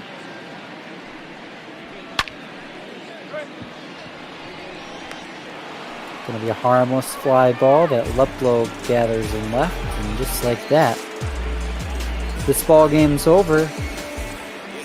Dodgers never had anything close to a lead. Still managed to score 7 runs, keep the game a little bit interesting. Cleveland, though, wins on the heels of a great start to the day by Mike Clevinger and an early 3-0 lead that, over the course of the day, they managed to extend to a grand total of 12 runs. So, great job pitching for Cleveland. There, between the two squads, 30 hits, 19 runs. Win will go to Mike Clevinger, who goes to 5-2. David Price falls to 2-5, getting the loss. 2 minutes. Franmil Reyes going to be our Tonight's paid attendance. player of the game. 6,000. The Dodgers thank you for attending tonight's game. So, And as you leave Dodger Stadium, there you have it, we folks. remind you to please drive home safely.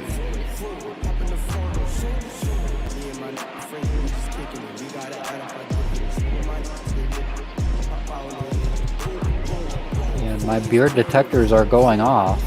I think Beardy Boot has joined me. Holy cow, some fireworks out in LA. We also got Hines AS in the booth. Hi, how's it going? That was a great game to watch. Yeah, it's not the best day for me to see my Dodgers lose, but there's no denying that was a lot of fun. And well, this game does have implications for the upcoming one, as these Indians are right up there with the White Sox and Twins in that AL Central, and we're going to get to see those two teams square off in Minnesota. Yeah, big weekend series here at Target Field. It's a Hall of Fame weekend as well. Justin Morneau going into the Twins Hall of Fame, but an even bigger weekend because the White Sox are in town and they're 4.5 games out of the AL Central in second place behind the Twins, who have been red hot to start this season. Well, yeah, it would be interesting if we could see some more fireworks. We saw a couple homers in the last game, and there's plenty of pop in both of those offenses. So we'll see if we have a similar high-scoring game today. All right, so I'm looking forward to seeing this one. Thanks to everyone in chat for your great call compliments, and stick around because this is going to be a fun matchup. Beardy, Hines, take it away. Thank you, Mr. Cookie. Always a treat to get to talk to you and follow you up. And, of course, we're often in the booth together. But, yeah, I'm joined tonight by my good friend, Mr. Hines. We were on the call last night of this game, or of the first game in this series. The Twins won 5-1, and going to look to take game 2 tonight with Jake Odorizzi on the mound facing off against Lucas Giolito. Well, it's going to be a battle of two really good pitchers. Odorizzi hasn't had the season he would have wanted coming in, had been off in his past 2 starts, which has probably raised his ERA a little bit. You can see it's up there at 5. And Giolito is, well, the White Sox ace, and he's going to look to pitch like one again today. Should be another good one here tonight at Target Field, as the first place Twins sitting at 37-14 now, going to see what they can do in game 2 against these White Sox. Leori Garcia going to lead things off for Chicago, and Odorizzi pumps a strike in there for the first pitch of his outing. Well, the White Sox didn't really have a great offensive game as a whole team yesterday, amassing a total of 5 hits, only with Moncada coming up for 3 of them. So they're going to look to bring back this offense a little bit. Garcia was 0 for 3 yesterday, so they need to pick it up today. Yeah, as you mentioned, Moncada had those 3 doubles yesterday, went with the triple double, and we were on quadruple double watch even at one point, as that one swung on by Garcia for strike 2.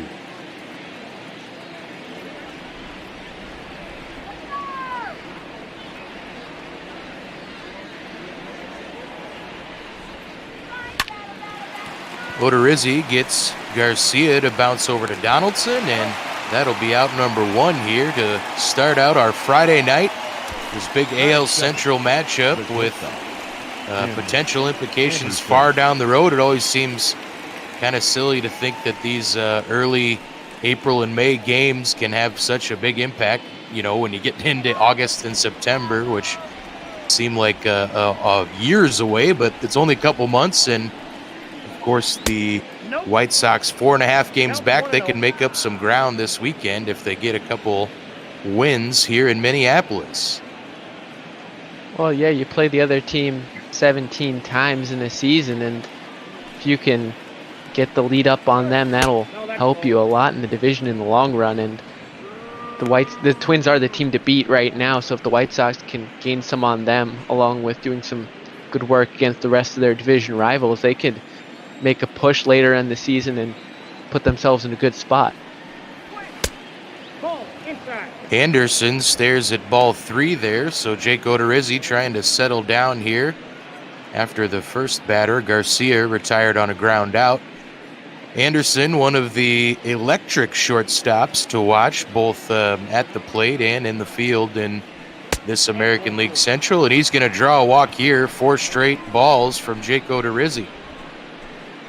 Batting third, the third baseman, Yohan Moncada.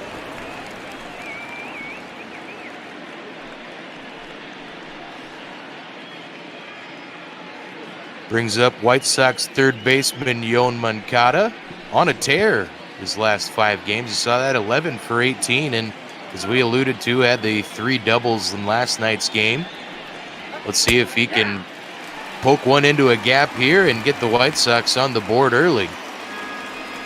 Well, yeah, you can see at the bottom there on the score bug there, he's got the team lead in hits along with doubles, which he brought up yesterday with those 3. He's been seeing the ball really well. He drew a walk too in that game yesterday, so he's had good plate discipline and just done everything right, it seems.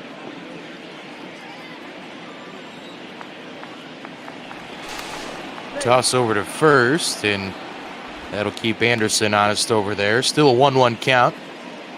And yeah, Jake Odorizzi has struggled as of late. The last few starts I've called of his, he's gotten rocked in the first and second innings and hasn't made it past the third in either of them. So I'm hoping for better things as a Twins fan from Jake Odorizzi tonight. And let's see what he can do with Moncada 1-2 here.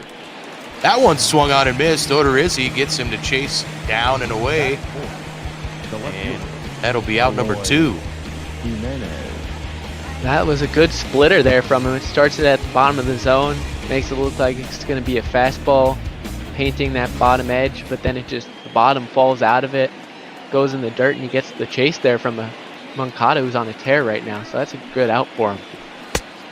Outside, that's the ball. Chicago left fielder Eloy Jimenez looks outside at ball 1 there.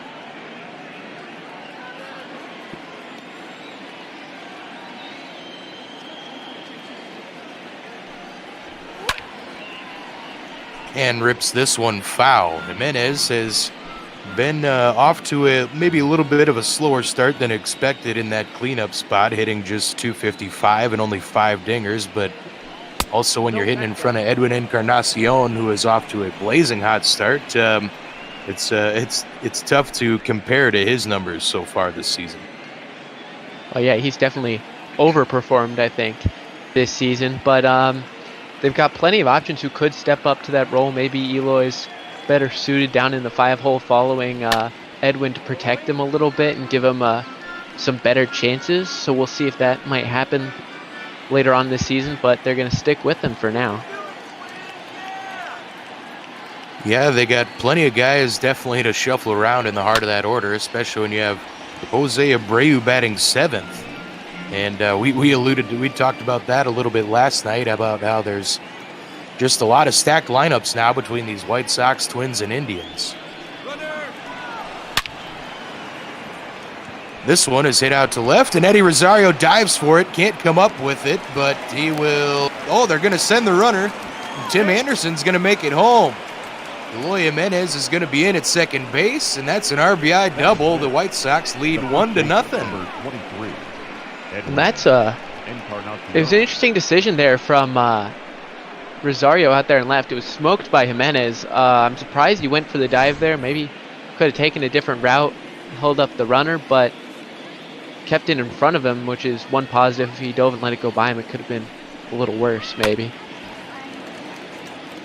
This one is poked foul down to the right. Yeah, Eddie left his feet there, and I thought he might come up with it, actually. He had a chance for it, so, you know, at least he kept it in front of him. Tim Anderson is fast and was able to scamper around with 2 down, so he was running off the crack of the bat, and that definitely helped. And the White Sox are up early now on the Twins, so good to strike first on the road in the top half of the first. This one is swung on in the dirt. Garver tossed down to first, and that'll do it. Odorizzi gives up 1 run thanks to a well-hit ball from Eloy Jimenez.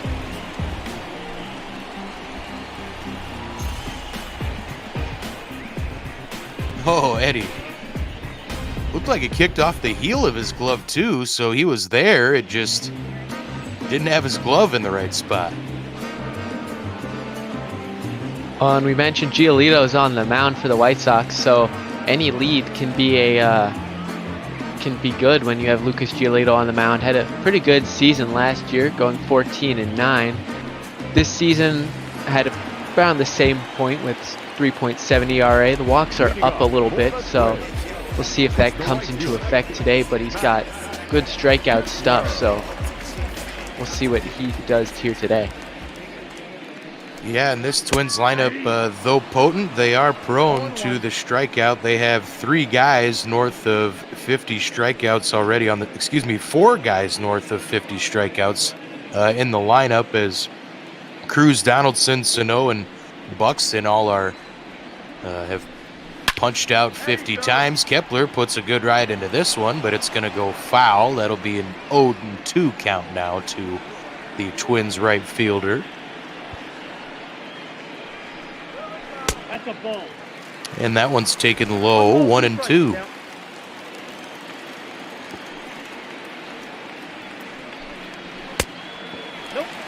Just missed inside there, 2-2. Let's see where Grandal sets him up.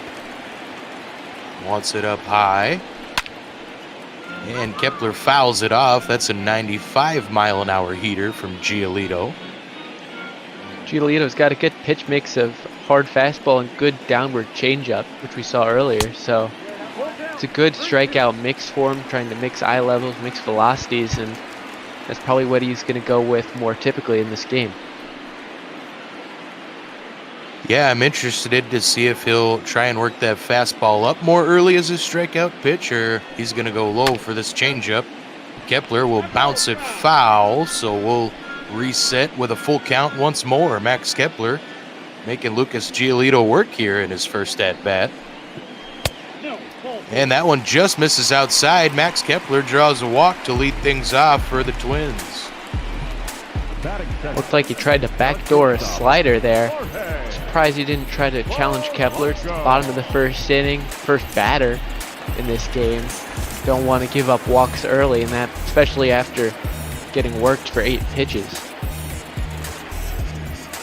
Jorge Polanco steps in. You see there his splits. He is a switch hitter, much better against the right-handers, a lot better in that lefty batter's box, and he's been on quite the tear lately, as I was alluding to, some of these electric AL Central shortstops. Jorge, not maybe the most electric on the defensive end, but knows how to handle the stick with a .332 average and 9 dingers so far this season. Count 21.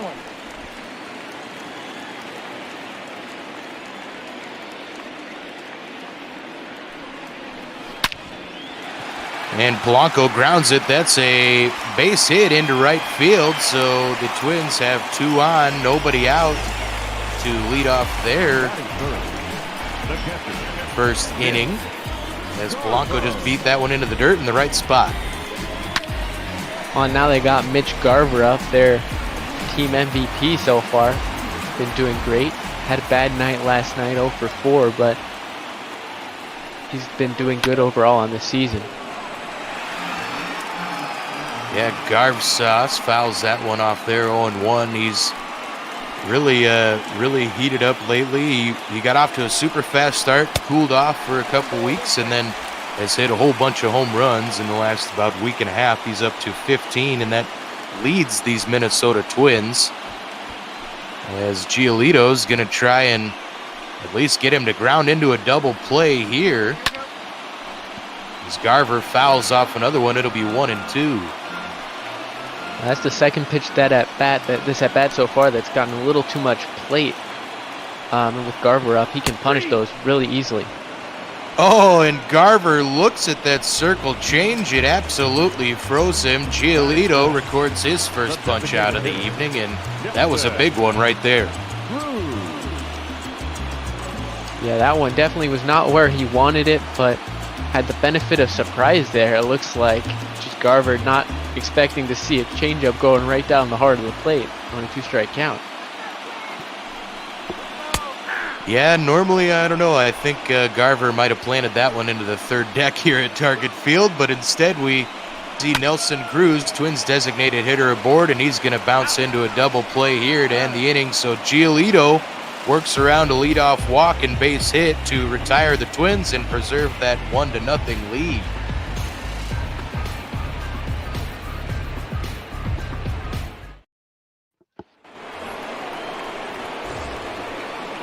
White Sox backstop Yasmani Grandal, off-season addition, gonna lead things off here for Chicago in the top of the second.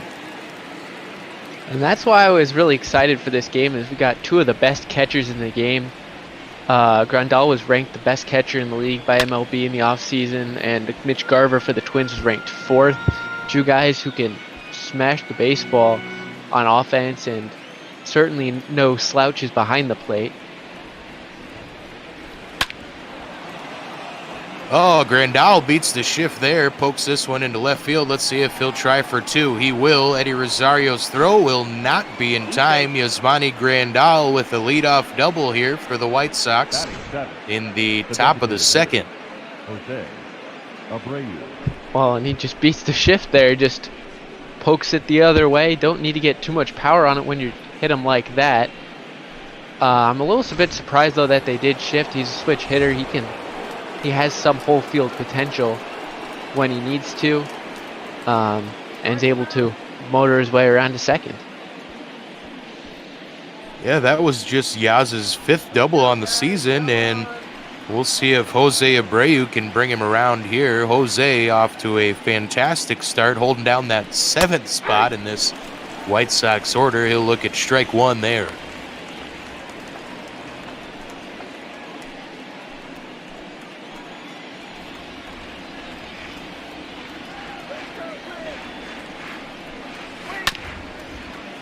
And this one's beaten in the dirt. Donaldson charges in and fires onto Sano, holding Grandal at second base. So 1 down. Jake Odorizzi gets just what he needed there with the ground out to the left side.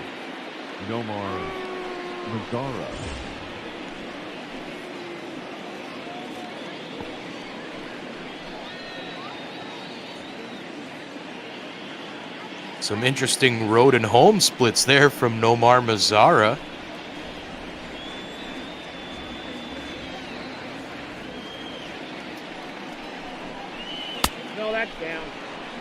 Odorizzi starts him out there with ball 1. Mazara went 0 for 4 last night.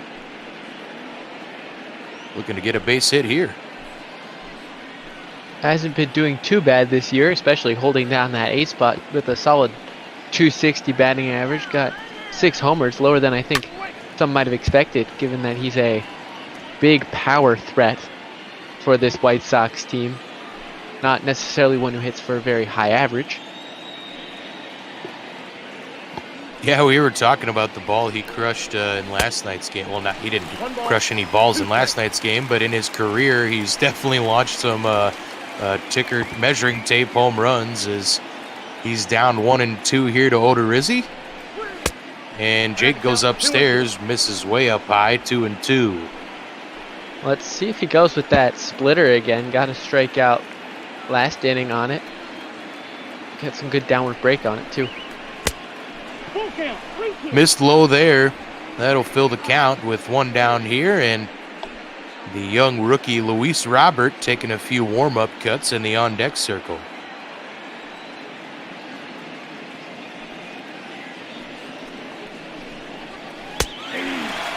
And that one's in there. That froze Mazzara. Jake Odorizzi will get his third punch out tonight. 2 down now for the White Sox. And now it's another batter, this time a White Sox, who gets frozen by a pitch, a very hittable pitch up in the zone, but good job there from Odorizzi to get that third strikeout so far.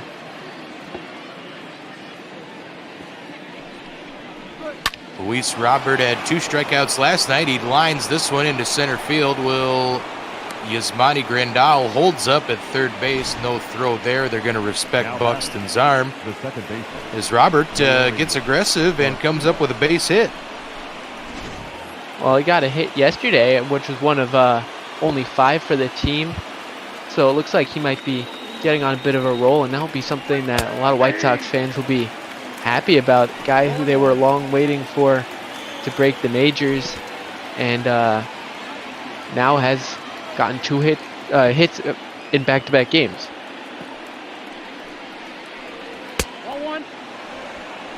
Odorizzi misses outside to Leori Garcia. 2 on, runners on the corners here, 2 down. In the top of the second, Jake Odorizzi trying to hold this to a 1-0 game. And that one falls in there for a strike. That curveball just clipped the top half. 1-2. Well, Jake's command was the big issue the past couple of games that he's been pitching, and his command's been much better today, especially in these 2-strike counts. He's been making sure the ball is staying outside the zone and he's not hanging something up to get demolished.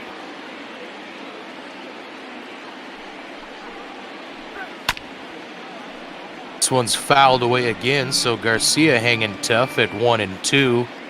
Trying to get a base knock and add to this 1-0 lead for the Sox. As Odorizzi gets him swinging through that one. Garver will throw down to first base. That'll get Odorizzi out of the jam, so just a 1-0 lead here again, as Donaldson, Rosario, and Sano going to try and equalize for the Twins.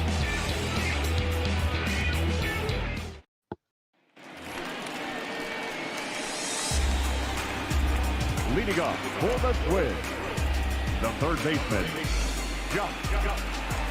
Donaldson.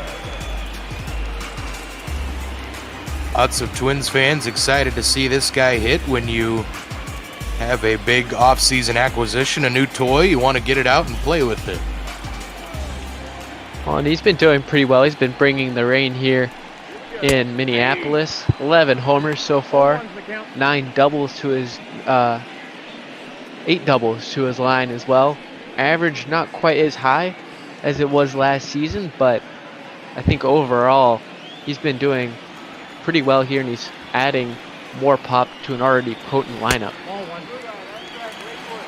Yeah, and perhaps just as importantly, just with his addition on the left side of that infield, he's going to improve this Twins defense that could have been was a little bit of a liability from time to time last season. And Donaldson, a friendly leather glove over there at third base, as he's down 1-2 here. Giolito pumps one in there. Donaldson lifts this one high and deep to left field, and it's caught by Jimenez in front of the warning track. Nice track down there for the White Sox. Well, Eloy out there in left field's not really known for his defense, but good route he ran there, using some speed to track that ball down before it could possibly be a double. Yeah, I think Donaldson thought he had extra bases there, and instead he's heading to the dugout as Rosario's going to start out his at-bat with a foul there, 0-1 now.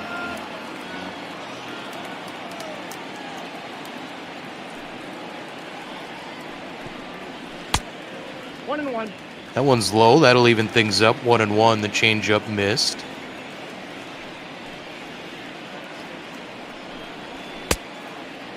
And Eddie swings through that one upstairs. Rosario got the Twins going last night with a solo shot in the bottom of the second. Had a nice bat flip as well on that one and swings through this one here. Giolito gets him on the curveball for his second punch out.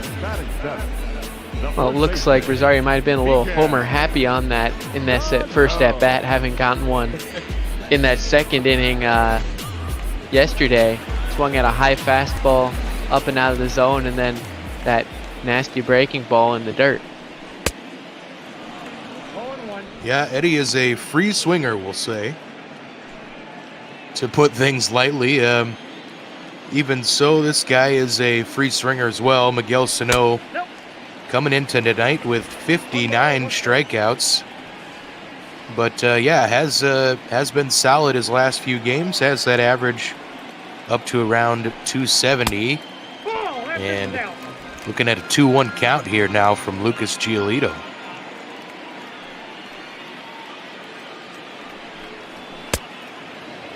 Swings through that one, 2-2.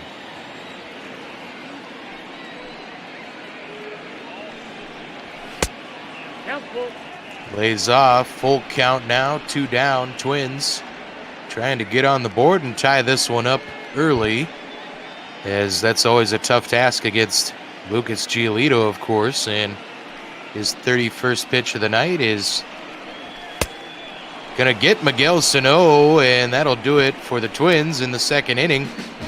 Giolito with another punch out.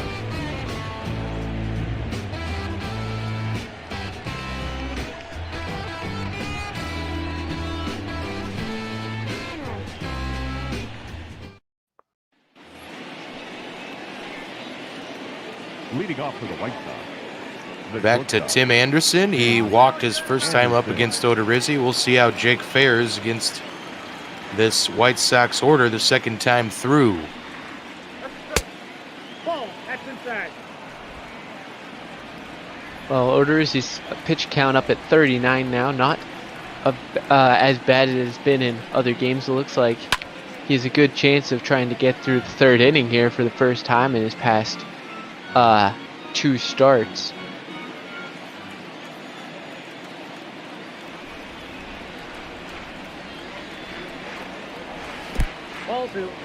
Anderson takes that one low. It kicked away from Mitch Garver. Tim's been on a bit of a tear lately, and after struggling a bit, his average hovered in the low 220s, I believe, for a while. He's finally pushed it back north of 320 and having himself a heck of a season for the White Sox, and swings on this one. It's hit out to right field. That's down for extra bases. He's going to challenge Kepler arm, and no problem for Tim Anderson as he's here with a leadoff double in the top of the third. Third baseman, Yohan Moncada.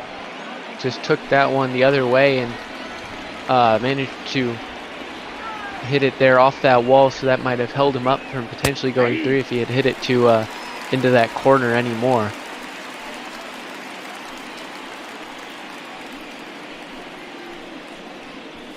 Moncada likes to hit doubles here at Target Field. We'll see if he can bring Anderson around and add to this White Sox lead. Chicago third baseman fouls this one off. He's down 0-2 now to Odorizzi. He's going to want that pitch back. That had double written all over it there, but just way too early on it. 1 ball, 2 strikes. Yeah, Jake is leaving some meatballs in there, and if he isn't careful, somebody's going to make spaghetti. Look out. That one's swung on, and Moncada's going to go down swinging. That's number 5 here from Odorizzi, so he's had the strikeout pitch working today. Now he's got to try to limit some of the base hits he's been giving up and try to shorten some at-bats here to lengthen his time in this game. Jimenez lasered one out to left field his last time up that Rosario left his feet for and couldn't come up with, and that leads us to our current numbers on the scoreboard. Let's see if he has another one in him here and can get Anderson home from second. This one is fouled away. That'll be an 0-2 count now to White Sox left fielder.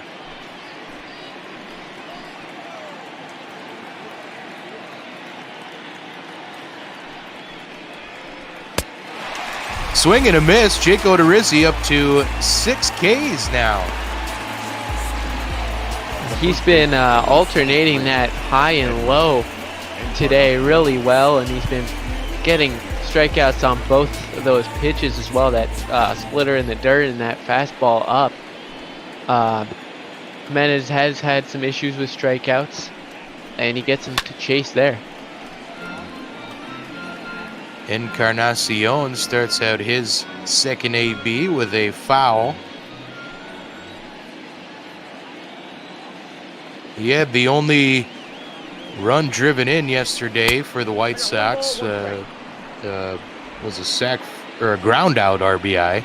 He was 0 for 4 with a strikeout yesterday, and Edwin at the top of the American League in several categories and fouls this one off here once more. It'll be a 1-2 count now with 2 down, so White Sox need to capitalize on Anderson's leadoff double.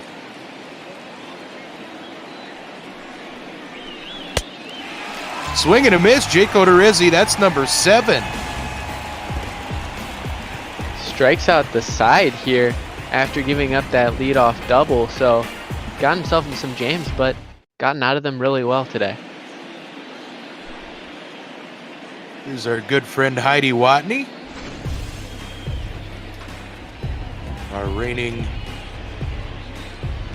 teleporting mime. She's telling us about Eddie Rosario and the Twins offense being top 10 in just about every category and top 5 in most.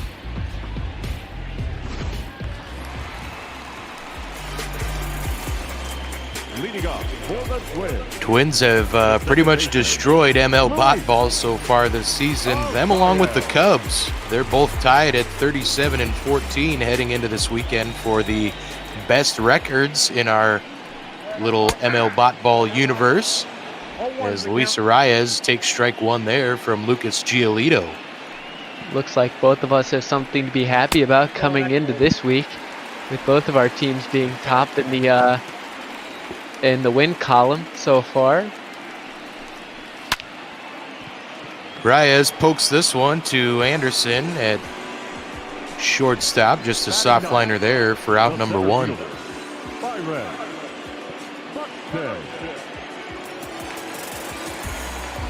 Yeah, it's I had this series circled on my schedule as a big one with the White Sox coming to town for the first time this season, and it is, of course, Hall of Fame weekend here at Target Field. As I said in the pregame, Twins are inducting longtime first baseman and recent and emerging talent in the Fox Sports North TV booth, Justin Morneau. I'm like really did like to watch the Twins of those later 2000s with him, Morneau, Mauer, and guys like that. It was a fun team to watch who had a pretty good offense. You could have sort of compared to this team a little bit with all the great players that they had. Yeah, Morneau, of course, won an MVP during that 2006 season and was honestly on track for maybe another one. He was putting up better numbers in 2010 before a concussion, unfortunately, up in Toronto kind of derailed his career a little bit and maybe ended it a few years early. He did go on to play, of course, in Colorado and had some success out there as Buxton strikes out here. That's Giolito's 4th. But, yeah, Morneau's a great guy. We lovingly refer to him as our favorite Canadian around these parts. And I actually have a Justin Morneau poster that's actually from my wife's old bedroom that now hangs here in our little basement bar that I'm broadcasting from here in ML Bot Ball Universe. But, yeah, love Justin Morneau. Glad he's going into the Twins Hall of Fame. And the first 5,000 fans here tonight got a Hall of Fame pin of Justin Morneau's, presented by Sheboygan Sausage Company. If you're lucky, I might do the Sheboygan jingle. Well, we'll all look forward to that later. Yeah, maybe we'll see how many beers I can get down this game. Just kidding, is Max Kepler going to look at the 2-1 pitch here from Giolito and foul that one off. It'll make it 2-2 with 2 down. That's a 2-1 fastball right down the heart of the plate there. Hitters count. Been the theme of the game to get those good to hit pitches, but they're just not squaring them up on either side of the ball. Another full count here for Giolito and oh my goodness, not Morneau. I used to make, when Max Kepler first came up, since he was a lefty, I used to make a lot of comparisons to Justin Morneau. I thought they kind of looked a little bit similar in that batter's box, but that's Max Kepler. Come on, it's 2020, Shane. Get it together. Full count, 2 down. Giolito misses outside and will put Max Kepler aboard with 2 down here in the bottom of the third. The batter, number 11. Well, that's the second walk for Giolito. I think both of them were on 3-2 counts. Twins will have to capitalize here today. They've only got the 1 hit from that first inning and then these 2 walks. So it's not going to be a, at this rate, it's not going to be a very high hit barrage. So they're going to have to capitalize the chances they get. Yeah, this guy might be the one to do it. He came into the evening with 66 hits, got his 67th in the first inning. This one's hit out to left field, twisting towards Jimenez, and that'll do it for the Twins and us in the third. We'll head to the fourth. White Sox leading 1-0 on a strong start so far from Lucas Giolito.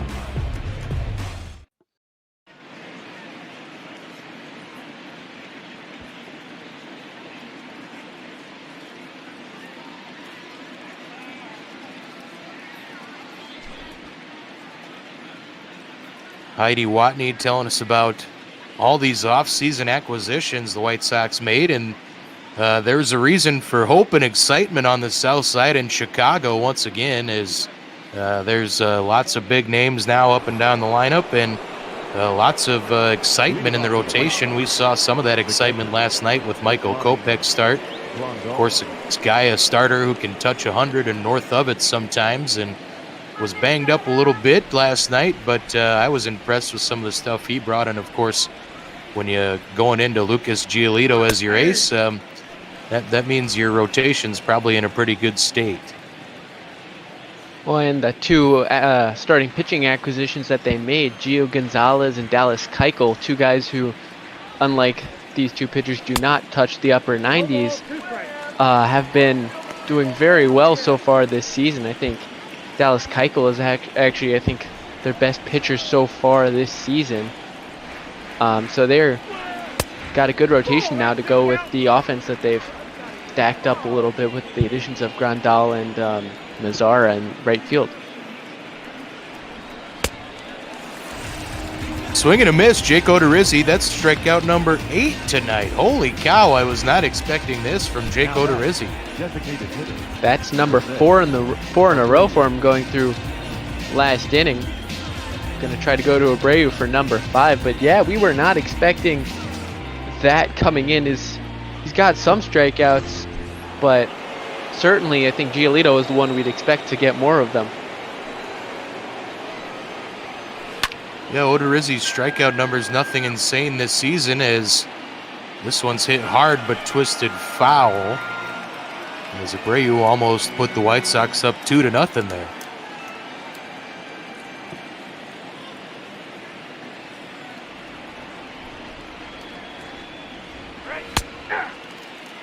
Ooh, the 0-1 pitch catches the corner there. 0-2 now to Jose Abreu. You can see there, Jose Abreu just over 1,000 hits. Despite being 33 years of age, was the Rookie of the Year in 2014. So came in to Major League Baseball late, but has certainly cemented his name with some really great seasons the past few years.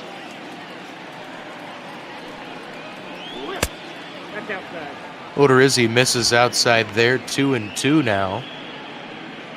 And yeah, back to that White Sox rotation a little bit. A couple months ago, I listened to a White Sox podcast talking with Gio Gonzalez. As that one's lined to Donaldson, makes a nice play there at third base. And is Donaldson okay? Yeah, okay, he's all right. I thought he was running into the dugout or something there, but just playing a little catch. Nomar Mazara going to come up now for Chicago.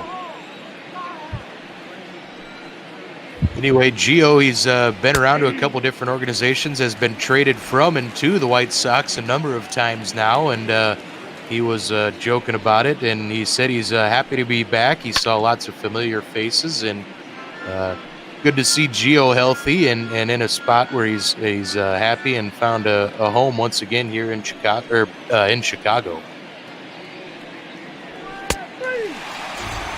Oh, Jake Odorizzi gets him looking. That's his 9th of the night.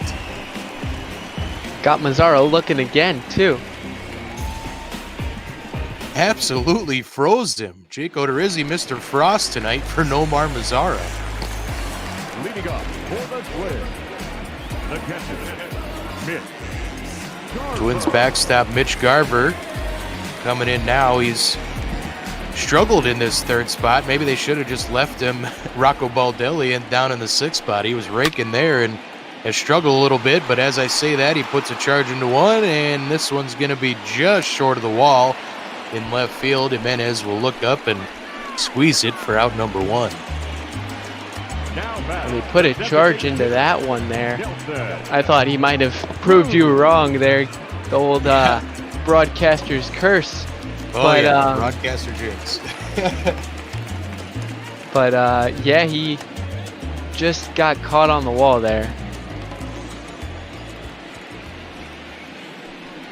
The boomstick, Nelson Cruz, going to look at that ball sail wide for a 1-0 count to start his at-bat. He's tied with Mitch Garver for the team lead in RBI at 36. That one catches the top of the plate there, 1-1.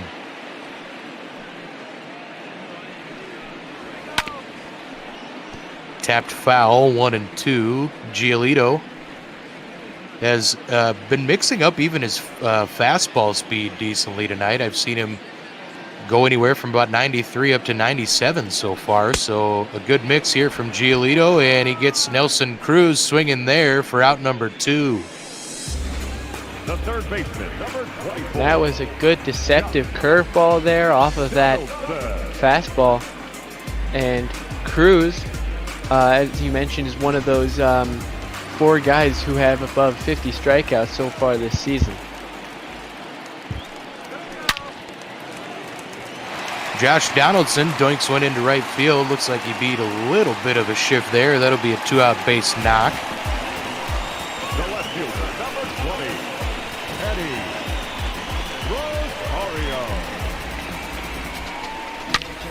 It's a nice sweet stroke there from Donaldson. He's just got a nice clean swing that you normally see hit homers, but those can be good line drives too, the other way or down the middle, or can hit the ball anywhere he needs to.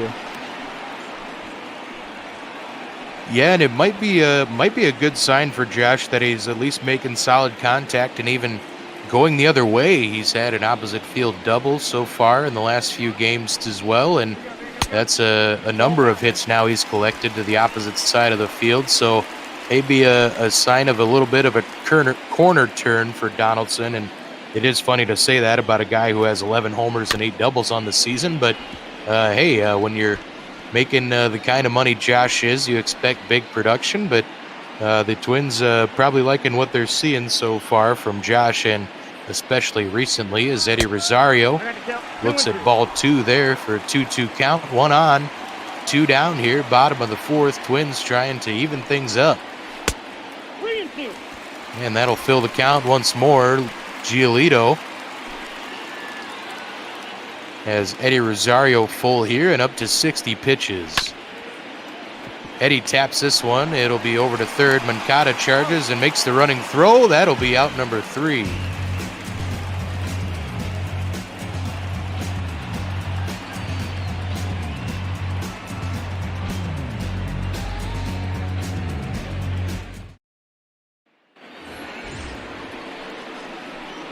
Leading off for the White Sox, the center fielder. White Sox Luis center fielder Luis Robert got that base hit in his first at-bat, and we'll see what he can do with Jake Odorizzi up to 66 pitches, and man, he's got 9 strikeouts. Definitely a lot better start here than a couple of his more recent outings, and he starts out Robert with strike 1. You can see the bullpen is warming up.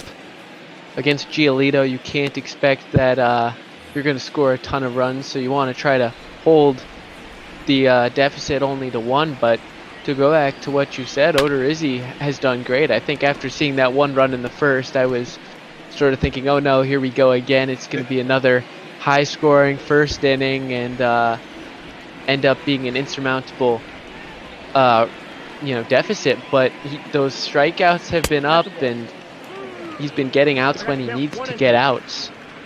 So it's a much better start, and hopefully a sign of better things to come for Jake Odorizzi this season.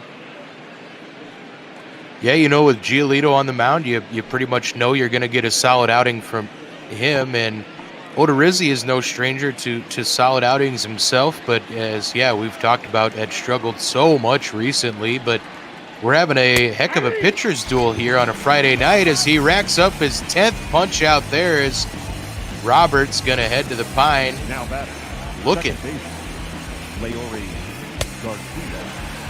That is another strikeout looking. That's the 3rd backwards K written in the books today for Odorizzi, so he's been fooling them both with pitches outside the zone and ones that have been catching some part of the plate as well.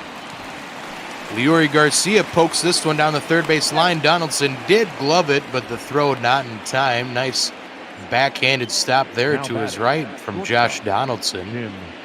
And as you alluded to earlier, that's why you have him playing, you bring him in to have some of that good defense.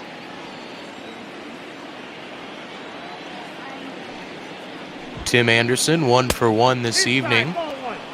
Drew a walk as well, and he's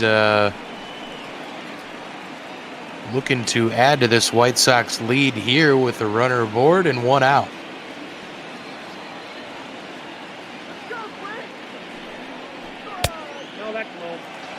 That's low. It'll be a 2-0 count to start out his at-bat.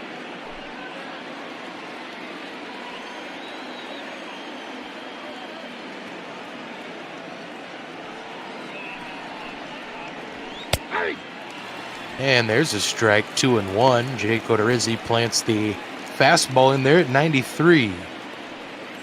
That was a good executed fastball there too, right on the black.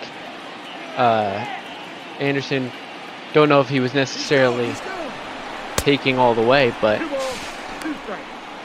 And Anderson swings through it, but Garver not much of an arm behind the plate. That's going to be a stolen base for Leury Garcia.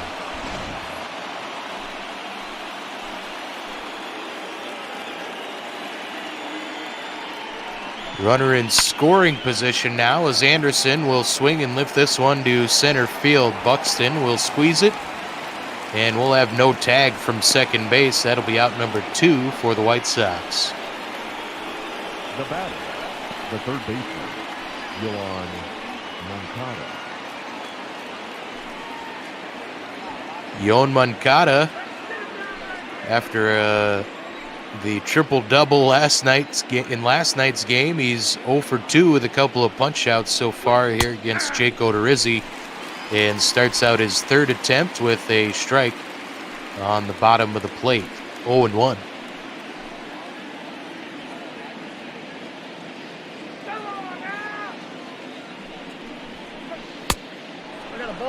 Low, that'll even it up.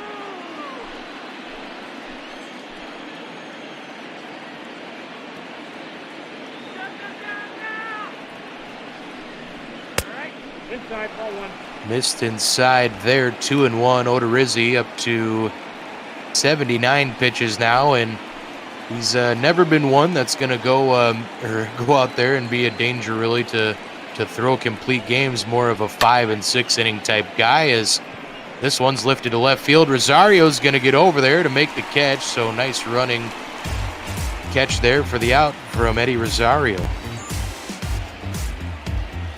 Shows some good range there.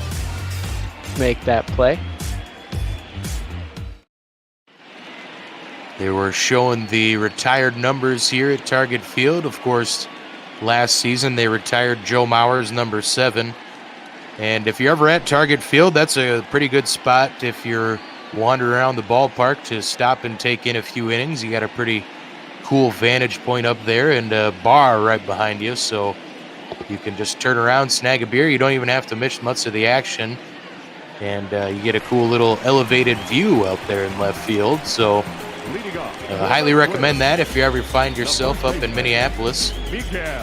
As Target Field's a beautiful ballpark. I highly encourage you to get up to Minneapolis if you've never been for a game at Target Field. It's a gem up here in Minneapolis. We love outdoor baseball after years of being cooped up in the Metrodome.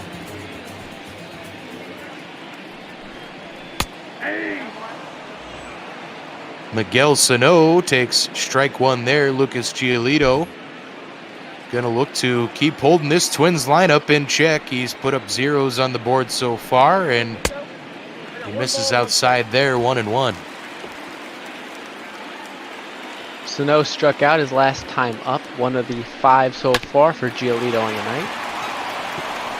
Sliding stop there by Encarnacion. Looking good out there, Mr. Young 37-year-old. Some good PFP there from Giolito to get over to first with that shift on. Gotta make sure you don't lose your, keep your head in the game and don't, lose, just think the ball's in play and just lose focus. Luis Arias looking at a 1-0 ball from Giolito. That one's in there for a strike. That changeup caught the bottom, 1-1.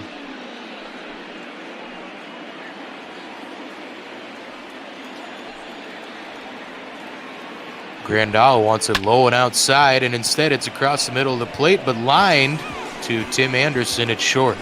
The center fielder, number 25.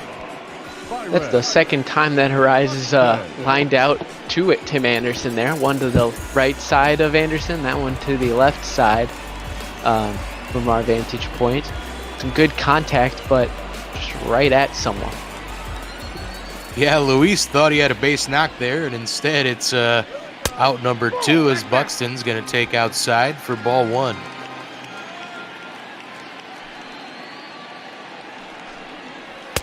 Nope, that's down. Low, ball 2. Byron hit his 3rd home run of the season in last night's game, a 2-run shot to left field, and that was moments after Eddie Rosario started things out with his solo shot. So good to see Byron put the barrel on the bat and barrel on the ball, and make some solid contact. His average hovering around 250 for most of the season, and you'll accept that if you got a outstanding defensive center fielder.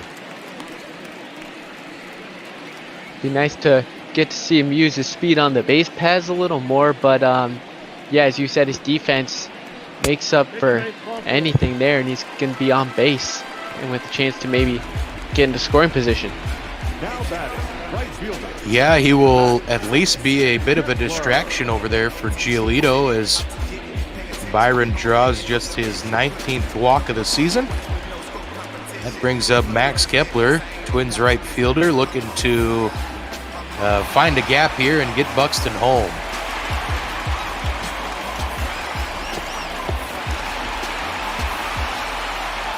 TC's trying to get folks on their feet here at Target Field, and Giolito pumps a strike in there to start out Kepler's at bat. So you see there, Max has some solid career numbers off of Giolito.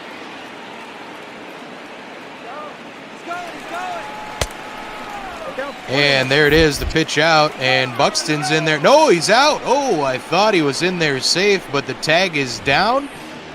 Yasmani Grandal throws out Byron Buxton. Oh, he was safe by a mile. Your attention, please. the robots get that one wrong as Fernando Romero's going to come in to replace Jake Odorizzi. I thought Byron had his 12th stolen base of the season there.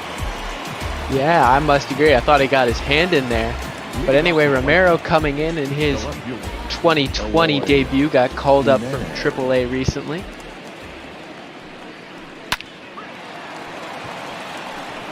And gives up a base hit there promptly on his first pitch seen. Fernando Romero was supposed to be a bullpen option for the Twins last year after his starting didn't work out, and this has basically been the result of Romero's major league career. Some hard hit balls and not a lot of success. So we'll see if he can keep the Twins in this one and at least hold the 0 on the board.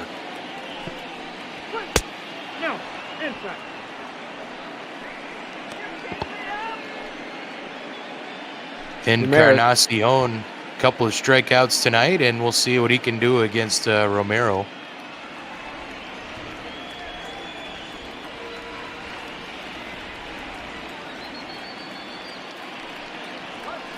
That's Bolton. Low 2-0. Two more arms warming up in the Twins bullpen, Guerin and Duffy. Two more short relief right-handers, so maybe the hope will be Romero can get a couple, maybe 1 or 2 innings in here. And there's a strike, 2-1.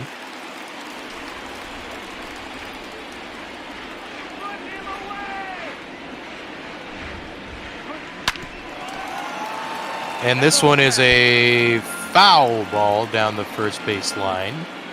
2-2.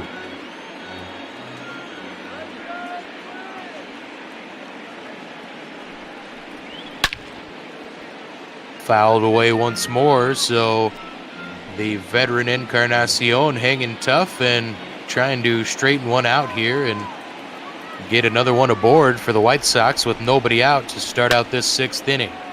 This one is lifted to right. Max Kepler giving chase, and he'll look up and squeeze it for out number 1. Now batting, catcher.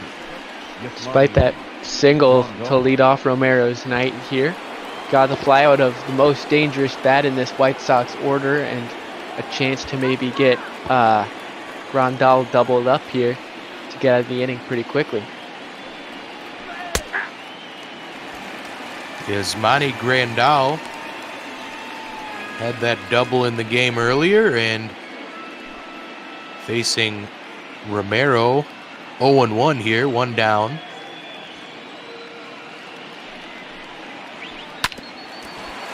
This one's back up the middle. It bounced off of Romero and then slowed down, so that's going to be an infield single for Yasmani Grandal.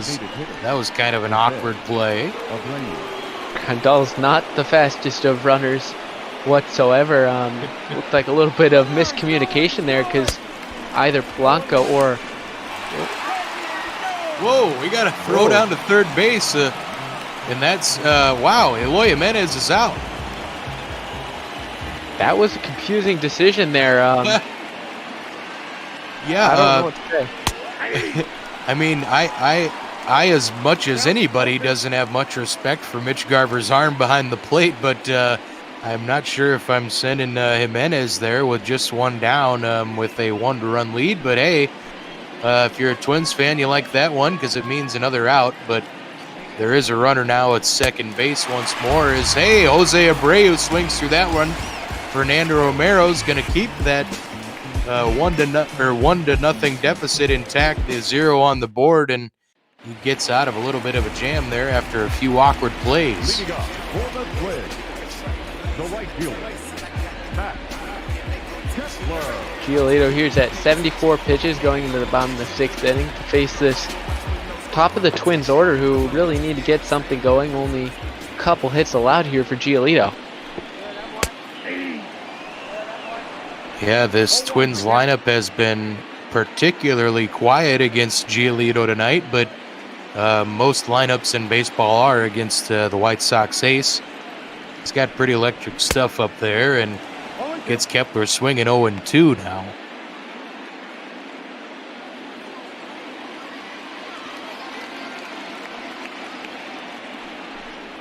Grandal wants it down. Kepler will pop this one up to Moncada at third base, and that'll be out number 1 in the bottom of the 6th. That was a mistake pitch there from Giolito, but been sort of the theme of the game. Some mistake pitches from the pitchers who are not getting punished. Yeah, Twins failing to make really any solid contact, real solid contact so far here tonight. Jorge Polanco looking to change that with 1 down here, and facing Lucas Giolito, who's inching close to 80 pitches. Misses outside there, 2-0. That slider couldn't find the zone. Giolito's been good when he can get ahead of hitters, but when he's been getting behind 1-0 and then 2-0, and you can see here, starts to lose a little bit of command in those kinds of counts, and that's led to the 3 walks he's had thus far in the game.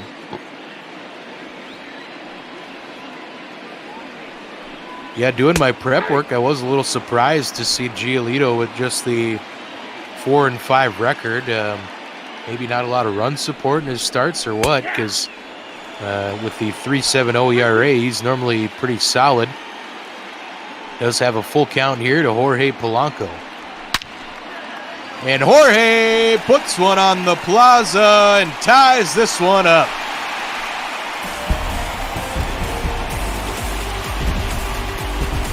We've seen some moonshots, couple for the Twins yesterday, and that's another one that got a huge amount of hang time on it, curling around that foul pole. Jorge Polanco with number 10 on the season, and it comes at a great time with Lucas Giolito north of 80 pitches now, and we were just talking about his win-loss record. He might be the tough luck loser tonight if this one gets out of hand late, as Jorge Polanco sends one out to the plaza here at Target Field, a 406-foot shot to equalize, and we got a 1-1 game and a classic AL Central battle here on Friday night ML Bot Ball. And this is where Jake Odorizzi getting out of those couple jams, and Romero too in that last inning, is going to be a major factor in this game. If the runs are up to like 3 or 4-0, this game could be a little different so far. But we're in a tie ball game here, and it will be fun to watch these last couple of innings. There's some action now in the White Sox pen as Jimmy Cordero and Dylan Cease working up some sweat as Lucas Giolito approaches 100 pitches now, up to 86. He's got a 1-2 count to Garver. Mitch fouls this one off to the left. We'll reset at 1-2.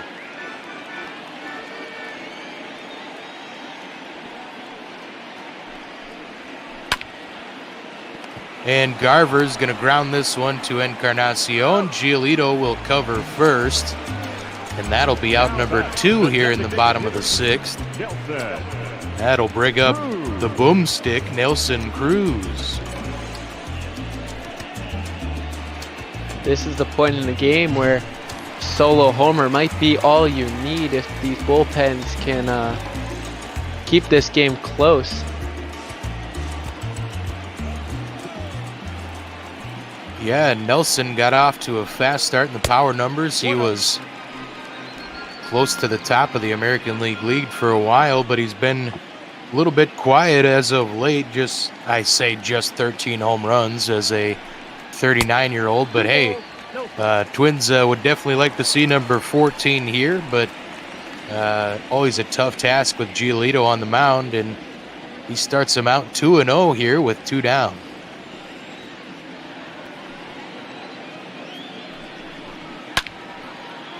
Cruz lifts this one to center, but that's not enough. Robert over a couple steps out of the shift, and that'll do it for the Twins, but not before Jorge Polanco tied things up here with a shot out to right field.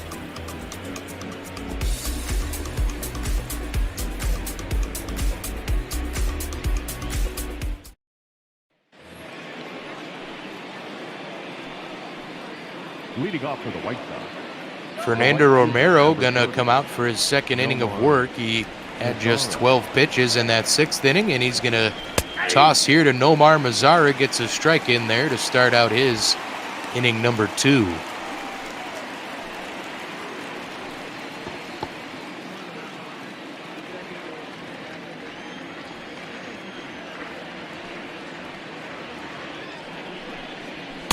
Nope. Missed 1-1. We got a trivia question from our good friend, the Big Guy 73.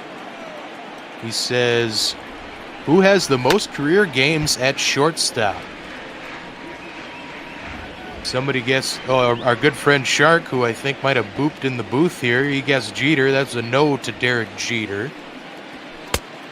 Ball, that's outside. My And a guess. two- Oh, go ahead. My guess would be Cal Ripken, but I don't know. It is a tough question there. There's a lot of.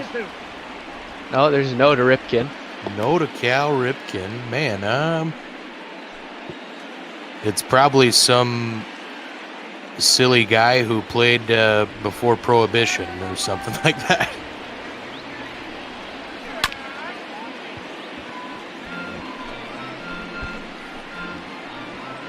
Full count here. Nomar Mazara trying to get aboard and get a chance for the White Sox to get that lead back. He struck out looking once again. Nomar Mazara thought he had a walk, but instead he'll be heading to the dugout. He does not agree. The center fielder. Well, he just hasn't seen the zone well today. That's a hat trick of backward Ks for him. I don't know what it is today, but it's just the strike zone's not going in his favor today.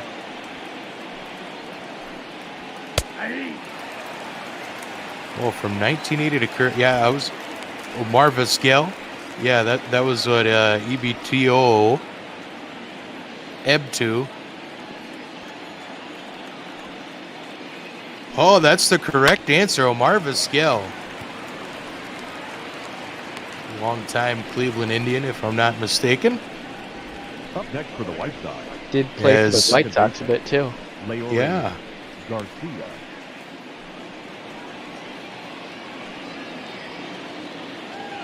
Fernando Romero with 2 down here in his second inning of work.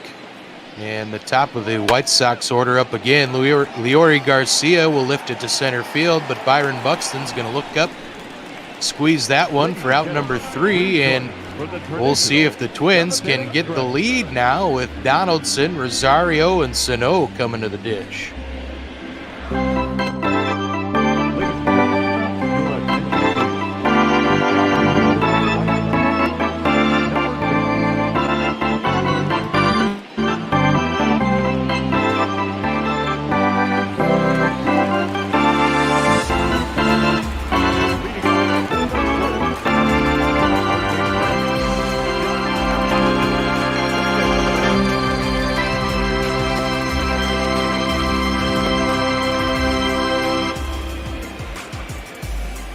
Another fantastic stretch, Mr. Shark. Thank you very much.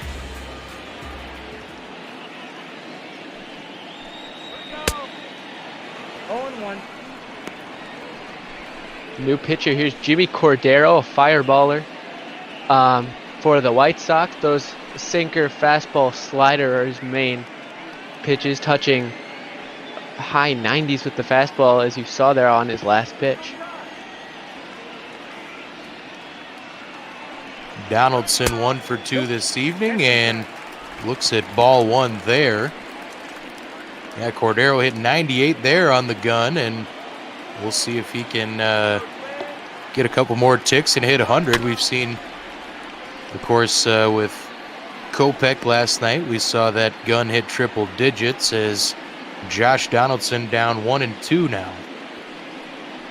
On that 98-mile-an-hour pitch there was a sinker, so it's not only coming in hot, but it's coming in with plenty of movement going down and can easily deaden some of these hits here from the Twins. Ooh, Donaldson goes down swinging for out number 1 here in the bottom of the 7th. The left fielder, number 20, Eddie Rosario. Ooh, Josh just swung through that one there, and that one might have put the Twins up. Instead, he's back to the dugout, and Eddie Rosario going to try and collect his first base hit of the evening. He's 0 for 2 with a strikeout and a ground out.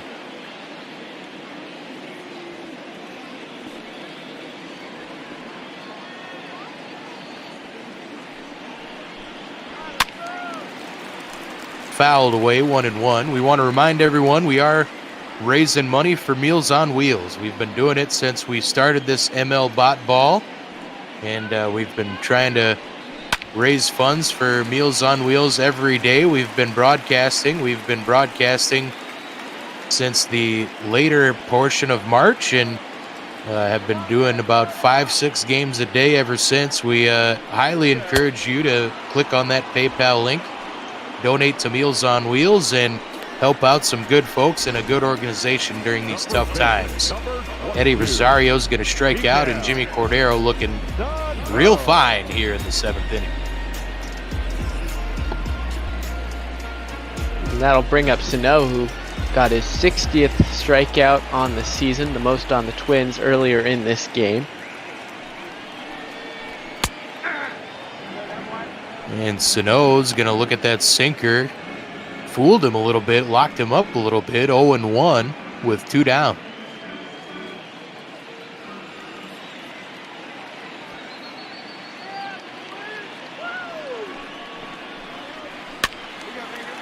Sano fouls it away. We'll be at 0-2 now.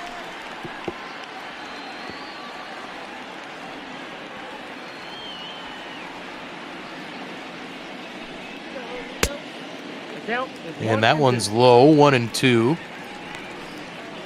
Try to get Sano to fish there, but wasn't biting on that one.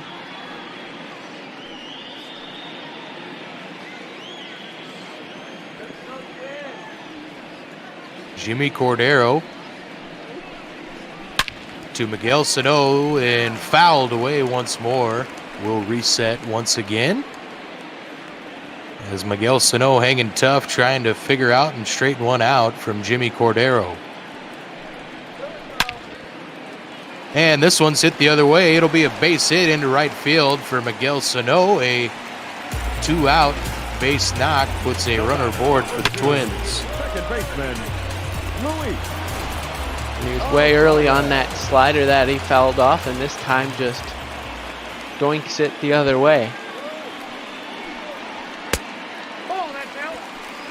And the man aboard is no stranger to doinks himself, as Luis Arias has had plenty of clutch hits that just find that little grass patch in between the infielders and the outfielders plenty of times, and we'll see if he can come up clutch with a runner aboard here. It's a 2-0 count now from Cordero. That sinker hit 99.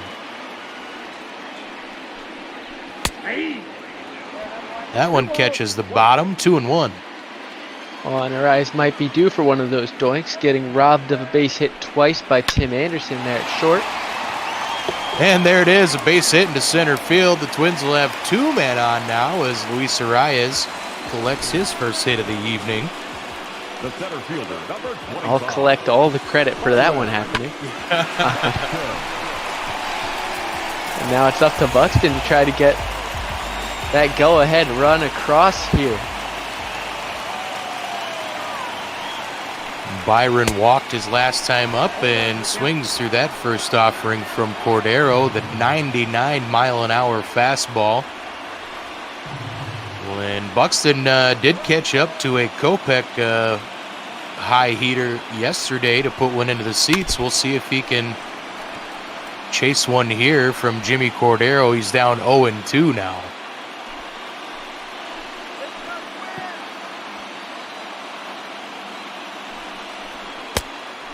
And that one's low, 1-2. Buxton, good eye there not to chase the slider. And another one in the dirt, so we'll even things up at 2-2. Sano's not the fastest runner out there at second, but depending on how hard or soft a ball in the outfield's hit, should be able to go home. arms out in that outfield are not the strongest.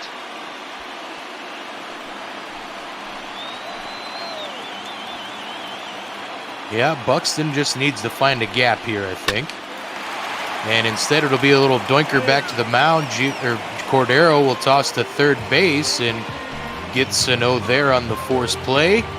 Gets out of the jam after a couple of 2-out base hits. The Twins and White Sox tied at 1 here on a Friday night in Minneapolis. Leading off for the White Sox, the shortstop. And as we start the 8th here, I'm going to take you back with some this date in baseball history. For the Minnesota Twins back in 2009 on the 22nd of May, Michael Kadire hit a hit for the cycle at the Metrodome in an 11-3 win over the Brewers with a triple, and then had a 3-run homer to lead off early in that game as well. Oh yes, our good friend Cuddy.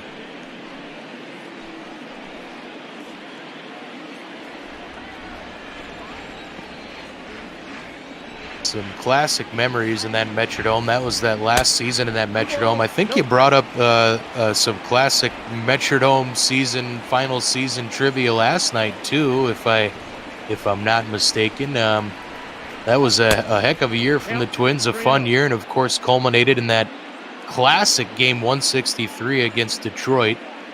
If you're a Twins fan, you'll always remember that one for the right reasons. If you're a Tigers fan, you'll always hate it for all the wrong reasons, as there were some things that went screwy in that game.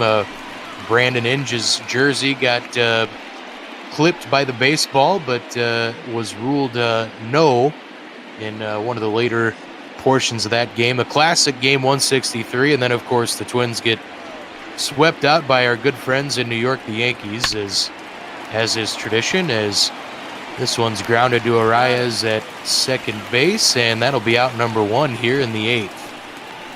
And that cycle came almost a little over a year after Carlos Gomez hit one in 08 for the Twins as well against the White Sox. I don't remember if that one was at the Metrodome or not. But the funny thing about that one is he managed to hit for the cycle in reverse order there, going homer, triple, double, and single, the only one of those in Twins history. Yeah, the good times, as we were talking about earlier, in those mid to late aughts, if you were a Twins fan, winning an AL Central that was pretty down most years.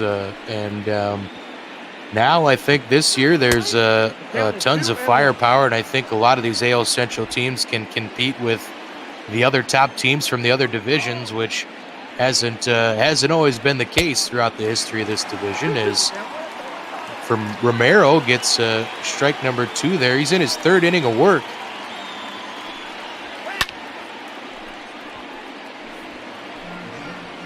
Maybe some signs of fatigue there. A couple of fastballs over the heart of the plate, but so far a good relief outing in his 2020 debut for Romero. And swing and a miss. He gets him swinging there. Moncada couldn't catch up to it, and that sends the Twins one step closer here to closing things out in the 8th inning and getting a chance to take the lead, as we're still tied up late in this one in Minneapolis. Eloy Jimenez has a double and a single tonight, looking to get a 2-out base knock here for the White Sox.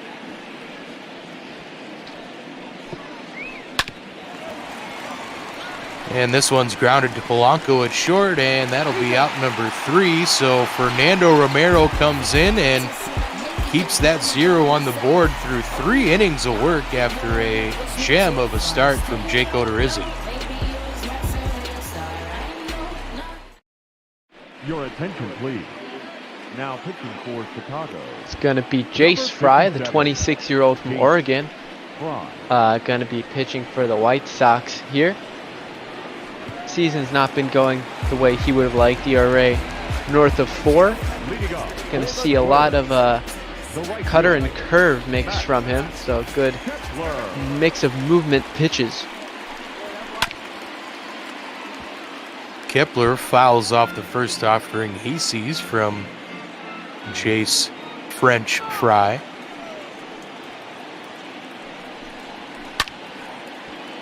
And there's another one fouled away. You got to catch up to it, Max.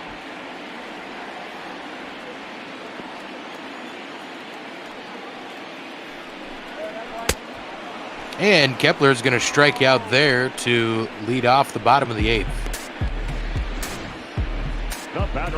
That's a nasty slider there coming in. Starts on the edge of the zone. Had Kepler off balance from the start of that at bat and gets him to sort of reach out there and swing and miss for strike 3. Jorge Polanco moving over to that right-handed batter's box with a lefty on the mound now. Tied the game up in his last at-bat with his 10th home run of the season. Nope, that's off the plate. 2-0. Jorge Polanco's better from this side of the plate, at least in terms of batting average, hitting .289 in his career against left-handers.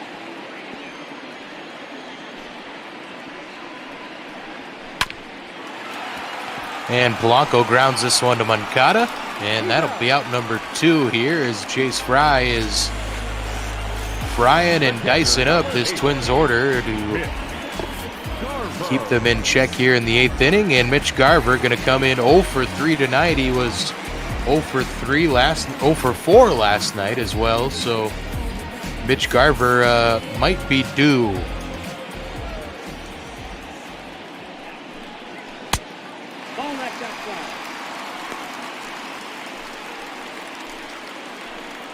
I think that Fry was a bit of an interesting choice coming out of the bullpen. Yes, they have to face Max Kepler, but you look at the next 3 batters, Polanco, Garver, and Cruz, if Garver can get on, all 3 of which are much better hitters against lefties. And Garver grounds that one to Encarnacion. Some nice leather once more from the White Sox first baseman. Fry covers first, and that'll do it for the Twins in the 8th. We're headed to the 9th. Tied up here at Target Field. The battle for the top spot in the AL Central. A fun one here so far. A pitcher's duel and a 1-1 game. Romero's on the mound once more. Yeah, I was just about to bring that up. That was something I was not expecting, especially first start. Quick out. Yeah, how about that? As Encarnacion easily falls victim to a foul pop there.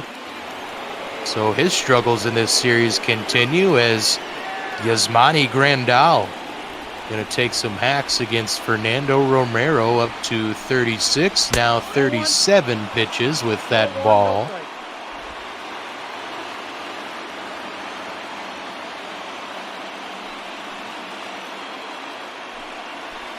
Nope. 2-0 now, and yeah, it's not like that Twins bullpen was taxed from last night's game at all, as they got a solid start from Jose Barrios. Ended up only using 2 arms yesterday, Duffy and Clippard. We saw 2 guys, I think it was Duffy and Guerin, warming up in the bullpen a couple of innings ago. So I'm surprised that they didn't opt to go to the bullpen, at least here in the 9th inning, in a high leverage situation. Yeah, instead they're saying, prove yourself, Fernando. He's got a 3-1 count here to Grandal. And that one misses. That'll be a 1-out walk, and that's definitely not what you want to do in the 9th inning of a tie ball game. Your attention, please. Had a pinch runner out there at short, Danny Mendick. Danny Mendick.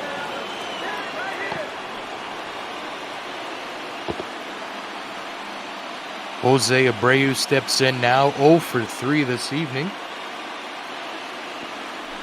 Jose was 0 for 4 yesterday with 2 strikeouts as well, so perhaps another guy who might be due. And always a candidate to put one into the seats as he has 8 dingers on the season.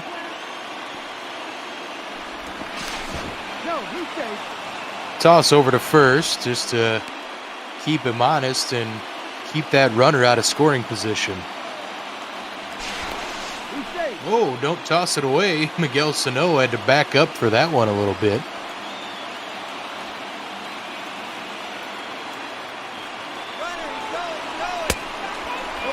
And Mendick's gonna be tossed out at second base easily. And that's the second base running mistake, I would argue, that was made by the White Sox. They had that caught stealing of third by Eloy Jimenez earlier in the game, and those two might come back to haunt them, as those were promising positions in this game. And it ends by a 1-run tally. I'm sure they will be really disappointed not to have capitalized on these chances.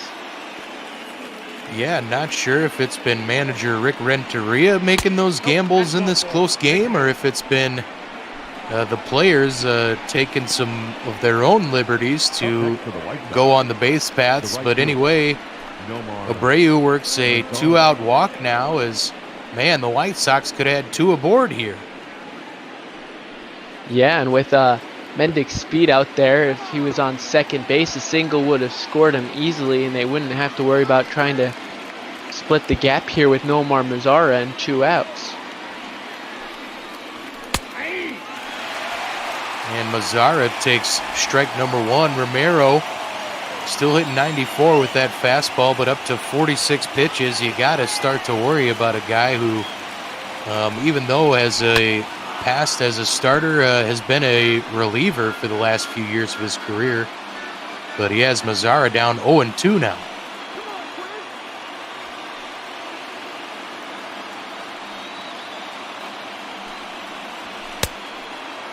Whoa, got a little squirrely with that one. Missed upstairs, but did hump that one up to 96 on the radar gun.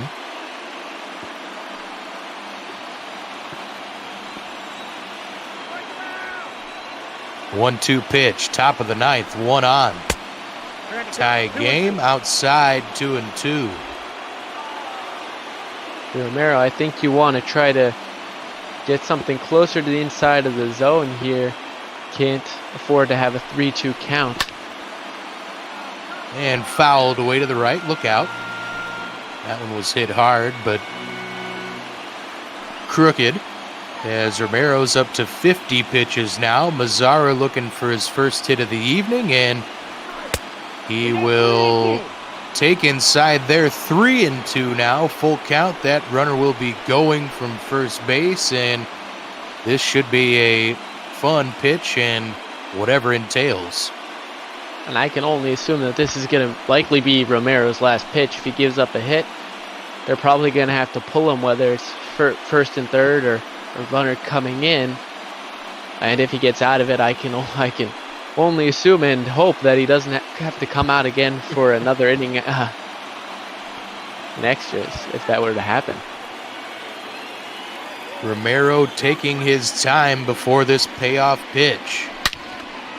And Mazara lifts it to center field. Buxton will go back and make the catch, so that'll do it for the White Sox in the top of the 9th. Fernando Romero comes in and puts up 4 innings of zeros for the Twins. Ladies and gentlemen, your attention please. Now pitching for Now another new pitcher in here for the Sox. They also didn't go too deep into their bullpen yesterday, with Cease picking up 3 innings in relief after Kopech. And it's going to be the young Zach Collins going to be coming in for Yasmani Grandal, who was pinch run for in that last inning. And they have abundance of catchers on this team, so I don't think that decision worried them as much. The designated hitter, Nelson. Yeah, and if Zach gets hurt, you got just an all-star sitting down there on the pine somewhere. So not too concerned if you're manager Rick Renteria about your catching situation, as we see White Sox closer Alex Colomé warming up there.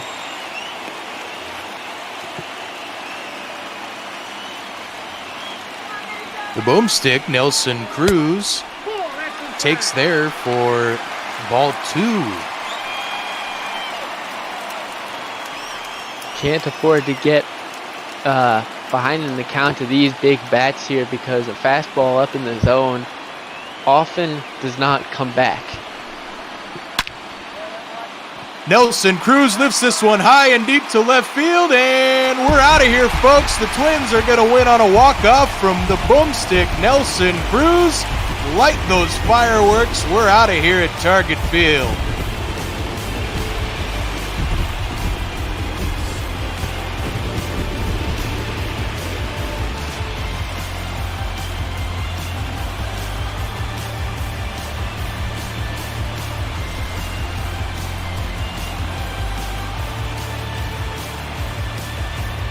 The Twins celebrate at home plate as Nelson Cruz gave one a ride and gives the Twins the second win in as many games of this series. I wasn't sure if that one was going to get out. I could easily see that one dying on the warning track, but man, you love to see it. Gotta love those walk-off homers. Here I talked about Nelson, his power numbers kind of being low of late. Instead, he hits his 14th on the season to give the Twins the victory. And hey, guess what? A couple of bombas from the Bomba squad is all they needed to win this one, as the Twins take it 2-1 thanks to Jorge Polanco and Nelson Cruz. And I want to make a case here, though, for the player of the game to go to Romero here. 4 innings in relief, only allowed 2 hits, 3 strikeouts in his 2020 debut in a new position here as a reliever. So a great relief outing for him, and I'm sure his teammates are going to be happy with him as well for keeping this game close.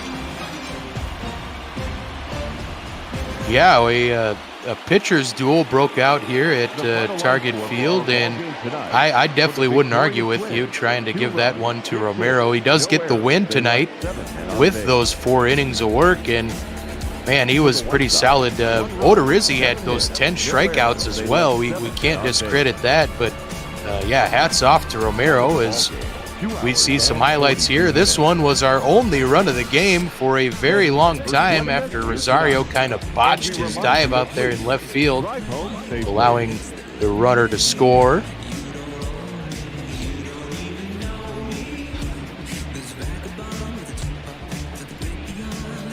See Odorizzi getting one of his many strikeouts tonight.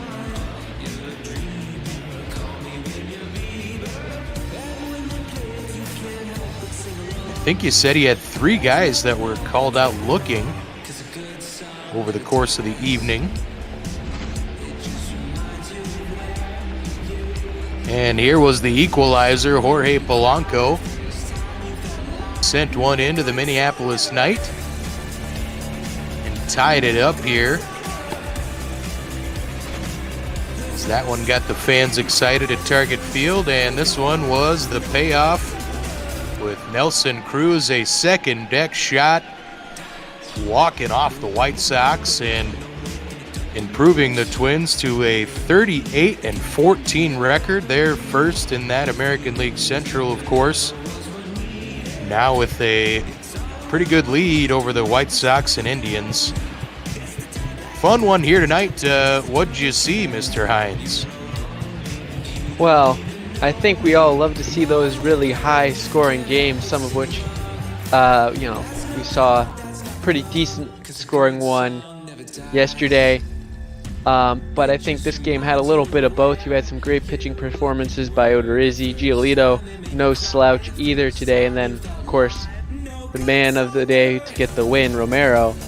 And then with those 2 homers for the Twins as well, I think got a little bit of both worlds there today. So I enjoyed this one and get to send the Twins fans home happy today. I heard a couple beeps and boops, and I think we got a Duggo in the booth now. Oh, yeah, you do. What is going on, y'all? That was certainly a wonderful game right there. Always love to see a nice walk-off. Yeah, we had the classic Friday night pitchers duel, and then Nelson Cruz said, "I'm an old man. I'm tired. I need to beat traffic and go get a nap in." He sent us home. We didn't have to get any free baseball at Target Field. Man, he's no stranger to swinging a big stick, and always good to see him come up clutch, man. He really hasn't shown too much age, it doesn't feel like. You see the numbers tick up. His years tick closer to 40, but, so does the home run total. He's pretty much guaranteed 30-plus every year he steps on the field. Like a fine wine. And we're excited to hear your call. We had a good one, and we're looking forward to this one with your Snakes, and of course you on the Bot Ball After Dark on a Friday night call. Should get fun here. Oh, it will. We've got Jake. He'll be joining me as soon as he takes Heidi Watney out for her walk. You can hear her in the back of some of his broadcasts from time to time. So as soon as he finishes up with her, he'll be in here. So it'll be a nice tandem duel tonight. Good to hear. And yeah, folks, if you're a Twins or White Sox fan, we're going to have tomorrow's game on. It'll open things up for us on our ML Bot Ball Saturday, as we'll be kicking things off at 2 p.m. Eastern tomorrow with Twins and White Sox. We'll be happy to bring you game 3 of that series, but we'll get out of this booth, get out of your guys' hair, and watch the Snakes and the Birdies go at it. Thanks, guys. Appreciate it, man. It's always a good pleasure listening to you and Hines there. As I see, that's Jake in the booth with me. What's going on, Jake? Not too much. Ready for some late night bop ball, Mad Bum on the mound, so I'm always excited. Should be definitely a good one. Game 1 of this series as the Diamondbacks head to St. Louis, lovely Busch Stadium, as they get to go see former first baseman and former face of the franchise, Paul Goldschmidt. And they're going to actually be rostering all 3 players who are the return in that trade up on the 26th man in the series. Those men being Carson Kelly, Luke Weaver, and Andy Young. I'm thinking hopefully maybe we can see all of these guys in Game 2, but Game 1 will feature pretty much the same lineup we're used to seeing out of these Snakes. Marte, Escobar, Peralta, Walker, Ahmed, Calhoun, Kelly, and of course, Madison Bumgarner on the bump, going for National League leading win number 8 on the year. Indeed, he's had a great season so far, pitching right around that 2 mark in ERA. In fact, both pitchers are coming into today. Carlos Martinez pitching 2.08 ERA so far in the season, but is only 3-2. So you gotta tip your cap to him. The Cardinals not giving him the run support clearly that he needs. And Bumgarner, as we mentioned, 7-2 right now, trying to go for that 8th win with a 2.03 ERA on the season. And even bigger than that, 62 strikeouts to just 17 walks. He's really locked in. No, I mean, even just look across the bump, though. Carlos Martinez doing very similar things there. You said, a 2.08 ERA, only 5 ticks higher than Bumgarner.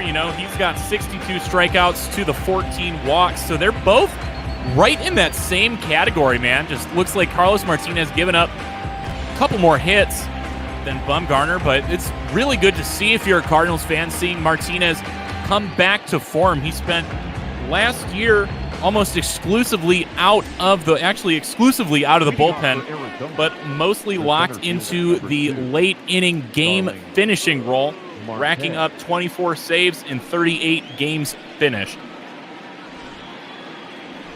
But he will be starting it off here today, and he has to face the Marte Parte to begin here. Starling leading it off. Been struggling a bit recently. The average down to 245 now. You see Starling Marte, no stranger here to Carlos Martinez after spending a decade in the National League Central with the Pirates.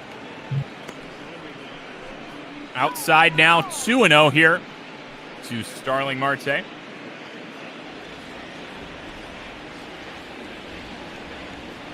Martinez, third pitch to the plate. It's a strike now, 2-1.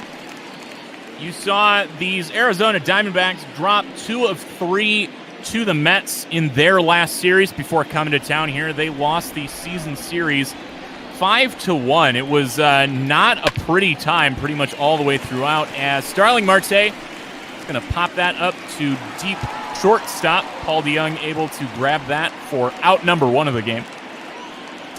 Yeah, the Mets look like the D-backs kryptonite this year. It's not even like the Mets have been playing all that well overall this season, but when they come up against the Diamondbacks, they find a way to make it happen, even if the D-backs are leading late. No, I mean, the season series, they were outscored 33-18 over those 6 games. But looking at this last series that they did, Arizona actually out-hit New York. And if I'm looking at it, we can get into this as Ketel Marte comes up now. He takes a ball. Second pitch in for Martinez is swung on foul. They hit better. Everything across the slash line is better. 286, 365, 411. Meanwhile, the Mets, 264, 322, 387 as Marte rips that one hard. That'll bounce right at the ball boy. Out in foul ground in right field. 1-2 now. The biggest number comparing those to me that stands out is 5 more double plays they grounded into. That is going to be playable. And Colton Wong camps under that one in the infield. 2 away. But that's the biggest thing that really points out to me right there. 7 double plays that Arizona hit into in those 3 games. You know, most teams over the course of a season, on the bad side, they average, you know, about 0.88 per game over the 162-game season. Good teams, only about half a one a game. As Eduardo Escobar takes the first pitch he sees, lines that hard to DeYoung, so no balls really leave the infield. Quick 1-2-3 for Carlos Martinez. Now head to the bottom of the first, see what Madison Bumgarner can do. Yeah, Martinez struggled there for the first few pitches to find the zone, but quickly after that, able to make work of the Diamondbacks' top 3 batters. So, the D-backs ace takes his place on the mound through 10 starts, 9 decisions, 7-2. We were talking about that excellent ERA, but also that whip real low as well. Basically delivering on everything the D-backs thought they were getting when they brought him in over the offseason.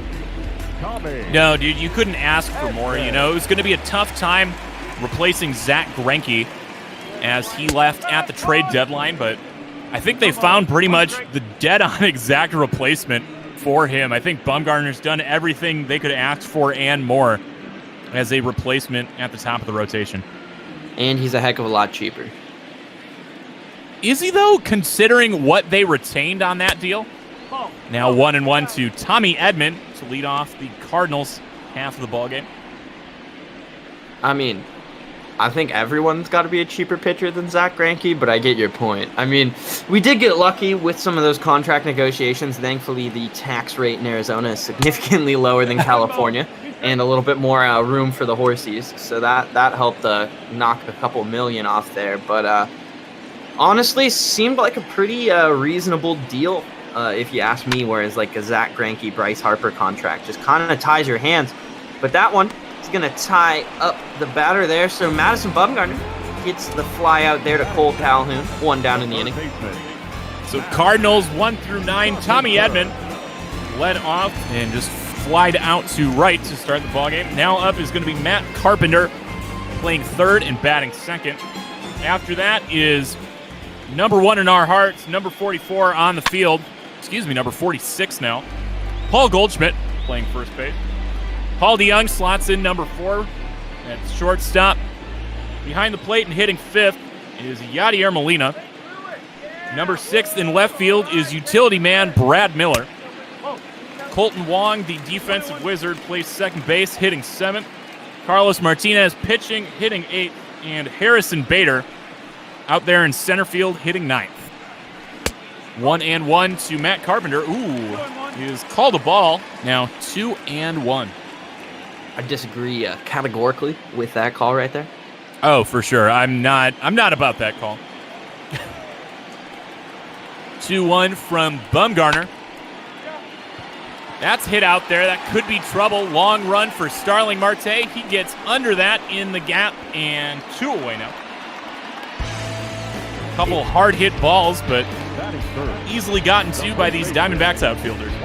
Yeah, we've talked a little bit about how Starling Marte's been struggling a bit recently at the plate, but he has been a significant boon to this outfield here, allowing Marte to come in at second base. I think he's a much better second baseman than he is center fielder, and Starling Marte out there has just a lot of speed to cover ground, just, you know, stand up outfielder, just a solid piece defensively. As Diamondbacks fans here at Busch Stadium come to their feet, it is Paul Goldschmidt at the plate. He has been a monster this year. You see that slash line, 343, 453 on base percentage leads the majors, and slugging just shy of 600. He's been doing it all around. And it makes me laugh a little bit, seeing as how first base has kind of been one of the holes in the Diamondbacks lineup this year. And Carson Kelly and Luke Weaver have both struggled, as he gets that one in the gap, and that'll be grabbed by Cole Calhoun. He is not going to get that into the infield in time, as Paul Goldschmidt gets the first hit of the ball game for either team. Slaps it into the gap for a double. Lazy throwback. I mean, that didn't seem like he was trying too hard. You know, maybe he just knew what Paul Goldschmidt doing well meant for both these teams. So a man stands on second with 2 away. Brings up Paul DeYoung here to the plate. Paul DeYoung's been a great hitter since he really broke out a couple of years ago. Been a fantasy darling for a lot of folks. Takes the first pitch here from Bumgarner as a strike, 0-1. Not sure how much of a fantasy darling he really is this ball season. Kind of hitting solidly average numbers. Nothing bad, but nothing like wow, oh wow. You know, and like most seasons, if that kind of number is out of a shortstop, you'll definitely take it. But it feels like in recent years, been a lot more going on at shortstop. Actually, across all the middle infield as he fouls that off. 1 and 2 will be at. Yeah, I think you're seeing more and more that just being a defensive guy isn't going to get you tons of playing time in a lineup. I mean, we go back and forth between the two catchers here, and they don't really contribute a significant amount of offense, but that might be the only position still really where you're not expected to be a solid bat in that lineup. Just about everywhere else, they're expecting production, home runs. Yeah, I mean, maybe center field sometimes. Feels like there's, you know, that's more of a cover the ground kind of thing, because you're going to lose a lot of games just on that. As Bumgarner gets his first strikeout of the day, Paul DeYoung goes down swinging on some high cheese. As we are through 1 now, folks. 1 hit, no runs for these Cardinals. We now head to the top of the second here on ML Bot Ball.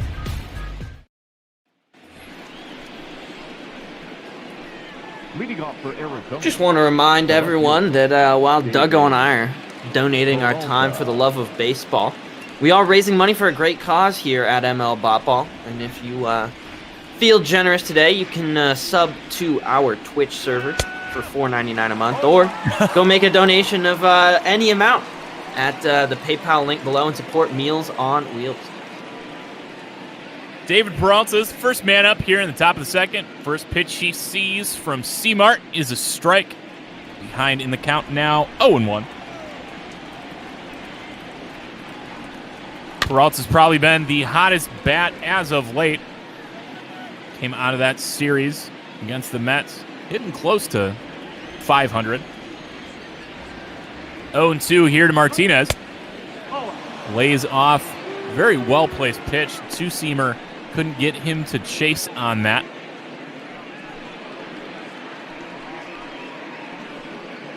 It's now 1-2 to the former Cardinals pitcher. 1-2 is laid off 2-2.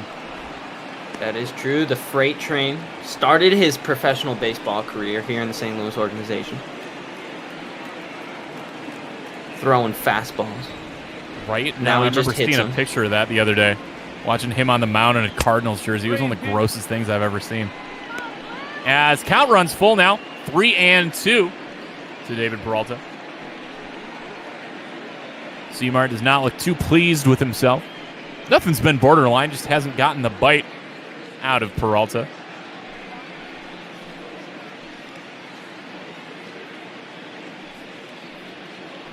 Trying to find that deal. It looks like he was released in 2009 by the Cardinals and picked up in 2013, actually, by the Diamondbacks. Peralta's been around. Payoff pitch is outside, so Peralta gets just another walk here. He hasn't walked too much this season. He's usually been pretty aggressive at the plate, so I really like the patience we saw out of Peralta. Fallen behind 0-2, but then proceeding to just lay off everything once he realized that wasn't going to get any more striking out. Diamondbacks need a runner, and they get one here to start the second inning. Yeah, so David Peralta took those 4 years off, learned how to hit, and became a monster here for the Diamondbacks in left field. Someone, though, who has not been a monster this season, mostly because left-handed pitching is his literal kryptonite. Christian Walker, hitting a solid 250 on the season, but does have a ton of strikeouts and a solid amount of walks, weirdly enough, to go with it. Hey, man, you gotta have Adam Dunn somewhere on your team, right? Well, he's got to hit some home runs first. That is true. But, I mean, you saw those numbers against right-handed pitching. Not too shabby. Hitting over 300. 7 home runs in that time. So that's the kind of thing that has kept him in the lineup. But his struggles against lefties and Stephen Vogt's struggles against everything have really left Diamondbacks and Mike Hazen, and virtual Mike Hazen at least, the 18-headed monster here in Discord, trying to just figure out what exactly is the answer at first base for this team. 3-1 now against Christian Walker. You're talking about those walks. This would be number 20 if he could lay off here.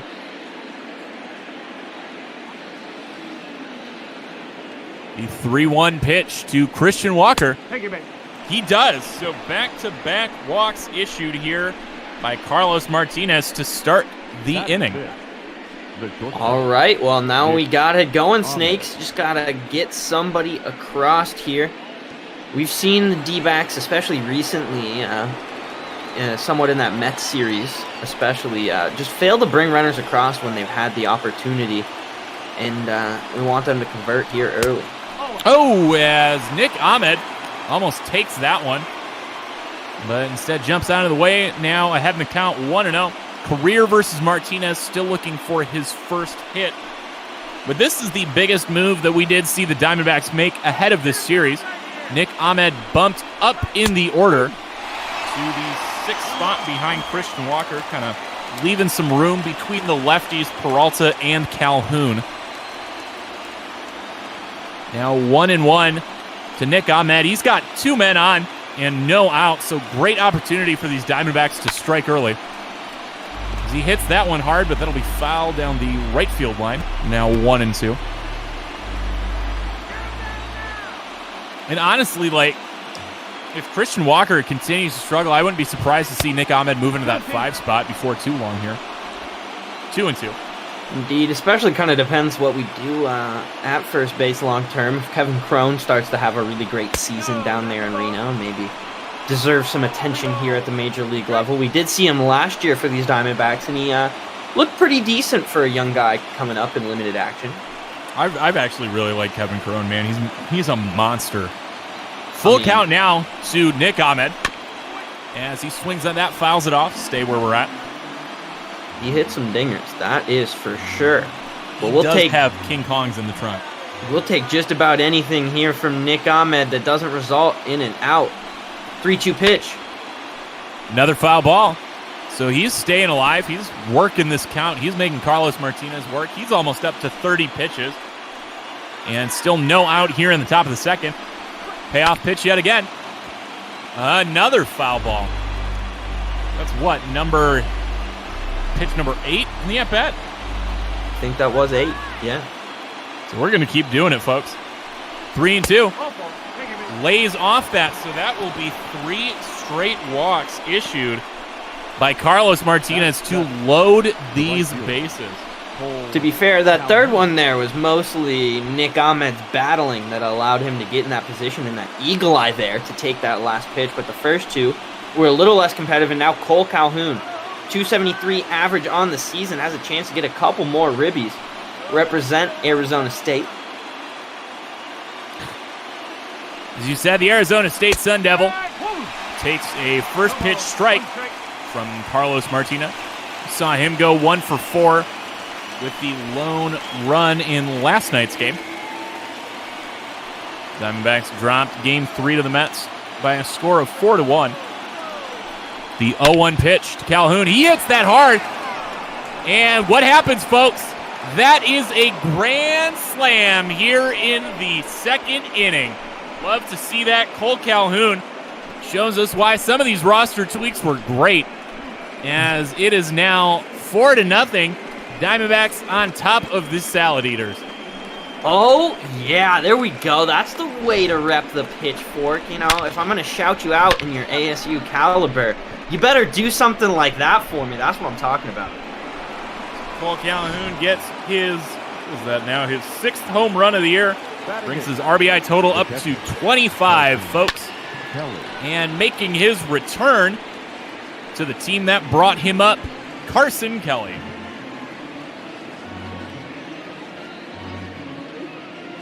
Well, Carson can do just about whatever he wants here, because I am satisfied with this inning beyond belief. 0-1 to Carson. Oh, and he gets that one hard. And that, if that would have stayed fair, that could have been back-to-back jacks.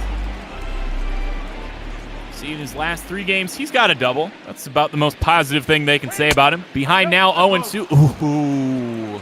Martinez does not get the call there. 1-2. You see he's thrown 25 pitches this inning and has not recorded an out yet. I mean, let's just think about this for a second here. Coming into the game, Carlos Martinez, 2.08 ERA, which means in just 3 outs.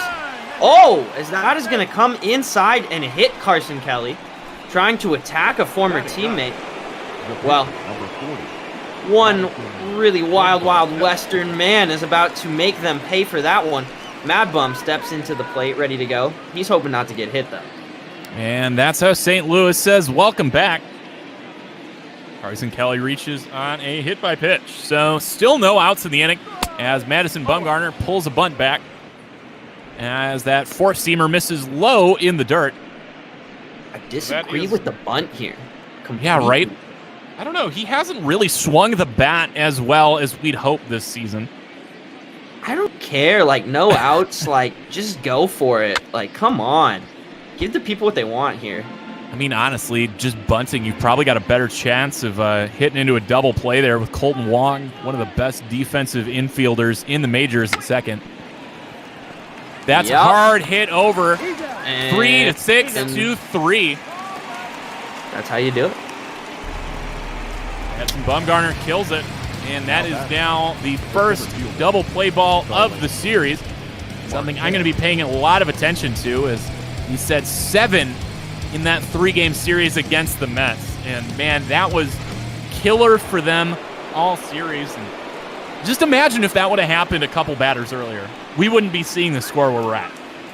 No, and also I just don't understand with Carson Kelly's lack of speed too, that you didn't maybe like send him a little bit on something, because otherwise I don't know what he was going to get. But Starling Marte gets into that one. He's on his way to second. That's going to be a stand-up double. So what could have been a runner coming around instead will be a man now standing at second base with 2 outs. The double play ball. That's killer, man. That's another run crossing the plate if that didn't happen. Yeah, but still, you like the double there. Carlos Martinez has to just be gassed. I can't believe that his day is going to continue too deep. Grand slam already, another double. Now he's got to get Ketel Marte out. So it only gets harder. So 2 hits, 3 walks so far. Man hit by a pitch as Carlos Martinez has thrown 40 pitches and is still in the second inning. Oh, come on. And Ketel Marte apparently in auto swing mode, as that one almost grazes the family jewels, but he swings at that. That'll be 0-2. Maybe a little self-defense there. Same spot. Almost catches him on that back leg. Slider by Martinez. Got a little bit too much run going on there. So it'll be 1-2. Starling Marte stands at second. Ketel Marte stands at the plate. Pitch comes in from Seamart. And that one's given a ride. And is that now going to be 6-0, folks? We've got 2 home runs in this inning. And the Diamondbacks are clearly putting the spurs to him. Telling Paul Goldschmidt, maybe, you wanted to go to a contender. Maybe you should have signed back with us. Instead, it is now 6-0 Diamondbacks on top of the Redbirds. Hey, Duggo, you know what time it is? You know what just happened right there? Marte Parte? Oh, it's a true Marte Parte. Both Martes come home to score at the same time. Martes work best together. Beautiful piece of hitting by Ketel right there. And Carlos Martinez just doesn't have it today. Not really sure what's up with him, but he will be chased from the game in the second inning. And Genesis Cabrera, a workhorse so far for the St. Louis Cardinals, is going to have to come on and get a lot of outs. And, man, that is not exactly the kind of start you'd like to see if you're a Cardinals fan here. Number 5. Since we're on the snake cast, I think it smiles all around. Oh, definitely. I will get the line here for Carlos Martinez in just a second for you. Folks, we weren't prepared for it to happen so quickly. Nope, that's inside. That will go inside for yet another ball. Eduardo Escobar, fallen now to 10th in the National League in average, but has still been counting and counting up those RBIs. Gets his bat pretty good on that ball. However, it'll go right out to right field. And finally, the St. Louis Cardinals will get out of the inning, but not before allowing the Arizona Diamondbacks to plate 6. Halfway through the second inning, it's Diamondbacks 6, St. Louis nothing. So the final line on starter Carlos Martinez is going to be 1 2/3 innings pitched, 3 hits, 3 walks. All of those men coming around to score 6 earned runs, no strikeouts, and a hit by pitch. Over in with 0 strikeouts, over 40 plus pitches.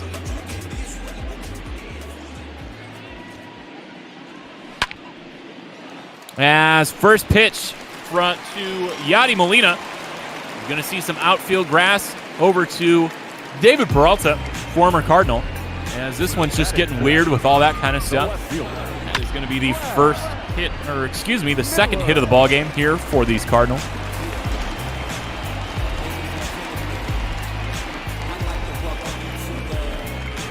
Now Brad Miller steps up.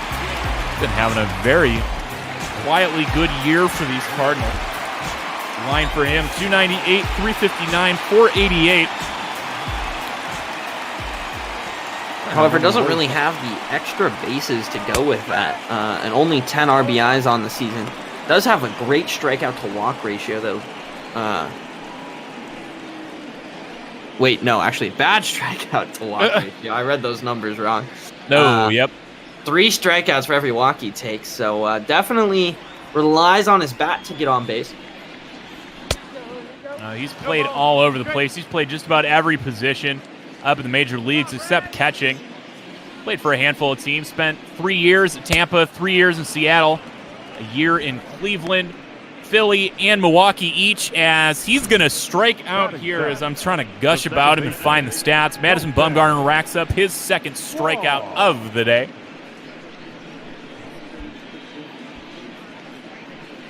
Shark Shaver, you picked probably the worst time to leave this game.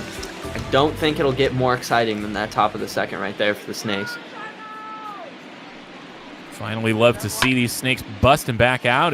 That's Colton Wong swinging at the first pitch he sees. He's going to hit that and dump it over into left field. As that's going to be another hit for these Cardinals. Colton Wong generally lauded for his defense and his light bat, but he makes it work there. Good job of Peralta to stop that from being possible extra bases. Yeah, it looks like he was just a little late on it there and just kind of got nice positioning there right on the line. We're going to see a bunt here, and it's not going to work out for Genesis Cabrera. Probably doesn't get too many reps here in the batter's box as a relief pitcher. Now Genesis Cabrera, the long man, having to come in after Seamart gets pulled after just 1 2/3. And now 0-2 is clearly doesn't know exactly what he's doing trying to lay down a bunt. They just said, go up there and move the runners along. It's easier said than done. Now 0-2 to Cabrera. Pitch comes in, and he's swinging, and it's hapless. Nowhere near the zone, but it doesn't matter. Madison Bumgarner gets the 3rd strikeout of his day. The center fielder. I like when Bumgarner gets to face relief pitchers. He does pretty well. I mean, who doesn't? And now the 9-hole hitter, Harrison Bader. Comes up. He's been having a very not great season. You know, Harrison Bader, his tools are definitely his defense, his legs, and his arm. And there's a couple of guys like that here on the Cardinals. You know, Tyler O'Neill basically profiles the exact same guy as Bader. He's been hitting better. Not sure why he's not there. We've seen Lane Thomas, yet another center fielder for this team, hitting incredibly well, but he hasn't seen the playing time. Not sure what manager Mike Schilt really sees that's kept Harrison Bader in this lineup so long. Can't Wong also play center field? How many people do they have that play center field on this team? Oh, way too many, dude. Like, if you look at their bench, you've got Dexter Fowler, Tyler O'Neill, Lane Thomas, and then you've got 2 catchers that can only catch, as far as I know, in Brian O'Keefe and Matt Wieters. So you want to talk about versatility? Most of their versatility is already standing out on the diamond right now, and their bench just leaves a lot to be desired. Yeah, St. Louis Cardinal fans here on Bop Ball, get it together. Put some schedule recommendations in, but Ketel Marte will catch that one on a line from Bader, and that'll end the inning. So the threat does not come to pass, and it's still 6-0 Snakes. Peralta, Walker, Ahmed up to bat.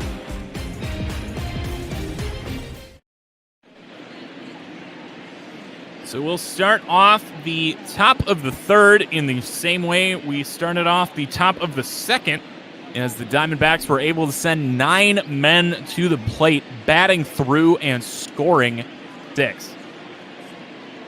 So it'll be Peralta that started all this off. He started off a walk parade, which Peralta, Walker, and Ahmed all walked before Cole Calhoun shot them all home. So we'll see what happens here as it'll be the long man Genesis Cabrera. Going to see what he can do here against this potent Arizona Diamondbacks lineup.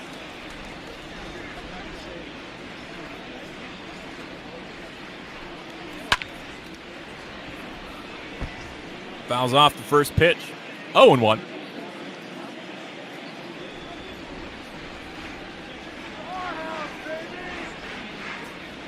One pitch to Peralta. Another foul ball. That's more of the Peralta I'm used to seeing. The free swinging, less patient guy here. Well, I mean, he should swing at that pitch, but he should get that pitch into the field. Swings at yet another fastball there. So Genesis Cabrera relying heavy on that 4-seamer against David. 0-2 again. In the dirt, 1-2. Good job of Peralta laying off that one. As I'm seeing something that might be a problem here for the Diamondbacks. Maybe less of an issue with a 6-run cushion here. Peralta goes down swinging. His first strikeout of the ballgame. I have a feeling that might be a prominent thing we're saying here as long as Cabrera's on the mound. Right now, this lineup is stacked to hit right-handed pitching. And the long man for these Cardinals, Genesis Cabrera, this is a southpaw. So right now, the biggest thing that's screaming out to me is this man right here. It's Christian Walker, owner of the sub-100 batting average against left-handed pitching.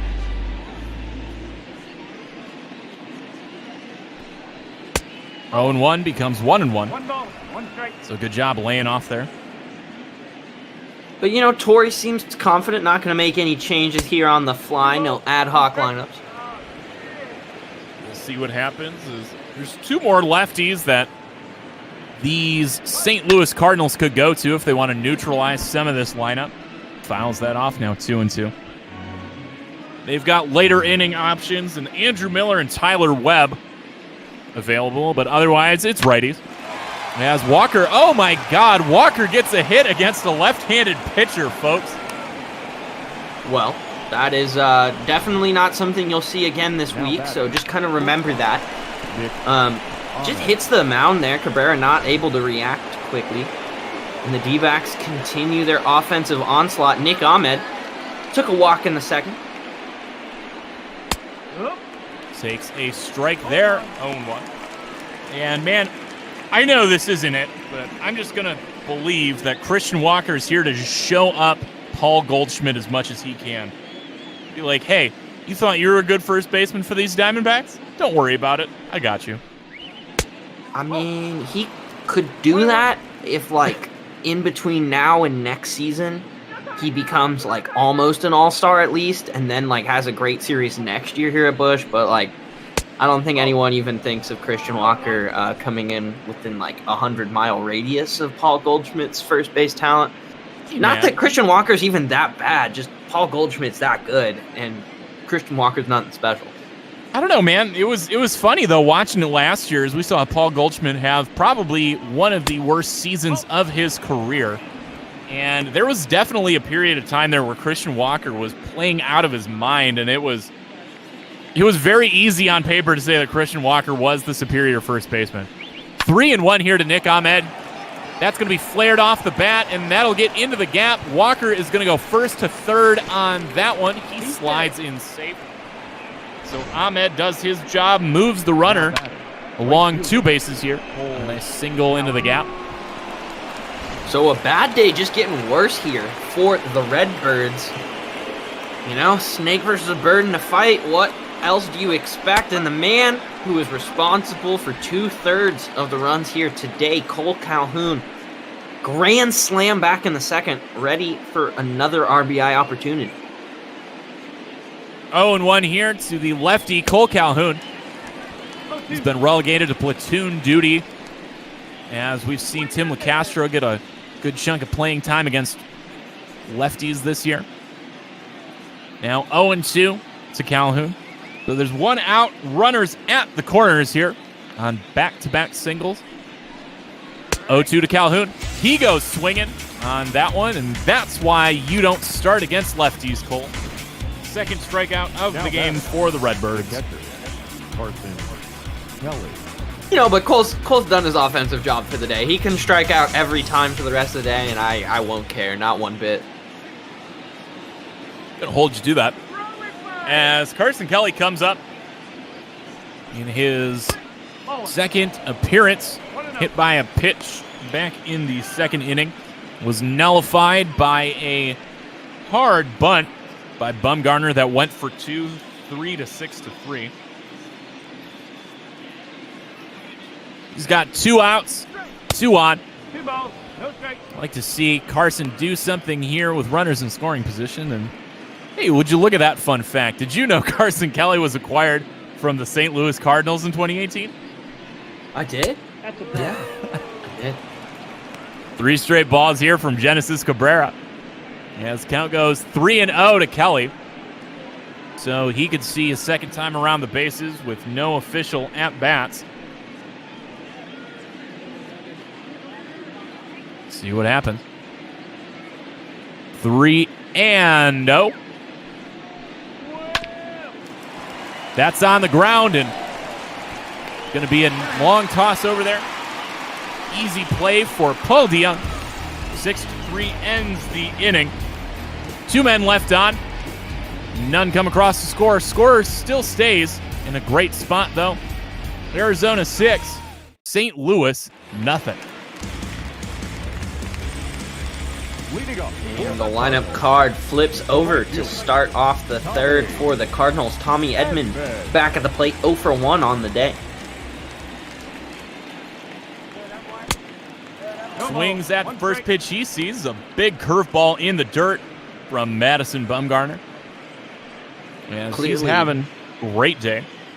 Yeah, Madison Bumgarner, so far it seems like he's in the head of these these Cardinal pitchers or batters, excuse me. Now 0-2 to Edman. Ooh. And 3 straight pitches outside the zone. Get Edman swinging there. He gets his 4th strikeout of the day. As we see numbers there, Madison Bumgarner and John Lester have been the only 2 pitchers to eclipse that 7-win mark. And he is looking for number 8 today. Going to be the first guy here in the National League to do so. He's got a great cushion to do it as long as he can go 5 innings.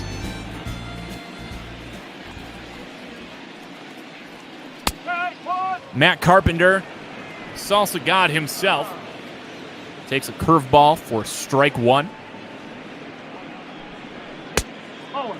Now 1-1 to Marp. Such a gross word, Marp. 1-1 becomes 2-1. So he doesn't get the luck that he did out of Edman. Edman very free swinging. Matt Carpenter, not so much here. Surprising considering the 55 strikeouts that Carpenter's got to his name so far in this season. Yeah, but you see, Doug, Matt Carpenter likes to build his at-bats up. Huh. That's fair. I see what you did there. And I guess I can respect it. No, don't respect it. It wasn't good. I was about to say, I think I have more respect for that than you do, clearly. 3-1 here to Carpenter. As that will just barely lose him.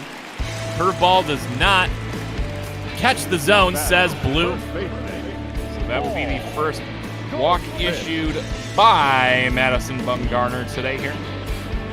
First time I've seen bot ball manager get like really pissy with the ump there. Torey Lovullo was not happy, and I wouldn't be happy either, but I didn't even know that like could happen in this game.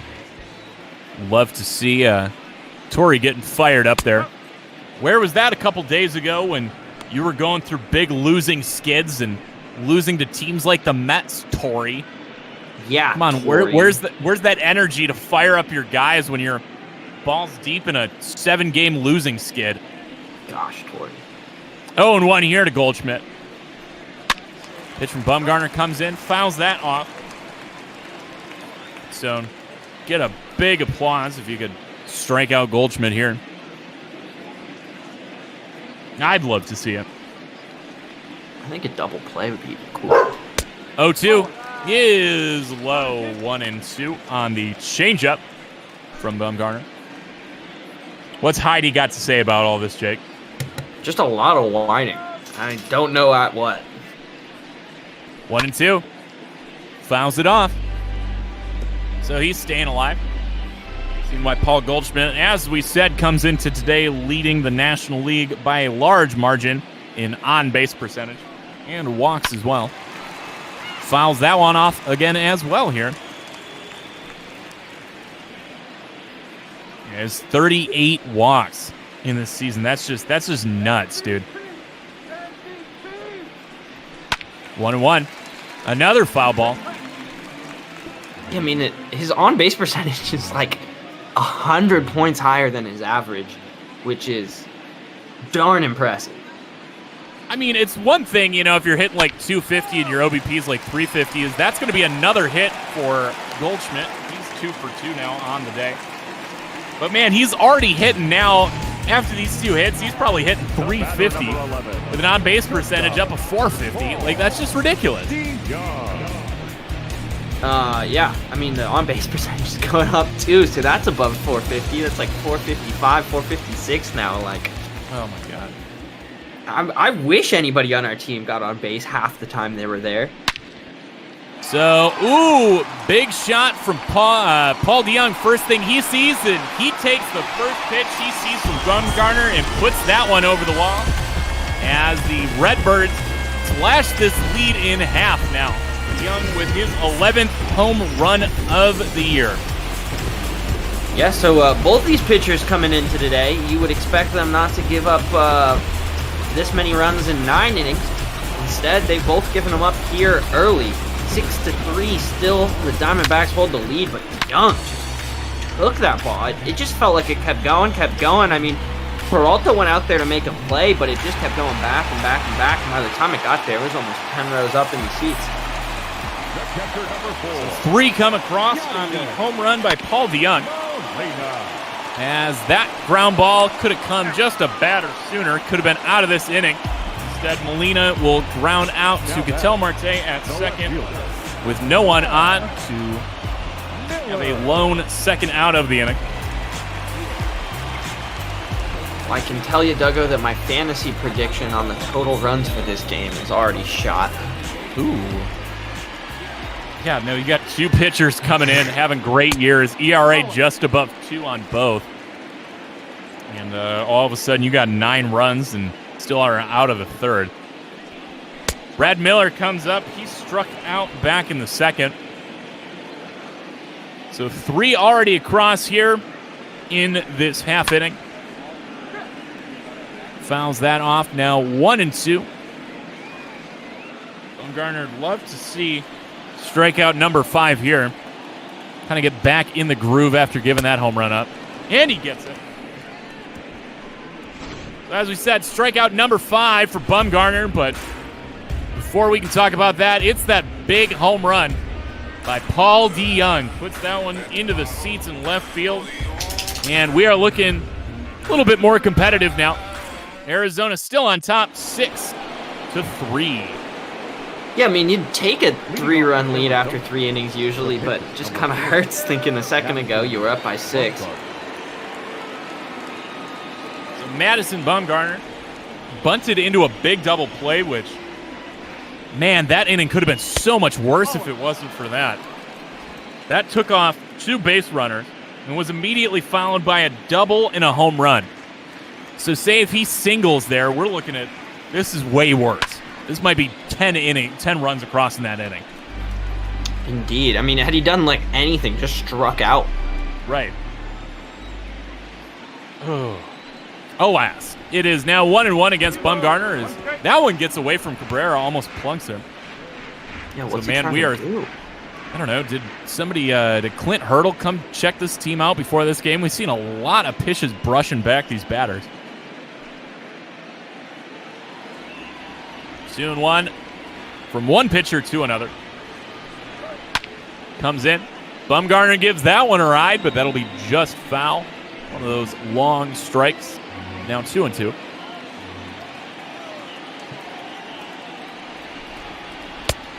Two comes in, and that freezes him. Nicely placed changeup by Cabrera. Gets his 3rd strikeout of the day. See that there, Carlos Martinez's line. 6 earned runs and only 5 outs recorded. Not great. Not great at all. In fact, that's about the worst you could probably do in a start. Yeah, that's not pretty. Because, I mean, otherwise you're getting pulled, you know? I don't know you can do much worse and stay in the game to do even worse. But that will be taken out there. So Genesis Cabrera struggled a bit in relief. That should be a stand-up double. Oh, he's going to go for 3. And he's going to make it in sliding. No problemo for Starling Marte. Now batting. So Starling Marte well on his way to the cycle here. He's got a double and a triple. And it's only the top of the 4th, folks. So he's getting things done here. These Diamondbacks getting aggressive. Saying, screw the easy double. We're going for 3. And that is actually just the 1st triple on the year for Starling Marte. Kind of surprising for a guy with his wheels, as that pitch is taken for a low strike right at the edge of the zone there. 4-seamer. Maybe there's something in the water, or most likely the park dimensions, as these St. Louis Cardinals, actually pretty much everybody on this lineup's got at least 1. Now, like, I've never seen so many triples for a team than when I was putting the stats together for this game. 1-1 here to Ketel Marte. He's got another Marte over there, standing on 3rd with only 1 away, so well-placed hit could score him. A well-placed sacrifice fly could score him as well. 2-1 pitch. That's hit hard, but that's down the line. Foul, 2-2 now.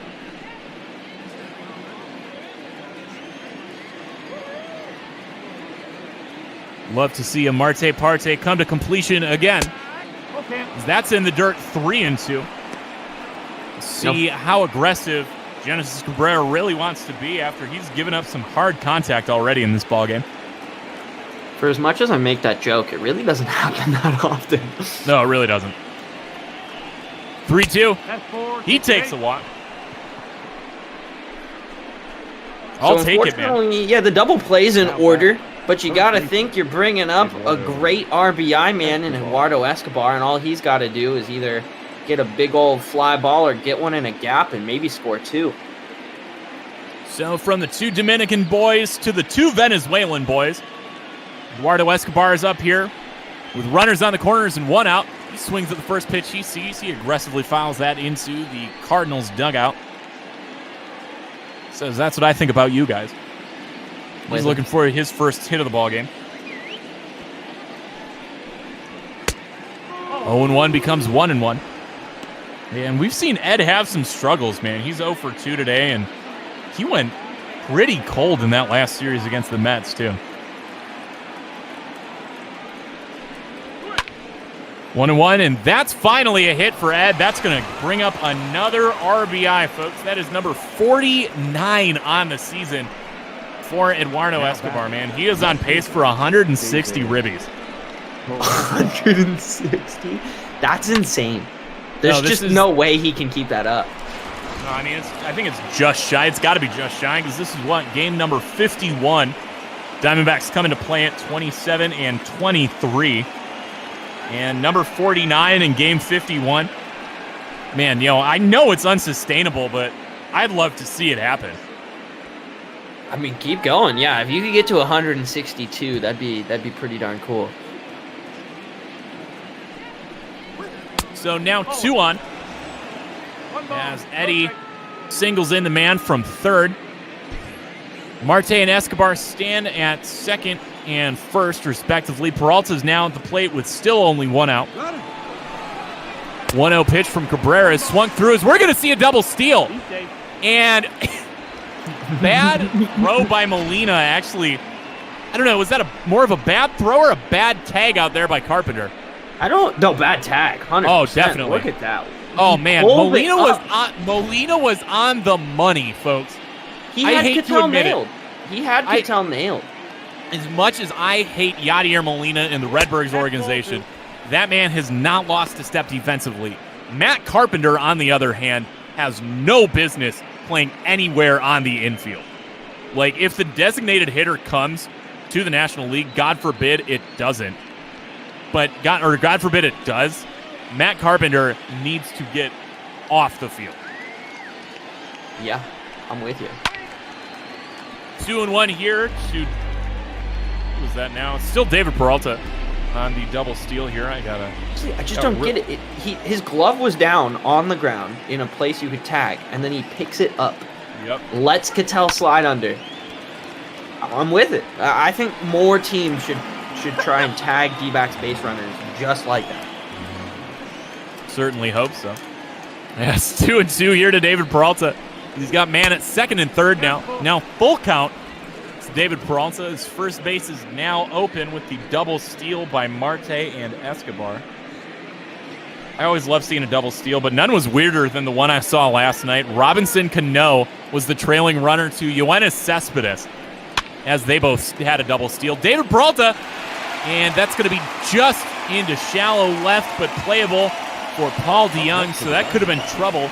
But instead, DeYoung gets there, and those runners are going to have to hold where they're at second and third. And now 2 away for Christian Walker. And I thought that was a single all the way down off the bat. That was just that profile of a lazy single into left.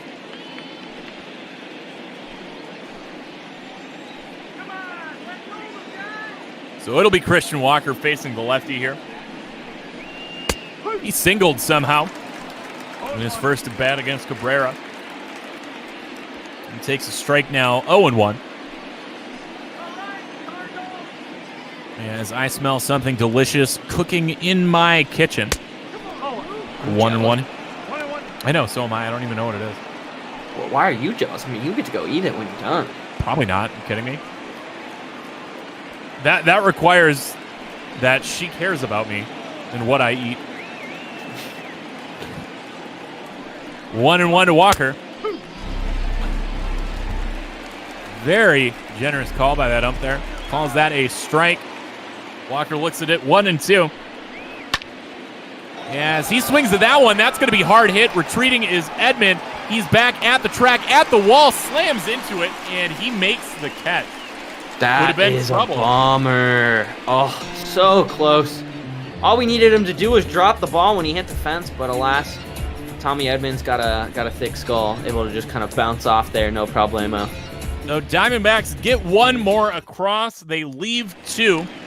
As the score increases to 7-3 as we head to the bottom of the fourth, folks. You're watching ML Bop Ball.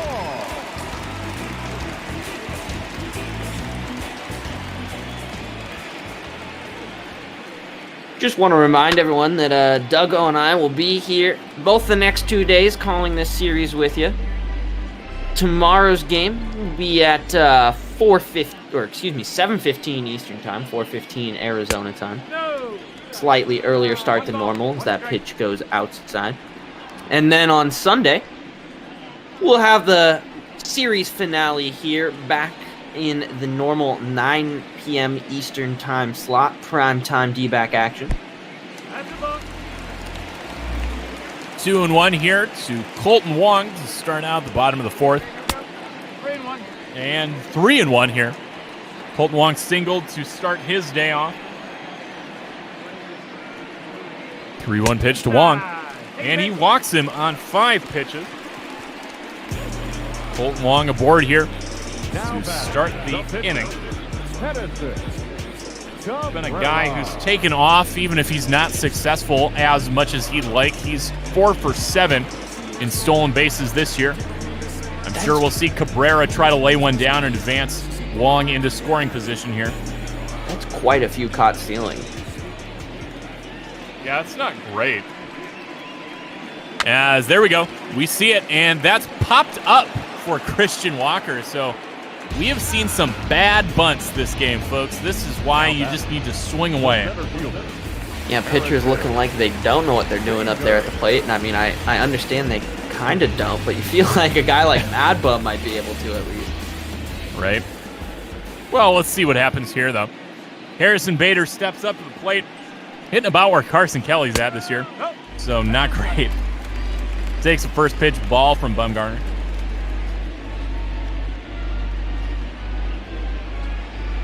Hitting just a little bit better than Carson Kelly. 1-0 to Bader. Piped in there for a strike. Now 1-1. Bumgarner, just his 60th pitch about to come in here. As Bader swings at it and fouls off. Bumgarner's ahead now 1-2. You'd like to see him get another strikeout here in this inning. Get number 6. See if he can do it here against Harrison Bader. And he does, folks. Great changeup by Madison Bumgarner to get his 6th strikeout of the day. He was nowhere close. He was swinging like 2-3 seconds before that pitch got to the plate. No, and it's all these righties, too. A lot of righties striking out against the left-handed Bumgarner. It's kind of weird. As Edmond pops up, first pitch he sees, and Carson Kelly's able to grab that. Almost trips up trying to do so, but no harm, no foul. The Redbirds will leave one on base here. And no runs across. We're through 4. Arizona on top, handily, 7-3. Nick singled, scored a run today, also took a walk, so been very productive at-bats from the D-back shortstop, and that's truly what we've seen all season. The last few years, you've just seen growth after growth in Nick Ahmed's offensive game, and this season, on Bop Ball, 293 overall, just getting it done. As first pitch he sees is going to be a curveball low, 1-0. As we said, Nick Ahmed was moved up after his success this season. He now takes over the 6th spot for the first time in this ball year. 1-1 to Ahmed. He gets a hold of that one, and that'll be just foul of the third base bag. Could have been extra bases. Could have been trouble either way. That was hard hit. That was curving. You never know where those are going to bounce, how the ball outfielder's going to play it. It'll be 1-2 here, as that one will be playable by Matt Carpenter over there at third. Tossed over to Goldschmidt, 1 away. Now batting. Genesis Cabrera now up to 55 pitches, so he's thrown more than Martinez ended up in this game. Man, yeah, that was just rough there for Martinez. Yeah, to go in with that 2 ERA and then just get hammered. And now we got to start thinking about the implications this is going to have later on down the series, as Cole Calhoun grounds directly into the shifted second baseman out in right field. So quickly now 2 away here for the Snakes. Now batting. Catcher. Yeah, no, I mean, you're looking, tired bullpen. No, you're looking at the rest of the series for St. Louis. Tomorrow's game is going to feature Waino with a 5.5 ERA. So, unless you're just going to hang him out to dry, I have a feeling the bullpen might be coming out early there too. And game 3 is Daniel Ponce de Leon, 1-4 with a 5.53 ERA. So you're not getting your stud Jack Flaherty going. He went last night. So you're going to your rougher arms in your bullpen. The St. Louis team, had a 4.22 ERA as a team. It's just not great. So, you're not expecting a whole lot of innings out of these guys. As Diamondbacks are going to go down on ground balls, 1, 2, 3 here, to have a quick inning now for Cabrera. As we head to the bottom of the 5th, Carpenter, Goldschmidt, DeYoung due up for the Redbirds. But yeah, no, I mean, that's 2 more rough pitchers that you're going to go with, and your long man is most likely spent for those next 2 games. Like, he's definitely not coming out tomorrow, and if he is, it's going to be rough. Yeah, and I mean, you got Ryan Helsley going tomorrow, who, is not like your go-to option. So you got to think that he's only, probably max going to give you, 6 quality innings. Where are you seeing Helsley going tomorrow? On the ball site. Maybe that needs to be updated. Yeah, no, we've Adam Wainwright's starting tomorrow. Helsley's back in the bullpen. Okay, JK. Well, Adam Wainwright's a pretty capable pitcher, so that could be a bit different of a story. I mean, that ERA, though, 5.50, it's not great. I mean, Luke Weaver is going to be starting that game in his St. Louis return. St. Lucian return? St. Loser return? So it's probably going to be a rough game for both these teams. We'll see what happens there. As that's swung on hard by the salsa man, Matt Carpenter. 1-2. Can you explain the salsa man? I wish there was actually any St. Louisan fans. And here is he goes down on strikes. The 7th strikeout of the day for Carpenter. I'll see if I can actually find the full story so I can give it to you accurate here. If you want to grab the reins here for a second, I'll get the Matt Carpenter salsa story going. Oh, yeah, for sure. Paul Goldschmidt, former Arizona Diamondback. Beautiful guy all around. Takes the first pitch down there low for a ball.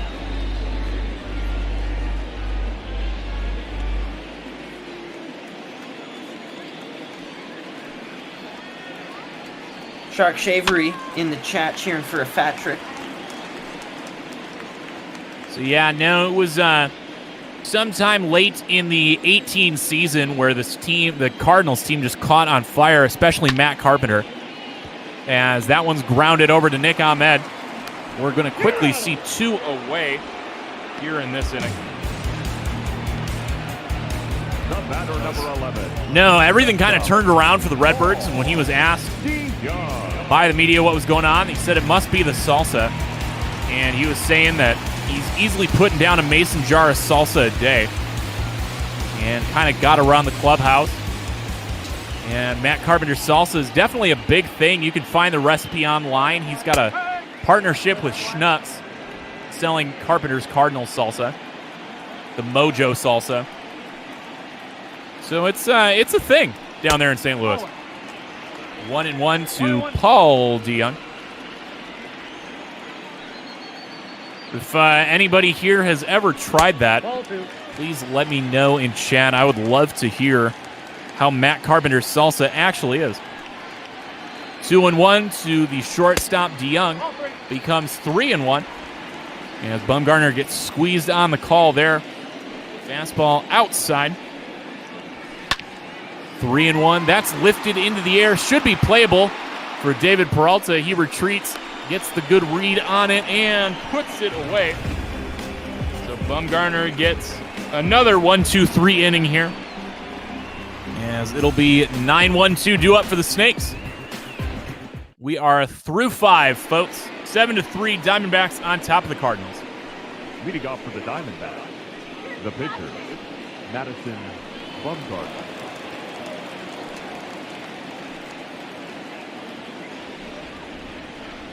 So here we go. Madison Bumgarner finally comes up without a runner on, so we'll be asked to swing the bat here instead of try to lay down a bunt. I'd love to see that here as he's gone 0 for 2 today and looked fairly helpless as his ability to swing the bat has been taken out of his hands by manager Torey Lovello. Cabrera's quickly ahead 0-2 as that one's on the ground, and Colton Wong, oh my God, Colton Wong actually botches that one. So Madison Bumgarner still without a hit. Likely they'll rule that an error on Colton Wong.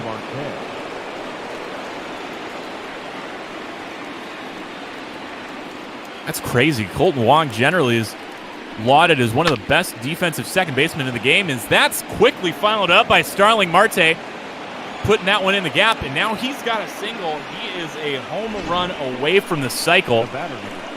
We are only in the 6th inning. He's got a shot at that. A couple more innings, and at least one more at-bat coming to him before this one is over, folks. Love to see it here. Not sure if we've seen a ball cycle yet.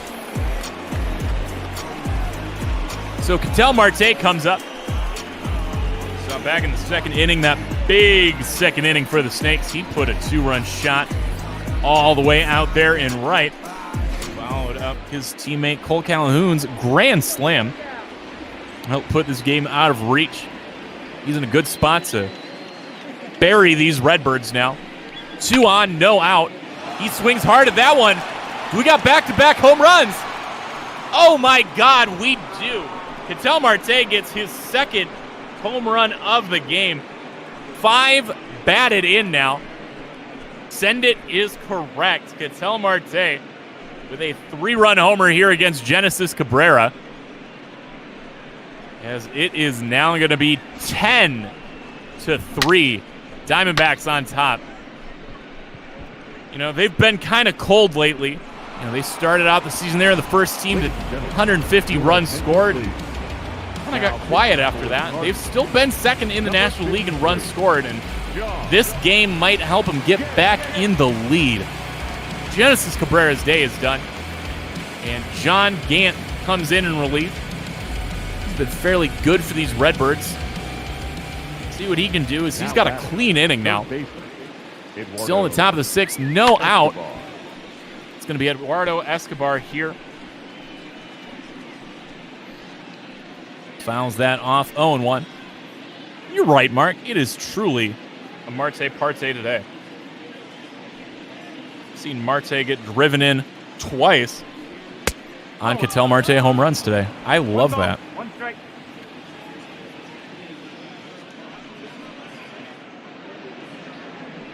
1-1 to Escobar. 2-1 now. 2 balls, 1 strike.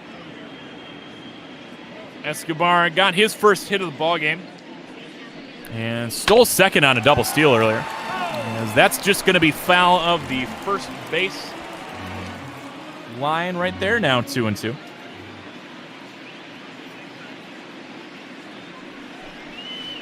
2-2 to Escobar, saws him off, so John Gant, it's a big old Vulcan changeup in there Now back for the first out of the inning.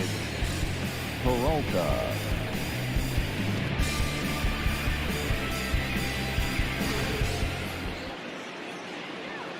It'll be David Peralta stepping up.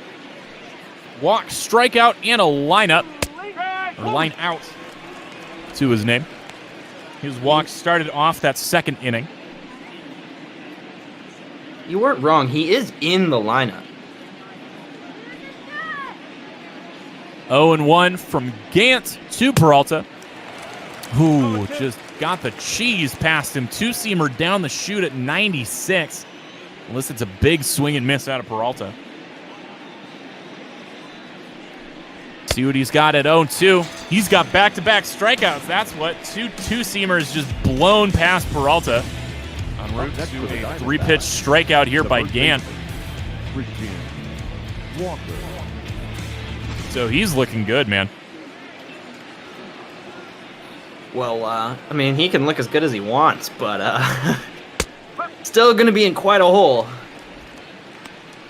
There we go. And first pitch, strike here to Christian Walker. He's going with that two-seamer aggressively here. Got a lot of whiffs already here. See what Christian Walker does with it. He's facing a righty again. Probably happy about that. Though against those lefties, he went 1 for 2 with a walk today, so. Oh, excuse me. He walked against the right-handed. Well, and a little bit too much under that one. As he lines out to the center fielder, Harrison Bader. So Genesis Cabrera is finally done. Ketel Marte puts the nail in the coffin with a 3-run shot. But John Gant comes in, shuts the door on that inning. They go down 1-2-3 after that. As we now head to the bottom of the 6th, Arizona now on top with double digits, 10-3.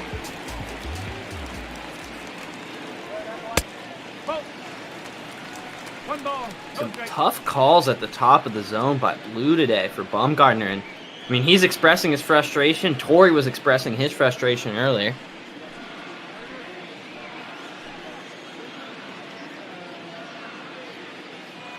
One and 0 to Yadi Molina. Is 2-0 on the inside. Change up in there.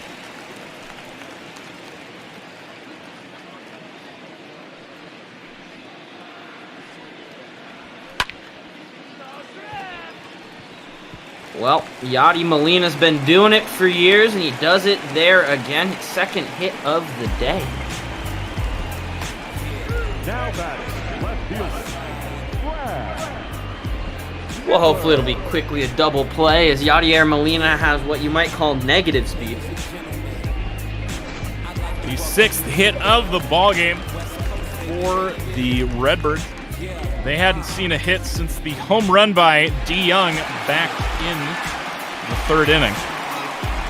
Yeah, Bumgarner locked down from there, and man, that Cardinal does not look realistic or like a Cardinal. Not at all, as Brad Miller's got a man on, and no outs in the inning here. Went 0 for 3 with 2 strikeouts yesterday. He's gone 0 for 2 with 2 strikeouts today. Been effective in the season, but not in the past couple games. 0-1 becomes 1-1 as that changeup, that 4-seamer is going to be just below the zone for Bumgarner. And that's going to be just high on a curveball, way north of the zone. All right. You do you, boo. It's really where you'd like to see him maybe, I don't know, turn to that cutter there, try and get a ground ball. Goes to the changeup low, trying to reduce a ground ball. Instead gets a whiff. I'll take that. Now 2-2 to Miller. Interesting, though, that Mad Bum would use his changeup there. Barely ever uses that pitch, only about 5% of the time in last season. But he will get a swing through on the fastball there, so he sets up the change of speed. Changeup low, fastball mid-plate, and Miller does not know what to do with it. One down here for the Cardinals. The 8th strikeout of the day here for Bumgarner. As I just realized, he has officially passed 5 innings pitched, so he is currently scheduled to get that win, barring anything catastrophic here. So likely we will see Bumgarner pick up his 8th win of the year, make him the first pitcher in the National League to hit 8. I can't speak for the American League as I don't follow them nearly as close. As he's also back in the top 10 now for strikeouts with number 8. And looking at number 9 ahead of Colton Wong, 0-2, no bite. That one gets away from Kelly. So Yadier Molina somehow manages to make it up 90 feet. I don't know if he's done that in a while. Comes up on the wild pitch. Now 1-2 to Colton Wong. You know, I think Mike Leake's sitting in the dugout there being like, dude, I pitched 8 innings of scoreless baseball yesterday, and you guys could only give me 1 run. And today, 10 runs. We're not even done here. No, that was Bumgarner's last start, not Leake. No, yesterday, right? Leake yesterday? The Mets game? That's right, he went 7+ with no earn. Ended up with the loss, man. Or no, he ended up getting a no decision. That was a rough game, too. But this one ain't rough. 2-2 here to Wong. And that's going to be lined over to Christian Walker at first. Now 2 away. Man, I would have loved to see Yachty get doubled up on something stupid like that if he wouldn't have moved up to second. That would have done it for me. Your attention, please. In hitting for the Cardinals. Just the Cardinal hating just runs in my blood, folks. Born and bred Chicago Cubs fan. And Lane Thomas now going to come into pinch hit here. Hitting .310 on the season, an outfield option for these Cardinals. Now, Lane Thomas, that OPS, you see that 911. He's hitting the cover off the ball. Not sure why he hasn't seen more time in the starting 9 for this Cardinals team. However, the Department of Homeland Security is investigating him for his average. Investigate 311. He pops that up to Christian Walker. And that is the 3rd out of the inning, so nothing happens as they strand one on the Molina single. We are through 6. Your attention, Diamondbacks 10. Now pitching. Cardinals 3.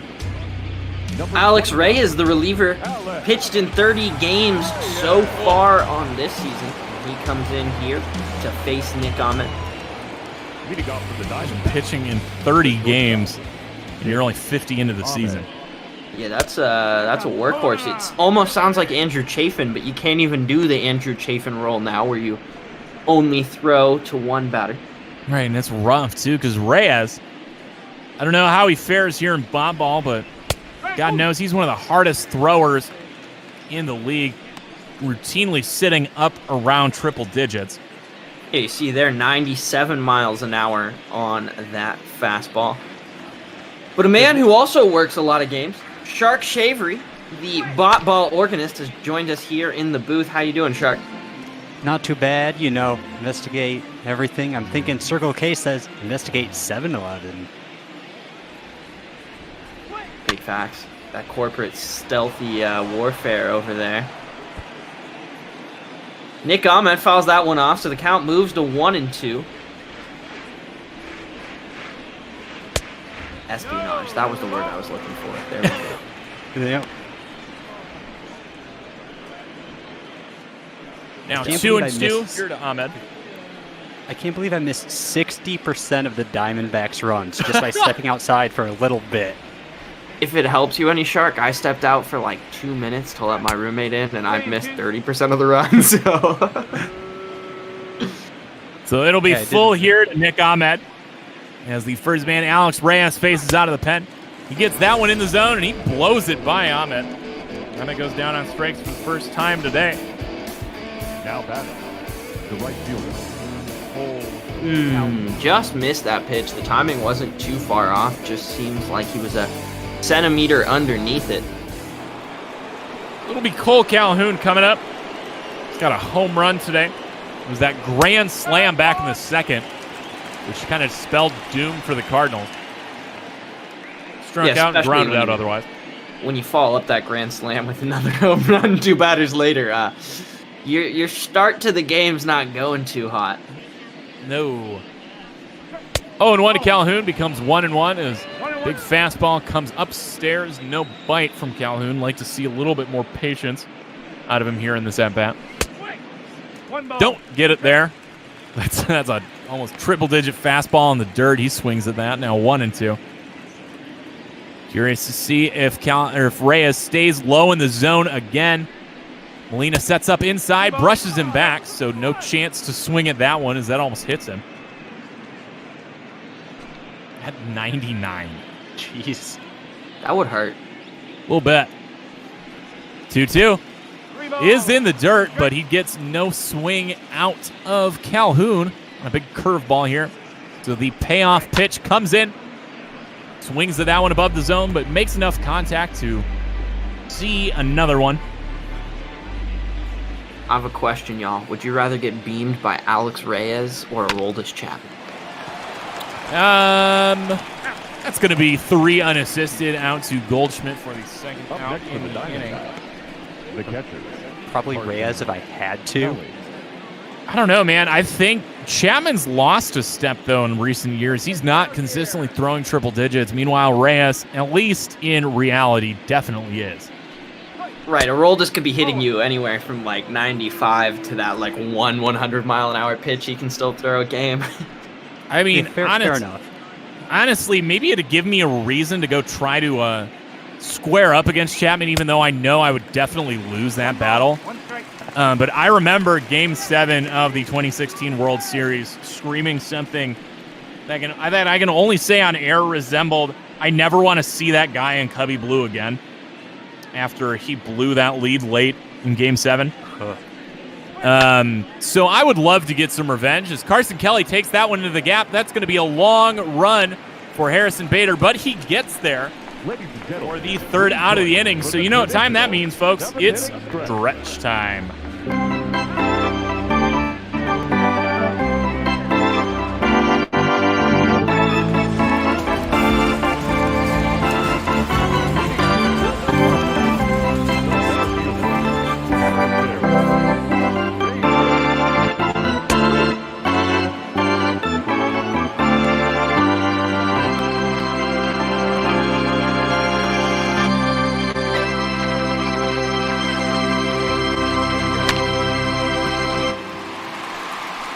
Lovely as always. That ball's lovely off the bat, and that will be played off the wall in deep, deep center field by Starling Marte. As Harrison Bader quickly starts to redeem himself with his 11th triple of the year. Man, any other part, and that's a home run. That nearly gave me a heart attack. Ooh, yeah, with that, have a great rest of your calls. Always hopefully the Diamondbacks don't blow this one, but yeah, take it easy. I can't imagine they're going to blow this one, as that is just the 7th hit that Bumgarner has allowed through 7 innings, or through 6+, excuse me, as that's going to be a fly ball. Bader's running, and he'll reach 3rd on the tag. Tommy Edwin quickly flies out there to right field. Not sure why we got that beautiful view of Cole Calhoun's back there. I don't know, man. Just showing off. It says Calhoun, Doc.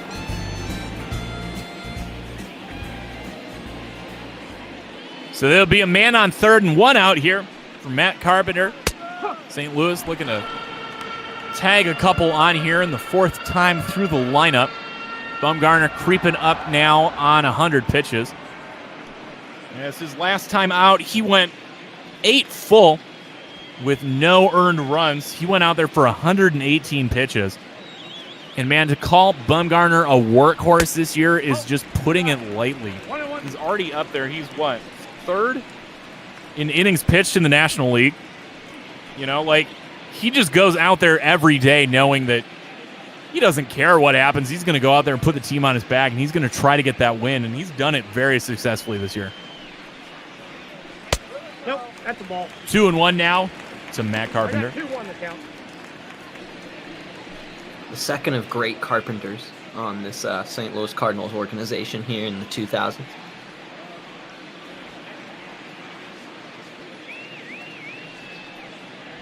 Two and one. That's hit hard and high in the air. Calhoun's retreating. That will be playable, but that is going to be deep enough to score the speedy Harrison Bader from third. There was going to be no contest on any throw. I mean, even give me Laureano out there. Even he's not making that throw. Easy sacrifice fly for Matt Carpenter. It is now a 6-run lead. And Paul Goldschmidt stands at the plate. He takes the first pitch he sees, and Escobar over to Walker to end the inning. Got to imagine that will be the end of Mad Bum's day. 1 run does come across to score for the St. Louis Cardinals on the sacrifice fly. But we're through 7 here on 10 hits. The D-backs have 10 runs, and on 7 hits, the Cardinals have 4. We head to the top of the 8th, and we will see a pinch hitter indeed. You're right. That is the end of the day for Madison Bumgarner. And it'll be Stephen Vogt brought in to face Alex Reyes. As we tried to get Stephen Vogt out of the lineup, he went ice cold in that last series. What was that? 1 for 13 in the series? Quite a few Ks, I do believe, as well. So not great, which is weird considering you've got good options on the bat or on the bench. You got Jake Lamb, who does a good job of hitting righties. You got Ildemaro Vargas, who's done a great job of pretty much everything he's been asked to do this year. I mean, even Andy Young or Tim LeCastro. Good right-handed hitting options if you want to go righty on righty. Yeah, Stephen Vogt's going to wear one. That's got to hurt, man. That comes in almost triple digits. We were just talking about that last inning, and ooh, right off the thigh there. I mean, I guess it's at least not off like the hip joint. I don't know if there's a good place to get hit, but maybe on like the muscle of your thigh back there is not the worst place. But for a catcher, that's gonna sting when you get in the stance. But now we're looking for the cycle here. Come on, dugout. Love to see it here. So 1 aboard here as Starling Marte steps up a home run shy of the cycle. Let's see if Reyes gives him anything to work with. Because real talk, a ball comes in that hard, you make contact, it leaves just as hard. As you see that that foul ball even just rocketed off the bat by Marte. You know, if he can square one up, that's leaving the bat probably close to 110. 1-1. Oh, he's thinking it, man. He knows. He heard the bang of a trash can. Thought a changeup was coming in. Big changeup, though. That's inside, now 2-2. So Starling Marte's got a little bit of patience. I'd love to see that.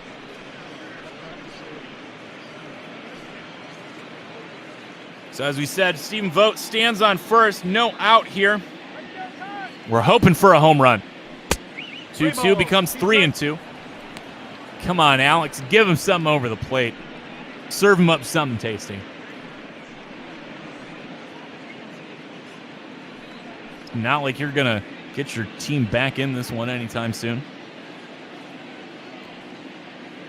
Full count. Payoff pitch from Reyes. He swung at that one even though it's clearly low. Able to get a piece of that. Stay alive. Like to think he's just going to be swinging at everything out of the zone and just force him to throw something over the plate. He wants the cycle. 3-2 again. Oh, that would have been the one to do it if he could have got there on time. Instead, late to the 96-mile-an-hour fastball. Yeah, that two-seamer didn't really seem to have much break to it. Went right across the heart of the plate. And fouls off that changeup. So even with the change of speeds, he can still stick with it. Just like to see him get the timing down enough to drive something instead of foul something off. Payoff pitch again. It's not going to be a home run, but it'll be a line out to right. So it was hit hard, but unfortunately not a great angle as Tommy Edman puts that one away for the first out. And barring anything wild, we won't see the cycle today. Well, we'll take you back to the 6th inning on one of Ketel's home runs here today. Del Marte right now sitting at 2 for 3 with 5 RBIs on those 2 home runs. Yeah, I mean, who's your player of the game? Is it Cole Calhoun, grand slam? Is it Del Marte, 5 RBIs on 2 home runs? Or is it Starling Marte, who's got a double, a triple, and a single with some runs scored? I mean, even though he's given up 4 runs, the fact that Bumgarner was able to go 7 strong, keep his bullpen out of this one and make sure that this one should be an Arizona W. You know, you can't overlook that. It's not player of the game worthy though. That was just it was a decent pitching performance. Nothing really great though. Hey man, considering what this team has been doing and losing games off and on here, losers the last 2, they've only won 3 of their last 10, man. You know, like that's the kind of thing, like you do get some energy from that pitching performance. You know what I mean? It may not be the offensive catalyst you need, but you're going to get some energy. Is that going to be number 3? That one's hit high in the air for Marte, but it'll just be playable out in short left center. Long run in there for Brad Miller. He makes that now 2 away. So the Marte Parte this time, a little less celebratory. But Eduardo Escobar comes up to bat here. He's got a single and RBI on his day. Looking to maybe get something in the gap, get another one, add to his league-leading total. So he was the stopper in both the first and second innings. Looking to avoid being number 3 here. Takes a ball low from Reyes, 1-0. Stephen Vogt still standing there at first after getting hit by a pitch. That one's driven by Escobar. Long run by Edman, and he gets there. So that'll be 3 innings now. Eduardo Escobar has bayed that 3rd out. I'm not going to blame him for that one, though. That was well hit. We are through now pitching for Arizona. Another one. As Yohan Lopez comes out to pitch to start this bottom of the 8th. I lost track of which half of the inning we were in. We're in the bottom half of the 8th. I was like, yeah, we're through. No, we're not through 8. We're through the half of the 8-ish, whatever. But it'll be Paul DeYoung here to face Yohan Lopez. Paul DeYoung with that 3-run shot to try to answer. That's kept this team in the game, or at least tried to keep this team in the game. Gone down on strikes and flown out in his other 2 appearances today. Yohan Lopez solidly with an ERA under 3 this year. I'd like to see him continue some of that success. As Just under 3. It's under 2. Was it? It's 165 right now. All right, that's what I get for respect on that man's name. That's what I get for using my memory instead of actually the numbers on the screen. As no, we've seen Silvino Bracho do all right and then start to struggle early on in the season. You know, we've seen Kevin Ginkel obviously struggle. Stefan Crichton struggled enough to get sent down. You know, Archie Bradley's got his ERA up around 5 now, as he did not.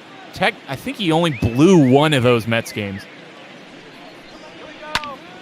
2-1 here becomes 2-2 as that fastball's fouled off.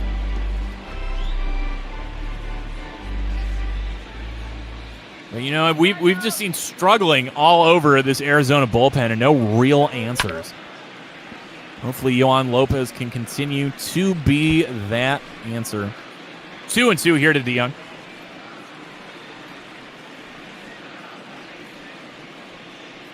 Pitch comes in. Swing and a miss. So Yohan Lopez strikes out the first man he sees. Like to say no surprise. It's what he's known for, man. He got a late start here at the majors. 27 years old now.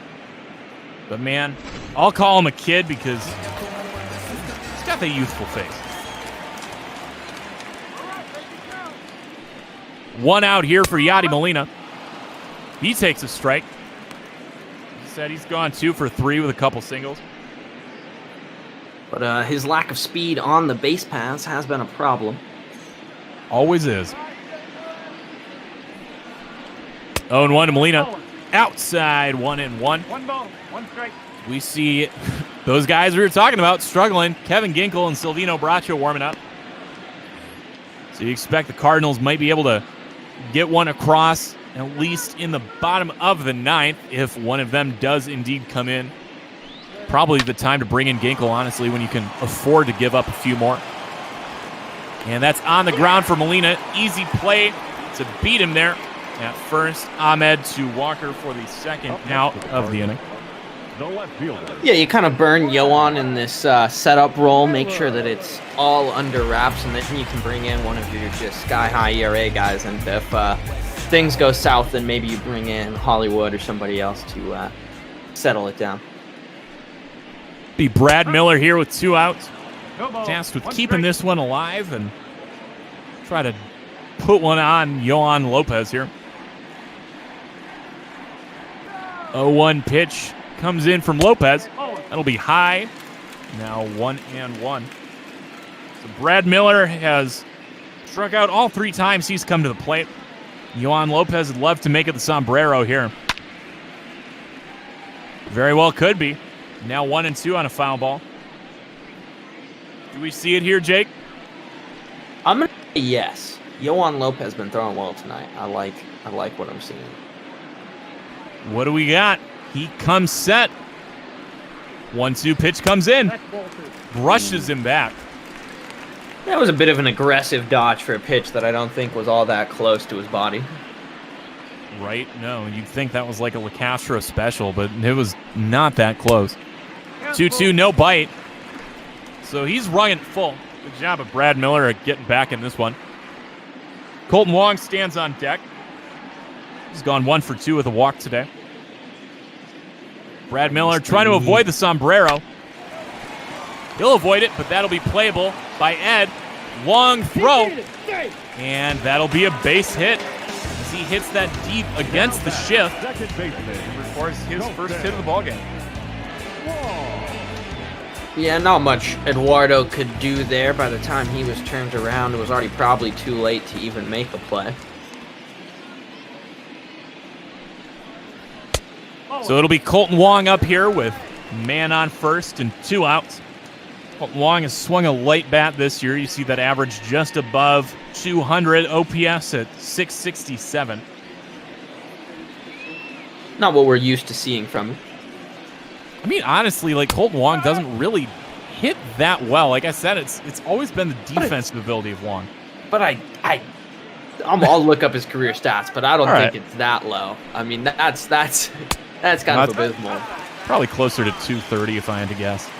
So yeah, I was great, gonna say but 240 guy. So 2-1 here on the slider from Lopez.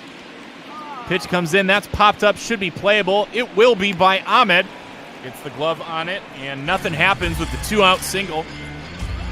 So Redbirds running out of outs. They've only got 3 more, but we'll see if the Diamondbacks got anything to say about that, as they're going to send Peralta, Walker, and Ahmed to the plate here in the top of the ninth. Well, Duggo, last season Colton Wong hit a cool, clean 285 with 24 stolen bases and 11 home runs. MLB career stats, 260 hitter, 332 on base percentage, 720 OPS. So, honestly, he's really underperformed. I'll take that, man. I know I like when I'm told I'm wrong by his stats, man. I always love the stats to back it up. And it'll be John Brebbia coming in here.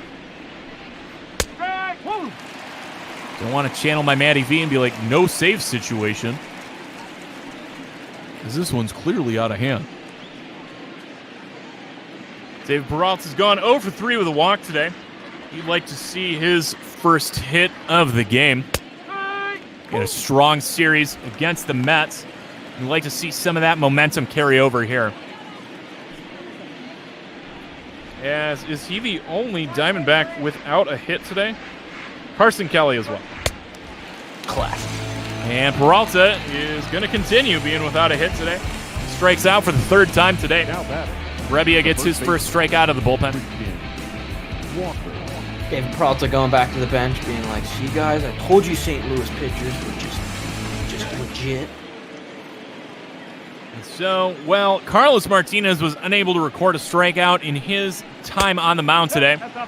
We've seen the St. Louis pitching squad coming out of the bullpen doing just well for themselves. That'll be number 8 for the bullpen today. Saw Arizona struggle with strikeouts in that last series against the Mets. They struck out 30 times over those 3 games in comparison to the 20 that the Mets did. Christian Walker came around to score on his walk, and that's going to be a nice sliding stop out there by Paul DeYoung, making it look probably harder than it was. Yeah, I don't know if that was necessary. Toss over to Goldschmidt for the second out of the inning. For a second, I was like, maybe I should go over to the highlights channel and type that one in real quick, and then I was like, I think he could have just put his glove down. He just decided to make it all fancy-like. Sometimes you need to make it look good, too. It's going to be Nick Ahmed. Takes a ball for the first pitch from Brebbia. I don't know, man. I was the same way back when I played in Little League. You know, maybe I didn't get the greatest jump on it, but I was always there to make a nice sliding catch and make it look fancier and harder than it was. I was spending my time behind the plate, so there wasn't a lot of fanciness. It was just catch the ball. No, definitely. I definitely was in the same spot. I tried to spend most of my time either catching or playing first base due to the fact that I was a very rotund child. 3-0 here. 3-0 here to Ahmed. Probably would have helped me, honestly. I was way too small to be catching for my middle school. 3-0 here to Ahmed. Gets the zone. So he takes on 3-0. Can't blame him. I'd like to pass that along to the lefty Cole Calhoun. See what he can do against the right-handed Brebbia. Diamondbacks still up by 6 here. Some insurance would be fun. As that'll... Good pitch by Brebbia. Able to just get enough of the plate. Keep this one here. Be 3-2 now. I'm with you, though, Nick. I wouldn't have swung at that one. See what he does. Payoff pitch comes into Ahmed. Swings over that one. So, good job of Brebbia coming out of the bullpen. And this Cardinals bullpen has been fairly lights out today, folks. It's their 9th strikeout here. I mean, if you got rid of the 6 runs that were given up by, I guess it is a 4-4 game. Right. That's not lights out, though. That's just, like, competent. I don't know, man. Most of it was... I don't know, like, a lot of it came on just, like, a rough 6th inning. At Genesis Cabrera finally got pulled after how long he was out there, you know what I mean? Like, that guy was clearly gassed. And outside, you know, he came out, did a really good job. He got Eduardo Escobar to fly out to start the day. And then really not a whole lot outside of that home run at the tail of his outing, you know. Alex Reyes gave us 2 strong. Brebbia gave us a nice inning. You know, I mean, I think they've done a pretty good job. 1 ball, 2 strikes. Tyler O'Neill, though, comes on to pinch hit, and he's looking a little bit rough here. Yohan Lopez comes out for his 2nd inning of work. 1-2 pitch comes in, and nowhere near the zone, now 2-2.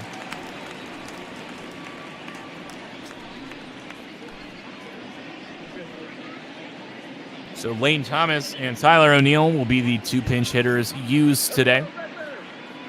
Immediately followed up by Harrison Bader each time, so pretty sure we're seeing triple all day.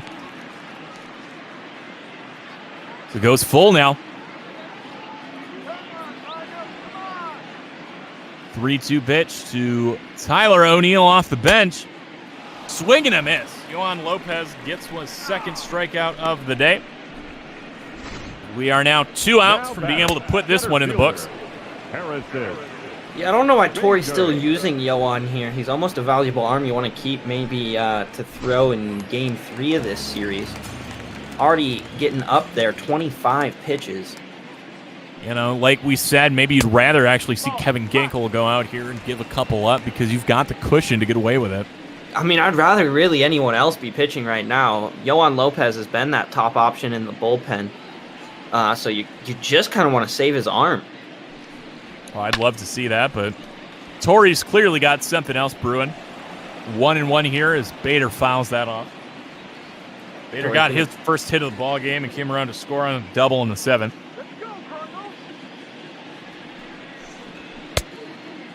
1-1, he goes around. Now 1-2 as Lopez blows a fastball on the outside edge. That's the thing, man. He does throw so hard. Like, 28 pitches for him is tough. Now he's gassed probably for the whole series, so you don't have your best reliever for more high leverage situations. Honestly, I don't even really necessarily agree with the call to bring him out in the first place with that 6-run lead.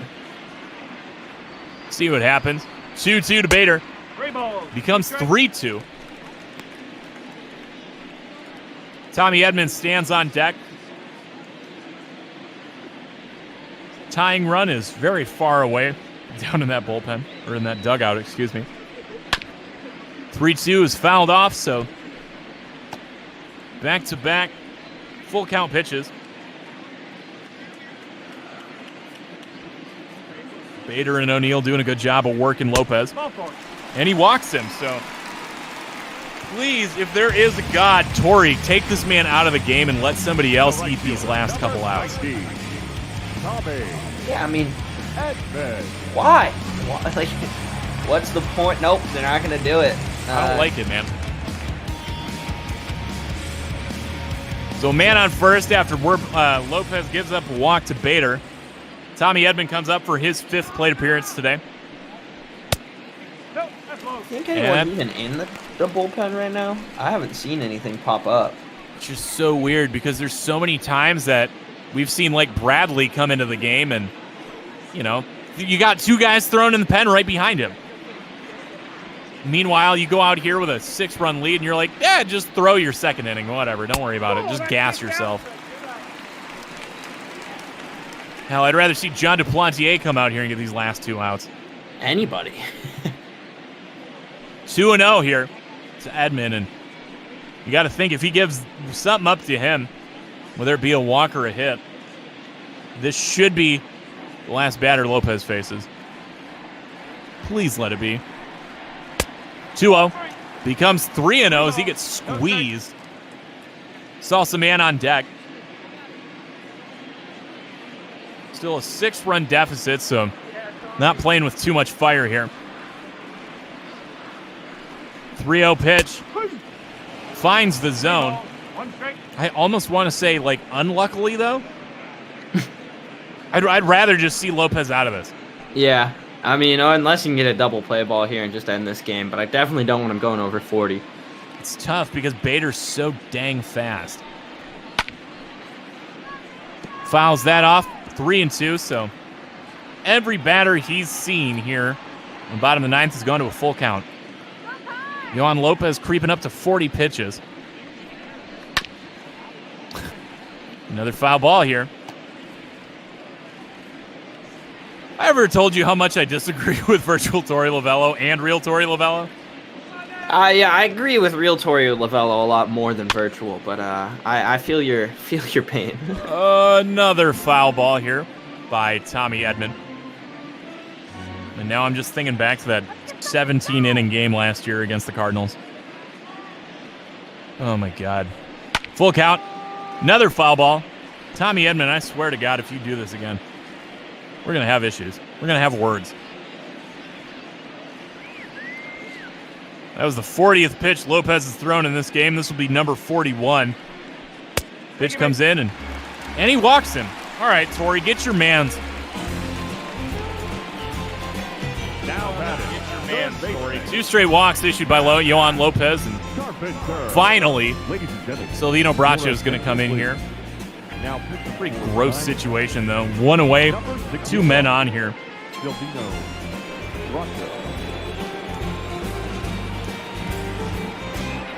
Not quite a save situation still.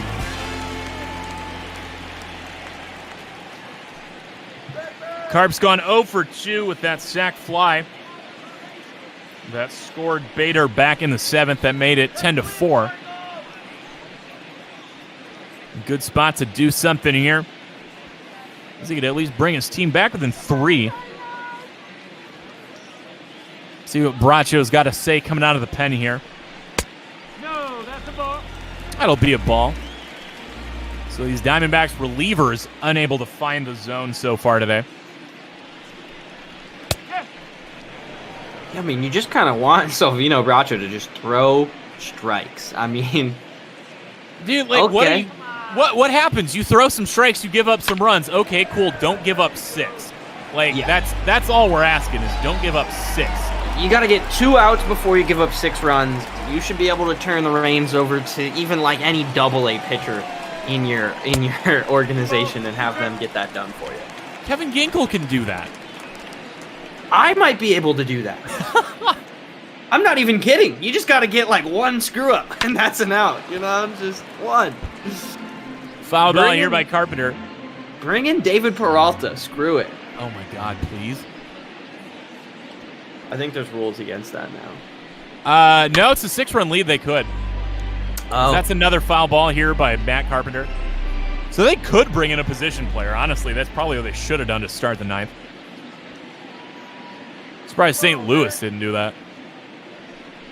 Instead, 2-2 pitch. Carp hits that. That's a gapper. That will score 1, if not 2. And Marte loses the ball out there. As that will indeed plate both the walks allowed by Yohan Lopez, just further driving home how stupid it was to leave him out there in the 2nd inning. Yeah, just ruining his ERA, ruining his arm. Now Silvino Bracho is actually going to try just a little bit. So it is now a 4-run game on the double there by Matt Carpenter. As Paul Goldschmidt comes to the plate here with a man on 2nd and only 1 away. Got a double and a single to his name so far in this one, as we have yet to see a first pitch strike in this inning.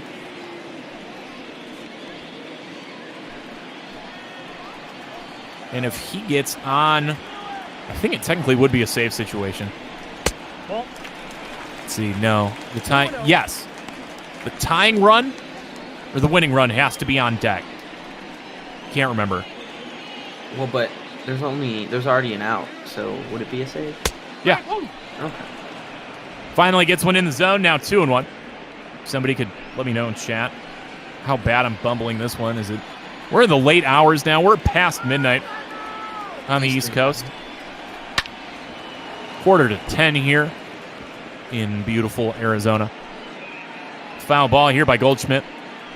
Bracho would love to strike him out and get the couple Diamondbacks fans here in St. Louis excited yet again. 2-2. What? Okay. All right. Thank you. Goldschmidt says, screw it, I want to go home. He swings after the ball, hits the glove. That was interesting. Silvino Bracho bailed out by an all-star. Dude, it was already caught. It was already bounces caught. in the dirt and already in Kelly's glove, and he says, screw it, I'm going to swing and try running. So thank you, Paul Goldschmidt, for everything you've done for the Diamondbacks organization, including that strikeout. Yeah, he's like, Carson Kelly's not going to get this ball in the dirt. Paul DeYoung. Paul DeYoung comes up now with the last out of the inning. Last out of this ball game. 0-1 here. Swings to that one, 0-2. And thank you, EB, for reminding me it is the tying run on deck in a safe situation. So now 0-2 to DeYoung. Last strike for the Cardinals. No dice on that big curveball by Bracho. So we'll have to wait at least one more here. Because I'm really curious to see what's popped off in the Discord this whole time, man. That noise has just been going off in my ears. Part of that was me. Thank you. 1-2 here to DeYoung. No bite yet again. Big breaking balls out away. No dice. So it's now 2-2 to DeYoung. You have that big 3-run home run back early in the game. 2-2. So the breaking stuff front door, no dice this time. So another full count pitch here in the bottom of the 9th. How many do we need to go through? Many. Yeah, apparently. I just want to get out of here, man. Who's your player of the game pick as we see the 3-2 count coming in? Oh my god. Okay, this is going to be tough, dude. Payoff pitch is on the ground. Are we finally done? Marte to Walker, and that's it. Finally, we are out of this one. Arizona takes the first game of this series very handily. It was a lot less close than the score makes it seem. Final score will be 10-6. The Diamondbacks taking this one. They get their 28th win on the year. Cardinals take their 29th loss. Madison Bumgarner gets his National League leading 8th win of the year. Carlos Martinez takes a big hit to that ERA as he falls to 3-3. No one gets the save as it was out of hand early and often. And man, it was, I don't even know where to start on like trying to digest this one. Yeah, I mean, Cole Calhoun, you're thinking like, man, how could he not be the most important person in this game? But Ketel Marte also ends up just hitting 2 dingers himself. Yeah, so I guess Ketel Marte's got to get it when he gets half the RBIs in your game. But Cole Calhoun does something you don't see very often. And I mean, Starling Marte, first base, third base, second base, he's getting runs all over the place. Like, it's just, it was a good day for these D-backs. One of the things that does put me over the edge on Ketel Marte, there's a couple things. So, you know, we had those 4 runs, and they were huge, especially coming up, you know, with St. Louis able to get 2 more here in the bottom of the 9th. The fact that it was 5 RBI out of Ketel Marte. But the biggest thing to me about Ketel Marte, looking at this line score, or looking at my my chart here, he was the guy, his home runs chased both Carlos Martinez out of the game and eventually was the run that pushed Genesis Cabrera back out of the game in the 6th inning. So it was 2 big shots that pushed 2 pitchers out and then made St. Louis really scramble and like play on their heels. And I mean, once you got that 6-0 lead, even though Cardinals kind of battled back a little bit here, getting 3 runs on this absolute blast to left, and even though they kind of battled back in that 9th inning, it never really felt out of control for the Diamondbacks. At no point were you and I sitting there being like, oh, could they lose this one? It all around just seemed like pull-to-pull control of this game for the Snakes. No, it was good. We finally did see them. Man, the biggest thing I just haven't seen out of them lately has been able to string hits together. You know, they've been able to get them here and there, but not together. And we saw it a lot today.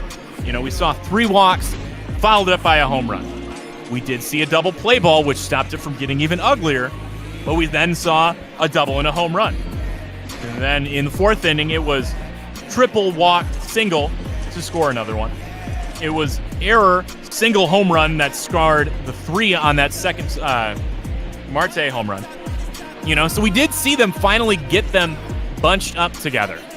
You know, it's just an issue of cohesiveness through the lineup that they've lacked. And I think maybe that moving Ahmed up from 7 to 6 might help with that. I can only hope.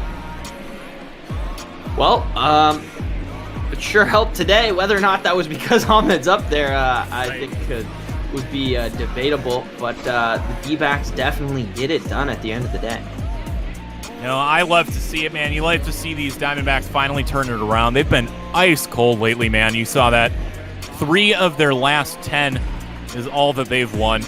You know, Cardinals, they came into this series. They were, I'm sure I read this right.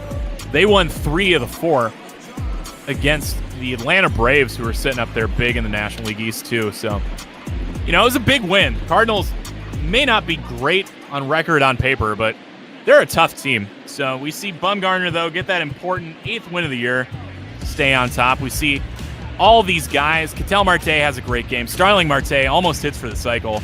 Cole Calhoun gets a big old grand slam. Escobar gets another RBI closer to 50. There's a lot to love. I love it. I'm happy about it. I'm really looking forward to this next game, even if it is Luke Weaver pitching. Hey, I mean, I want Luke Weaver to be good again. I just don't know if I'm going to see it. Either way, we'll see something. Tomorrow we'll feature Luke Weaver and Adam Wainwright going, and that'll be sometime tomorrow, but doesn't really matter. I'm sure we're only talking to a couple people now as we have rated somebody. So, all right, you got anything else to say before we dip? No. Have a good night, y'all. Good Ball After Dark, folks. Thanks for watching. Thanks for staying tuned. Make sure to tune in tomorrow. We'll have another great one for you. So, have a wonderful Friday night, folks. Go Snakes.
Yo le llamo la reina del party. Ella lo torquea como Cari. Ella le dice que sea la Mari. Le gusta cuando freno en el Ferrari. Bailoteo, bailoteo, bailoteo, bailoteo, bailoteo. Bailoteo, bailoteo, bailoteo, bailoteo, bailoteo. Esta noche bailoteo. Puesto para el discotequeo. Si salimos guerra, romo, así que esto se puso feo. Mami, si tú quieres me calienta. Que yo traje todas las herramientas para bregarte con esa tormenta. Porque escuché que dijiste alerta. Que se abran las compuertas. Más vale loca que muerta. Te voy a pisar si te suelta. Hasta los 70, perreando en la lenta. Yo sé que tú no te portas bien. Que ratas bajo y yo también. Te vas de party todo el weekend. Entren ahora que caben 100. Bailoteo, bailoteo, bailoteo, bailoteo, bailoteo. Bailoteo, bailoteo, bailoteo, bailoteo, bailoteo. Esta noche bailoteo. Puesto para el discotequeo. Si salimos guerra, romo, así que esto se puso feo. Suerte pa' que me baile. No te preocupes de los detalles. Yo haré que todas las notas te tallen. La gente sabe que somos de la calle. Pa' que te sueltes, pa' que me baile. No te preocupes de los detalles. Yo haré que todas las notas te tallen. La gente sabe que somos de la calle. Bailoteo, bailoteo, bailoteo, bailoteo, bailoteo. Bailoteo, bailoteo, bailoteo, bailoteo, bailoteo. Esta noche bailoteo. Puesto para el discotequeo. Si salimos guerra, romo, así que esto se puso feo. Hay un tequila, mame. Ella se va de la casa, de la casa. Mafio. Ella se va de la casa. Rich music. Dímelo, baby, baby. Ella se va de la casa, de la casa. Tú eres pata abajo, pata abajo, pata abajo, pata abajo.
Inside the Show with Justin Allegri.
know I'm bashful. I got all the whippersnappers and the little rascals. Turned off the way we drippin' with Tabasco.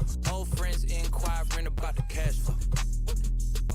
Okay, this here in the gas state. I can't hit it, if I do I might pass away. These boys fake, please quit with the masquerade. Hey, not here with the past the same. I could probably use a fresh start out the window of the park. I'm reflecting on life through Cherokee Park. Think about life through Cherokee Park. I know that we got it, I might even guarantee it. When she took me up and turned me right into a paraplegic pair of shoes. I got the envy on them, make you stare and see them. We ain't paying for them, now you ought to know I'm wearing free ones. When you go to me, I gotta know, is there a reason it was so abrupt? I kinda had to think that there would be one. Be one. Conversations out of state, they asking where are we from? I don't care about you, I got me a chick that's Caribbean. It's a push start, I ain't gotta put the key in. Whip it real nice like a good human being. 24 East, I'm in Chattanooga 10. Yeah, the barbecue Korean and my shorty muy bien. Ay, we just went from dive bars to the Coliseum. Man, he's a try hard, wouldn't wanna be him. BG on the gym, go ahead, copyright it to him. Go ahead, copyright it. Nah, I wouldn't wanna say too much. We ain't take her from you, now she came to us. Ain't no steak dinner, but we made through brunch. 2-4 on the beat, you know he came through clutch. No, he came through clutch. I know that we got it, I might even guarantee it. When she took me up and turned me right into a paraplegic pair of shoes. I got the envy on them, make you stare and see them. We ain't paying for them, now you ought to know I'm wearing free ones. When you go to me, I gotta know, is there a reason it was so abrupt? I kinda had to think that there would be one. Conversations out of state, they asking where are we from? I don't care about you, I got me a chick that's Caribbean.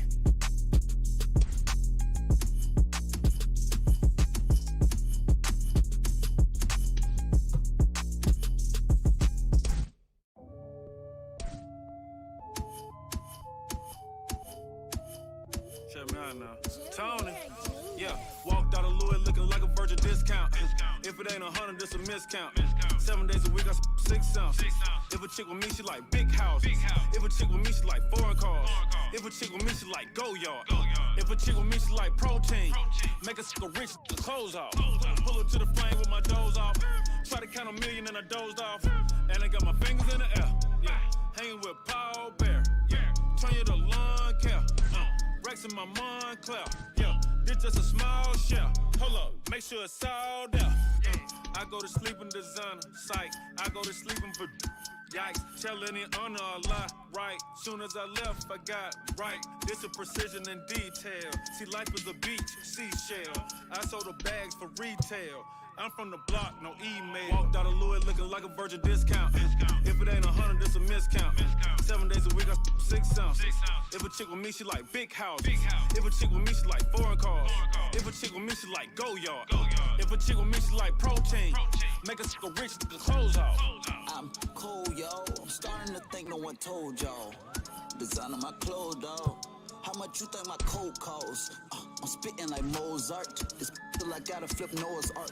New Lamborghini, the doze off. Fell asleep in the doze off. Get it? My diamonds and stones water. ITD like Coach Carter. Ain't talking about no soda. Girl with me want some products. I pull her on turning head. I close the curtain while she turn her nose. This off white. I be rocking Virgil clothes. Walked out of Louis looking like a virgin discount. If it ain't 100, it's a miscount. 7 days a week, I 6 ounce. If a chick with me, she like big houses. If a chick with me, she like foreign cars. If a chick with me, she like go yard. If a chick with me, she like protein. Make a sicker rich, the clothes off.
gangster.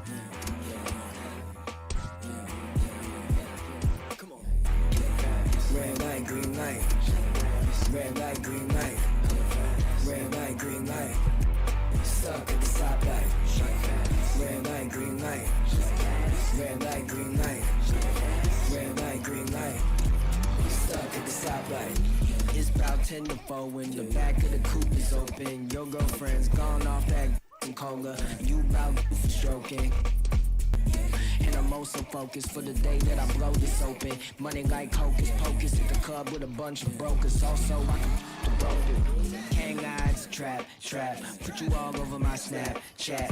Nat, so fat. Gotta get you home like stat. Red light, green light. Red light, green light. Red light, green light. Stuck at the stoplight. Red light, green light. Red light, green light. Red light, green light. Stuck at the stoplight. You know what I'm reaching for. Shot my 3, who's keeping score? 2 ain't anymore. 1 mile till we make it home. Get a bag, get paid, get low. Ben Frank, don't stop, press go. Pick it up, lot of money on the flow. Keep shaking, 100 days, 100 poles. Hang eyes, trap. Put you all over my Snapchat. Nat, so fat. Gotta get you home like stat. Red light, green light. Red light, green light. Red light, green light. Stuck at the stoplight. Red light, green light. Red light, green light. Red light, green light. Are you gonna be in the car? Two in the back of the black Cadillac, like yeah. Back is to my mama hatchback, like I'ma let the roof back, put the L on the dash, like put a smack on the gas, but I hope I don't crash, like.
warned you, ain't no time for no when you sleeping on that stretcher like lay. I'm saying hey, tryna live day by day. None of these neighbors say nothing if you see a and them is coming. They dumping, they kicking, they punching, they jumping, they you in front of the Baptist church. The trappers they job, they don't have to work. If this stitching, they act berserk and expose up like after birth. My mama told me go to church. I was sitting 10 rows from the first day, dreaming about everything I probably get if I get the lady in front of me's purse and run out the back door.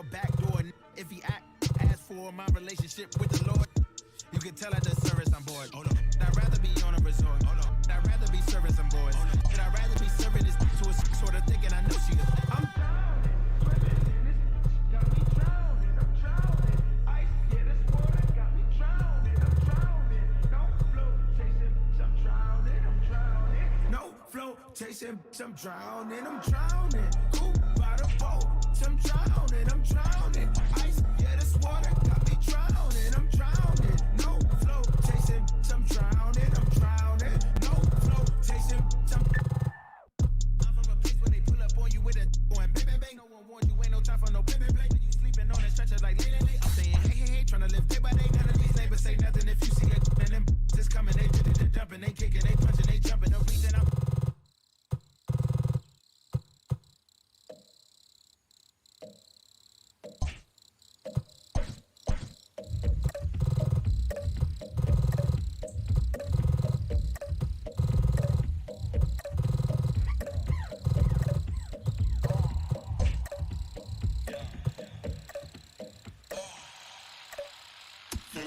Hip-hop ain't really bitch found me. Little bit for the homies. Got a little green, bought a beam for the foul. He took more shots after phase than Calby. After dark, you go crazy. Police ain't scary.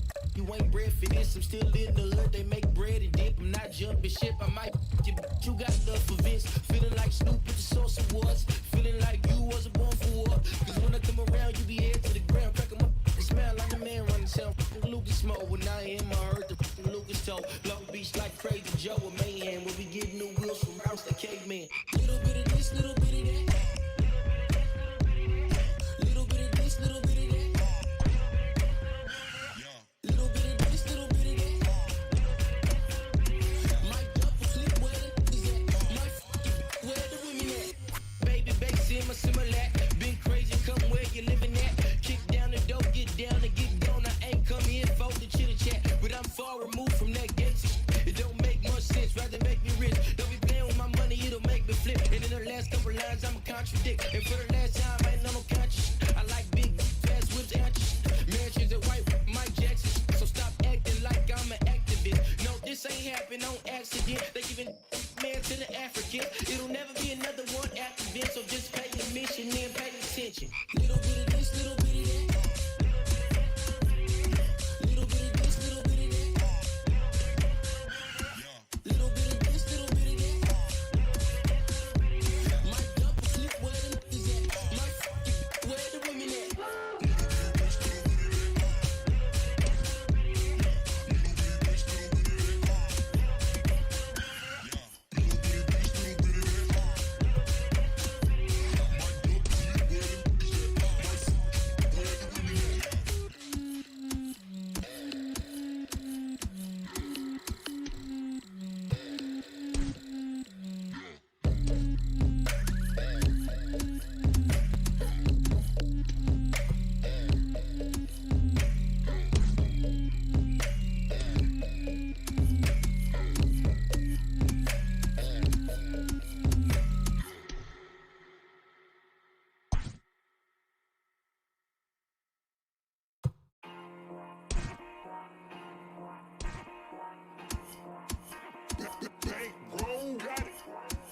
Me and my nigga Frankie, we just kicking it. We gotta add up our dividends. All of my they whip, pop out in their head. Boom, boom, boom. 40 is clearing the room, room. You better duck it, go boom, boom. Foreign is moving like vroom, vroom. Hop in the foreign, go zoom, zoom. Me and my nigga Frankie, we just kicking it. We gotta add up our dividends. All of my they whip, pop out in their head. Boom, boom, boom. 40 is clearing the room, room. You better duck it, go boom, boom. Foreigners moving like vroom, vroom. Hop in the foreign, go zoom, zoom.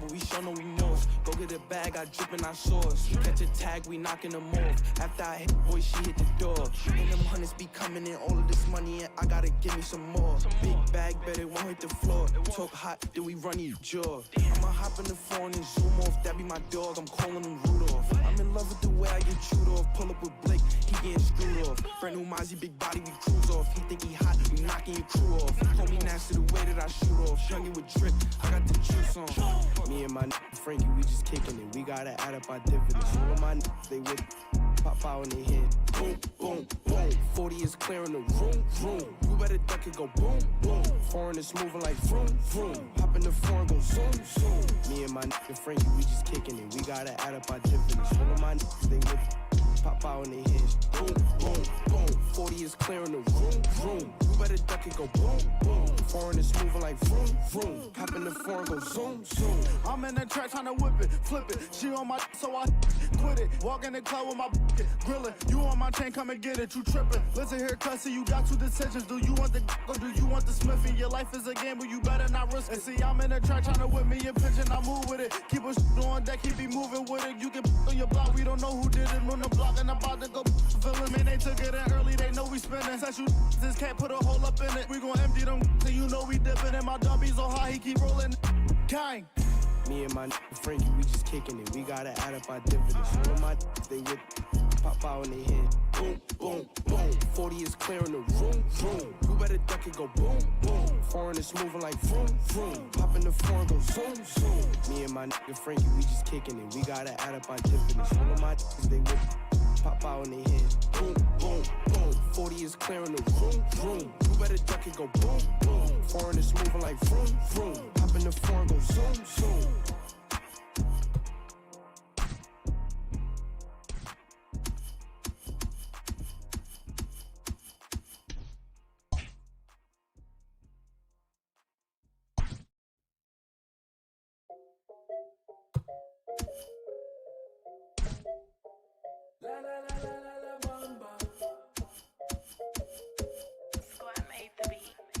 La la la la la la bamba, shaded.